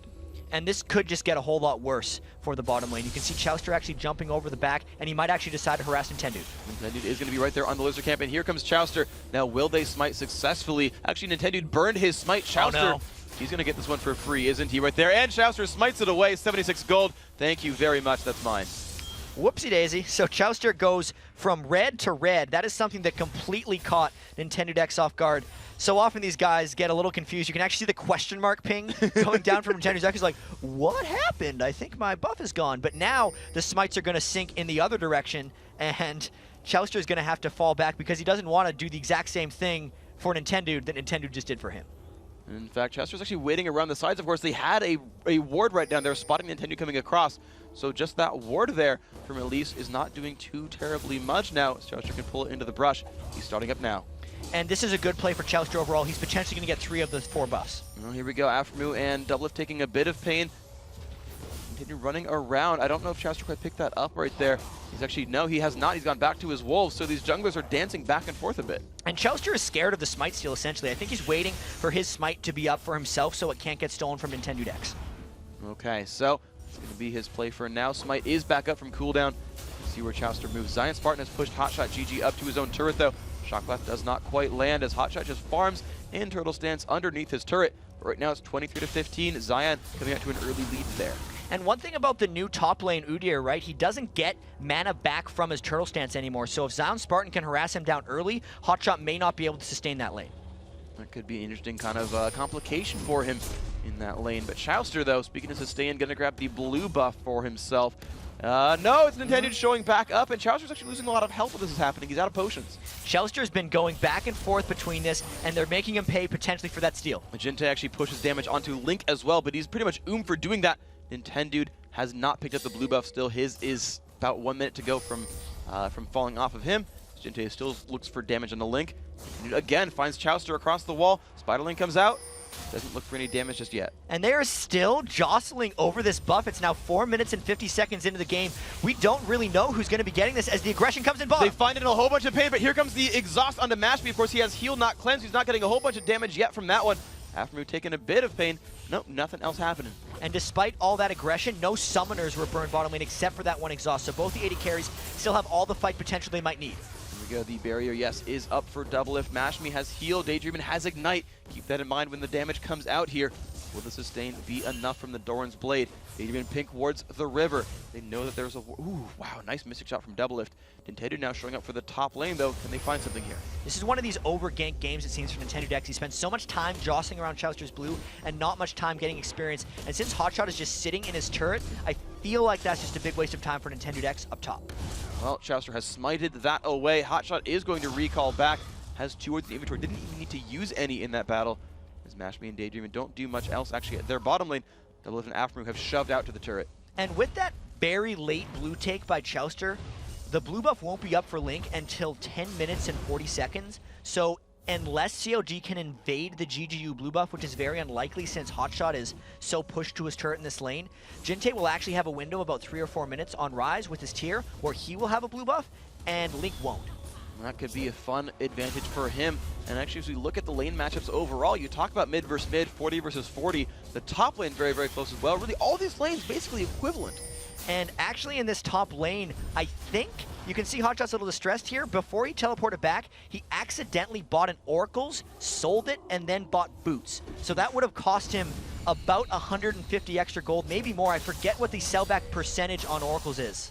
Nice attempt there by Link. Almost lands a shockwave, but Jinte did run away from that one in time. So no free gank picked up there. One cooldown down. Again, Link without blue buff, and that won't be coming up for a while. Jinte last hitting successfully in mid. 48 pretty soon to 50. They are matching up pretty closely here. And you can see that all of CLG's pressure has actually been concentrated on Nintendo Dex because the lanes of GGU have not been pressured at all. You can see that two of them are still sitting on that total biscuit, or at least that is Nintendo Dex and Jinte sitting on the total biscuit. Nintendo Dex has 18 minion kills. CLG as a team is actually up in a whole bunch of gold, but that's not because the lanes are getting substantially outfarmed. Not indeed, though. But at the bottom lane, though, look at GGU still trying to push up. It seems to be the one place that GGU are really looking to press some kind of advantage. They're just not quite finding anything out of this one. 2 minions missed by Mashmi. Again, more Yorick goes coming down. And you mentioned the Yorick lane not able to protect Mashmi all that well, but it seems like they're holding on for now. They are shoving pretty well, too, which is impressive. I mean, that's one of the things the Tristana lane does do. They have to be careful that they don't get ganked when they're shoved up this far. Stuff comes down for one. Indeed it is. And they're starting to run away. He had been revealed by a ward. There's a push in from Double Lift, looking for damage on a Daydreamin. Can he flash the Flag Toss? He does. Double Lift lands a bit of damage back onto him, but pops the shield. But now CLG, with everyone down here, are starting Dragon. Hotshot trying to take advantage of being pushed into his turret the whole game. Zion Spartan still on the run down, but GGU is here to contest. They put up a bunch of damage on a Hotshot, down to half health himself, getting burned down by the Dragon. Not too fun for him, as Zion Spartan wave clears in the mid lane. GGU actually looks for mid instead of the Dragon fight. GGU's got the double tier of the Goddess right now stacked up. All those total biscuits have been consumed. It looks like that was mainly just a Dragon scare, and now GGU's going to push that mid turret, as you said. Down to 2/3 health. Link and Chowster are here. Flag Toss comes down. Command attack. And it's going to be minions going down. Nintendude only level 4, by the way, while his Chowster is 5. You can see the level disparity really pretty important here. And Nintendo Dex's Achilles heel almost this whole year has been some of the time he falls behind in games, and then he's not that great at catching back up. So this is going to be one of those tests. They need this win to clinch a playoff berth. If this is one of the worst times you could potentially fall behind, especially if you're dealing with the support Yorick as well, already doing something unconventional. Well, Mashmi trying to hold himself up in his bottom lane. Down 14 minions, though, in this matchup, so CLG definitely, you mentioned the weakness of the support Yorick, that is starting to build up here for Double Lift, and that could just be too much for GGU to handle. You can see a 500 gold lead now for Counterlogic Gaming as we crest 9 minutes. Now, we had one Dragon Scare so far. Are they going to go for it again soon? They very well could, but it's going to be about Hotshot's teleport. You can see it's 3/4 of the way off cooldown now, and Hotshot's actually getting a bit of power in that lane since he's got a chain vest and his crystalline flask is ticking. He's starting to take a little bit of control. As you can see, he's pushing Zion Spartan back a little bit. That could be pretty good for him right now. We can see he is putting a ward down at the blue buff, GGU's blue buff, I should say, and running back into his lane. Link recalling, and the action, where will it come from next? And this bottom lane, I know you mentioned the double lift is up about 20 minion kills, but it's not that bad yet for GGU. Don't Mash Me is okay in items. He hasn't died, and we know that the Tristana usually comes back farming late game. So the fact that they haven't lost the lane yet isn't that bad for GGU. Okay, so we'll see, and we'll keep track of Don't Mash Me and what kind of items he can go for here in this matchup. Chowster, he's hit level 6 though. He's looking for some pressure at this bottom lane. We'll see where he goes. This is another bottom lane gank. They know that GGU is consistently pushing up, and they know that they've already burned Daydreamin's flash. So if they can get any kind of slow coming out from Aphromoo, Chowster might just brute force a gank through and try to get Daydreamin. Here we go, the last minion will fall, and here he comes on forward. The Whimsy is up. They're going to look for Daydreamin. No, the Buster Shot knocks him back. Daydreamin pops an ult onto himself, walks up to double lift, and here comes the Nintendo X counter gank. Chowster down to half health. Oh, a beautiful wild growth keeps the Mash Me rocket jump from landing. No slow on a Chowster. He's going to get out, but Hotshot is in a rough spot. He's actually now stuck inside of GGU's jungle, running through the wolves with his fellow jungle kind. There's the push in from Jinte. Lands the root. There's the jump to the skies as well from Zion Spartan, and first blood will go over to Jinte. And the worst thing about that for Hotshot is he ran out of mana as he was trying to make the break between the turrets, and it actually allowed Jinte to catch up to him and finish him off there. Chowster's going to grab the blue buff over there to his teammate. Jinte gets that, or not Jinte, but a Link grabs that one. But a great early pickup there. Good game. University now tied in gold with the first blood. And they're trying to push up the mid lane now as well. Nintendo X and Jinte are right in something, and there's the shot onto Jinte. Yeah, Shockwave lands, but the Cocoon lands back onto Link, so no real damage taken there on either side. Smash is going to keep last hitting there underneath, well, not underneath the turret, but in front of his turret, and trying to catch up there to double if score. And it's actually kind of miraculous that GGU was able to escape that last gank. There was a bunch of action that happened immediately after it, so we weren't really able to touch on it, but the Buster Shot timing to make sure that Chowster couldn't jump to his flag completely saved Daydreamin's life. It delayed a potential cataclysm, and it gave time for Nintendo X to arrive for that counter gank. A beautiful play right there, and I've seen actually just so many amazing Buster Shots throughout the day. The mechanical skill of these players has just been so impressive, honestly. And as we push on through, I mean, we see a bunch of guys cresting over 100 minions here for CLG. We'll see if Double Lift's mechanics on Ezreal can reach his Twitch mechanic or his All-Star mechanic levels. That might be a possibility, of course. Zion Spartan looking up for Hotshot. GG, a bit of damage being put down there. And then comes kind of right back out, and then right back in, and then right back out. Hotshot's trying to rush that Frozen Heart. You can already see he's got the Glacial Shroud, and he knows that Zion Spartan will do nothing but physical damage, but it's being pretty tough on him right now. Sure, he's made it down to try and force a Dragon for CLG, and then Zion Spartan got a little bit extra farming, but for the most part, that's been a tough lane so far for Hotshot. Has been rough for him. You're seeing that 20 minion kill lead. Don't Mash Me, Daydreamin at the bottom. They got Nintendo coming in from the side as well. As they push down on these minions, they put a pink ward down and say, all right, now Nintendo can be back in the darkness as the spider. They slink in from the side. And Nintendo still hasn't even bought boots on Elise, so he's scaring off CLG a little bit because of that pink ward, but he's going to have to get some mobility soon. But here comes the counter game potential here from Chowster. Zion Spartan trying to run away. Hotshot GG will look for the stun and bear stance, but he can't quite catch up to Zion Spartan. The boots one just keeping him out of range, and now he's actually going to put some pain a little bit down onto Chowster. Hotshot though right in that brush. This could be scary for Zion if they turn back onto him. No, Hotshot will just leave the lane. Chowster will clean it up. That was one of those greed recalls. He's like, I want to do it here. It's a little dangerous, but I'm going to get away with it anyway. And one of the reasons they couldn't catch Zion Spartan is all 10 of his skill points have been put in Q and E for Jace, so his acceleration gate was giving him 40% or 50% move speed as soon as he ran through it, so they could not catch him in that exchange. There you go, the quick update on the skilling order for Jace overall.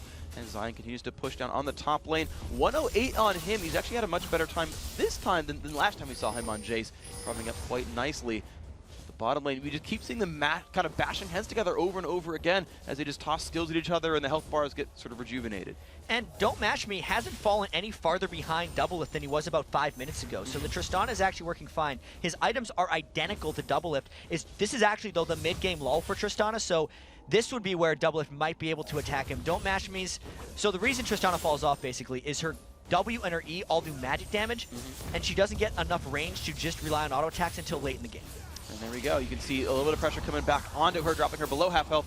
Double though still taking that ghoul harass. Of course, he's life-stealing off them a bit, so he's... Hotshot's teleporting in behind him. There is the hotshot teleport coming in. The rocket jump comes across. Will he get the buster shot in time? Right now it's hotshot with a double stun. The flash comes out from Daydream and Cocoon lands on a hotshot. Mashme kind of in the front right here. He's been exhausted as well. The ult comes across, trying to keep him alive, and he's flashing out towards the turret, but hotshot GG picks up the kill on a Mashme. He's going to revive back up, and Nintendo looks for Double. Double is so low on health. Can Nintendo get the damage out, but he's still trying to chase one down. Lands Cocoon, lands the Q. Neurotoxin picks up the kill, and now he has to run from hotshot GG. The Spiderlings are there. Link comes in from the side. He's looking to cut off Nintendo X in the jungle. Still trying to run from hotshot. Goes back into human form, but the ball is there, and looks like he will fall down. hotshot GG picks up 2 kills, while Zion Spartan kills off a turret. I bet you Nintendo X wishes he had boots in that situation because he was running from a very fast bear. It was actually a really good catch to be able to finish off Double near the end of that, but it was a successful gank for CLG in general. Hotshot was able to close down. They made sure Don't Mash Me stopped farming for a little while, and now the pressure goes mid. A nice hook up there from Chowster, forcing the flash away from Jinte.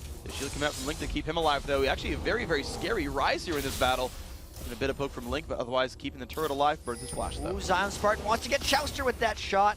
His shield is there, but this gives GGU a perfect opportunity for him to push back up the middle lane. Let's see if they can do it there. The minions are mostly gone right here. Jinte full health. It actually looks like they're moving towards the bottom lane instead, maybe even Dragon. Daydream is going to start that one up. In retrospect, that makes the most sense because they realized Double Lift actually ran all the way towards the top lane. They know they're harassed Chowster, the main steal threat, already back to base. And this is pretty much a free Dragon. Don't Mash Me doesn't even need to move over to it. He's just happy farming bot lane. Nintendo will repel over the wall, though. Qs it, uses the smite. That is Dragon now picked up. First turret, first Dragon, first blood, all gone to GGU. And this could very well be a preview of the first round playoff matchup if GGU comes out on top in this one.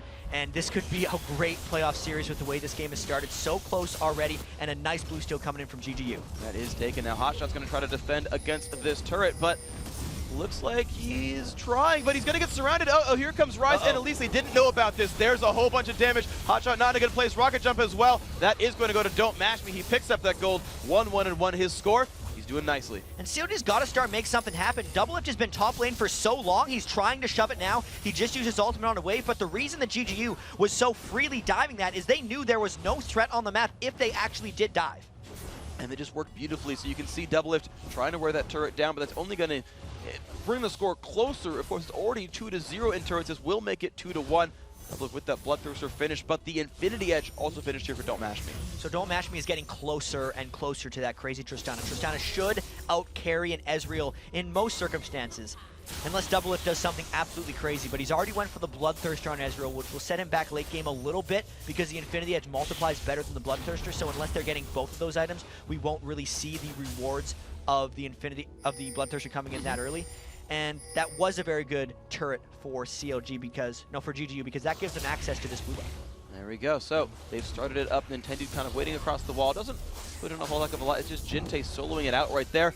17.5 minutes in. And of course, today has been the day both of comebacks and the day of upsets. And GGU are looking for another one here for themselves. Up 800 gold. Starting to put a little bit of pressure towards the mid lane. And Link already with that death cap, probably able to spear that lane away. Not spear, just clear that lane away with his tier as well as a death cap. And it's going to be a task for GG to try to push up this mid lane, but there's already a 1v1 in the bottom, which means the other 4 people of GG are pushing up mid. And hotshot GG, though, is trying to just pull Zion Spartan's attention. You can see him chasing him down on Jace. Lands the shock blast. Hotshot still running around, has half a mana bar. Looks like he won't be running out of that one too incredibly quickly. Still running between turrets. That shock blast will not hit, and he's gonna get all the way through. Chowster is actually pushing the top lane, and they still have not collapsed onto him. The whole GGU team pulled back from it, and they're trying to cut him off. Can Hotshot get out of this one? There's the Rune Prison. He's gonna keep on moving forward. Hotshot Flash is still buying time. Acceleration Gate comes across, and Hotshot, he actually makes it out. Meanwhile, Aftermove, Double Lift, and Link are putting pressure on the mid lane. Daydream and Don't Mash Me. Nintendo trying to keep that one alive, but Hotshot just completely made it out. Wonderful play. Burned his flash, but bought a lot of time. Just distraction shot GG right there because that was a very good push opportunity for GGU in mid lane since Chowster was stuck top in a essentially 3v4, and Hotshot just made him run all the way around the map. Zion Spartan's followed him the whole way, and he wants to kill. He's got the Mirror Mana active. He's got the red buff as well. Runs through the Acceleration Gate. Looks for another melee Q. Will that be up in time? Lands a little bit of a slow onto Hotshot. Pops the Ignite as well. Will it be enough damage? Might have to dodge the Shock Blast. Doesn't, but he's still not running out of health. Flashes forward. Zion Spartan just chasing Hotshot through a turret and gets that kill.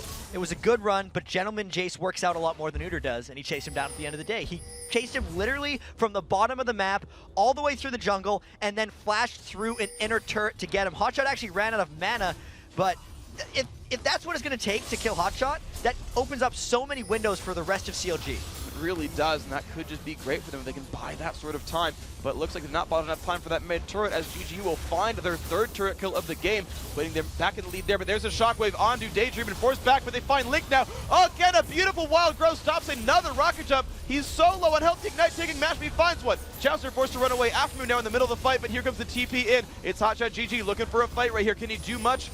Nuh-uh, they run back from him. Gotta keep in mind, Doublelift isn't here. He's all the way in the bottom lane trying to get those turrets. So again, GG was on the run, and Hotshot, I think, is gonna try to distract them and make them not be able to get down there. No, Mashme is trying to run away. Hotshot is whimsied up, doing a bunch of damage in Phoenix Dance. We see actually Doublelift just ran away from that turret. Cocoon lands on a Hotshot, they're turning back in on this one. They dodge the Glitter Lance. Aftermoo could be the next target of attention. He is not going to be. Doublelift made it out of the bottom lane. Again, 3-2 in turrets, but CLG putting the pressure on. This game is going to get really interesting because you can tell that GGU kind of wants to fight, but they're very willing to try to chase down CLG members and get rid of them. The turrets are still in the favor of GGU, but I don't feel like that's going to last for long, just based on the strategy that CLG is trying to pull off. So CLG wants to split push, get turrets down, and essentially just win by building advantage. And I wonder if GGU has the initiation and the savvy to chase them down and make the kills happen.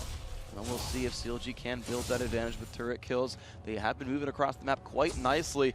And I like looking at the jungler updates because very briefly, Nintendo did have more minion kills than Chauster, but now Chauster was shot back up above him with that side lane farm. And now on your screen, you can see the gold totals from the players. And it's really important there that Chauster got that side lane farm because in a couple of the games on Jarvan in the past, he hasn't been able to initiate without just immediately exploding. And he really needs the aura items for the few members of his team that are with them when they're trying to pull off all these split push antics. Okay, so right now, it's GGU holding up on the mid side and Doublelift still on the bottom. I mean, we talk about CLG split push, and it's certainly what is happening here. Not many teleports needed for them to do this, though. They're starting now on the blue buff, kind of controlling all their advantages. Doublelift had already grabbed the red buff here. They're going to put Link on the blue one. And the Dragon is also up in 20 seconds here, so CLG may want to fight here. This is also one of GGU's best opportunities to try to force a big fight. Okay, we'll see if they can get that fight going down. The ward coverage starting now on both sides.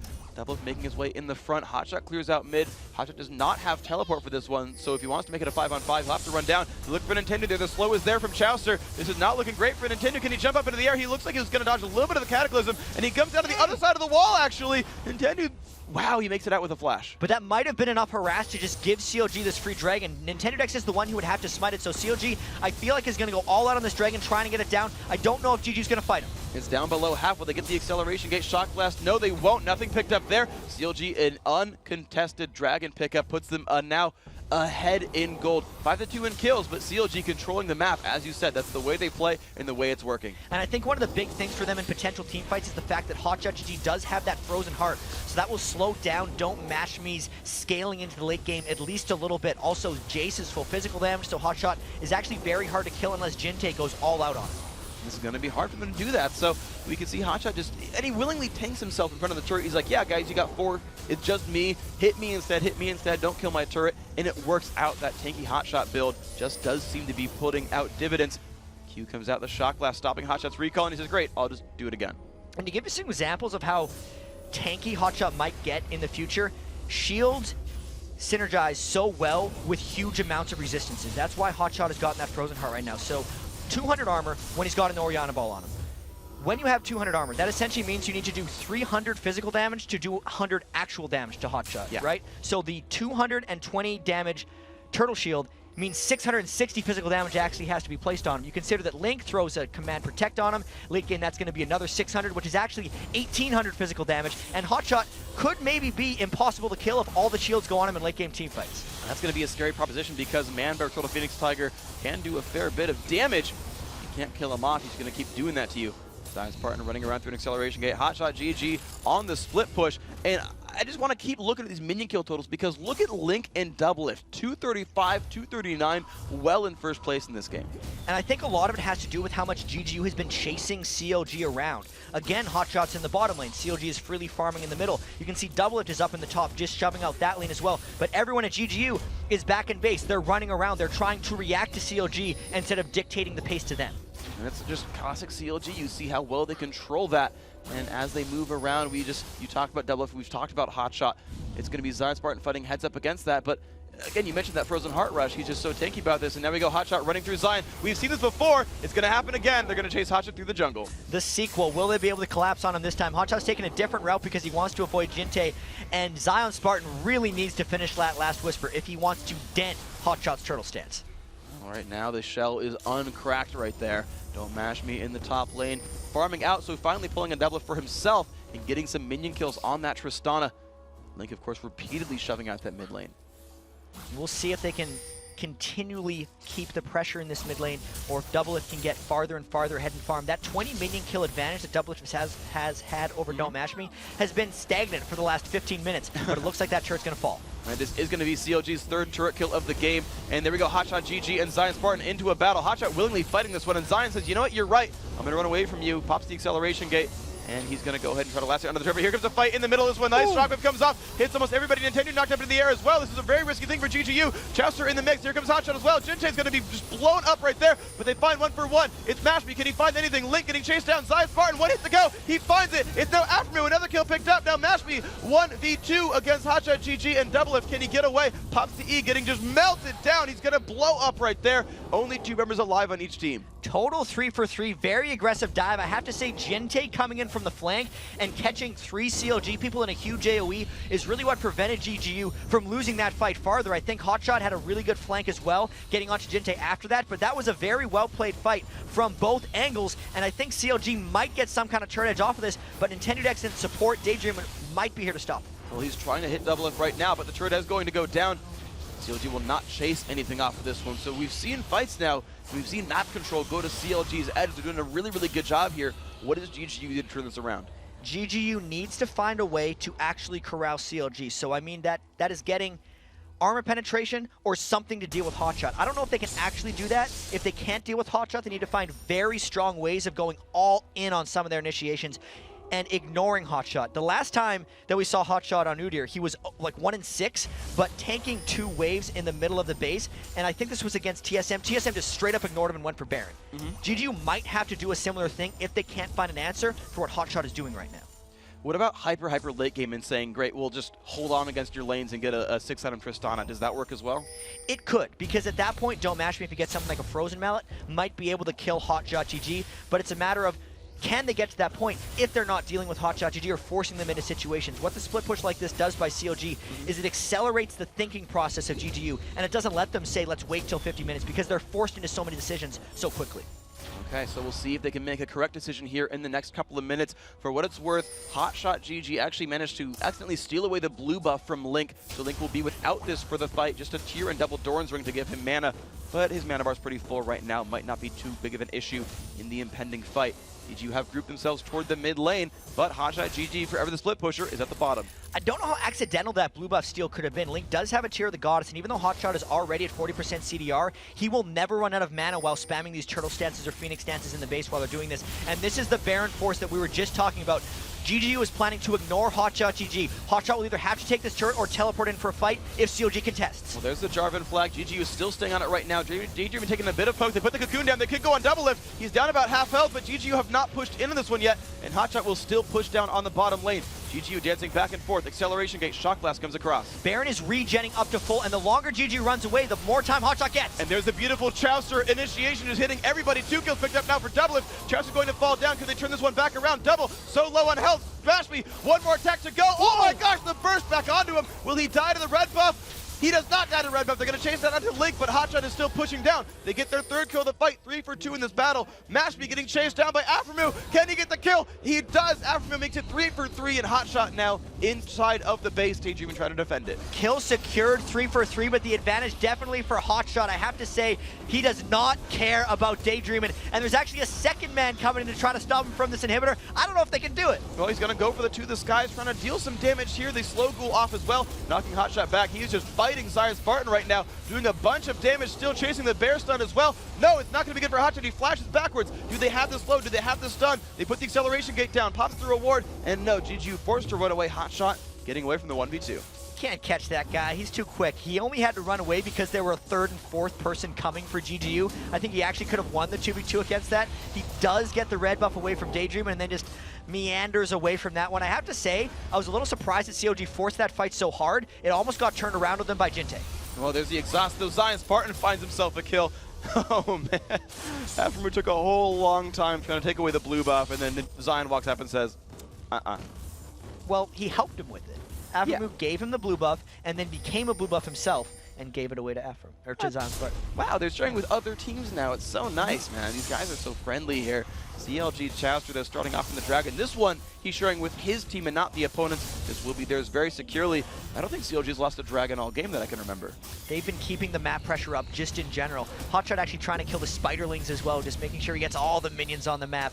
And the farm across the board for CLG is high because of the way they've been playing. The only thing Hotshot is a little bit vulnerable to is the entire team. They find a little bit of damage, but Mash might have overstepped his balance. Rocket jumping into the team. They go in now. Chowster in the center of attention, trying to just jump away from this one. Here comes the repel. Nintendo is there. Lands a neurotoxin, but there's a shockwave hitting onto 3. That is not good for GGU, but they still chase on forward. They've got low health bars on CLG members. Mashme is healthy himself and just wave clearing this mid lane. And what GGU actually wants is this 5v5. Even if they're a little bit lower than CLG, they want to take this fight. They can get the duplication like they did in the last fight when Jinte went down early and the Yorick Ghost came up and he was able to keep spamming damage. So CLG wants to get out of this situation of having 5 people in the mid lane as quickly as possible.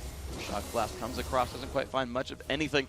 Aframu still with a bit of ward control. Double Lift comes across the wall, doesn't find anything to hit right there. He's got 3 completed items, Trinity Force, Last Whisper, and Bloodthirster. Don't mash me. A little bit of a different build, actually. Look at that. I think he's going for a potential 6 item, like the Last Whisper's there, and he's also got part of his Blade of the Ruined King. So he's building components of each of the items. He wanted to probably upgrade his Vamp Scepter because he didn't have quite enough gold to finish the Last Whisper, and he just wanted as much temporary power on his next trip out of the base because he knew what a crucial moment in the game this was. Well, here we go. The teleport is up for Hotshot GG, and GGU once again starting off onto Baron Nashor, down to half health. Black comes across from Chowster. And CLG actually has to go for this one. Hotshot should teleport and stop this because there's no inhibitor threat. That Baron's going down too fast. Bolt comes across from Double. If they're going to start spiking it down, and the smite, it will come out. Blue team has slain Baron Nashor. It was nice they waited at the flag toss and no flash was available. Nintendo going in. He lands the stun. That's going to be onto Chowster. Will they keep on chasing down? Hotshots in the bottom lane. It's a 5v4. They're moving on in. Will they have the damage they need? Double getting down very, very low, but they run back from the Orianna ball. Shockwave had just come back up from cooldown. Chowster's recall was stopped. Hotshot still pushing in the bottom lane, though, up to the inhibitor. And a split push extravaganza is going down right now. They sent Jinte back for Hotshot. He thinks there's going to be more people, so he's dancing back and forth. But GGU is hard pushing up the mid lane, and Hotshot still has his teleport if he wants it. Okay, he's still running around in GGU's jungle. The second now this inhibitor turret's going to fall, they're going to start running away. Zion Spartan with the acceleration gate, and now both teams have an open inhibitor, but GGU has Baron. So I gotta say that was a failed split push attempt overall by CLG. GGU forced the decision. Well, CLG forced the decision, but GGU took it and made the right one. CLG did not go in to contest that. They didn't want a 5v5 at Baron, and Hotshot was not in position to push down the inhibitor. Beautiful play right there. Hotshot just couldn't get himself in there, and GGU found the right thing to do. Paralyzed. You mentioned the decisions getting hastened in their mind. They have to make really, really split-second decisions and just go for something. It seems like they found the right decision here. What's next for them? I think the next thing for CLG is to try to turtle it out and wait for this Baron to go down. Or it's a matter of just sending Hotshot back in that bottom lane and letting the whole team chase him for a while, right? It's actually probably going to burn about a minute if Hotshot actually gets chased down. You can see all the armor, magic resistant move speed he has in this. The thing that GGU would want to do after that, though, is if Hotshot's not there, they're just going to 5 push up mid and take that inhibitor. So CLG doesn't necessarily want either of those things to happen, and they're kind of a victim of whatever GG wants to do at this point. We'll see if they can play the victim or turn themselves back into the hunters here in this battle. There's a Cocoon on the Hotshot taking a bit of punishment. but he is still a tanky bear, and he's going to be okay for now. Digimon takes a little bit of poke. Of course, he's got oracles and is denying vision here from CLG. But Jinte and the crew look like they want to go for that inhibitor that you mentioned. They are moving in. And Don't Match Me has hit that last Whisper threshold where he's actually able to do damage to Hotshot GG. So this is a very difficult hold for CLG. Even if they get a pick on a Jinte or Don't Match Me, the Yorkult is going to pull him back in. They move on in. This is going to be Chowster in the middle of everyone. The ult's coming across everywhere. Chowster's going to fall down. GG looking for a fight right here. Jinte has been cloned. He's going to be coming right back up. They should have 1-for-1, but here comes the stun on the double it. Can they find enough damage? And now onto Link. Oh my gosh, his health bar just disappeared. And GGU, it looks like it's been a 2-for-0, but it's actually going to be Jinte falling over right now. Double it gets crit in the back, and Match Me finds another kill. This could be GGU finding their win on the day. The second Nexus turret will be going down, and GGU have secured themselves into the playoffs. That was the fight that GGU wanted, and they got it as soon as they saw the opportunity. 34-minute win. GGU makes the playoffs. What a game. That was absolutely beautiful, and there we go. Nintendude and Zion Spartan found a way to shake hands properly in the post-game. That was probably the biggest turning point for them, the synergy showing up right there. Amazing performance by GGU. So, we know 5th and 6th. It's GGU and Vulcun, but we don't know in what order. And it took them until the last regular season game of the spring split to learn how to do the handshake. That's probably why they won the game. They had the synergy finally worked out. Elise and Chase could finally work in concert with each other. And that's tough for CLG, man. Because even though this game didn't technically matter for them, they have to play GGU in the playoffs now, for the most part. It's one of the two. I'm trying to think about it, and because Vulcun could pass them. GGU holds the tiebreaker over Vulcun, so even if Vulcun beats Curse, they'll still be tied in the standings, and GGU will have the advantage. I'm pretty sure about this one. Okay. I could be wrong. Okay, did GGU lose? Did GGU go 1-1 today? No. Yeah. Okay, and Vulcun won or lost earlier today? We'll find out. We'll find out. We'll deal with it later. We're going to get the bracketology for you guys later on in the day. Don't worry about it. We got it all figured out. Even though it doesn't look like it, I'm a little dumb. But after the break, we've got GGU's Daydreamin' for an interview. And then, of course, TSM tries to lock down first place when they take on Dignitas. We'll be right back.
back, everybody, to an incredible day of upsets. Can you believe them? And right now, we're joined by GGU's Daydreamin'. The sigh of relief, by the way. Yeah. What was going in your mind at the start of that game? We were just really banking on playing perfectly. Like, we just picked all of our comfort champions. I mean, York, kind of comfort, but like we knew it was going to work with our team comp, and we just really needed to play well to pull out that win. Explain to me that York support pick, because you're saying, yeah, it's kind of comfort. You've played a lot of unconventional support since joining GGU. Talk to me about the York one. York, I just feel is really good because it has so much pressure in lane in the 2v2, especially when you get golem first. You can harass them. You have the sustain with the E, so you don't have to worry about your health dipping in trades and stuff. And late game, especially with Ryze and Tristana, it's unbelievable because you saw Jinte died instantly in the last fight, but he had the ult on him, so he would still be able to kill everyone in the fight. That was really impressive. So how much of that was pre-planned in Champ Select then? Originally, we were going to go for kind of a bait out the Vayne pick and go for an MF Blitzcrank lane and kind of just try and destroy them 2v2. But he picked up Ezreal, and I mean, like, Blitzcrank, I can still play him against Ezreal, but it's preferably I don't want to because he just can eat out of the hook, you know? Mm-hmm. So we picked Tristana and Ryze, and we just, well, Yorick. I mean, we've been practicing that, so just went from there. So tell me about how the game progressed. You're against CLG. You got to, I guess, assume they're going to split push at some point. But how did you deal with, like, super tanky Udyr? We knew Zion was really strong. Zion did really good in the lane phase, so we knew Zion could fight him. So we would just, anytime he tried to like distract us, we'd send Zion and he would try and run away. And I mean, if Ryze was close enough, we'd send Ryze to go help him. And I mean, if he was close, he could end up getting Hotshots Flash or even kill him, like when we got First Blood. And basically that, and we knew if his teleport was down or if he had to group with them, we would just initiate the 5-5 because we knew we were so strong in the late game. And I mean, ever since GGU picked you up, essentially, you guys have been playing so much better. And a lot of people didn't know how GGU was going to communicate when they lost Bloodwater. How have you guys been communicating? We all communicate. We all feed jungler information. I mean, Mashme is pretty much taken as a captain role because it was kind of a wake-up call when Bloodwater left. And I mean, we all just meshed together really well. So tell me about your guys' practice regimen now. You've come up and actually started improving a heck of a lot as well as players. How did you guys get so good? I mean, it's all started from solo queue and just knowing each other from solo queue, playing together a lot, and then scrimming. And I mean, I think one of the most important things as a team is being friends with each other. And if you're friends with your team, it's harder to get mad at them. It's easier to like work on your mistakes rather than like bag on someone when they did something wrong. So I think that's also really important because we're all just really good friends. So as a top-level player now, you kind of came more or less straight out of solo queue, as you said. You had been playing League of Legends for a while, and you see teams like CLG, and you're just like, oh my gosh, they're so good. How would I ever play against them? And now you're coming in and like winning games against these top teams. How does that feel? It's totally surreal. I mean, just sitting here talking with you guys. I'm like, I only was watching this. I mean, a few months ago, just at my home, and now I'm here. So yeah, it's pretty crazy. Like, I still can't really believe it. Yeah, we got to talk about the playoffs a little bit now too, because you guys are in. The difference between 5th and 6th for you guys is whether Vulcun beats Curse or not later in the day. If you guys are 5th, you play Counter Logic Gaming in the first round of the playoffs. If you're 6th, you play Team Dignitas. Who would you rather have in that matchup? Oh, I mean, they're both really strong teams. I mean, we just had a really strong game against CLG, so I guess I'd say CLG. All right, what do you think makes you so strong against CLG as a team then? CLG is very oriented against pushing down towers, objective control, and relying on double lift to carry in the late game. And our early game aggression, I think, really kind of countered that in a sense. And we also had a late game backup with the Yorick and the Ryze and Triss, so it just worked really well, our picks. All right, so what can we see from you guys in the playoffs overall? How far do you expect to go? I mean, anything can happen. We can either just fall flat on our faces or do really good, and I'm hoping we do really good. So. All right, well, thank you very much for your time. Congratulations on your win. Congratulations on making playoffs. And, of course, we'll see you guys next weekend when you battle against one of those other top teams. Thank you very much for your time, and we'll see you guys in the future. But now it's time for Dignitas versus Team Solo Mid. Before we get into the match, let's take a quick look at the standings, though. TSM is in first place, and with a win against Dignitas, not only will they go 5-0 in Week 10, but they will lock down first place in the North American LCS. And Curse can't finish any lower than second place, but they can tie TSM for first place and force a one-game playoff tonight if they beat Vulcun and Dignitas defeats TSM. Now, Dignitas is locked into third, whether they beat TSM or not, and also CLG is guaranteed 4th. 5th is still in play, as we just talked about, after GGU's win. But Vulcun is in control of their own destiny. Win, and they take 5th. Lose, and they take 6th, because GGU owns the season series 3-1. And finally, 7th place will go to the winner of Complexity versus Marn, which will come up later tonight. Now, TSM would love to lock down 1st place with a win and not risk a 1-game playoff against Curse. But Dignitas has already beat them twice this year, including handing Wild Turtle his first loss of the season. And in the 3rd game Dignitas played against TSM this year, they banned Draven and Caitlyn from Wild Turtle, so they were really targeting him as a threat from TSM. Scar has also done really well in both of Dignitas' wins. He was 18-2-8 in their 2 wins against TSM. But these teams have been moving in complete opposite directions lately. Over their last 6 games, Dignitas is 1-5. TSM is 6-0. And that is a crazy impressive performance. I mean, that is a crazy win streak. So let's break down this matchup. Let's take a look at the lineups.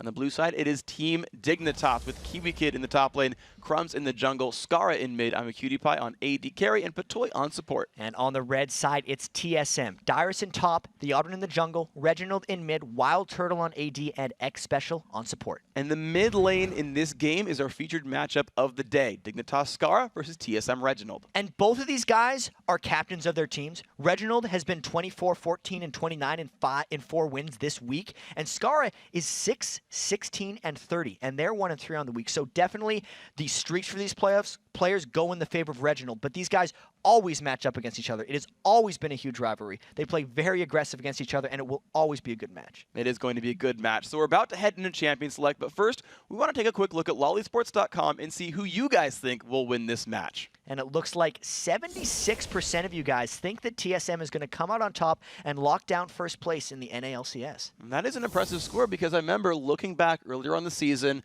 Dignitas was a clear top 2 contender. They ended Curse's undefeated streak. They were #1 for a while, and TSM was trying to find their stride. TSM have come through. You mentioned that win rate, 6-0. Reginald in the interview, he mentioned about how he'd been taking over a leadership role. It just seems that being a strong leader means so much to these guys. And if you look at TSM's streak, it has really just been, no one expected them to come to this quickly. The sky was falling when Chaos was kicked off of TSM and they picked up Wild Turtle. TSM's in strife. What are they going to do? Dignitas looked amazing. Everyone was thinking, man, Dignitas, people are picking Dignitas mid-season to be the team for North America that would compete on the world stage and beat everyone. Not saying that they can't do that now, but teams have just completely transitioned back to TSM because of all the upsets we've seen during Super Week. I'd have to say the only top team that hasn't been getting upset has been TSM. Well, yeah, they're undefeated. They've absolutely looked the total best. And the ironic thing is, technically speaking, in a way, like TSM beating Dignitas would be an upset because Dig's up 2-1 against them. It's absolutely true. Dignitas has been the better team for most of the year, but TSM feels like they're getting hot at the right time. We talk about this all the time in sports. Getting your hot streak at the end of the season before the playoffs is the best time to start winning. And we've seen that for teams like Complexity kind of shooting up there, making their way almost into the playoffs. Unfortunately, couldn't quite reach it there, but have a chance at 7th at the very least. You saw GGU in the last 3 weeks just skyrocket. They got a chance for 5th now. I think it's where they sit currently, as long as Vulcun can't get another victory here. And it's crazy to see these teams make these meteoric leaps, at the end of the season. And of course, they're going to try to carry that into the playoffs. And Dignitas is still going to have to worry about this one. Even though they are locked into the 3rd seed right now, they need to carry some more momentum through into the playoffs because the teams that are finishing 6th and 5th, which is either GG or Vulcun, are already carrying a lot of momentum through. And if Dignitas lost the first playoff round against one of those teams, they would fall into the summer promotion tournament. And that was completely unthinkable for Dignitas a couple of weeks ago, but it's a very real possibility for them now. And they have to get off this tilth. And there would be no better way to do that than to beat the red-hot #1 seed, TSM. And then you just can't even expect any results anymore, right? Like, you look at teams, you're like, okay, yeah, so Complexity is the one getting upsets, or Dignitas is the one that's being cold. Okay, we can kind of predict those results. TSM is doing great, Dignitas is doing bad. Okay, we understand that it's an off week. Dignitas gets a win here, and you're like, now I don't even know why teams are doing better anymore. They're just trading things all over the place. And some of Dignitas' toughest wins this week have been against the top teams. They beat Curse yesterday. Yeah. And now they got another chance to get up against TSM. They're suddenly doing well against the top 4. It's so funny to see.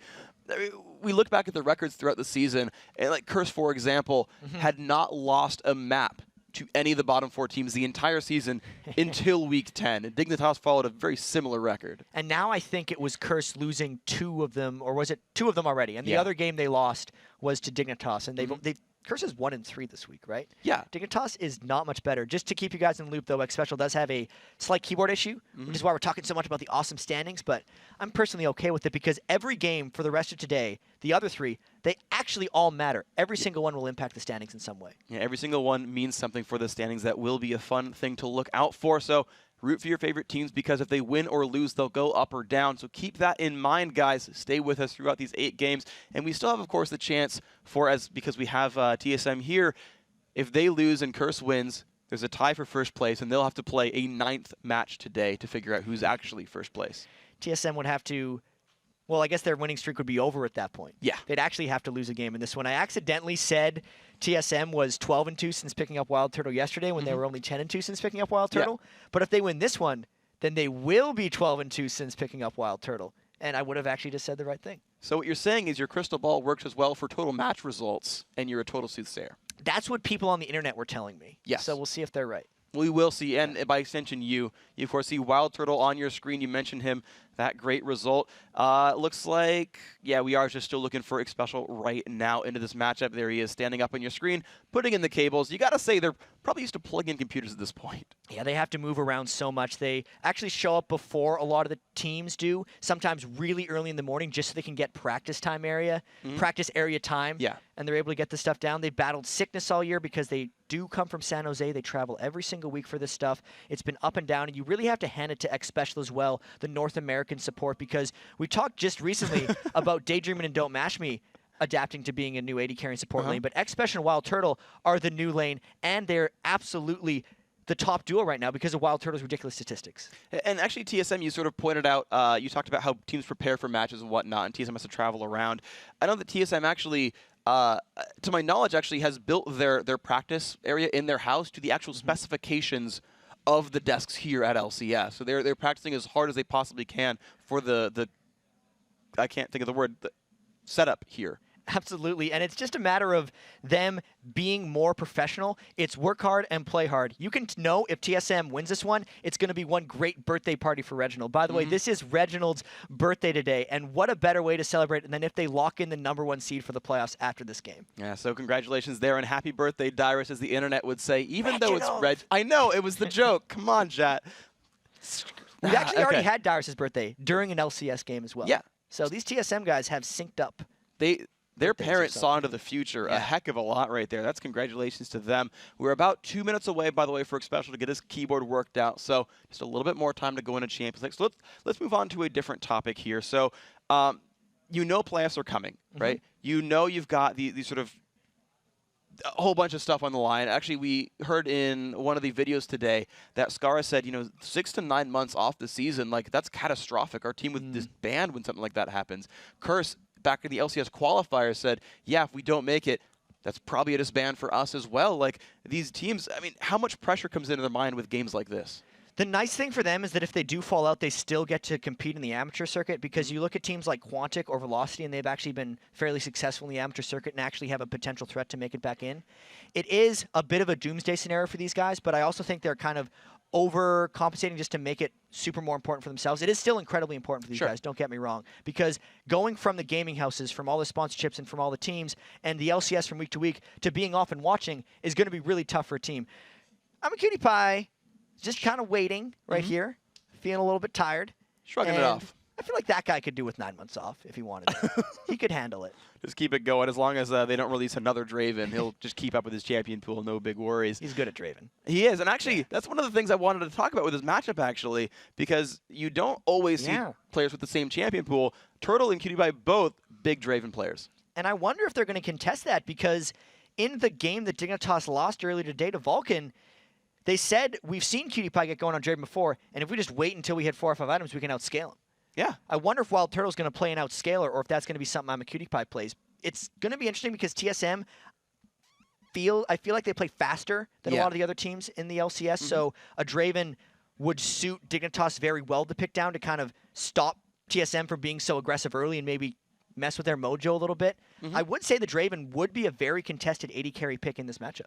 And that is going to be interesting. And the only thing I can kind of rack my brain around for the TSM, you talk about them being an aggressive team. I remember one of their comeback wins against Vulcun in the middle of the season. They had Xerath, they're getting Lux poked for the entire time, and they basically rallied around KX's Kog'Maw. And they got like a super late game victory, and they turtled it out. And the interview I had with Reginald, he was saying that, yeah, we started to sort of redirect ourselves and pick up more strategies and get sort of more available to us, right? Like more than one way of playing. Do we think we are going to see the aggressive TSM today, or are they actually going to bring something out different? I think we're going to see the aggressive TSM because TSM has been winning with the aggression. I saw GGU try to play that poke comp against them, and it was like, why are you playing a poke comp against TSM? Those guys can initiate harder than anybody in the league, and I think they're going to do something similar. Kog'Maw does not feel like a Wild Turtle champion in this particular time just because they've been so successful, winning fast and winning strong. All right, so winning strong will be what TSM looks for here. A win, once again, guarantees them first place in the North American Spring Split here. Thresh, Malphite, Karthus all banned out against TSM. Gragas, Diana, no surprises against Scar, and they're looking for ban number 3. And this could be an all-star game practice for Scar if teams decide to actually start banning out his champion pool for that. Scar hasn't come up too big when his big champions are gone. Zed is still available if he wants to play it. That's one of the things he has played that's actually been banned out in a lot of the other games. He's played Eve this week as well. That was actually, I think, the only win Dignitas managed to pick up on when he was on Eve. But this first pick will be quite interesting because there's stuff like Sona, there's stuff like Draven, there's actually a lot of contested picks still up for grabs. Even Kiwi Kid's Renekton, but he goes for the other brother. He's going to grab Nasus. So with the Nasus pick, that is very Crumb's thing, jungler. Crumbs was very frustrated with Dignitas in his first day. He was actually leaving some of the games early, and focusing that tells me that Crumbs has the say right now. He's like, I need Nasus. We need to control this game. We've lost Nasus. We need to make sure we're not losing team fights. He's very strong in that, and Dignitas wants to control the pace and the positioning of this game with that first pick. So now it's TSM's turn to make some choices. We've seen actually a Nasus Renekton combo many times throughout this week. Is this something you can, because like I know both these top laners play it. Is that something you can see here again? Yeah, that could very well happen for Dignitas unless TSM picks Renekton away from them. I wouldn't be too surprised if Darius tried to pick Renekton very early on and just deny it from Kiwi Kid. Even though Darius has pretty much all of his top laners available right now, it could still be something that happens. Wow, so Sona and Twisted Fate. Remember a while back, Reginald said he'd play TF every single game he was given the chance. Then didn't for a while, but he's back onto it. He had those 2 games in a row where TSM won despite his Twisted Fate like not doing too well, and all TSM fans were like, never do it again. Then he locked it in the next game that same day and crushed with it. And people were like, all right, maybe Reggie knows what he's doing. Maybe he does. Certainly an old school player there. Has to know one of those original 40 champions quite nicely. Now Dignitas have 30 seconds to make their own choices, and pretty much everything is on the table here for them. And this would be the time for maybe a Renekton, but if they go for Zed, that's really smart because that's the Scar thing that hadn't been banned out and then wasn't picked away by TSM. Plus, Zed can beat on Twisted Fate up until the point where Twisted Fate gets his on his hourglass. So Scar will have a window here to try to abuse Reginald. That will be a fun matchup, and they've got 8 seconds left to make their other choice here, and it is going to be Draven for Cutie Pie. It's those contested picks coming through. They're not letting Wild Turtle get that Draven. Also, the support of Sona is somewhat squishy for Draven to charge at.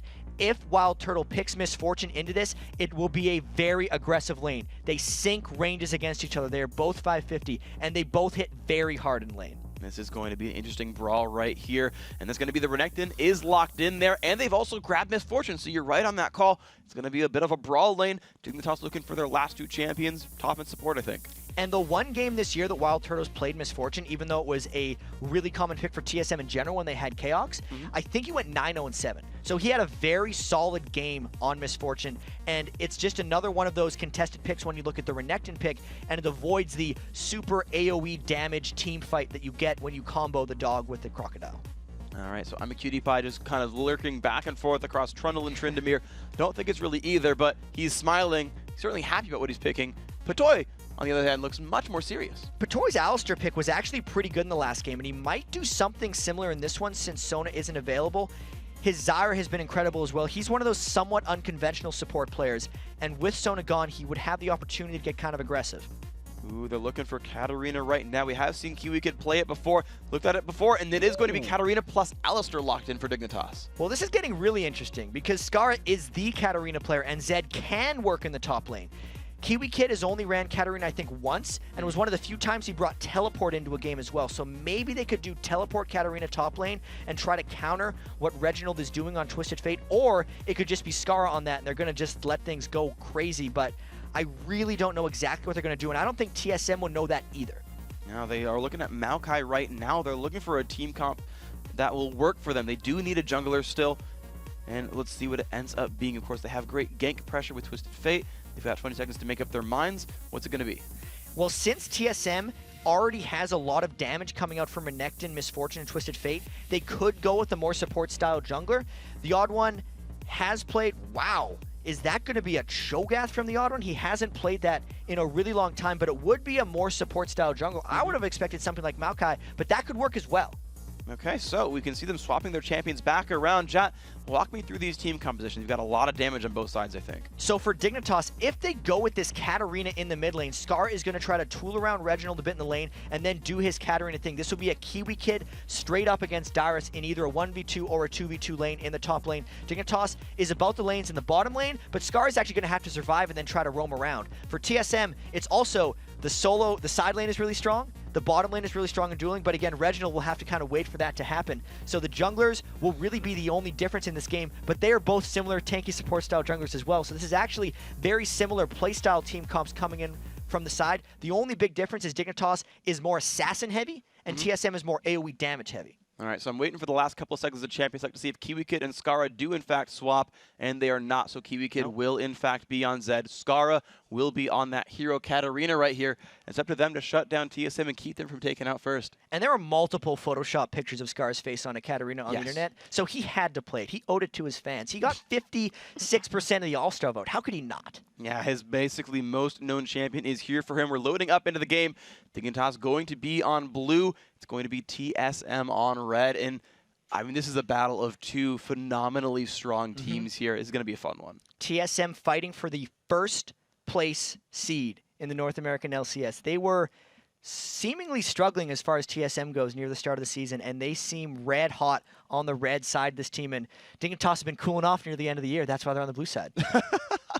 Nice one, Jat. Very good. And we are into the game, of course. Let's get it happening on the blue. It is Dignitas, the cold streak. Let's see if they can heat up. I don't know why I'm still going for this one. Dignitas making their way out of the base. TSM doing the same. Actually, TSM are grouping up, so they look a little bit more aggressive early on. And only the one red elixir for TSM, so Dyrus starts with that on Renekton. That is the item for Renekton. The item differential in the bottom lane is going to be, if they go up against each other, the I'm a Cutie Pie red elixir versus the Wild Turtle Doran's Blade, so we'll have to keep track of that. And there is a lot more level 1 catch potential from TSM, considering they have gold cards and Rupture. TSM could definitely try to make some big moves here early. They are starting to run in through the jungle. Let's see where they can go with this one. All forward towards the blue. They put one down right there on that little brush, and now they invade towards Golem, and they're like, all right, great, we got a ward down, and they're staying around a little bit, actually. I feel like Dignitas is scared enough of TSM that TSM can do whatever they want in these situations and take whatever buff they want. Dignitas is going to do everything they can to avoid conflict with TSM in the early game. Luckily, that ward is spotting out the entire TSM team, so it's allowing Dignitas to make informed choices. Wow, they just pinged out both ward positions. Like Dignitas, they counted the number of wards that Xpecial and everyone else had and pinged both spots that TSM warded right there. So Dignitas, by the way, freaking good at this game, and they're going to start out in their own jungles here. A lot of that could have to do with the level 1 research. They know that when TSM invades blue buff, they try to ward both of those corridors because that essentially picks off a mid lane gank from Nasus if they wanted to run that way, and it also lets them know what buff they start at. Okay, so Xpecial and Wild Turtle will be going down to the bottom lane here. Looks like a heads-up 2v2 on both sides. Scar running towards mid, puts a ward down. Reginald actually looking to challenge a little bit up against the opposition, but he doesn't know he's been warded out. This could be risky for him. And Reggie really wants to try a sneaky steal here. He doesn't think that Crumbs is going to smite this, but Dignitas knows exactly where Reggie is. A little bit of damage coming in there from Scar. The Q did put out a bit of poke. The stun didn't hurt Crumbs too much, but it did actually force his team away from him. Crumbs might have to smite this one down. And he ended up taking a whole bunch of damage. Didn't even smite super cleanly, but it does give him the level 2. It doesn't really mean Odd One will be able to do the same thing, because Odd One had to use a smite on his jungle camp as well. And I feel like it's just equally sped junglers at this point.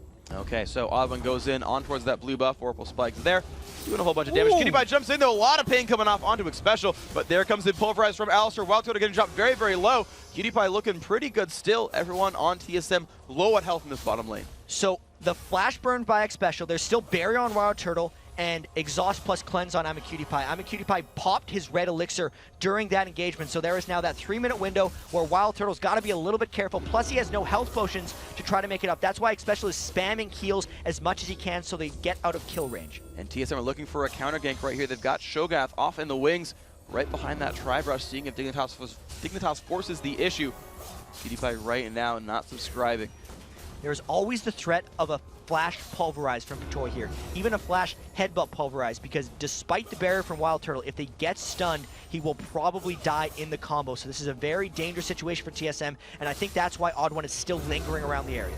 He is still looking around. The Wolves went down one more time by him, but he comes right back over, still trying to help out the team. But the entire time, though, Crumbs is just farming out his own jungle, and he's going to start scaling ahead of this Cho'Gath. And that's what Nasus does a lot of times in the jungle. He tries to hit level 6, and then he tries to go solo Dragon. So the start by Dignitas' bottom lane actually gives Crumbs a lot of freedom on Nasus. Okay, so we'll see if the dog can be set free and just roam around happily.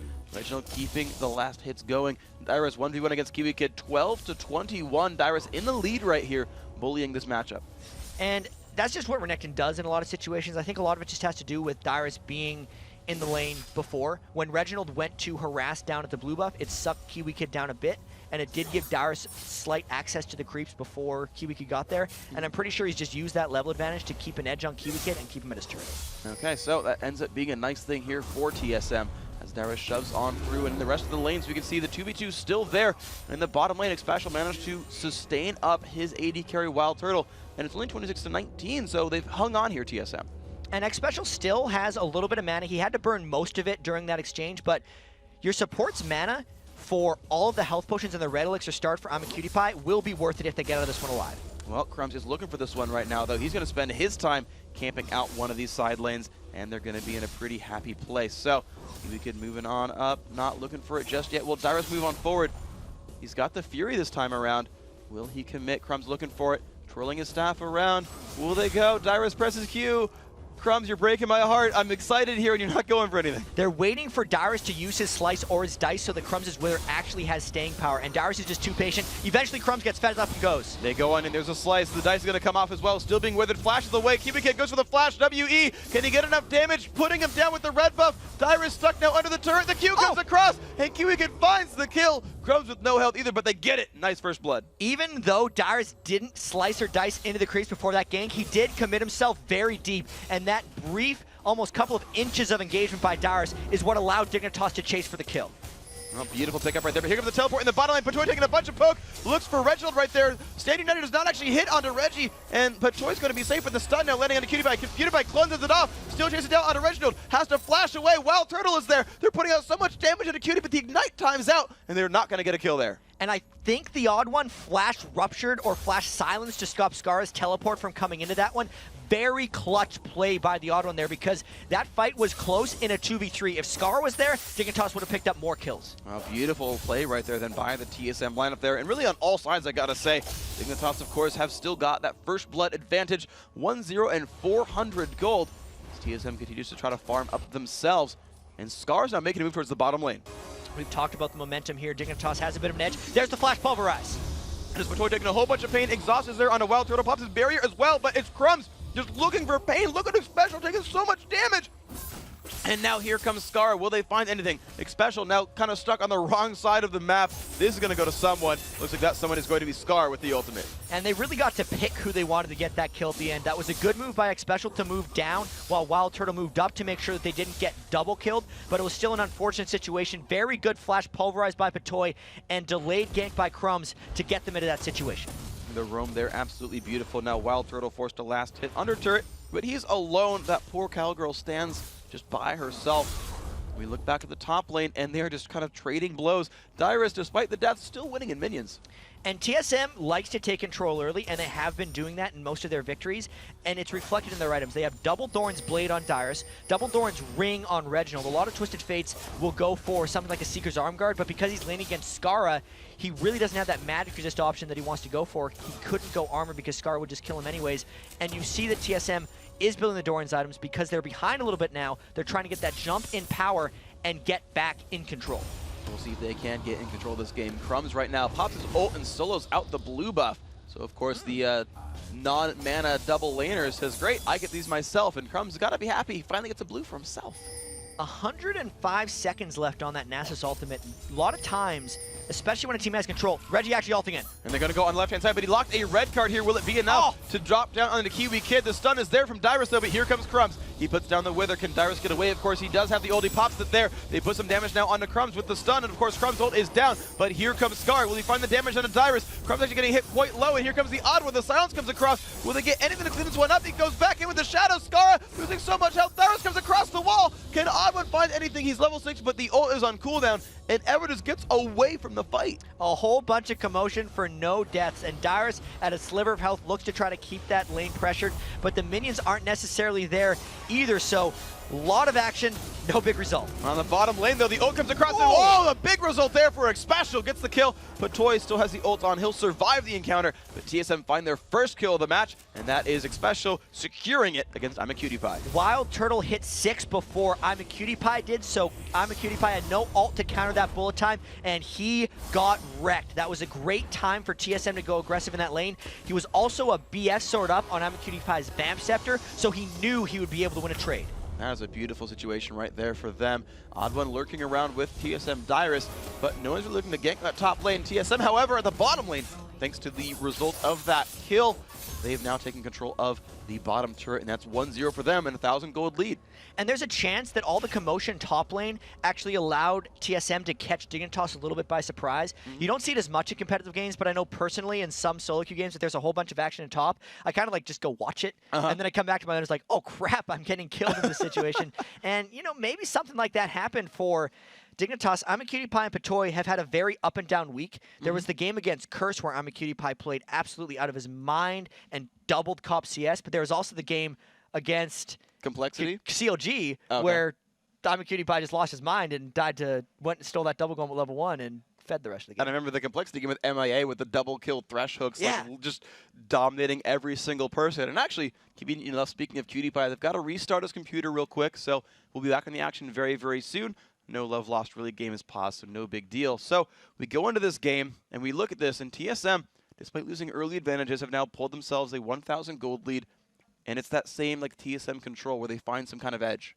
Well, you can see a lot of it in their items because they went for the Doran's Blade. Wild Turtle rushed that BF sword. They were really just going for the early power in a lot of these situations, whereas Dignitas was building Vamp Scepters and Sorcerer's Shoes. They were going for the kills and the sustain and like the late game items.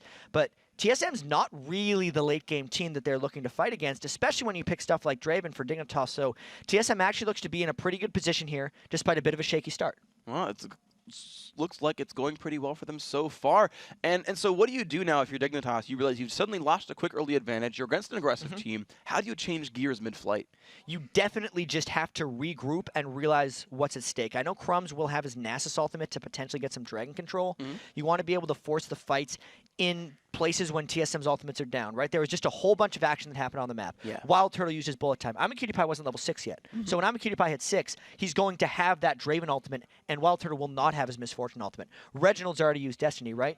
The odd one, Cho'Gath's Feast, I don't remember if it was down or not, but it's just a lot of ultimates down on TSM, and Dignitas would have potential to try to make something aggressive happen. All right, we'll see if we can do that. We're about 1 minute away from Cutie Pie back into this game, so stick around. We're going to be here for just a little bit longer as the game goes back in. You look at TSM, now you look at Dignitas on your screen right there, and they look pretty relaxed, right? They're still, you know, they're kind of at their jobs. They're doing what they can. They know it's kind of, I guess not do or die, but do and do much better if you can. Yeah. And they're just sort of focused. Dignitas is a surprisingly laid-back team considering how successful they have been. You look at them, and a lot of times, even when they're losing, Kiwi Kid and I'm a Cutie Pie all have smiles on their faces. So they do take everything in stride for the most part. even if they fall in this game, they're the 3rd seed. They're the 3rd seed even if they win. Yeah. They're going to have to take it in stride regardless. So they do have the right mindset in a lot of those situations. They're just laid back, smile, happy guys. They go play some League of Legends. Meanwhile, you look at TSM, and they are very much all business. You heard Reginald talk about it earlier. He said they've very much redoubled their efforts, kind of had that wake-up call. He started actually himself putting in a lot more effort in these matches and making sure they're making the right calls, they're doing the right things. Just about ready to get unpaused here. He's moving his chat box around, fixing that, and then we'll be almost ready to go in this match. Reginald, unfortunately, even though it's his birthday, still suffering from that cough. He was coughing a little bit yesterday as well. Talking about those TSM guys, they've had a few bit of health problems throughout the year. Last week, Wild Turtle was sick. Maybe I just know more about TSM's personal life because of game cribs, but it does seem like they get sick a lot. It does seem like they do that. Of course, living together, they manage to share those germs. But we are back into the game, guys. Let's get this one going on. Here we go. TSM on the red. Dignitas on the blue. Here we go. TSM in a slight lead.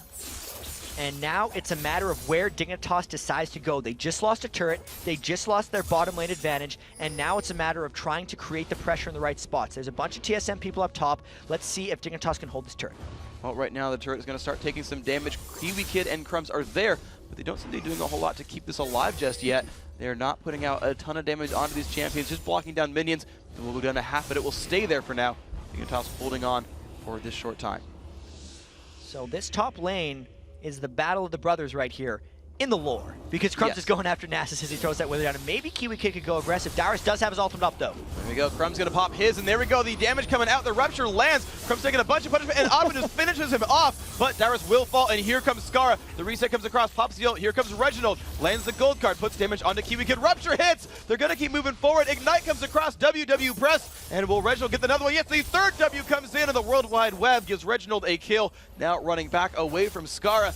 Will get under his turret. All the globals get used in that one, and it's a 2-for-1 advantage for TSM. Plus, they have the pressure down in the mid lane. Patoy is trying desperately to stop this. Well, they trade ults right there. Patoy does not quite land the knock-up onto Xpecial, but now they've got control over this turret. Patoy got to be a little bit more worried about how this pans out. Now down to a quarter healthy. Dravenel comes across, and TSM says, you know what? You're right, those are kind of scary. And look at the map pressure that TSM is trying to put down. Wild Turtle just taunting them with the turret, hitting the S key right out of turret range, making I'm a Cutie Pie come back up. And there's the initiate. Headbutt Pulverize goes on. He's going to try to flash away, but the Wither is there. Cutie Pie is going to throw axes together, and here comes Scar. He finds one. They're going to move forward onto Xpecial. They're trying to put the axes onto his back. The Rupture comes across. Scar flashes in for a double kill. A little bit of damage on the Audible, but just walks away. Now, wow, Dignitas finding their own kills. 5-3, still 1,000 gold behind. Wild Turtle was messing with the bull. And he got the horns at the end of that one because Skara roamed down, got the double kill after the pulverize, and now Dignitas might be able to take back some more objectives going for Dragon. Yeah, they do have the pink ward there, which means not only are they fabulous, but they are unseen by Team Solo Mid. And look at it just falling down, the axes landing in, and that is now the equalizing Dragon. 15.9 to 15.9, tie game, and this is a really important one. Scar really needs to get the reset in some of these later team fights. 4-0-0 on Katarina. This is the Katarina games you dream of if you're Scar. He needs to be able to keep it going. The big thing with this is, can Dignitas do enough damage to the rest of TSM in team fights to allow Scar to clean up? Because that is such a fantastic start. Let's see if he can do it. Of course, that Magic Pen build coming out early. The tanky jungler here from the Odd One, starting off on blue buff. Gonna give that one over to Reginald. Let's see if he can put pressure on the maps. So we see TF a fair amount now here in North America, and of course Reginald playing him quite a bit. He's got one kill from a gank so far. Where do you focus if you're Reginald? You just focus on whoever you want to get the most farmed. And in TSM's case, just based on the gold per minute statistics, that's usually Wild Turtle. I know some of the ganks have been used top by Reginald, but that's because Dignitas was ridiculously aggressive up there. I really expect TSM to just try to either shut down Scar with his ultimates or get Wild Turtle farmed. Oh wow, this turret down to like no health, but TSM cannot quite follow up. Patoy just too menacing there on Alistair. And Crumbs walks in to try to hold this up as well. Ooh, Crumbs almost managed to the last hit that. Pops the Q for the auto reset, but won't quite land it. Cutie Pie grabbing up double golems. Everyone's just trying to find these little advantages that they can along the map. And I'm a Cutie Pie needs to get a little bit more because he's still not at the Bloodthirster, which Wild Turtle has completed now. So he's actually even farther behind than you'd think than just that item, since Wild Turtle has been stacking up that Bloodthirster this entire time. That is going to be a brutal situation as to see if TSM can capitalize off of that. Of course, there's no Dragon take for them. There are 2 available turrets, though. Where are they going to go? The available turrets here, I do not know what TSM is going to be trying to fly for here because they're actually passively farming a little bit. I really think they're just waiting for Dignitas to get a little bit out of position, and they're going to try to use their global advantage. This is the window they have where Reginald has his Destiny, and Scar does not have his teleport. So they might just look to spread themselves out around the map and try to make a play happen with TF. We'll see if they can make that happen. Wild Turtle at the bottom lane, pushing down some minions, and well, you said they're spreading themselves out, and they are. He is alone as an AD carry with barely any ward coverage, but no one from Dignitas has collapsed just yet. Crumbs crushing down minions up in this top lane, keeping that split push from going anywhere. And of course, Kiwi Kid joins in. Dyrus was sitting right above them in a brush. It looks like both those junglers are going to be going for the Aegis of the Legion as well, as actually Kiwi Kid's looking a little aggro on Dyrus. That might get turned around on him. And Dyrus is looking for a bit of pain right here. Popsicle actually really wants to all in this one, but here comes the Death Mark, looking for a lot of pain. Who's going to win this battle? It's Dyrus getting chunked down. The Ignite, of course, is on, but here comes the TF ult, and that might have been an overstep here. Is he going to be out of range? Oh, Kiwi Kid does get out of that one. Didn't even have to flash. However, TSM does find themselves a turret. It is so hard for Twisted Fate to punish a Zed in these situations. Kiwi Kid saved his Living Shadow until the very end and essentially baited Reginald from there. That relieved all the pressure in the mid lane, and it's allowed Dignitas to mount a counterattack. And they move on forward into Wild Turtle, knocking him up into the air, but they cannot quite follow up as Odwin has showed up to say, you're not hitting Wild Turtle. So that's not going to happen here. Going to try to last it under the turret, get a bit of gold back. TSM now have 2,000 gold in the lead. Kiwi Kid, though, not in a good place, trying to get away from Reginald. Reggie locks a blue card. Will it be enough? The Ignite's going to tick. No! Kiwi's still running. Can he get away from this one? Reggie almost in range. The Q comes across. Kiwi dodges it. And oh my gosh, he made it out. And Kiwi Kid turns back around as Scar's looking for a little bit of punishment. The ult comes in from Cutie Pie. There we go, Reggie taking a bit of pain. He locks a red card. That's not what he wanted to do. You know, Katarina already has a red card skin, does not need another one. Still chasing down to Reginald, gets the haste. There's the gold card. Can Reggie get away? Scar with the Q, he finds it anyway. Scar overchased, or Reginald overchased there. He had 12 less movement speed than Zed when he was trying to run away, and now it's on Scar to try to out-juke Dyrus. And there we go, Dyrus puts some damage on, and Scar runs the heck away from that one. He's gonna survive.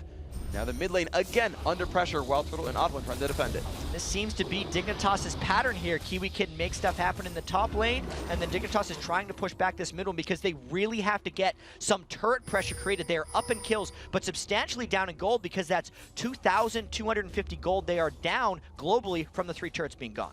Well, that is pretty brutal, and now look at this. Crumbs just wave clearing the mid lane, looking for some pressure, right? You mentioned those turrets. They haven't found any yet, but they're still trying for that mid lane.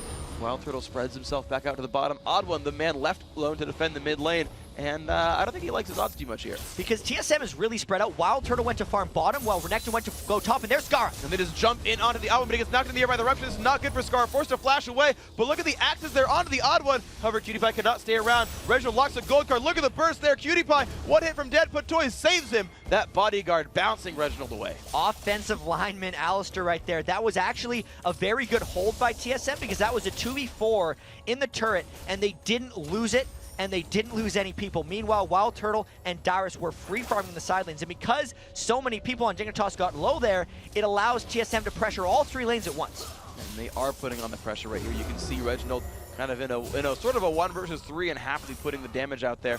PewDiePie last hitting for himself has finally got his own Bloodthirster. He's starting to catch up. And there we go, Dyrus in the top lane. As you said, they're splitting up, they're putting pressure everywhere. Looks like there's Runic Bulwarks going to be coming out from potentially both of these junglers. It's the Aegis on Odwin is completed. Crumbs has a null magic as well, so he's part of his way to the upgrade for the Runic Bulwark. And even though, I make this point a lot, even though Renekton is a physical damage champion, his ultimate does so much magic damage, it's actually close to a double AP comp when you run Renekton in team fights because he can sit around for so far, which would make the Runic Bulwark a smart purchase on Crumbs before he even starts making that lock into the Iron Solari. Here we see the blue buff being taken away in place of a ward, but no one from Dignitas will be able to steal that one away. Dragon is coming up right now, though. This is going to be a very, very important fight. Jat, who takes it? Well, I'm a Cutie Pie. Did just pick up that red buff. Wild Turtle does not have it. I think it really matters on the positioning of the fight, whether Wild Turtle gets a good bullet time off or not, or if the fight starts in bad circumstances. What really needs to happen for Dignitas is Crumbs has to be able to sit in the middle of the team for a while so that Skara gets people low enough so he can get the resets with Katarina and hop around. Okay, so the wards have been swept out. TSM are starting this one out right here. They do want Dick to go into them. The Shadow comes across, a little bit of poke there onto Odwin. Dragon down to half, and TSM have disengaged. Standing off of Soda, the poke coming out from Twisted Fate. These teams know how much rides on this fight. This is a very close game, and the winner will get so much gold plus the Dragon here. So if Odd One lands a Rupture, in Vision they might go. If there's a good crescendo opportunity, we could see a flash ult. But mainly, neither team wants to over-engage themselves because they know how easily they could get cleaned up. Well, we'll see who's going to clean this fight up indeed. Actually, wow, the ward that came down from Dignitas. Look at that one right there on the bottom of your screen. Not in view of that ward. Yep, the cliff just blocking line of sight. So you sneak those wards in there, you can sneak past the cards. But there we go, Cutie Pie has shoved mid lane. That's good for him. And we got some split push going on here once again. Odd One is, Reginald's trying to get this bottom lane. Dignitas is getting the inner turret here. TSM did pick up the Dragon, but now they have to rush to defend. Let's see if they can do it. Of course, the recalls are coming in for most of that TSM lineup, but Dig have found 2 middle turrets, and they're still moving on forward. Reginald still at the bottom trying to take that one down, but Dig are finding another turret to break down. This is so good for them. Reggie will finally kill that turret off, but they're going to find a 3rd turret right here for 1+ Dragon, and the inhibitor is now open at 19 minutes in, and Dignitas just backs on out. Absolutely worth it for Dignitas. They almost even the turret score, but I'd say they'd actually be ahead of them because that inhibitor defending turret holds so much more map pressure value than any other turret you could get. They're saying, sure, you can have the Dragon. Have fun split pushing Reginald. TSM didn't want to engage in a bad, poorly sloppy team fight either, coming in the back, so they had to just give it all up. Oh, the TF ult comes across, sees that no one from Dig have really split themselves too much. Reggie actually shows back up at the bottom lane instead, and will keep farming out as TSM shoves down mid. And TSM will have to take a team fight eventually, but there's no TF ult, so Dignitas is going. They're going to go right in onto the Odd One. A nice Rupture is going to buy some time, but Patoy, of course, has looked for Wild Turtle, and they're still chasing on down. Look at the damage on the Odd One. Can they get him with the Death Mark? He will fall down. Skara is dominating. Crescendo comes across. Special getting shut down right now. Wild Turtle finds the ult, but he is alone, and he falls down as well. And Skara is now going to look for more blood. They found 2. Reginald is on the inhibitor turret while all this is happening, so they're trying to at least trade inhibitor for inhibitor as Crumbs chases down Special. Dignitas going strong mid. He's going to find that kill. Special does fall over. Now only Dyrus is alive to defend the base as Reggie will look for that turret kill himself. Cutie Pie, of course, easily going to get the pressure down onto the inhibitor. Now the question is, where do they go next? So Skara Skara did back, and that's what forced Reginald from going back. So Dignitas wins that one. I really have to give them a hand for exploiting the window when Reginald used his alt bottom and TSM was in position to be initiated on. Patoy is fearless on Alistair. He still hasn't died despite how aggressively he's been initiating for his team. So very good execution by Dignitas there, and they're showing why they're winning the team fights. An absolutely beautiful play by the Dignitas squad as Skara has been sent down to the bottom lane to sweep out this minion wave. And so now that they have managed to outmaneuver TSM and get the inhibitor down, how do they use this 5-minute advantage? They're just going to try to keep the pressure up on the side lane since they have the middle inhibitor down. They have a disproportionate amount of middle turrets, considering those are the only turrets they have down on the entire map. With the inhibitor down, side lanes all have 100 extra health per minion, so TSM is going to have to spread out and try to finish this things off. That gives so many different pressure opportunities for Dignitas. Skara's teleport on Katarina is an example of one. They're really just going to try to clean up these essentially free turrets, get the extra global gold, and probably pull themselves ahead globally in the gold race from TSM as well. Well, we can see that TSM are spreading themselves out. You're looking at a lot of guys in mid. It's going to be Dyrus up on the top, and Reginald has sent himself to the bottom lane with that global teleport just so we can participate with Baron Nashor if that does happen in this game. Reggie's still pushing out. Of course, Dyrus was sitting on top of a ward. Is forced to run away. Stand aside does land. There's the death mark. They go in onto Dyrus, but he has a GA and he runs off away. And this is actually one of the situations where Teleport is better than Twisted Fate Ultimate because TF Ult can only travel about half the map. Teleport gets to take him anywhere as long as there's a ward or a minion to teleport to. So Dignitas got that one for free since TSM did not want to engage in that 4v4. Well, and then we can see that Dignitas are still looking to push on forward. Even though they're actually down in gold, they are the ones playing the aggressors right now. I'm a Cutie Pie shoving on up. Rupture comes down, does not land out of basically anyone. They put damage out of Crumbs, though. Dyrus goes in for this one. Special following up, and they don't go for the fight. And this is a matter of TSM trying to scare Skara into a teleport so that Reginald can split push that bottom lane. But instead, Reginald uses his Twisted Fate ultimate to deal with the super minions in the middle, and this will be that free turret we talked about earlier. Skara should be able to take this bottom. He's got no one at all near him. Patoy actually sweeping out wards at the Baron, though. So Dignitas really, as you say, have so much control over the map. This free turret going down rather quickly. 2 minutes until Dragon. That could be on the map as well, on the plate for these guys to munch down on. And Crumbs, again, split pushing towards the top. Does TSM just have to wait out the 5 minutes, or can they make something happen? I think they have to wait until their inhibitor goes down. They're essentially just trying to stop the bleeding right now, hold back the hordes of minions, and Darius is very worried about Scar in teamfights. You can see it by the fact that he's got that Guardian Angel. He doesn't want to let Scar get any resets. You do not see Renekton's build Guardian Angel. The only reason he would build that item is because he wants to be the first one in, but doesn't want to risk giving Scar resets. That is going to be an interesting item combination. Reginald getting a whole bunch of pain. Scar does find something there, and of course, Batoy's there as well. Flashes across the wall into a cutie kid and a cutie pie, and he's going to go down right away. And because TSM has been sustained in their base for so long, they had no wards for that approach. They had no idea where Dignitas was, and it lulled Reginald into a false sense of security. For the last 2 minutes, he'd been staring at just Scar in that bottom lane. He did not expect those people once he flashed the wall. Not at all. Now they're pushing down into the top lane, in the bottom lane, I should say. In the top, they were fighting a little bit. Here comes the initiation, and they look for a special right now. A lot of pain available there. The exhaust keeps them alive. Shut down onto Scar, though. That's a nice pickup, and now can they turn this one back around? Oddwood looking for something to land. He gets the rupture onto so many people. Kiwikid dropping in health. He's going to fall down. Double kill here for Wild Turtle, and now the chase is on to Patoy. Are they hasted enough? Yes, triple kill here for Wild Turtle. He is going wild in this game and finding kill after kill. Wild Turtle on Cowgirl Misfortune just takes him down. You could not believe how happy he was when Scar didn't get his Zhonya's Hourglass off in that fight. He'd bought it, but he was so chain CC'd by the crescendo that he couldn't make it happen, and Reginald continues on to Cutie Pie. He's looking for it, but the stand aside, making him stand back and not find anything there. Cutie Pie getting away safely. Odd one, standing on Baron, they're actually starting it. Well, they know they have 3 people on Dignitas down. The pink ward confirms that there is no direct vision by Dignitas, but that ward is something that TSM didn't know about. They see Scars here now, and they might be in some trouble. This is a tough Baron for them to be trapped in between. Next special gets knocked up into the air. They are forced to run away. They do burn that teleport cooldown, but TSM do not get a chance to go for this one. Here we go, they sweep out a couple of wards, but they don't get much else. And this is a matter of Dignitas just running them around. Yes, they lost the team fight, but they want to keep their pressure up. This is a game where TSM is actually up in gold, but there's no way they know it, as those minions are just hammering on their base. This is a point of TSM having to respond to their base, but Dignitas forcing them hard at Baron.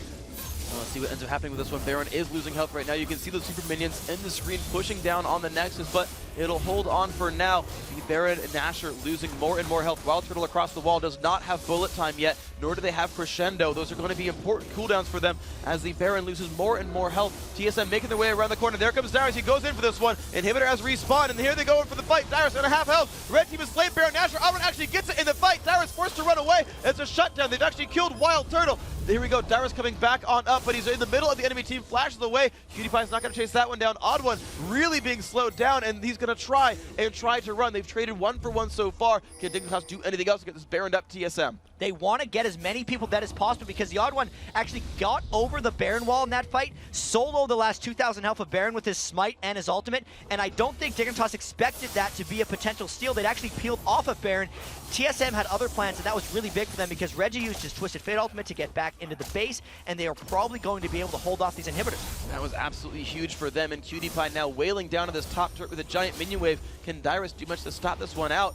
The GA, of course, did proc in the last fight, trying to shove out minions, but still looking a little risky for him. Slice and Dice comes through. Looks like he will keep the turret for now, but it's getting lower. And that Guardian Angel by Darius actually did slow down Dignitas substantially in that last fight. They killed Wild Turtle very early on, but then they waited on Darius, and they just all had to kind of mob around him. Scar didn't have a reset, he couldn't jump to anyone else, and Darius actually jumped out of that afterwards, so all of that action did give TSM a bit of an edge because they were able to pick up the huge Baron buff. Absolutely beautiful play, and that's put them up to a 3,000 gold lead now. So TSM, I mean, just never losing hope. That's the one thing we've seen from these top 4 teams is they find ways to get back in the game. And now Crumbs is alone, and he is just gone completely. Had tried to solo the Dragon, that did not work for him. TSM will get this one for free. Crumbs is really good at soloing Dragon on Nasus if he has his Nasus ultimate up, but because he didn't, he was wailing on that thing for a good 20 or 30 seconds, and it was just a matter of time until TSM said, hey, I wonder if this is up. We have Baron buff. There's no way Dignitas would want to fight us a Dragon. Look, a free kill, and they were able to pick that up, and now they gain some pressure off of it. So here we go, TSM, now the ones in control of the map finally. Now you had called it right. Dig did actually get more global objectives off that inhibitor going down at 6-5 in turrets, but TSM have found other ways to scale up ahead. With a 5,000 gold lead, Baron, many dragons, they're looking great, and the lanes are now shoving toward Dignitas' base. And because of the Baron that TSM was able to pick up, the bottom inhibitor defending turret that Reginald was able to kill when they lost their own inhibitor is looking better and better. Because TSM's inhibitor's back, And now there's an exposed backdoor opportunity for Reginald when his team has Baron buff and actually has the advantage in teamfight. That could be a really scary thing for them. Wild Turtle just going to shove out the mid lane as Scar try to get some farm. We'll see where TSM ends up moving. So they've got about a minute and a half left of this Baron buff. Where do they end up going, Jet? You're saying they have Baron, but what are they going to do with it? Yes. I can see that's what you're going for in that situation. I think they're probably going to start pushing mid with the threat of Reginald to go bottom and get that inhibitor, because if Dignitas engages them in a fight, as long as Scar doesn't get too many resets, the threat is always there for Reginald to go and finish off that stage. So we'll see if they can make this move actually happen. PewDiePie, it was mentioned there in the interview that a late game Draven not so scary. We'll see if that ends up being something to bite them in the end here for Dignitas. As TSM, in fact, do run down towards his mid lane. Baron buff, still about 45 seconds left. Wildcards come out. Cloud one in the front as the major tank. And here comes TSM. And to get back to that Draven versus Misfortune matchup, PewDiePie hasn't even gotten adequately fed on that either. He's actually 2,000 gold behind Wild Turtle's Misfortune, so even if it's different champions, he still wouldn't win the duel, as Reginald's going right in for that inhibitor. Wow, jumps right onto it. Indeed, the team coming to follow up. Wildcards come by. He looks at Patoy, looks at Crumbs, and says, okay, I'll back off for now, but the rest of TSM are now here. They're in actually behind the minion wave. They're basically proxying an inhibitor. And if TSM is feeling aggressive, which they usually are, they could go for a big fight here, and if they want it, they're far enough into Dignitas' base that they could win the game off a great initiation. There is a flash crescendo available, and Dignitas has to be very careful how they defend this inhibitor. Well, with the gold card locked right now, they might not want to go for that one. Rupture does land onto Crumbs. Where will Dignitas go? Kiwi Kid lands a slow onto Reggie. Throws out a Q, does hit some damage there as well. Reggie does not have a zone yet, so they could go for the pressure onto him. We talked about that earlier from Kiwi Kid.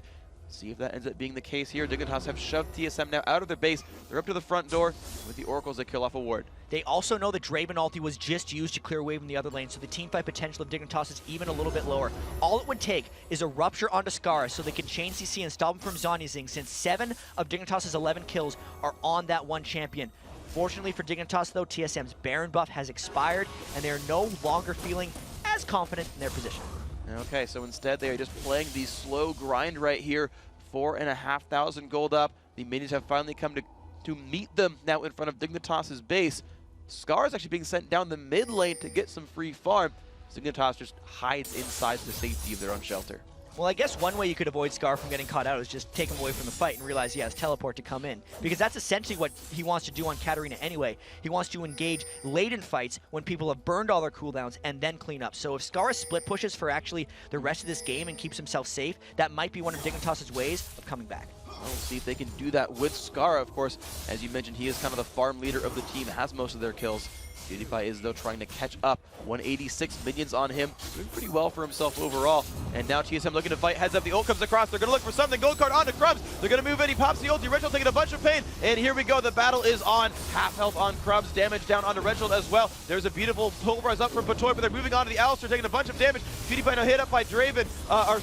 By Dyrus. There's nobody going. Oh, wow. Beautiful crescendo into bullet time. Finds 4 kills. Finds 5 kills. Everyone on Dignitas is gone. TSM yelling in the background. This is surely a secured first place finish for TSM in the spring split. The timing of that bullet time with the flash crescendo from X Special was so perfect that they just mopped the floor with Dignitas. They were winning the fight up to that, and then they crushed the fight. And this looks like the final push for TSM of this regular season of the spring playoffs. That's going to be a #1 seed. #1 seed indeed for TSM. The turrets are going down. Only Patoy respawning in the next 3 seconds, and I don't think he can really 1v5 no matter how angry he might be. And there we go. In turret, the turrets have fallen. The Nexus is going to as well. And there you have it. TSM #1.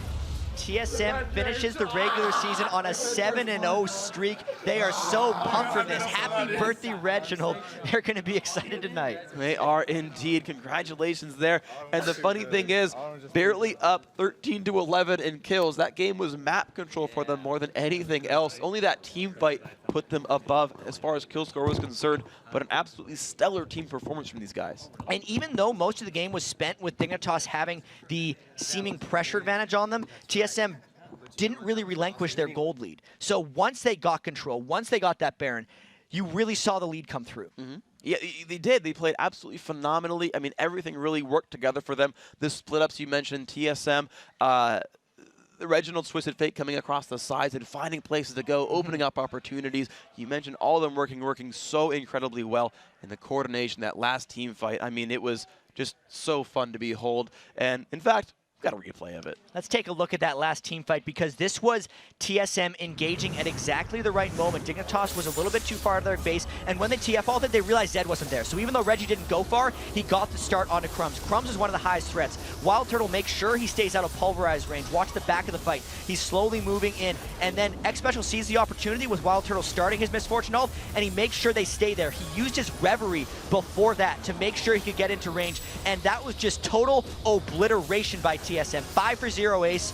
Perfect ending to the regular season for them. Absolutely perfect ending. Perfect coordination, perfect play, everything going really very, very well for these guys. And it's just such a wonderful turnaround story, right? Having these difficulties, getting together, coordinating, and then getting themselves finally into the first place seed. It's a great victory for them. But of course, we still have more LCS action on the way. When we come back, Jat will sit down with Dyrus and the Oven for the first place TSM. Plus, we'll break down the day's biggest plays and update the playoff picture. Don't go anywhere.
Welcome back, everybody, and I'm pleased to be joined by the Odd One and Dyrus from now first place TSM. First off, congratulations. And did you guys expect to do so well in Super Week 5-0?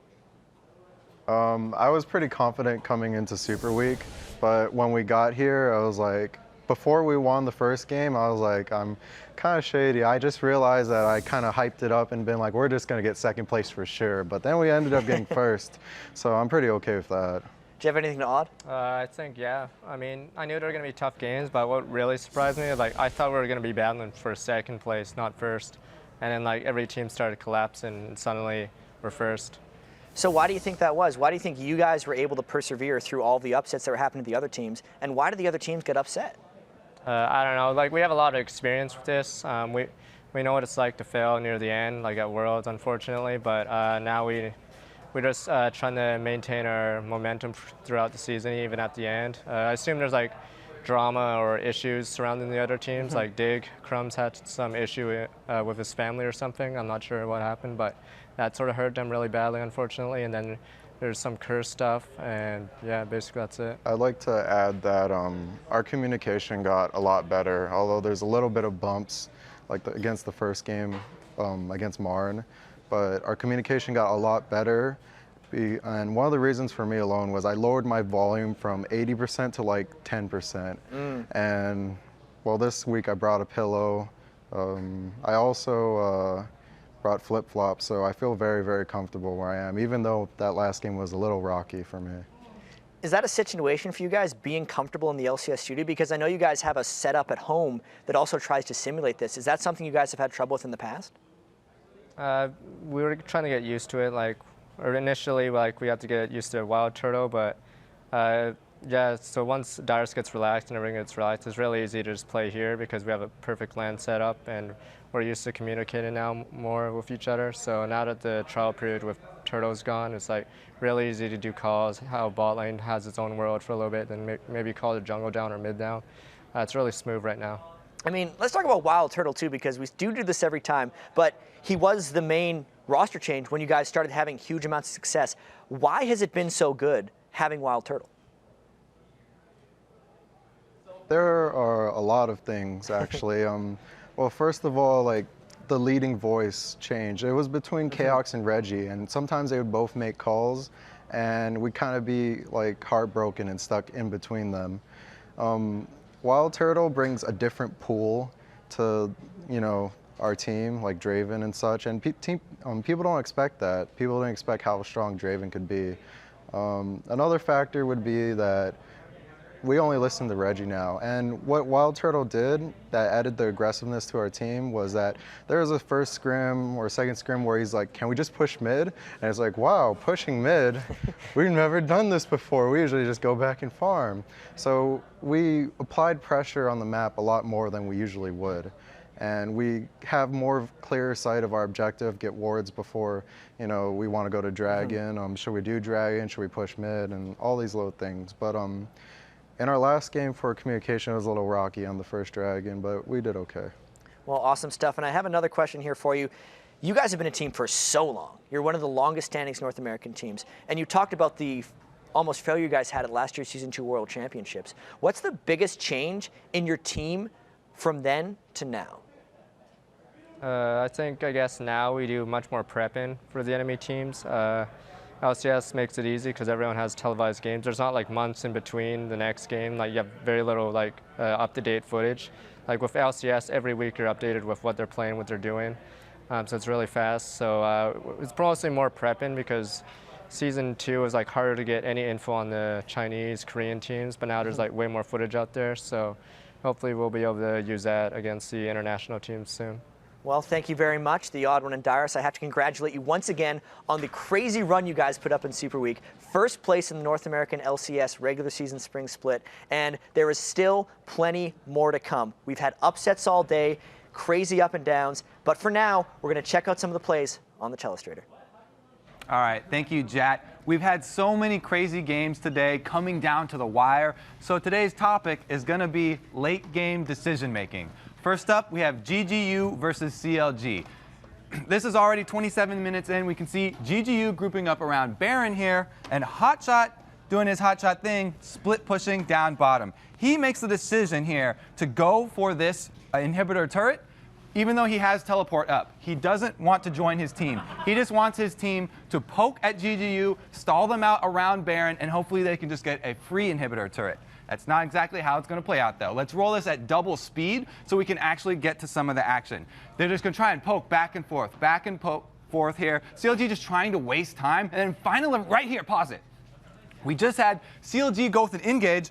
Hotshot still at the bottom here. He's got his teleport ready, but he just decides he wants to finish off that turret. That's their late game decision, and that's what they're going to have to live with here. Chaucer had a great initiate. Flag toss knock up. They got a shockwave off after that so he can cataclysm on top of it. Jinte and Nintendude both get melted by this, but because they have Yorick ultimate, they can actually put that on Jinte, and it's not going to be too bad. Their numbers are still good in this. GGU 5 versus 4 CLG members going to come out ahead. Let's roll the rest of this clip out, and we can see they get the first initial 2 kills, but Hotshot not being there does really hurt them. CLG eventually crumble here. You can see Don't Match Me going in. He actually takes a lot of burst from Link right there, and because of that, Link tries to go back and finish him off, but that's going to be his death as well. Zion gets that one. Eventually, Afromu, not one to let a kill get away, goes and evens it up for a 3-3 trade, and they end up getting that inhibitor turret, but that's all they really got out of it. If we go to our second clip, we can see what you could get out of one of these decisions. Dignitas, again, all grouped up. They're doing Baron. This is late game, same situation. Malphite down bottom, split pushing. His teleport's up. The difference here is that they're going to wait for Malphite to teleport up, join the rest of his team, so it's going to be 5-on-5 instead of the 5-on-4. Let's see how this one rolls out. Just full speed, we can play this one through. Smithy, he gets knocked back, but here comes the teleport from Malphite. It's going to come in on this ward down here. They wait for him to come initiate. As soon as he gets there, Unstoppable Force is going to go off on Crumbs, takes so much damage, they get an instant kill, and they can push the pressure from here because they have their entire team. They actually get Smithy really low here, and there's going to be a good crescendo, but he's able to back out after that because Bloodwire did come in with that crescendo, saved his life. Now Vulcun, not only do they come out with 3 kills for none, but they also get the Baron. So you can see the difference between one of these small little decisions in the late game. It can mean a huge difference. With that said, we're going to send it back to these guys at the desk. Hey, well, thanks very much, Kobe. We've got 2 matches left in the spring split, so let's check out the standings. Team Solamid will be the #1 seed in the spring playoffs after going 5-0 this week. That means Curse is locked in as the 2nd seed and will also receive a first-round bye next week. Even with their loss, Dignitas finishes 3rd in the NALCS spring split, while CLG is locked in at 4th. Vulcun is in control of their own destiny, beat Curse in the last match of the night, and they take 5th. Lose, and they drop to 6th because GGU leads the series against them 3-1, which means GGU would take 5th. Now, finally, is the 7th and 8th place race. That will be decided in our very next match, Complexity versus Marn. So there's still 2 matches to go, but first, it's the battle for 7th when Complexity takes on Marn. And then finally, the 8th match of the day is when Vulcun tries to lock down 5th when they take on Curse. Super Week continues right after this break.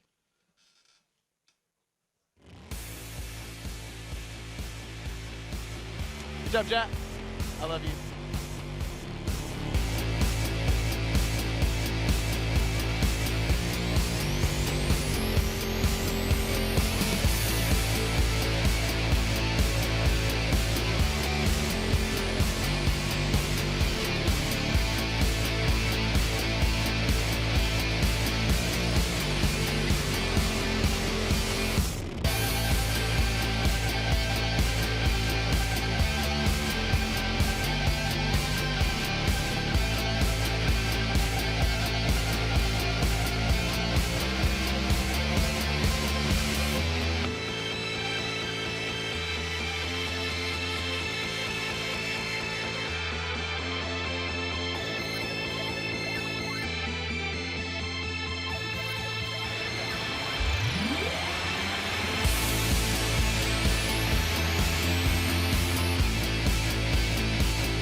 Welcome back, everyone, to an epic Week 10 of the NALCS. It's time for our 7th match of the day, Complexity versus Marn. And even though both of these teams have been eliminated from the Spring Championships, this will make a big difference in who they play during the Summer Promotion Tournament. Coming into this match, Marn has the upper hand in the season series. They've beaten Complexity in 2 of their 3 matches. Yeah, and they've really just had control the whole time. It was a back and forth that went 55 minutes. Marn's bottom lane, they've really performed well in this matchup specifically. Heartbeat, he's taken to that support role really quickly. I feel like that was a very good switch for them, going 2-3-27 in those 2 wins. Nian Tanso also having a very strong performance. He went 17-3-9. And Marn, they've really focused on Nick Wu. They banned out Zed 3 times in a row. It's pretty much the same story on the flip side for Complexity. They focus Mega Zero, take out his Renekton. So they feel like those are the 2 main champions for those players. But with Nick Wu branching out, they might not do that anymore. It's getting harder. Teams are adapting. We've seen that this week. And this is the last time the Smith brothers, will face off this season. And for both teams, it's less about friendship and more about locking down a win. I always like playing against Complexity. It's actually like a much easier going match because, you know, me versus my brother. Yeah, I think that the sibling rivalry has really died out. It's not really talked about as much. It's just 2 teams now. It's just another team to me, so I just really want to beat them. The last time we played was another early game success story, late game failure. This last week we've really prepared for our late game more. So hopefully if we keep our early game success up, then late game should be a breeze. They've always been our rivals, so we have to really step up to them and show them who's better. All right, now that we've heard what the teams have to say, it's time to take a look at the lineups. On the blue side, it's Complexity. Nick Wu in the top lane, Loudamortis in the jungle, Prolly in mid, Brunch U at AD, and MIA at support. And on the red side, it's Marn. Mega Zero is up top. Claky D is their jungler. Echo is on mid. Nian Tanso's on AD, and Heartbeat is supporting. And it's real to say that these guys do focus out the top laners and some of the mids. The Aurelia has even been banned out from Mega Zeros. He's been picking that lately because he's been forced onto it. The Rekt and the Malphite, everything's banned out, as we've been saying. Rumble hasn't been seen as much lately. Maybe the change to the equalizer is turning people off to that, but it's still an end game equalizer for these teams. So we may have to see it come out if those focus bans happen again. It has been, and we said, you know, Nick Wu's been branching out, but so has Mega Zero. His Malphite, like I said, that late game impact is so huge with that guy. Nick Wu, though, he did his part. You saw on that Darius play, getting all the resets. He said his focus in top lane is about winning his 1v1. He pays a little bit less attention to how it will impact the team, but if he's able to just win his lane so hard, then he automatically benefits the rest of his team. He can roam around, and he really brings his presence to the rest of the map. And speaking of roaming and presence, Twisted Fate is going to be a contested one for Marn in this. We haven't seen Prolly play it. Then again, we hear Prolly goes, you know, kind of off the hinge on those champions and tries to play things people won't understand how to mitigate just yet because it's not in the scene. So with that, Echo may be looking for that. They have been first pick in, I believe, week 6 when they played against Complexity coming into this. So see if they go for it again. He's also been a big fan of that Gragas lately, too. Absolutely. You probably see a ban there. You can't really ban out Prolly. He's probably, when we say people have big champion pools, it's kind of like these guys have everybody, like an and then there's end. Prolly up here, and you're just like, that's just gigantic. That's Heartbeat stretching it out. Looking to get some of these picks and bans in. We do see Renekton, so the first one focused at Mega Zero. Kha'Zix coming out as well. Echo actually, I believe, pulled out a Kha'Zix for a matchup versus Complexities as well in week 7. Or actually, no, it was just week 8. And Complexity actually used Kha'Zix both up in top lane with Nick Wu and in the mid lane with Prolly. So that's a 2-hitter right there. It looks like they're sticking to their guns here. Both top laners still receiving both bans here. They're taking out that Malphite that we just saw from Mega Zero along with his Renekton. The third one probably will be that Aurelia that we're talking about unless they change it and go for Jarvan. See if the TS stays up. We also have, nope, Zed has been banned.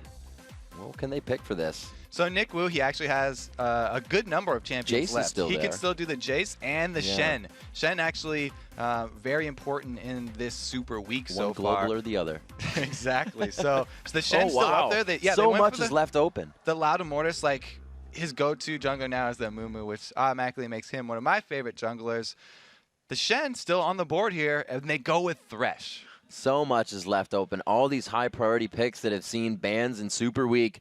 TF looked over, Nidalee looked over, can be an Echo play there. Lux looked over, not really getting the bans, but Twisted Fate, again, a first pick for Mega Zero and the team. The thing is, when you do your focus bans on a player and you try and ban out that player, what ends up happening is both teams left open a lot of these very just generally strong champions that everyone considers, OP or something.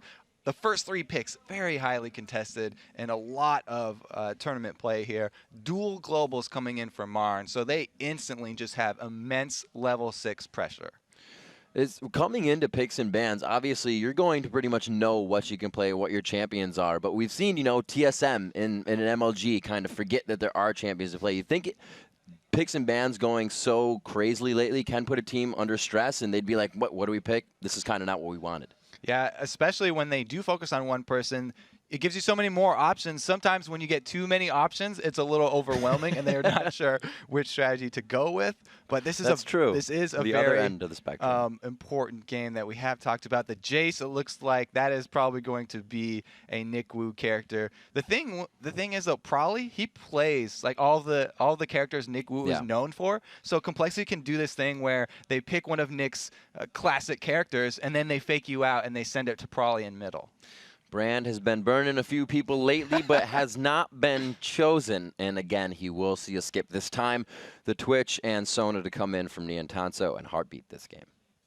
Sona crescendos seem to be the hot topic on the internet. Flash there. crescendos. If you make a really good one, then everyone just raise you on their shoulders. You're the champion of the day. If you miss one, then they will just burn you alive. One of the most bittersweet abilities in League of Legends. Yes.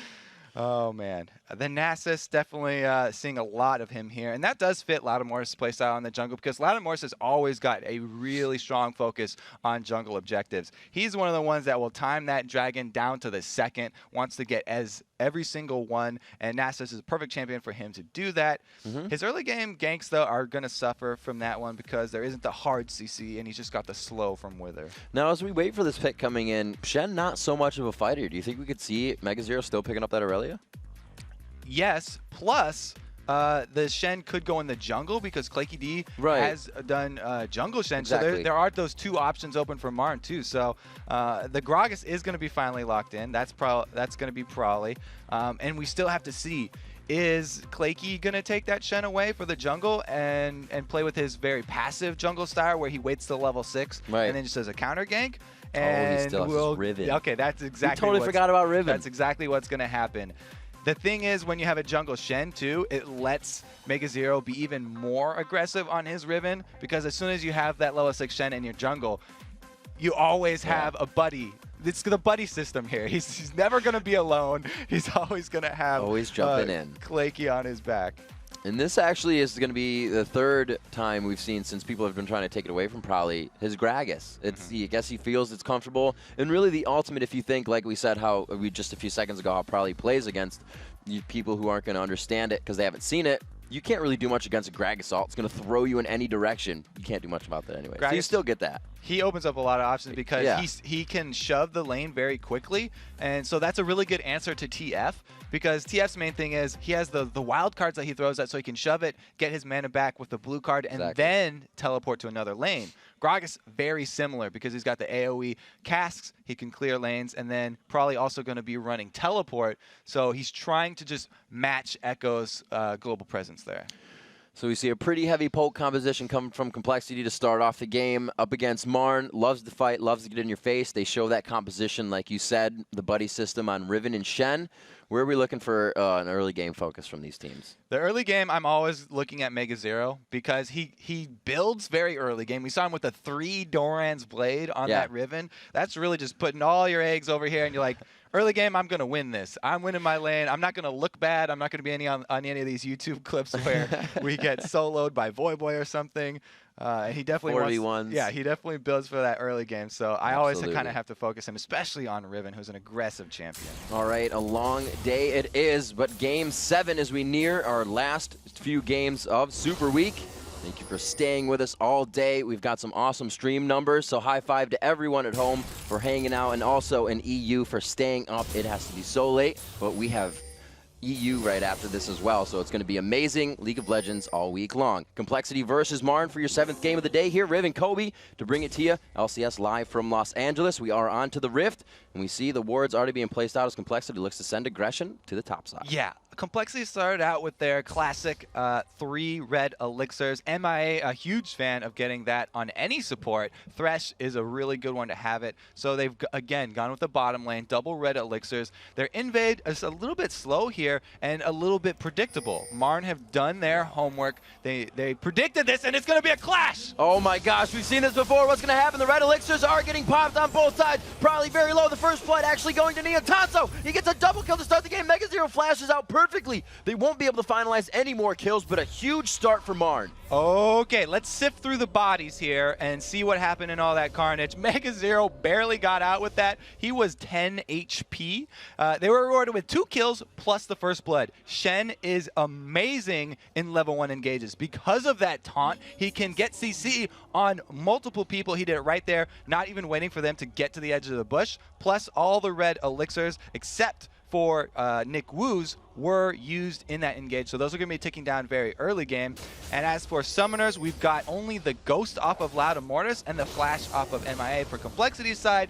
Meanwhile, Mega Zero used all of his weapons. Not going to be Flash for him. And since he is going into a long lane, 1v1 with Prolly, he'll have to play a little bit more conservative and place a few more wards. See as they make it up. Looks like they swap to the top. Loud Mortis is going to get a lot of help from MIA there on the blue. He may go just down to that. Jace is going to be mid as Nick Wu is going to be facing off against Echo here. And this is actually kind of a mind game here because usually you expect blue side to leave their AD and support down by those double golems. Yeah. There's not much of a reason for it because of that level 1 fight. There was no time for double golems.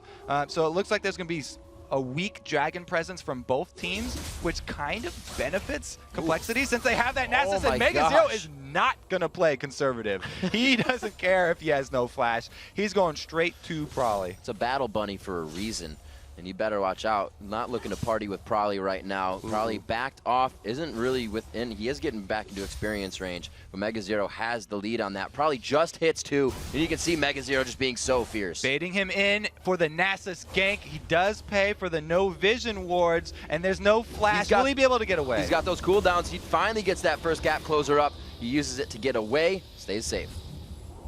So he's okay. Riven, a very mobile champion. So many. You get 3 Qs. Oh, so much action on top. They're going for one more shot. He does get it in after the flash. Brunshu picking up one for himself. The expunges are going to be enough, but Ianazo knows it's going to be one more shot. He's going to get some turret help. He throws on the barrier. MIA stays without outside turret range.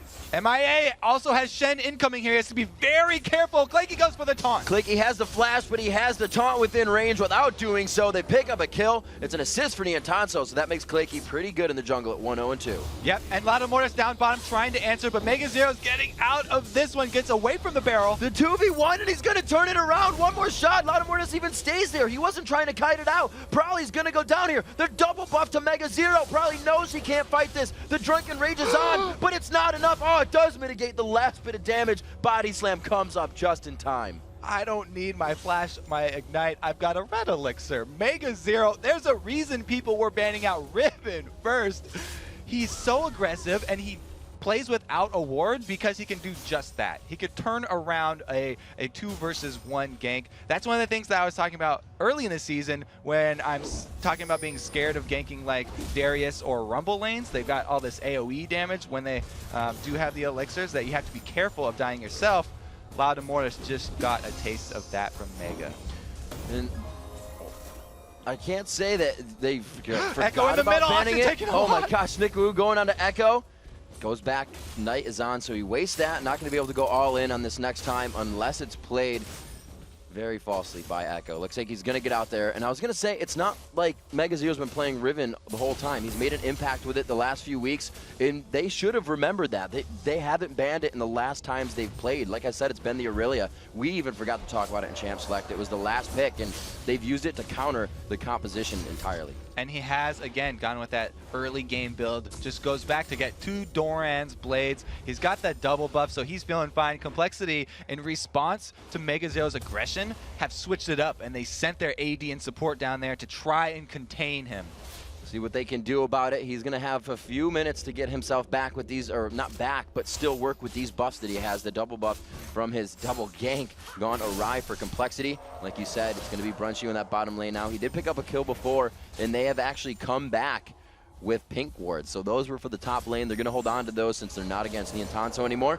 As Complexity starts to push, like you said, going to start giving Mega Zero a hard time. Yeah, they sent MIA down here to try and keep him in the bunny cage, but you have to remember, since Claky started out so well, he's going to have that Stand United before the ult from Thresh is even up. It could spell more problems for this bottom lane. Yep. Mega Zero, as soon as Claky gets Stand United, I would expect to see him continue with his aggression and go for the 2-versus-1 kill down bottom. I've never seen a bunny on a leash. I don't think they're going to be able to do it this time. He is not getting to use that double buff. Sending it down there is really saying, hey, I'm not going to be able to fight against that. So good move by Complexity so far. Mega Zero just working on that, and he's having a fun time. We see probably now going to the top lane. Nick Wu still fighting against Twisted Fate in mid. Both are 6, so that gate is up for him. To see if Echo can put on pressure in any of these lanes. They may be able to make that 2v2 situation bottom with how big Mega is right now. Yeah, but Nick Wu doing a good job. He said he's not a teleport style player. Right. He just likes to pressure his lane, and he burned the flash and the barrier out of Echo last time, and he's keeping up the pressure on these minion waves. You can see he gets auto attack after auto attack, even when he's just standing still here, trying to shove it and keep Echo in his lane just by pressuring it. Mega Zero, or Claky D needs one more camp and he'll hit level 6. You can see Mega already even getting into position here. They're talking about it. You can see him over the communication systems. He's zoning out 2 people down here. Mega Zero zoning 2 people by himself. With no wards. Stand United is He finally just up. Walking up past River. Rule of thumb, don't pass River by yourself. Unsafe. But Mega Zero can do it because he's Mega Zero. 8 minutes almost in here. 5-1 is Marn takes a pretty nice 2.7 thousand gold lead. And it looks like they're going to be working that mostly with 3 kills on Mega Zero, 1 to Claky D, or sorry, 3 to Niantanso, 1 to Mega Zero, and 1 to Claky D. Probably looking to make some moves here. He rotates from the top lane. Looks like he's just going to be giving some havoc to the jungle. So Echo gets blue. That's another global that's going to be ready. So we've got the panic button Shen Stand United if anybody gets into trouble. Plus, we also have the Destiny to reveal any of Complexity's plans. It looks like they're even going to send Prawley up to the middle here. They're trying to pressure Echo as much as they can to keep him contained. All the poke going down with probably getting that blue buff. They're just going to be able to keep pressuring these turrets. They'll be able to open up that map pressure. Dragon should be soon for one of these teams. It looks like Claky D is on the top side, but his Stand United is up. Movement is actually from Lauda Mortis on the top side, so this would be good for Marn to kind of take action and pressure that, right? Yeah, Marn have done another sneaky maneuver here. They sent Niantanso, the AD, down bottom because he is that Twitch, the assassin AD, so he could come up with Mega Zero in stealth and pull off a gank or a dragon bait here. They're all around the river, and they have the Shen up top with Stand United ready. This is a beautiful spot for Marn to force. They know they have vision. The dragon is finally off of Niantanso. He's going to get his attack back, but it doesn't look like they have enough to want to go for this. They see him getting pincered in. It's not going to be the move they want. They save Destiny as well, so fight another day. Yep, all they have to do is waste Complexity's time because they have Claky up top shoving. Waste the time and the exploding cast from Prawley in middle. He'll be waiting for that to come back up. As he heads towards top, we may finally see that aggression towards Dragon as they know they have vision with that pink ward down right in front of it. And like you said, rotating the lanes back. And they've done a good job at rotating for both teams. Nobody's really lost experience in the race. Prawley's all the way up at top lane now. He's a quick Keg Master. Just being a body slamming everywhere. He's using that body slam with his blue buff, the cooldown reduction plus mana regen. I mean, he can spam it, and he can traverse this map ever so quickly. So usually at this point, you kind of see Gragas with the team in a fight. But since he's not really a formidable opponent, Gragas, right now at 0-0-0, 47 CS to his Echo's 78, is it still all right for him in late game, though? He can scale. Yeah, he's going to be just fine. Gragas, really the displacement is a huge part of his kit as well. That's always going to be really important. Doesn't matter how much AP he has.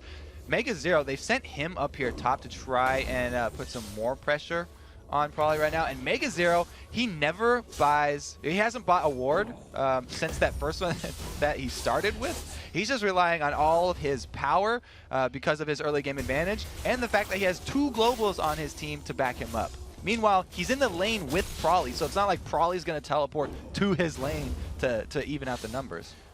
See him getting harassed by Probably. That blue buff wears off. Destiny goes on, and it's going to be for Probably in the top lane. Oh, he bounces him right out with the gold card sticks. Broken wings to get close. Wind Slash is only going to create a bit of damage here. They may try to go under it. He locks a second gold card. One last attack. Mega's taking quite a bit, but he has the flash to get out. Nobody in pursuit here. Now he's in deep in enemy territory, pulling off the recall right in that bush. He should be able to get there. And Nasus doesn't even want to follow up the chase. That's going to be a clean kill for Marn. We lost Heartbeat as well in the engagement with the strength of seeing the jungler in that top lane or heading towards that top lane. They were able to come off, and we actually have a replay of the off-screen kill. Yeah, right let's now. take a look at what happened down there in the bottom. It looks like Heartbeat just got a little bit too far out. It took a headshot from Brunchu, and MIA comes in with another flash hook plus play and the box. Great combo there. MIA has really popularized this charging up your hook animation. Niantanso, okay, it looked like he was going in there, just taking a little sniff of Brunch. Didn't like what he saw over there, and he's going to back up to his turret. But MI has really popularized that charging up the hook animation and flashing for the last instant so you can't dodge it. We've seen a lot of actually solo killers start failing with that. I've got a lot of tweets of people complaining of MIA-inspired threshes. Gotta be like MIA. 12 minutes in, 6-2, 18,000 gold to 14. I won't say 15,000 gold as they come up on that mark. So a pretty good 3,500 gold lead to Marn right now in complexity. They push the turret in the top here, try to even out that global gold. And it looks like they're gonna find a little bit of pressure here. Loud Mortis taking a turret shot just for the hay of it, and it looks like they're gonna have to back off. Usually, I complain about jungle Shens because they don't get as tanky as you're used to with the solo Shens. But Clayke's been able to cover so many lanes that he's not behind at all. Plus, they got that amazing start with the 3 kills there. He got 1 of them and then 2 assists. So he's doing just fine. He's got an early Giants belt as they go in on the Nick Wu, and the Stand United is used. Stand United, you called it. Clayke, or Nick Wu rather, just going down the entire team there, getting the assist, probably trying to do what he can as he beats on the top turret. Yeah, Clayke D comes in, his brother dies in his arms as he taunts him there, and they go for a free dragon right after that. Great aggression here from Marn coming out. They're really making these things happen for themselves. They're not waiting for them to come. And it looks like the Dragon now, and Twin Shadows goes out. They don't choose to chase onto Loud Mortis. A little bit of top lane aggression. That was pretty much all of Prawley's mana. He can close the gap. Mega Zero, no red buff there, so it looks like he's going to stop the chase. Gets out. All right, Mega Zero gives it up because Prawley can just body slam up over that wall. Gets home safe, but that leaves Mega to solo push this lane. He's going to continue to farm up down here. Echo clearing out mid, trying to get that wave clear, but he just gets Spirit fired back. It's not going to be too good for him, but it's not going to be bad either. As we come up near 15 minutes into the game, we kind of look and see a lot when people are getting their core items. The first core item, are they recipeed there? We kind of saw a 10-minute Rod of Ages coming out this week. Crazy play for Rise. I forgot who it was, though. Silly.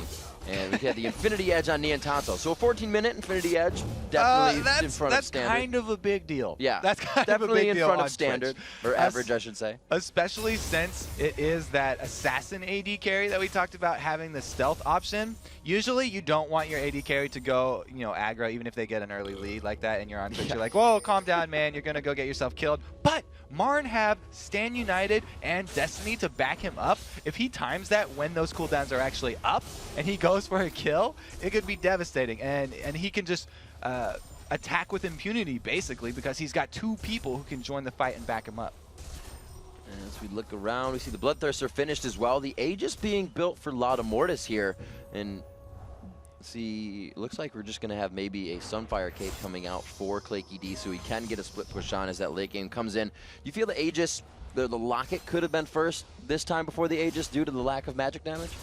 Yeah, I mean, that's kind of the rule of thumb here. Usually when it's magic-heavy team that starts winning, then you get the Aegis first. A lot of Mega Zero does take a little harass from his brother there. They're just exchanging friendly blows. You know how brothers brawl. He doesn't really mean it. But yeah, the Locket is usually a first buy for junglers if there's not a really big magical threat, because cooldown reduction is one of the most amazing stats on almost all of the really popular junglers right now. If you think about Nasus, his Wither, one of his best spells, doesn't scale with AD or AP or anything really except cooldown reduction, so you can cast it again. Neither does his Spirit Fire or his ultimate. They scale with AP, but you're not going to want to build those, so cooldown reduction pretty much the best stat, and Locket has that. But we spent too much time talking about that. MIA goes in for another kill on Goes in on the Heartbeat. attack. They crush him instantly. Again, it was the flash hook. They are both down. Everything ticking simultaneously. Complexity pressuring the bottom lane. Mega0 gets the stand united. Nick Wu gonna have to back off now, but he's too far away. They won't be able to answer that with a kill. The bottom turret ends up going down off of that kill that MIA secured on Heartbeat, and they continue pushing this lane in. That was some crazy switch there by Complexity in the game flow. Coming in another fight in mid. They've gotten ultimates. Sona in the bottom lane, probably taking some damage as the blue buff fight goes on here. Echo and Probably head to head, matching it up. The flash goes. He tries to get out of range. The wild card's hit. That's exactly what he was trying to dodge. Oh, he flashes the damage from the Q barrel. Echo 1v1s. Comes out on top of Probably. Niantenso trying to 1 vs 3. Mega0 joins the fight, and now they've got him on the run. The MIA Expunge Shield. Oh, the last attack from Niantenso coming in. Here we go. It's going to be onto Brunch. It looks like Lada Mortis says, sorry, bro. I'm going to head out of this one. Doesn't have any more Wither. Could have used that cooldown.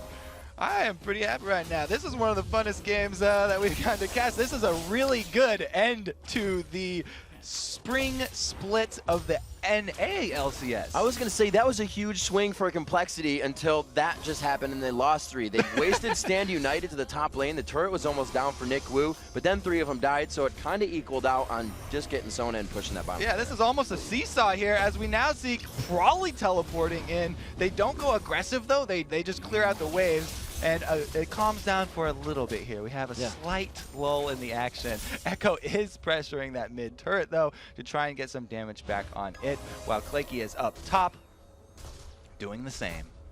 All right, so when everybody gets a drink of water, gets back from the intermission we have here, get your popcorn. It's on sale. 18 minutes in this game, 10-3, and it's going to be a 5,000 gold lead. So after all these fights back and forth, Marn somehow increases bit by bit. It was 2,000, now 3,000, 5,000. Echo catching a bullet in mid, still has that blue buff, so he can keep that siege off of the turret. And they're going to look to give him some help with Mega0 here as they all start to flood out of the base with new items. Bulwark's coming out, Black Cleaver coming out for Mega0 on top of his Dorn's build. So when people judge the item builds of, okay, so first of all, Mega0 has no boots. He doesn't need those because he has so many dashes. He hops around anyways. He's a bunny. He doesn't run. He hops. Exactly. So that's fine for him. But when you judge the item builds, yes, Bloodthirster, if you're going 1 vs 1 in the top lane, Bloodthirster would be better. But he's getting armor shred. This is armor reduction. It's going to benefit Niantenso also. Any other physical damage sources on his team going to benefit from that. Another hook onto Echo! That turret's very low as well. This engagement could happen. They do get the global gold off the turret. And there was kind of just a quick deterrent, sleight of hand there to take turret. Yeah, Mega0 goes in to screen for Echo right there. MIA not going to go in on that one. They do end up with the turret kill, and now Echo trying to get this blue buff. It looks like he'll be okay. No members of Complexity moving in on it. They're just shoving the middle. They are pushing him back. We can hear him in the background. The team's discussing. They know it's intense. And Complexity's just trying to poke everything they can. Wouldn't be surprised if Nick Wu starts getting that blue buff soon for the poke, but it's just as good on Probably's Qs, and they're more likely to hit without the gate, so you don't have to use 2 abilities to his 1. It's going to be that attack damage now onto Mega0. You can see him just taunting it out. And they're keeping tabs on Complexity right now. Yeah, they're doing a good job. The thing is, with this dragon just coming up, it's going to be a point of contention, and we have the Stand United from Clayky available, but Probably's teleport is on half cooldown right now. He's going to have to wait 125 seconds more for that, so they really have a split pushing advantage here. Loud Mortis, no way to get down to this dragon fight. If Complexity go on it, it will be a 4 vs 5. Heartbeat gonna explode. Stand United onto Heartbeat. He was waiting for it in the bush in the top lane. Here comes Clayky D into the fight. Heartbeat stays alive. The dragon got no attention during that back and forth. The Q is right there. He doesn't explode it in time. Clayky is able to smite that one off, and it looks like they're gonna move to mid lane to pressure because it's gonna be a push by Loud Mortis in the top if he does not leave. might have been some miscommunication by Complexity there. If they wanted to go on that, they had to all in, kill Heartbeat before the Stand United allowed Shen to arrive. If they just fought through that shield and finished him off, then they might have been okay, but they just lost an extra person plus the Dragon by going in on that.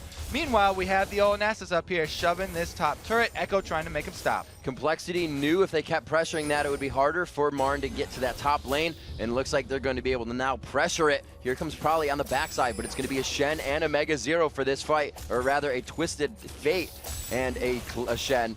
And it looks like Cloudamortis may just go down here. He doesn't have enough to get out. The taunt goes in. Prowly's here, though. They could turn around. Echo is completely out of mana. His destiny is canceled. Oh, no, he hasn't used it yet, I should say. And he just moves himself a little bit to get in position for the run. The acceleration gate could catch this fight up, though. Nick Wu is out of mana, everything going in favor of them, but it keeps going. Mega Zero and MIA now to join the fight. Nick Wu loses the last bit of mana for an acceleration gate, but everything is popped up and for none. Mega Zero gets pulled in, played back. I think it's finally over. Nobody has teleports or anything, right? So not only did Marn win that chase up top, but down bottom, the 1v1, Nian Tanso kills off Brunch Yu under the turret using his barrier. Still have the push by Marn in the top lane and by Nian Tanso in the bottom. Like you were saying, using his abilities quickly to get himself another kill in this game. 6-0-2 Nian Tanso, an honorable pentakill in his game earlier on Tristana, and it looks to just have the same score of that game again. Marn are just ferocious right now. They do not give up any fights. They'll kite you and drag you out until more of their members arrive. It seems like there's always another member of Marn somewhere in the shadows. Marn only with 3 deaths, and that's on to Heartbeat. That is perfect if you really think about it. Everybody that's needed to suck up experience and get what they need in this game has been on the Rift. Complexity sees 13 deaths in there consecutively across everyone. It's not like if someone is going to be a huge carry for them right now. They're looking for everyone to do damage, and everyone's trying to build that. So they're only getting the bulwark for resistances right now. Yeah, Complexity are definitely hurting right now. They've only been able to pick up those kills when MIA burns his flash and goes for a Heartbeat. He's been able to grab her, but other than that, it's been pretty rough for them. And this 8K gold lead at only 22 minutes is pretty big, not to mention all of the map control that they've lost. You can tell which team are really pushing it by where all the wards are. None of these wards are inside Marn's jungle. They're all on Complexity's side of the map here. Kind of hard to work when you don't have too much vision and it's just of your own base, that is. 23 minutes here coming in. It looks like we're going to have a little dance in the middle as they clear waves and just figure out where really the pressure can be created. It's going to be in mid. Heartbeat coming in with a flash crescendo to start it off. Cloudamortis goes down. The Destiny's there to get vision on everybody. They see Caitlyn quite far away, but Marn chooses to wait for the minion wave, pushes one down. They burn all their ultimates, they grab a kill out of it. That's just fine because they took down Cloudamortis. That's their main tank. The thing is, we've got a death cap that was just finished on Prowly, so he's got some good AoE damage as they chase him off the turret. Just showing brute force there to use out the abilities of Complexity, make those cooldowns happen. The chase, yeah, their chasing becomes a little less scary, though. The spooky ghosts go out, so does the yellow card. They try to lantern toss, but he actually flashes off of it. The defense won't help there. Brunchu trying to come back with some shots in. Claky D is just so tanky right now. The AP and AD isn't affecting him that much. He gets ping-ponged back and forth. Brunchu may go down for trying to channel his ultimate, but he gets out alive. The box 14-4, so not much picked up, but 1 kill per side there. It's going to be 25 minutes in. That gold lead is still increasing now. 9,000 gold sitting in the wallets of Marn that they've been able to use against Complexity. And like I said, we have said this week, it's all about always one player right now. Marn has Mega Zero, however, coming up on the backside, so it's getting even scarier for Complexity. Marn, or Complexity rather, pushing advantages though. They're still getting to turrets. They're still trying to pressure this. They just went and face tanked that turret, making them go back to the fountain, and Dragon's only in 1 minute, so they have to prepare for this. There's no vision for Complexity around this Dragon. Marn already have it pink warded, so if they don't make something happen soon, if they haven't timed that Dragon, then they're just going to lose out on that free global gold. The Nasus could make quick work of it because his ult is up, but they don't have the opportunity. They don't have the map presence anymore. And I really like Leon Tanso. He shows just how much money he has gotten in this game because he had the zeal and said, nope, Blade of the Rune King. Bam. Just kind of completed that out of nowhere. He got back and they said, sail on this. He said, thanks. Skip right over that Phantom Dancer. The main deterrent from people getting that Blade of the Rune King was the increase in the Combine cost, because they said, okay, so there's this kind of lull in between your Cutlass and when you finish your Blade of the Rune King, where you kind of have a drop in your power. But if you can buy it straight up like that, then you really surpass, you just skip that whole phase. And since he's already got his Infinity Edge, he's feeling really happy about that one. Looking around the map, we see 2 16s of Echo and Neon Tanto on Twisted Fate and Twitch, and the highest one are level 14s on Brunch U and Nick Wu there. So you're seeing the scaling damage come into play. Echo can just throw himself in there. There are so many dive buddies here for Marn, and they absolutely love the fight comms. We've heard it before. They're going to continue. MIA gets caught out on this one. A second kill coming in for Marn for 0. Echo is just the bounty hunter, basically. He's built his TF with all catch items. He's got the Twin Shadows, plus he has the Zhonya's if he ever has to use it. He hasn't had to because there's a Clayky D Stand United on top of him whenever he goes, so he can pretty much teleport into Initiate whenever he wants, and probably takes a lot from Niantanto. Bouncing back, but it's not going to be enough because Mega Zero can still gap close. That's exactly what they're able to use against Exploding Cast. They may get hit back, but they're right back in the fight. Knocked down, they get back up. It's now an Alada Mortis. The Baron still taking a bit of damage. They do grab it up. A kill to go with. 3 for 0 after a 2 for 0. Marn are just fighting on all fronts right now. They're killing people in the back. They're finishing off Baron at the exact same time, and Echo's still trying to chase people down. He just misses it. The Lantern will bring him to complete safety. And really, I don't like to say the channeling thing too much, but Echo is channeling some inner pole belter in these initiations. Yes, the pole belter, when pole belter gets Sonya's first, and he's safe with all of his engages. It's really fun to watch. They just have so many answers here. It looks like Marn's always a step ahead. So again, Marn grabbing so many kills there, practically an ace with the 2 for 0, 3 for 0 for nothing. So they're now up 18 to 4, 28 minutes in, 49,000 to 15. That 9,000 gold lead just jumped up to 14. The Baron helping oh so much in the global gold, plus just gold in stats that they've gained right now and are about to fight Complexity with on the next push. Marn are just on fire today, already with the upset, but that was not the last team to get marned. Complexity, they really have their backs to the walls right now. As Niantanso goes very aggressive, this is the assassin AD carry. You just saw him hit with the Blade of the Rune King there, and it was an expunge and one more shot, probably just kind of staring at his screen, kind of disheartened right now. Yeah, just a little bit. Probably had to use his ultimate there. You see, he's just taking a nice sip from his water, though.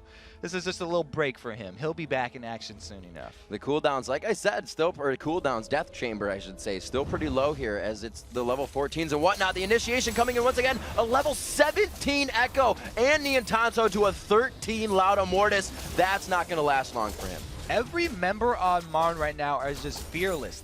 Each one of them could initiate.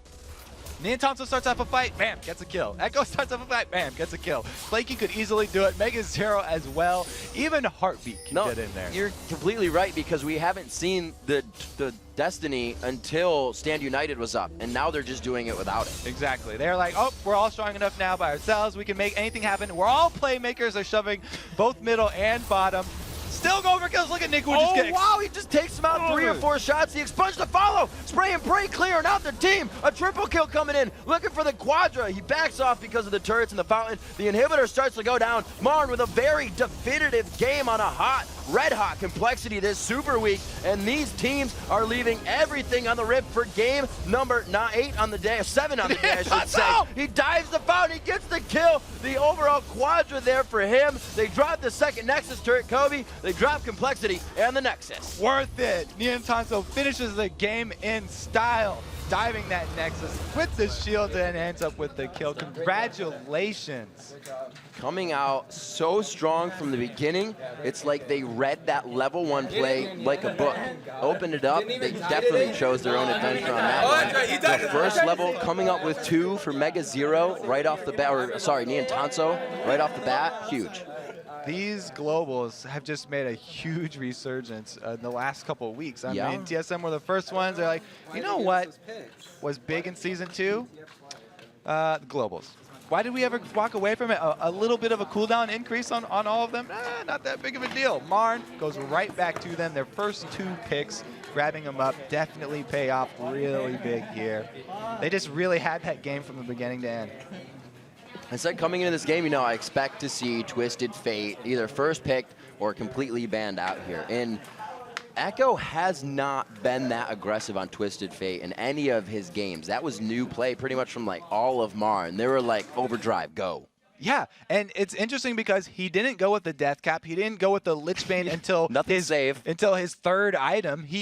That was sort of an afterthought. He went right into the Twin Shadows and the Zanya. So he was building for that style of play. He was building to have an escape. He was building to have his catch mechanisms, and it worked out just brilliantly for them because it feels like they took Mega Zero's attitude and they just were like, all right, we're just going to turn this up to 11 and just go for it really hard all game long. They all just went very aggressive. All right, so a super sweet composition for Marn finds their way through the poke composition of complexity for Game 7 on the day. It's time for us to take a short break, but when we come back, we'll be joined by Marn's Claky D, and then it's time for the final match of the NA LCS Spring Split. Vulcun looks to lock down 5th place when they battle Curse. Don't go anywhere.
Welcome back, everyone, to the final day of NALCS Super Week. Right now, we're joined by Claky D from Marn with a fantastic win over Complexity. You guys did it in style. And coming out, we were like, Aurelia is going to get banned. Twisted Fate's going to get banned. But were you surprised they left Riven open? We were most shocked about them leaving TF and Shen open. We had played them previously in the LCS, and we had picked a TF Shen comp, and we did really, really well against them, and we ended up taking a victory against them with that comp. And so they know, especially my brother knows, that we run TF and Shen. And so it was like really surprising when they didn't ban either, and they didn't first pick either one of them either. So we got to 1 and 2 pick both of those picks, and my team was like really freaking out. They thought it was like some kind of bait, like they had some like secret tactic to counter it. Wow. But they ended up letting us have TF and Shen, and that's like what we're really, really the most comfortable on. And then just to boot with Riven. Wow. Didn't look like they had any secrets in store for you guys. I mean, it was very visible that you were happy with the champions you got, but then also the level 1. It looked like you guys did some good preparation for that. Can you walk us through what happened? Yeah, we've seen them run their level 1 strat before, where especially when they have Jason, they have the level 1 gate. So as soon as the game starts, they all buy and they all run straight up through top lane. And they use the gate to get there as fast as possible, and they use the Thresh. From what I know is that he goes into like the Baron pit and like hooks or whatever over into the tri-bush to try to catch somebody. So we're familiar with that. We've seen them do it. They haven't done it to us, but we've seen them do it before. And so we just assumed that they were going to do it again. So what we did was we put a ward in the tri-bush that they were going to invade before they got there, and then camped in our red bush. And then they kind of came, and I saw Thresh throw a hook, and I think he just missed the bush, and then they came in, and then I taunted them, and then we ended up getting 2 kills. So playing Shen in the jungle, we kind of see him more in the top lane and whatnot. Knowing he doesn't get as fat, doesn't get as beefy towards the late game. How do you counter that, and why do you like him in the jungle? Shen is overall like a slow jungler, especially in the early phases of the game. But once you hit 6 with Shen, he creates so much pressure in the entire game and around the entire map. And that's what I really like about him. And like his split pushing is really good. And so when I play Shen, I'm really calm and relaxed. And I can like, when I get to a certain point in the game, I get to split push and it's much easier to make calls like when I'm not like, when I can just look around the map and see things. And also everybody has to be scared of the Shen ult. Like the other team's going to be scared to make plays, and they know that the other team can make plays on them with the Shen ult. And I just think Shen's like one of the best junglers. All right. It definitely showed. A lot of people also talk about how Marn is very momentum-based, and after a successful level 1 like that, what kind of goes through your team's communication? You guys just hand out ham sandwiches to everybody? We're going hard now, guys. Aggressive all game long? After we got the first 2 kills from the level 1, the team was like getting really, really happy, and me and Echo kind of had to try to calm everybody down. They're like, look, it was just like, we got 2 kills, the game's not over, like we still need to play. And like, they were celebrating already, and I was like, guys, it's just 2 kills. Like, come on, focus, relax. And so we just tried to play a slower game, even though like everybody was really excited and everybody wanted to keep going ham.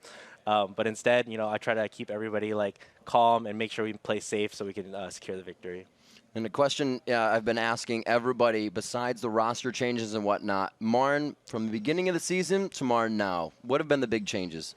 Nian, putting Nian on AD and moving Heartbeat to support were the biggest changes. And as you can see from the past 2 games that we played today, and even the games that we lost earlier this week, Nian has been performing really, really well. I think the past 2 games is KDA. Like, he died once when he dove the fountain that game, and he should have had 0 deaths both games and double-digit kills. So Nian's been really, really good, and Heartbeat's becoming a very, very strong support player. Awesome.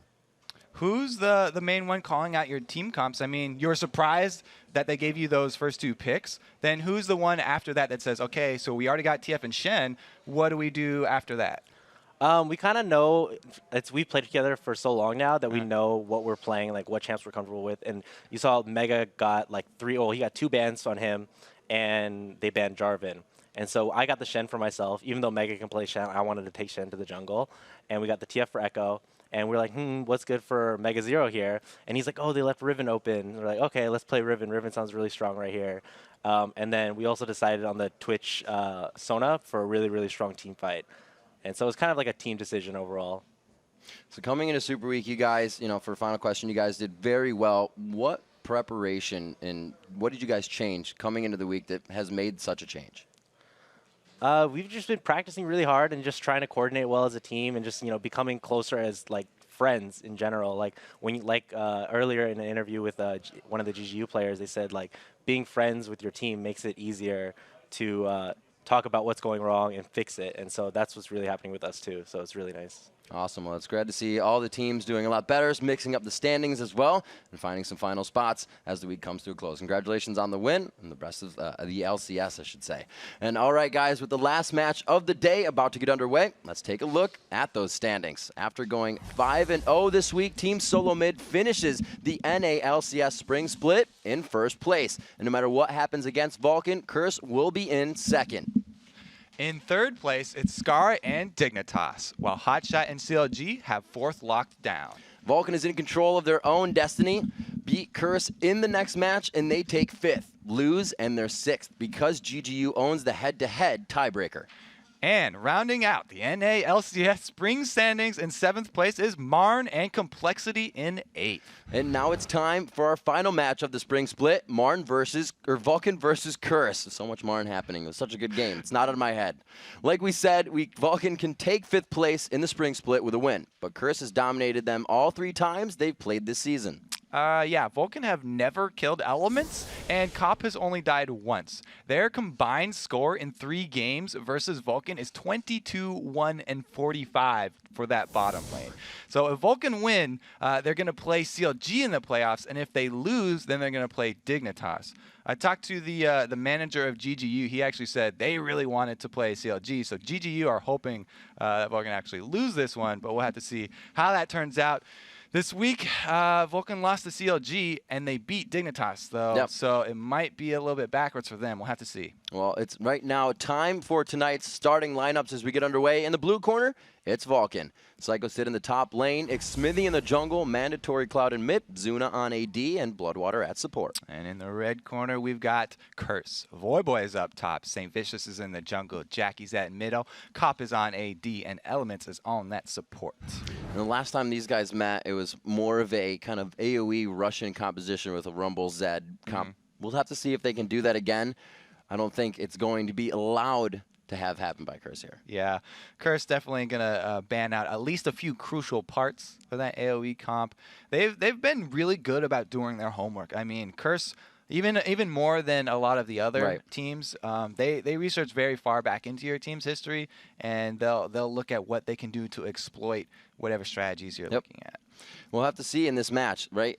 One team has done the AoE. Vulcun has also come out with Polk. But Curse is kind of, we saw St. Vicious pushed onto Nautilus. We saw that kind of throw him out of his comfort zone. If they do choose to focus Nautilus as well, or focus St. Vicious as well as TSM did, then maybe they can put that hurting on Curse. Everybody wants to try to get them lower and lower just because of what they did in the beginning of the season. Everybody wants that revenge. Yeah. St. Vicious has actually said that he thinks Nautilus is going to be one of the most contested picks in a few weeks in the LCS. It hasn't happened yet, and the early showing by him in that game didn't do much to help the situation, but that was really their whole team was kind of behind at that point. So we'll have to see if they actually return to that, and they want to go through with one of those strategies. It looks like Elements had a few problems with his computer, so we're just going to switch that one out. We don't want anybody to have some mid-game problems, so we'll start off fresh here. And last time, Curse actually was a little creative in their play style. We do know that Voyboy plays other champions. We saw him on that Gragas play today. But as well, it's going to be Katarina last time they played. So AP heavy against Vulcun is something that they like. Maybe it's something they like against the Poke composition or the AoE composition that Vulcun brings to the table. During the downtimes there, I specifically requested a jungle Kassadin from St. Vicious, and he said he would oblige. However, I still don't trust him. I wouldn't. He's going to hang out to dry once again. They all get you, everybody. You can see it. He's not even happy about it. He's just like, yeah, okay. He's going to lock it in. Then you'll see a smile on his face, and then he'll switch to it, and we will have that. But if you're just joining us here in the NA LCS, if you've stayed up from the EU LCS, Super Troopers, huge thumbs up to you and pat on the back. You guys are absolutely amazing, but so are you guys in NA for staying up, watching it, because I know you're going to go all the way on through to the EU LCS, which is going to be a little bit more of a gap, but it'll be there. League watching. Marathon League. 40 games over these 5 days. Oh, yeah. That's more than you can even ask for. Yeah. No, I could ask for more. Okay. I guess you could. Tons of games, and I'm sure the fans could too. They would have loved bonus coverage tonight. Oh yeah, especially more 1v1s. If we could get, I've seen so many requests after the Wicked SOAS thing just exploded. Let's do this one. It would be so fun. I mean, I was actually thinking a really interesting thing they could do instead of tiebreakers, we could have like soccer penalty shots, and we just call up one person from each team when so much is on the line, and just be like, okay, now it's up to you. 1v1 in the middle. Let's see what happens. Who do you have? And they're like, it's kind of unfair to the rest we of the pick team. toys, and you're like, oh man, oh dear, man. It would be a little bit imbalanced. This is a team game, but they're just so fun to watch. I love the 1v1 action. It just, there's so much excitement that builds and the tension. Absolutely. And as we wait here, we are switching out Element's computer. That's what we kind of are waiting on as we did the lineups and waiting to get into champion select. We're going to get that fixed up for them, back into the game. You need your support. It helps. That's why they're called that. They'll be right there, always behind you guys. So Vulcun in preparation for their games. And actually, it's great to stand back kind of between the games if you're obviously not doing an interview or something or here on the desk, and you listen to the players go in and out, or you listen to them practice. Marn, in the beginning, they'll take Elise in, and they'll go one-on-one, but they'll do it for $5, right? Yeah. And Vulcun is known to do it for tacos. They'll be like, this one's for 2 tacos. This one's for 3 tacos. There's some big stakes, actually, on these pre-game warm-ups. When they're sitting at these computers, they pick 2 people at a time, go 1v1 on that bridge.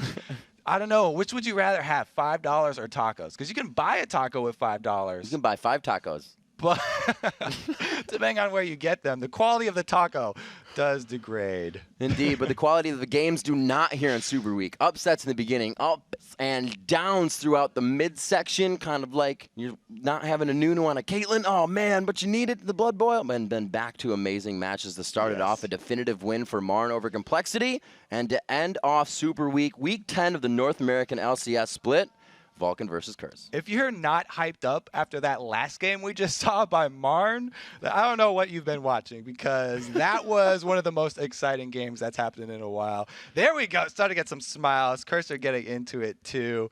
They know this is the very last of the spring split for us North Americans. However, we're going to have playoffs come up after this. Then we'll roll into those all-star matches. There's plenty more in store for you. And Curse actually being in first the whole time, right? It's hard being that pole position leader. That must have been in their mind the entire year, knowing that, you know, a few games in the end means that somebody else could be first place, and riding that all the time. It is pressure. Both Elements and St. Vicious, I think everybody on the team has expressed it at one point, and it's kind of relieved, but they know they still can throw themselves into a good spot here. Yeah, it really kind of came to light last week. Some issues came out between the members, but they seem to have hashed it out. Yep. They're on the same page now. They did drop a couple games. They can't get past TSM now. TSM have secured their spot at the top, just coming in on the very last day. They love to make it a nail biter. You know, they're theatrical. This team that started a reality show. It's kind of as if it was planned there. Somebody's got some good writing, but no, done it themselves. Really came from behind, made just like everybody else roster changes when they needed to be made, and it was applicable. Right? They have proved everyone wrong. It was the right choice for them, and it seems to be.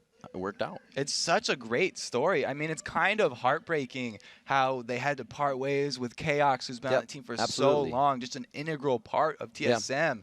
And he's actually not doing bad. He's okay. He sorted out his he had some visa issues with his mom. Actually went and burned that one, but he's going to go to China. A lot of teams are offering him coaching positions, so he's doing well. And then the rest of TSM are obviously doing great. They're very happy with Wild Turtle. He's a colorful character, and he adds a lot of flavor to the team as well as aggression. And as we jump into Champion Select, Elements computer fixed up. We got these guys in the lobby.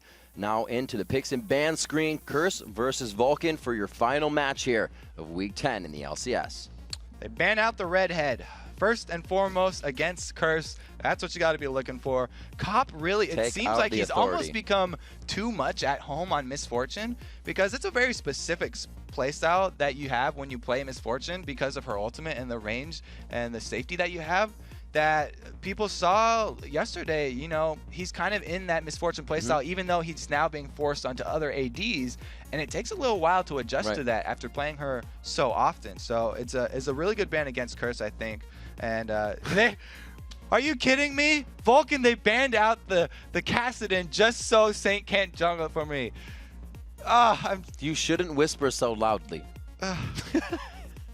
Renekton getting banned out as well. That will not go to Psycho Sid or Voyboy for that matter in the top. And it looks like Vulcun, with having Karthus up, does not decide to go for the regular Vladimir Karthus, AoE, global map pressure. Like we said, there's resurgence there. That is the word I was looking for. I can't get a break today here, Riv. I told you were going to be hung out to dry. Freaks trolling me. These guys are trolling me. That was a double team troll. Everybody. Yeah, like, that was good. Curse set it up, and then Vulcun capitalized. It looks like they are going to pick up that Elise, which is very interesting because Voyboy, it's one of his favorite champions. Everybody loves to see Voyboy on Elise because he pulls out those YouTube clip plays where he just defies death with those acrobatics on his rappel up into the rafters and comes down, surprises you with a kill. But we've seen from GGU that it's a very efficient jungler. Nintendo choosing to use that one, so St. Vicious might even go with it. And they lock in the Fizz too.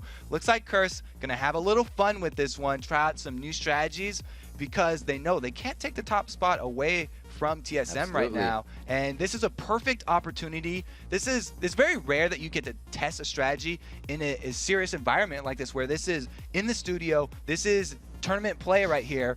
This is a real strong test. Curse are not very good in scrims, so this will actually be a very strong new lock-in. Maybe they'll take a page out of Soaz book here. The Soaz page, indeed. It looks like Voyboy could be getting that if Nijaki takes the Fizz, but we have seen Fizz in top lane as well. Curse getting some creative with their Game 10 in the LCS here, and it looks like going for a lot of blue champions. Blue's a pretty good color. I'm rocking it today. That's one of my favorites. It looks like on the other side, very aggressive team. Vulcun, I like the all-in from this Vulcun team. Zed plus Draven, very, very, very damage-heavy champions here. And then Udyr, definitely one of the quickest junglers. I really approve of the changes to him. You can now even just go full offense. Udyr, max your Phoenix and your Bear as they lock in the Xerath. Haven't seen him for a while as well. You know, Link and Reginald pulling out the Xerath quite early in the LCS, and they wreaked some havoc with it for a little bit. I believe that was super weak. The turret pushing days of instantness to second-tier turrets at about 5 minutes in the game. We haven't seen that lately. That's kind of good because it really makes a lull for the mid game. So these guys have been going at each other hardcore all day. We've seen base races, as we've said before. We're waiting for the last pick to round out Curse here in match 10. So much explosive power on this Vulcun team. Xerath definitely fits into that role as well. We've seen him. You can just burst someone down from such a long range that and it's got such a low cooldown that people have even been burning that ultimate just to acquire a map objective after. They don't even have to make sure that it's going to be a kill. If you get someone low enough and they have to back, go ahead and take a dragon off that. That's a win as well. With another AD carry being hovered over here. You might get a jungle Ezreal. It could be. There's just so many options on the table right now for this Curse team because it's looking like Nunu's the most likely for support on this team, but they could switch it up if they really felt like it. We'll have to see what they lock in. They have 6 seconds to switch it up. It's on Elements. They do lock it in. So we're going to have the swap around coming in. I believe Comp, he has played Tristana once before, so he might take that. And we're going to see Jungle Fizz? Jungle Fishy. Saint has jungled Ezreal. Yeah, he has jungled Fizz as well. So I think that he's going to stick on this one because that was one of the more recent ones that he was ranting about. Of course, he spreads the love. St. Vicious, he does not discriminate. He welcomes every champion into his jungle and tries to use them to the best of his ability. It looks like he's going with an all-in here, going with that exhaust on top of Fizz. Now, if you do build Fizz sort of tanky with cooldown reduction, then he becomes one of the most annoying champions in the league because of that playful trickster move where he hops on his pogo stick, becoming untargetable, and then can jump up in a different direction or fall back down, slowing you. He can just really wreak havoc. Him plus Elise. There's going to be a lot of up and down pogoing here for Curse, and they do a last-minute switch. I like that one. They Locking did in the get it. Soaz We almost style. didn't catch it. Almost did not. So yeah, Nunu in the top lane. Nunu in the top lane. It's going to be Voyboy. He wants to see see how it is to have the snowball fire in the top lane, and Element's going to be very happy. He loves offensive supports. Elise fits right into his wheelhouse. So that is going to be awesome for them. A very aggression-forced team here from Curse, and it looks like they do have the dive-ins, but it's not as peel safety for Cop.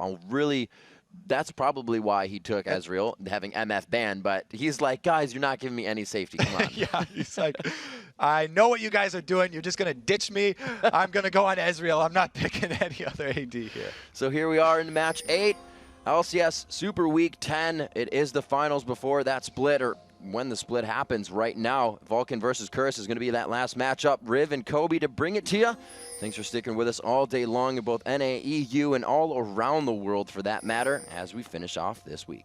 Red elixirs aplenty here for Curse as we come out with 3 of them. Doesn't look like a 5-man invade at least. They're sending Voyboy up top by himself here, and they just spread out. They haven't even dropped a ward yet. Just body vision. Well, body vision is vision, but it's a scary one because they may lose each other. We saw last time the focus of that caused a big level 1 fight, but it looks like they stay completely safe here. Curse pushing down into the bush. I haven't seen this in a long time. That first face check could be quite painful. Not since you were Summoner level 15 or so. Yep. Where everyone. But then it's, 5 people in the everyone bush. rushes and those side gets bushes. the best strat in the world. Zuna might run into this Nunu. It wouldn't be very problematic, though. Oh, 1 hit. Can he get 2? No, rude. he can't even get 2 hits on it. You're just too slow there. You got to work out those Yeti arms. Cop and Element sitting in a tree down bottom.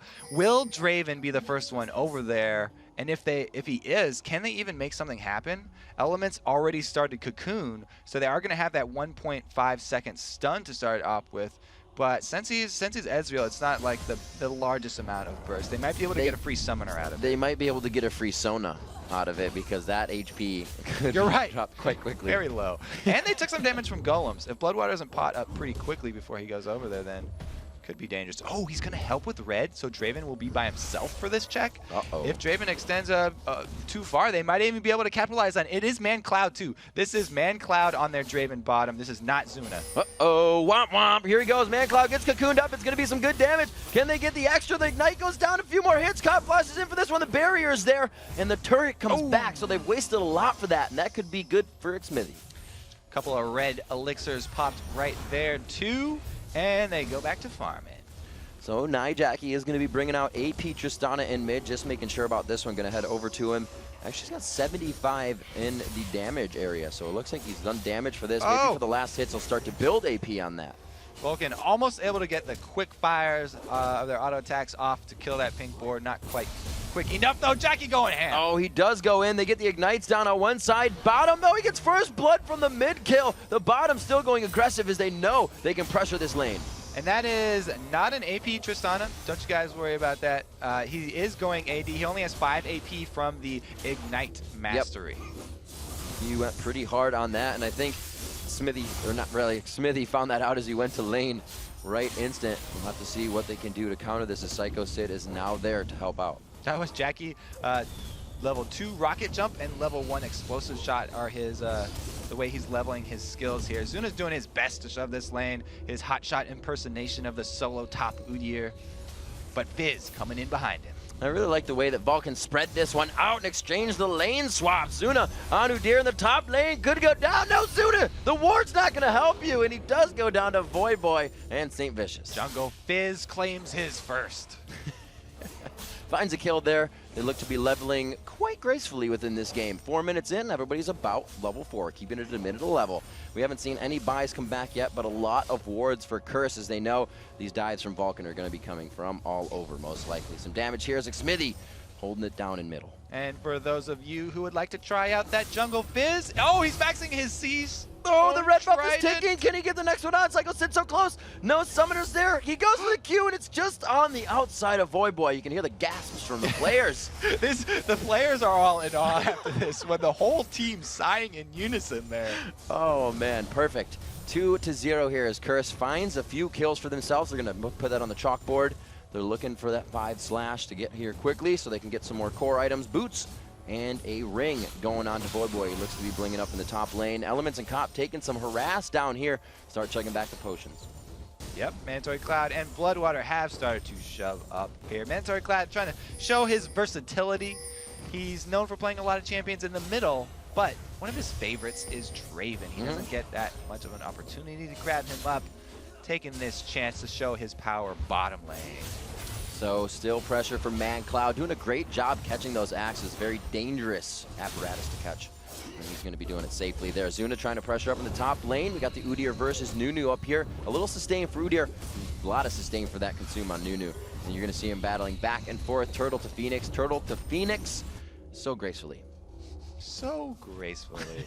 This Curse team really is quite graceful. They have so many acrobatic moves that they can pull off. St. Vicious on that jungle. Fishy still top. It looks like he's not going to come back, though. He has a red buff still, so he might want to make use of that before it runs out. It's almost going to time out now.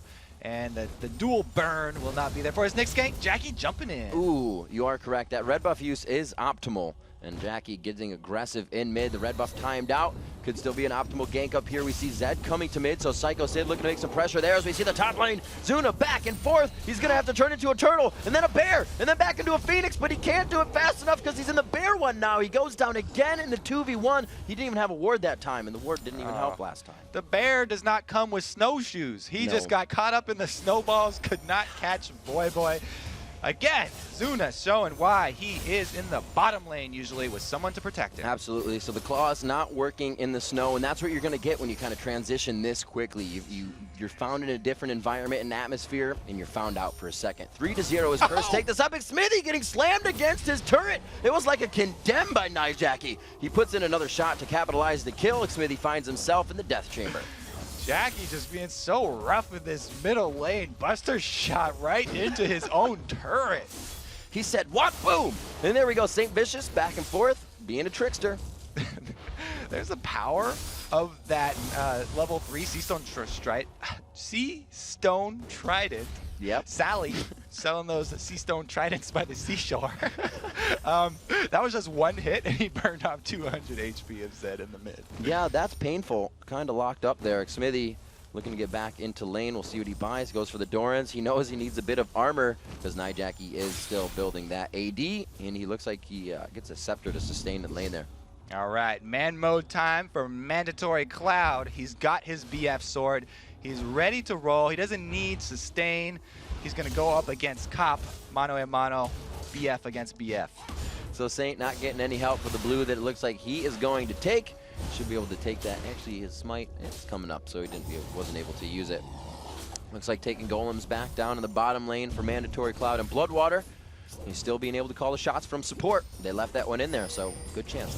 I don't know if Zuna can hear him. He's been having a trouble up there in the top lane. He's so far away now. Exactly. He's so far away. Can't yell all the way across the map. It's a little bit too much. St. Vicious now level 6, so he has the ability to chum the waters. You know what that's referring to? The chopped up bloody fish pieces that fishermen use to attract sharks, and that's why the giant shark does come up. They've got a much nicer graphic for it though. We just throw the little lobster there on the ground, a little more kid friendly. Every time I go to call that, I now have a vision in my head. Yeah, there you go. All right, you're welcome. So we see again, looking to chum those waters in the top lane and make little bits and pieces out of Zuna for another chance. Third time in a row if they can get it, and third time's a charm. He's like, why are you just freezing those minions right there? I don't want to fight. I don't want to face check that. And Nunu never shoves because he's so slow. Oh, they're coming in. It's going to be a 2-on-2 cycle. Here he goes. The water's to be chummed, but here's the Zed to come in as well and slice it, dice it up. The Voyboy ult does not do much damage as they both get out in time. They're able to take down St. Vicious. The ultimate not even ready really to be used. Give a man a fish, he eats for a day. Teach him how to kill St. Vicious, and he will eat for a lifetime. Absolutely. You're also going to get a good amount of smites as well in the objectives. 9 minutes in, 4-1 here in favor of Curse, and it's only going to be a little bit of gold here in favor of them as well. Up and down as they try to dodge a lot of damage here coming in from the bottom lane of Vulcun. Ooh, very dangerous spot there. Coppin Elements both escaping though. Gives Mandatory Cloud and Bloodwater control of that turret, but they don't going pressure. ham on the top lane. Could they take down the bear? Can he get another snowball out? Bam, the shield comes up. The Ignite does not tick over the potion as well. Oh, little boy, he's no so-ass. Can't finish him off. Didn't get him. If the ult was up there, he would have been able to do it picture perfect. It would have been picture a perfect turret dive, perfect absolute zero. reenactment. Not quite. We would have asked to run that in slow-mo. 10 minutes coming up onto this one. St. Vicious back into his jungle. Nijaki still pushing mid. He's got himself a red elixir. And look to see the first turret of the game. 10 minutes in by Vulcun. Mandatory Cloud picking his team up some gold there with the help of Bloodwater in the bottom lane. And yes, these guys are kind of playing different positions, if you're wondering. Yes. What's going on here, guys? Yes, they started out in these lanes. Jackie getting happy here in mid. He goes for that buster shot. Another one on. Can the Ignite be enough? One last tick. It's enough to take down the Ninja. Looks like Jackie ordered some catering from Sugarfish here. He's so fed in this middle lane, just killing anyone who arrives in his lane. We have Smithy there. He's acquired the power of the Arcane Barrage, but he's just too scared to use it. Actually, he's getting some good damage. St. Vicious off on the side. That Chum the Waters is up. They may be able to hit a Smithy here. He has Flash. He has Ignite, so it's a safe play if he does get caught. There's Chum. It goes just behind. There's the Flash. It looks like he's just going to be able to take a picture of that and get back into lane. The only thing with with top lane Nunu is that he has a hard time clearing waves here. You can see Voidblade really just working up a sweat, using every auto attack, every ice ball, every consume on cooldown, still getting pushed into his turret. He'll get it soon enough. He'll be able to push down that lane. Saint giving aggression to Smithy here, but he knows Zuna's on the front side. Support coming in from Elements. The turret being tanked up here is Izuna. Do you want to go that far? They just missed the blast by Zera. The Ignite takes him down. Jackie in, Jackie out, and it looks like they're going to be able to save this one. Save face on this one at 1-1. Jackie was walking back to recall, but he goes, oh, hey guys, action in my lane. I'm coming back for the kill. Oh my gosh, Vulcun going in, giving 0 Fs. There's the kill coming in. Shut down onto Tristana. Cobb takes a few axes to the backside, but he gets out. The bleed will not kill, but he takes down Bloodwater as he walks away from the explosion. And Vulcun have turned their eyes towards the objective, that is Dragon. They're gonna take this one and look to get ahead in the gold, even though it's 3-7. Voidboy wants to answer it. He's got Consume leveled up to 2 already, so he's going for the steal. Get in there. Can he get the absolute 0 down? It's gonna be some good damage. He's just, oh, does he have enough for the consume? Oh, he doesn't get it. It goes over to Psycho Sid. Too good on the first time smite. Here comes Saint to come in. Can they give the man a fish to feed? Eat forever, that is, as you say, Kobe. They will. They'll eat him a second time, and every time after that he comes to. He was able to take down Psycho Sid at least, so at least he got something for his troubles. You got to get a little more gold out of that fish. Give him some gold to get it back. Elements doing his best to clear out the wards after all the prizes have been taken. Even puts one into the jungle here of Vulcun. And even though the in-game score 5-8, Vulcun are ahead on gold. So they're really playing the long haul here against Curse. And I would say gold from kills not worth as much from gold from objectives and minions. I gotta say, what do you think about this Lizard Elder build on that jungle Zed? You know, I used to love that item, mainly because Vi was one of my mains, but after the repeated reductions to the damage, even though they also lowered the cost, I just haven't been quite as much of a fan. It's a really efficient buy though, as we heard from Nick Moo. He said, you know, if you want cooldown if you want cooldown reduction, you want AD, then it's a really efficient item to buy. And the burning true damage is just kind of icing on top of that cake. Everybody likes burning. Everybody loves burning. Especially Annie. 13 minutes into this game, 8-5. 18,000 gold for Curse, and Vulcun has found themselves a lead here. Able to come up with that dragon, a little bit of global gold for themselves, and that turret, which has kind of slowed down the game. They had that aggression in the bottom lane, but it's still been a farm fest down there between the AD carries and the bottoms. Like Smithy just trying to poke out Nijaki here in mid, as we see Psycho Sid going back to the top lane. Voidboy has completed his Morel Nomicon up in the top lane, so he's going with that SOAS build method. He's trying to slow down Zuna, but here comes the dive. Psycho Sid from the backside. He does have absolute 0 up. He pops it. He tries to get himself around the turret so they can't click him. A real cheeky kind of strategy you can do. You can see Hotshot used way back in the day. They're able to get him though, and able to get the turret. Maybe. Warded. No, there's the minion wave. Probably. Yeah, you can make that call. Go ahead. There's nobody close by. They've got this one. Jackie doing work on the middle, but Smithy wants to answer a little bit. Jackie's so close, and Smithy, he hasn't fired off his Arcane Barrage because Jackie does have that rocket jump, so he can just get out of harm's way if Smithy goes to land his full combo. So a mirror gank in the bottom lane here. St. Vicious doing the same thing Psycho Sid did.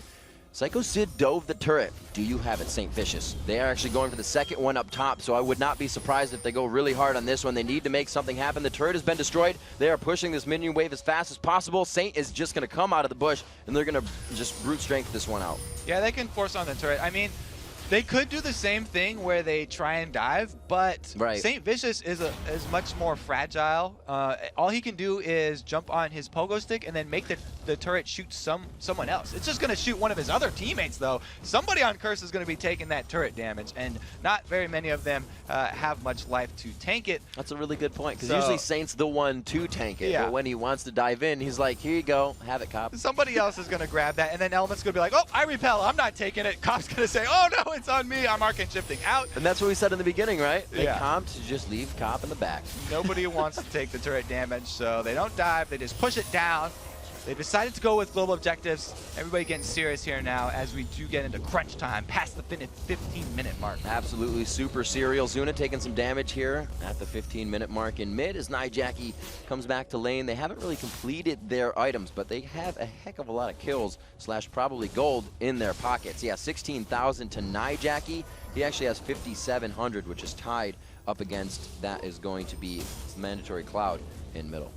And Zuna with a shout out to Jat, level Season 1 jungle Udyr style, going with the Wit's End first. We don't see a lot of that item anymore after the changes, but it does give magic resist and attack speed for him to go up in that heads-up match with Voyboy. Yeah, great choice. Like you said, going up, they do have the magic resistance of quite a few on that team, so applicable buy for an applicable game. Curse versus Vulcun, 16 minutes in. 8-6. The gold lead is slowly increasing for Vulcun as they have found turrets. Kobe, they're opening up the map pressure, but we haven't kind of talked really who's going to have the late or the early game. As we're in the mid game now. As the core items finish, where's that going to start to slide to? Since we've got a double AD comp here for Curse with a Nunu on it, it's going to look really scary when there's a late game Jackie. Since he's Solotrist, he's also going to get 18 a lot quicker than normal. If you blood boil him, then that's going to be very impressive. But look at this hotshot style Udyr up top. He's split pushed all the way into the inhibitor turret already.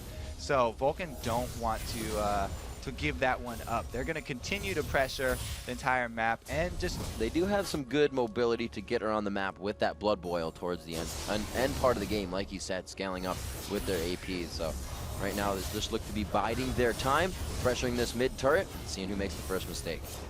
It doesn't look like we have any sort of the beginnings of a frozen heart for Vulcun, which would actually be a really good buy. And it's amazing on Udyr too, because it gives you that cooldown reduction. Oh, but it looks like they're going to go on Jackie. They try to go on Jackie. There's the attack from Xerath on the backside, but he can only throw off one ultimate before he's pushed out. St. Vicious tries to trickster away. The last attack and the bleed may be enough, but he stays alive. Zuna trying to get out of the absolute zero. And the AoE coming into big effect here for Curse, but it's again seesawing back for Vulcun. Attacks onto Cop. Elements hurt very much now. St. Vicious did find his way out, didn't even have the chance to come back. Curse's team has a lot of way to dodge damage, but nobody can actually take the hits here. So everyone walking away with little bits of health bars here, and Vulcun just with the regen from that Sona, just the extended bite really plays in their favor right here. Jackie getting on the front lines there, went down as Tristana, and now it's going to be not only the turret, but the dragon for Vulcun. Absolutely pressuring now a 6,000 gold lead, 5.5 if you will. Saint looks to pick up his blue. He seems to find a little contest here from Psycho Sid. The smite to smite war to begin. Elements makes it uneven. We may be seeing why everyone's always talking about Curse's scrims and how they don't perform in scrims. They perform in the LCS though. Indeed, and absolutely. Coming up to 20 minutes on the game, take stock of the items. Bloodthirster here on to Mandatory Cloud, who is AD for Vulcun this game. Bloodwater staying in the shot-calling support position. We have Zuna taken to the top lane, going for the Wit's End build, also building the auras for his team. and it's going to be Psycho Sid on Zed in the jungle. They're throwing the comfort champions they had for the spots in.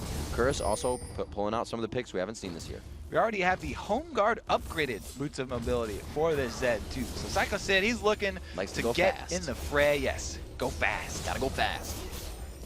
Mandatory Cloud next Smithy pushing mid here. He has the blue buff. This is optimal. He's going to be able to use that for more abilities. Happy. That's going to give him the cooldown reduction plus that mana regen. Pushing the bottom lane is going to be Cop. 156 actually evens up the CS with that one and gets one more at 159 as he skyrockets above the 158 CS of, that's going to be, I guess, Mandatory Cloud. They're tied up, so they look at that back and forth. I keep looking over. It's like Udyr versus Ezreal. I'm like, no, actually, that's Zuna in the top lane, but that is his position. 20 minutes here.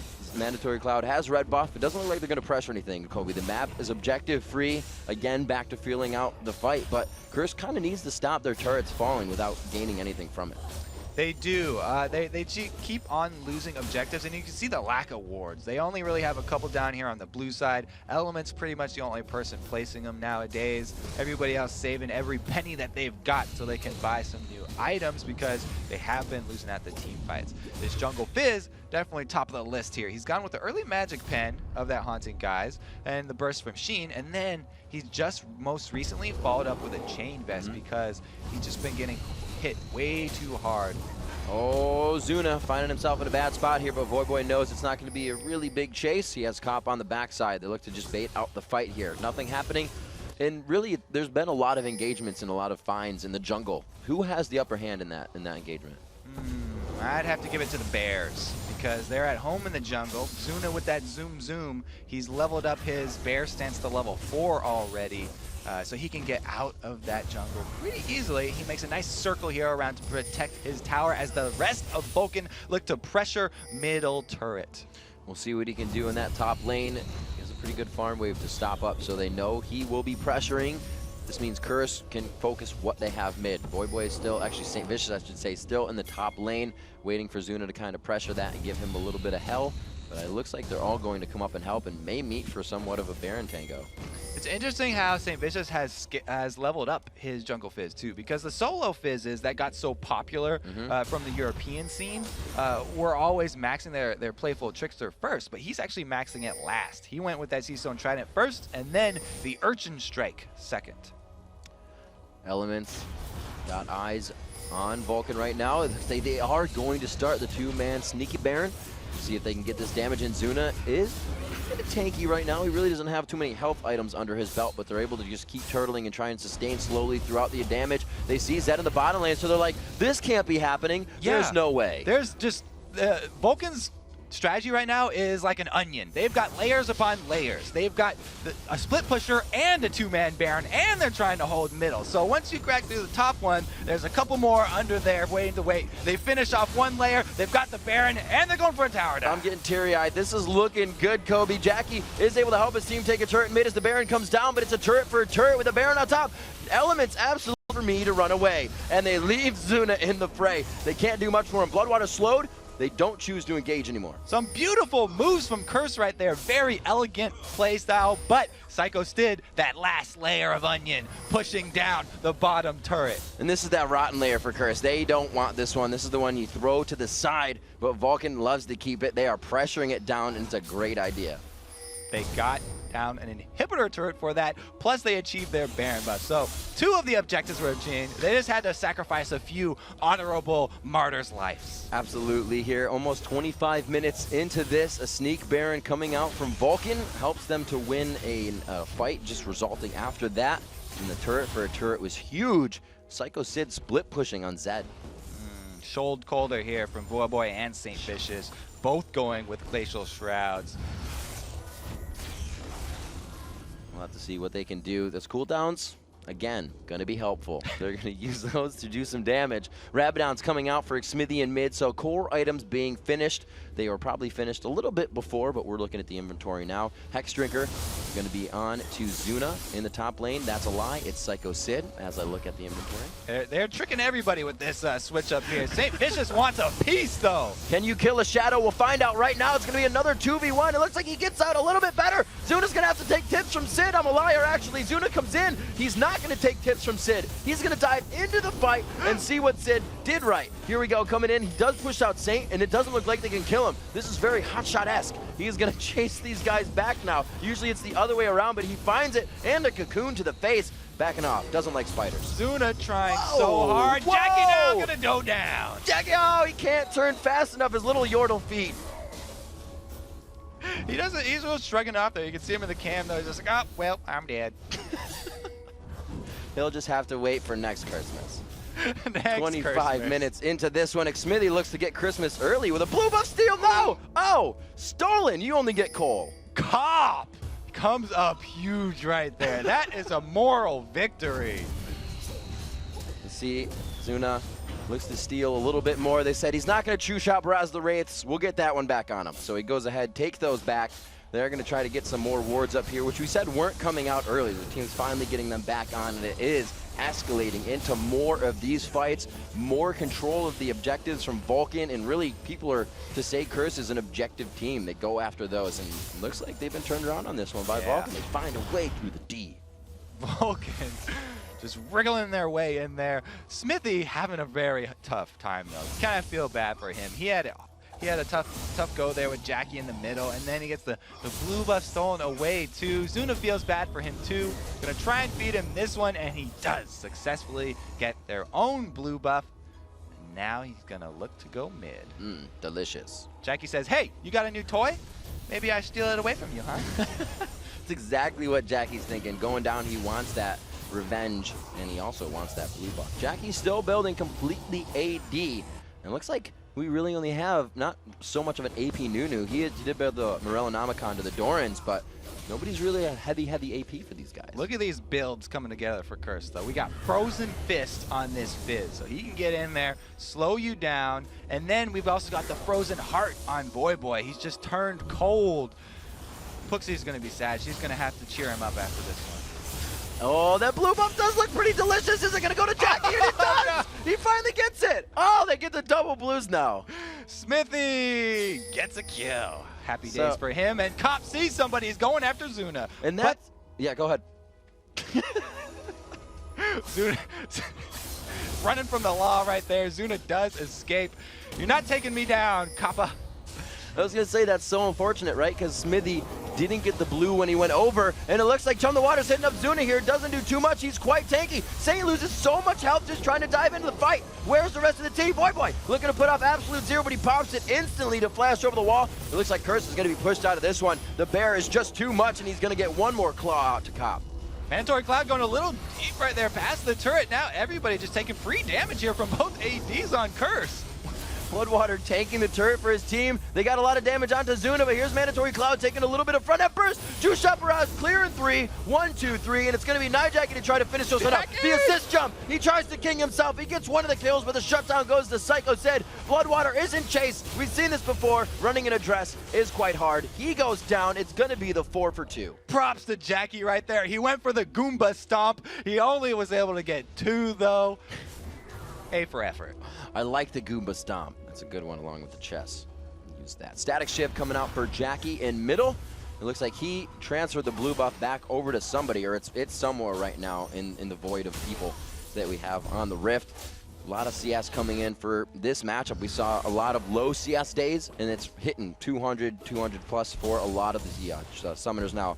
We got Cloud as well as Zuna, 150 for him, and that's tied up against Voidboy in the top lane. So the lanes that they have chosen are surprisingly going kind of even. Yeah, they've had some rough days and some good times and some bad times.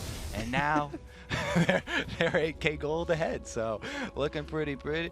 You know, money just kind of makes most problems go away there. So I think Vulcun are looking to just buy. I think it was more money, more problems. They're looking to just buy their way out of this, and we'll have to see who's correct there. Week 10 in the LCS in North America. Curse and Vulcun Bar looking none. to settle it once and for all right here. Vulcun is more money, more problems. Right now they're up about 8,000 gold, 6-2 in turrets, 11-16. So they've kind of swayed it. Maybe they got the seesaw and kills the other way. They're balancing it out perfectly here. Psycho Sid to push the bottom lane again, and we got the split push Zed underway. Zuna going full tank mode here. After that Wit's End, he's got the Randuin's Omen on top of it, looking to slow attack speed for both those AD carries if they decide to shoot his way. The Baron has spawned, and then we'll see if they try and pull off another sneaky one. Curse not going to have any of this, though. The Baron looks quite unhappy right now. He wants to do some damage. Actually, I think he just started hitting Zuna off He's that. tired of that onion. He's spitting on him right now. They sent Zed back to the bottom lane to try and split push, but Baron doesn't want to have any of this. Elements doesn't either. They're hiding in the back. Cop keeps provoking him with mystic shots. We'll have to see if they can get the damage on. They have to stop Zed in the bottom lane, and really Nunu's great for doing that. You just shut down someone's attack speed, and they're not going to push anything. Psycho Sid looking to go back. Jackie's on the run now. Oh, man. It's Chase the Yordle. Jackie is on the run. Psycho Sid, they're going to be able to pinch him out here, but it's going to be... Oh, he jumps over the wall. He was caught before. Psycho Sid predicts the landing zone, and he is still able to get out. Jackie has to blow flash there. His Ignite is going to come up for the next fight. If Voyboy gets taken down here to blood boil Jackie and help him out. Voyboy's the sucker here. He gets ditched by the rest of the team. All of Curse fleeing back to their base right now. There's no turret down here, though. You're going to have to keep on running. Psycho Sid and Zuna putting them... Whoa, that was a huge shot on a Psycho Sid. They're going to rethink this one just a little bit. That Infinity Edge, actually no, the Triforce and Bloodthirster damage, I should say. There's so many 80 carry builds in the inventory right now. It's hard to find the right one. There's a lot of... Vulcun pushing out of the base. 31 minutes into the game. Baron, like you said, is up. Dragon in 20 seconds, which may just be the out and bag of chips that Vulcun looks for after the inhibitor. They get an inhibitor just with the sheer raw power of this Vulcun team right now. It looks like the money bags are paying off. You know what? I was going to say they were, because it's kind of hard to have a lot of problem with a lot of money. We discussed that, and it's coming true already. We look at the builds right now. The Infinity Edge, we said, was finished on Man Cloud, but it's also finished on a 7-4-3 Nijaki, bringing out an AD carry mid. The AD caster on Kha'Zix was played, but this is his first AD carry mid here for the LCS. Curse going with the more economical form of entertainment, too. They've got a couple books there. Another Morella Nomicon finished by Elements. They don't quite have enough to go to the movies, so they're just going to have to use their imagination. Let's see what the builds are. A lot of mobility boots coming in for Vulcun as they want to either, get that split push coordinated better or continue the initiation. Zuna taking the aura items for his team. He builds up the Randuins, builds up the bulwark for them.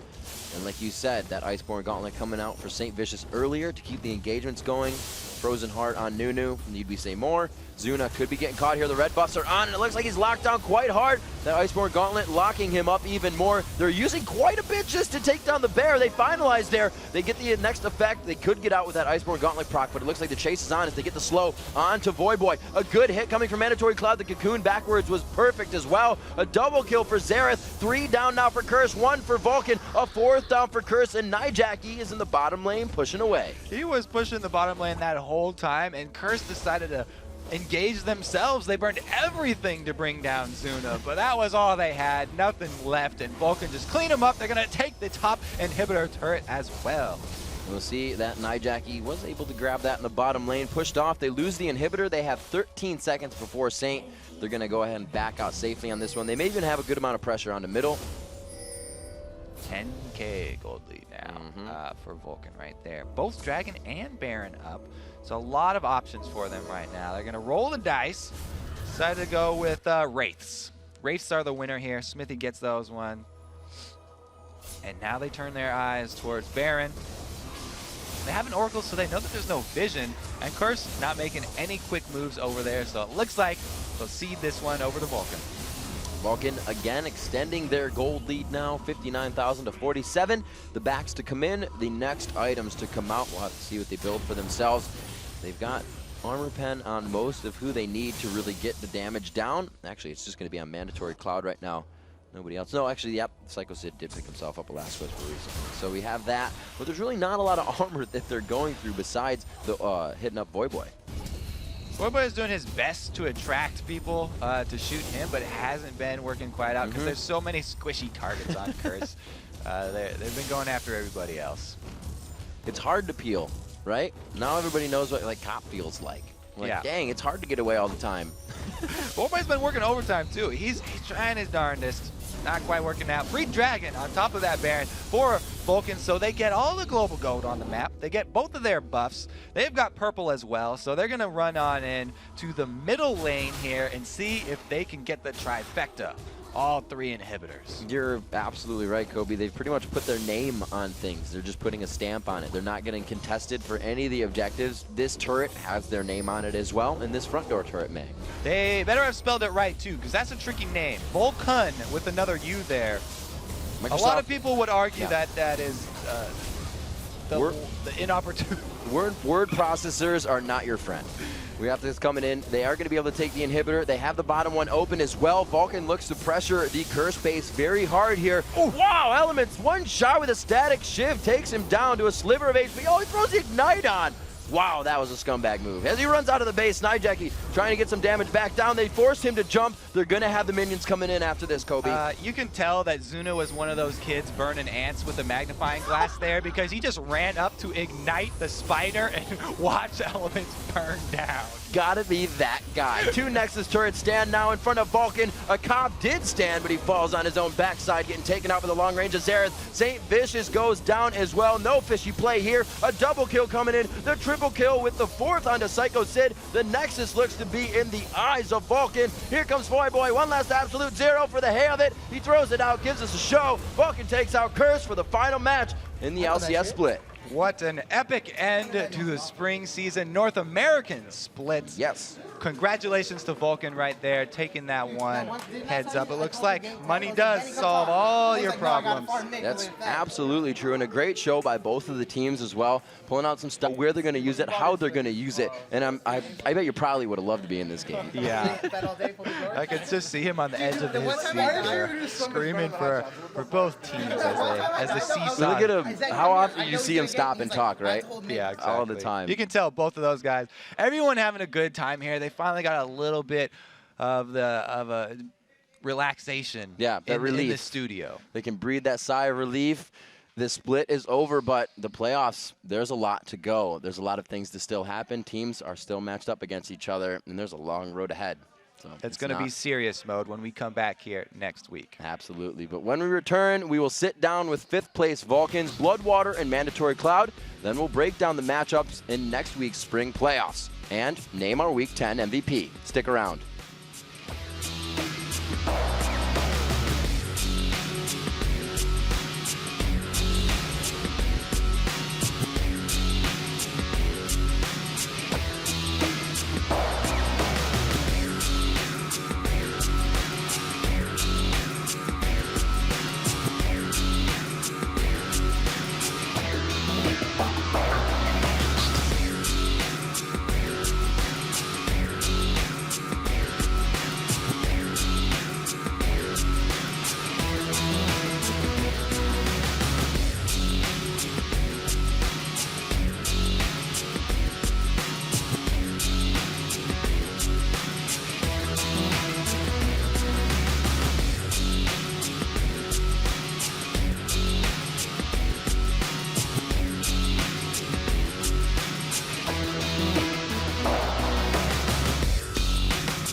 Welcome back, everyone, for one of our last fireside chats here in the interview lounge for this side of the split. I'm joined by Vulcan's Mandatory Cloud and Bloodwater. Congratulations on the win coming in. I got to ask, what was the idea to keep you on support for that game? Because everybody switched it up. Honestly, I didn't really want to kind of like do what they wanted to do. He's the only switch one that roles. didn't man up. Yeah. Ooh. Basically. So how do you guys feel about that? We were actually planning to do that, but with Shen, because Chris is known for his Shen. He never stops raving about it, but then they banned it. So we had to pick something else. We went with Udyr. Right on. So what was the idea? Like, were people comfortable in these positions before, or it was kind of like, this is what we want to do? Because it was really a choose-your-own-adventure book game. Well, it would definitely catch them by surprise. Because of course. Chris doesn't play any Draven, and I play that nothing but that as the AD role in solo queue. So that one was pretty good. Smithy plays nothing but Xerath mid in solo queue if he's not jungling. So we're all comfortable on those champions. But he feeds all the time. He feeds. But then he comes back every game. So. So still being able to call the shots from support, this was probably one of the biggest games of instant adaptation that a team would have to do in the LCS because of the picks. How did you guys do it, and what were the thoughts coming into seeing Curse's picks? I think we were just comfortable on the picks that we planned out to play, and that's just why we came through. Was there any ideas to come up with lane swaps going into the game when you saw the comp? You didn't? Was there any ideas besides the picks going in? No. We just wanted to go bottom, basically, and then everything fell into place. All right, and kind of been asking all the teams, what's the change, in the mentality from Vulcan? Obviously, just coming onto the team. For you, what have you seen the mental change in the team since then? I think people are a bit more alive, I guess, when I play with them, and they don't seem to give up that easily. And I just love this team, honestly. Yeah, absolutely. Well, you guys pull out a really fun game there, showing the love for the team. It's great to see all the camaraderie. You guys just kind of chatting it up with Curse at the end, too. It was a fun game, and it was awesome that both teams could take it that way. The last game of the LCS split, a lot of pressure relieved off of everyone now that we can see the standings. Congrats on the win once again. We're actually going to throw it over to Jat, who has a quick replay on the day of that level 1 complexity fight. Thank you very much, Riv. And we heard ClayKD talking about in the interview how Marn decided to plan this one out. They specifically decided to camp in this brush because they thought Complexity might be running through the triangle brush. So everyone on Marn is camped up in this brush right in the middle here. And let's actually start rolling the clip so we can see how it goes out. They missed the hook. And actually, if we can pause the clip right here, we get to see a couple things that are about to happen. Marn Echo locked a red card, and that was good. This was the smart choice. They were trying to get as much damage onto as many targets as Complexity as possible. If you stun one target for a second and a half, it's not going to do much in this fight, but if they get the slows and damage on 3 targets, it's better. Also, watch ClayKD's taunt. He hits 4 with that, and the big star of these level 1 engagements was Marn's Riven. He leveled up Q at level 1, so he could spam his damage, essentially Q1, Q2, Q3, and get all the damage down. He also had the red elixir. Let's roll this clip extremely slowly so you can see exactly what happens. ClayKD, taunt on 4, Mega Zero bouncing around, the red card hits, and Nian Tonso is in the back just cleaning up with these kills. And this fight was actually over before it started. Complexity had no chance of counteracting. Brunshu almost gets the kill onto Mega Zero, but Mega Zero pops his red elixir and flashed away at the last second. So we roll the rest of this at full speed. The rest of Complexity just decides to run away. And this was really the turning point in the game for Marn. And you think that Marn has played the entire season to get up to this point, 7th or 8th. Who are they going to be matched up against in the Summer Promotion Tournament? And that level 1 preparation essentially gave them the victory. Back to you guys. Thanks, Jat. After 10 epic weeks of North American LCS action, here's the final standings for the spring split. In first place, it's Team Solo Mid, followed by Curse in 2nd and Dignitas in 3rd. 4th place belongs to CLG, while Vulcan is in 5th and GGU finishes in 6th. And rounding out the standings is Marn in 7th and Complexity holding down the 8th spot.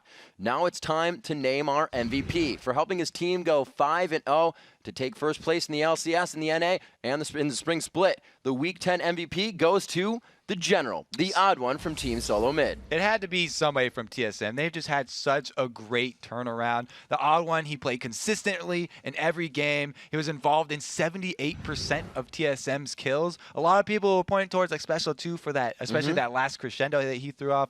Very, very good play from his as well. Everybody on TSM just playing so well. Special's already going to the All-Star season though, so we had to follow the General. There was this one hiccup for me especially that he did was when he left a couple of his troops at the inhibitor and let them die. That was the only gripe we had. But TSM, they're on a 7-game winning streak, and they're heading into the next week's playoffs as the hottest team in LCS. Absolutely. So congrats to the Odd1 on MVP. And that's just about it here from us in North America. But LCS Super Week continues Saturday with 6 more huge games in Europe. Kicking things off, Copenhagen Wolves take on Dragonborns. Then, Against All Authority battles SK Gaming, and the Dragonborns return to face Gambit. And next, Copenhagen Wolves battle the Giants, followed by Evil Geniuses versus Gambit. And closing out the day, Fnatic takes on Copenhagen Wolves. It all starts at 5 a.m. Pacific and 2 p.m. Central European Time. And coming up next week, it's the Spring Championship Tournament. 6 teams battle for the crown, the cash, and the guaranteed spot in the summer split. It all kicks off with 3rd place Dignitas taking on the 6th seed GGU. Then 4th place CLG will battle 5th place Vulcun, with the winner of those 2 games taking on Curse, and 1st place TSM. The spring playoffs begin next Friday at 3 p.m. Pacific, 12 a.m. Central European. And that's it for an incredible Week 10 in the North American LCS. I'm Riv for Kobe, Jat, Freak, and the entire live broadcast crew. Thanks for watching.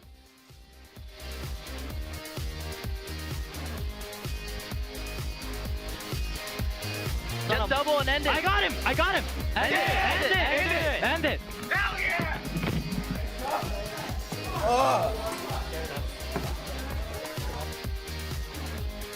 Going crazy. Going crazy. I got hold on Jackie when it comes up. Woo! Yeah.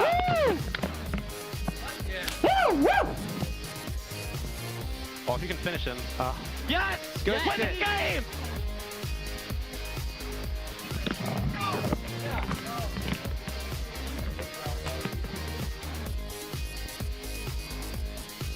Get him. Go.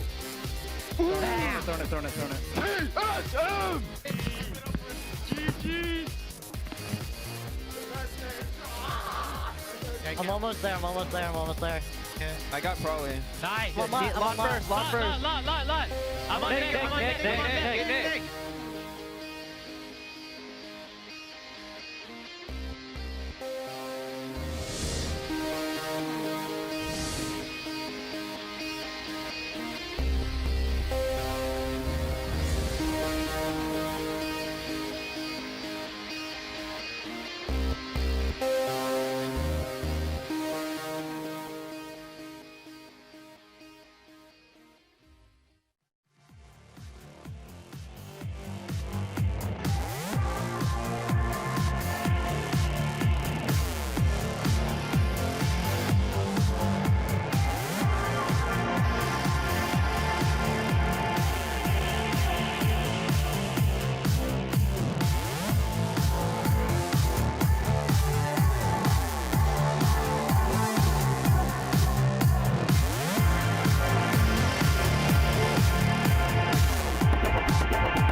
We'll be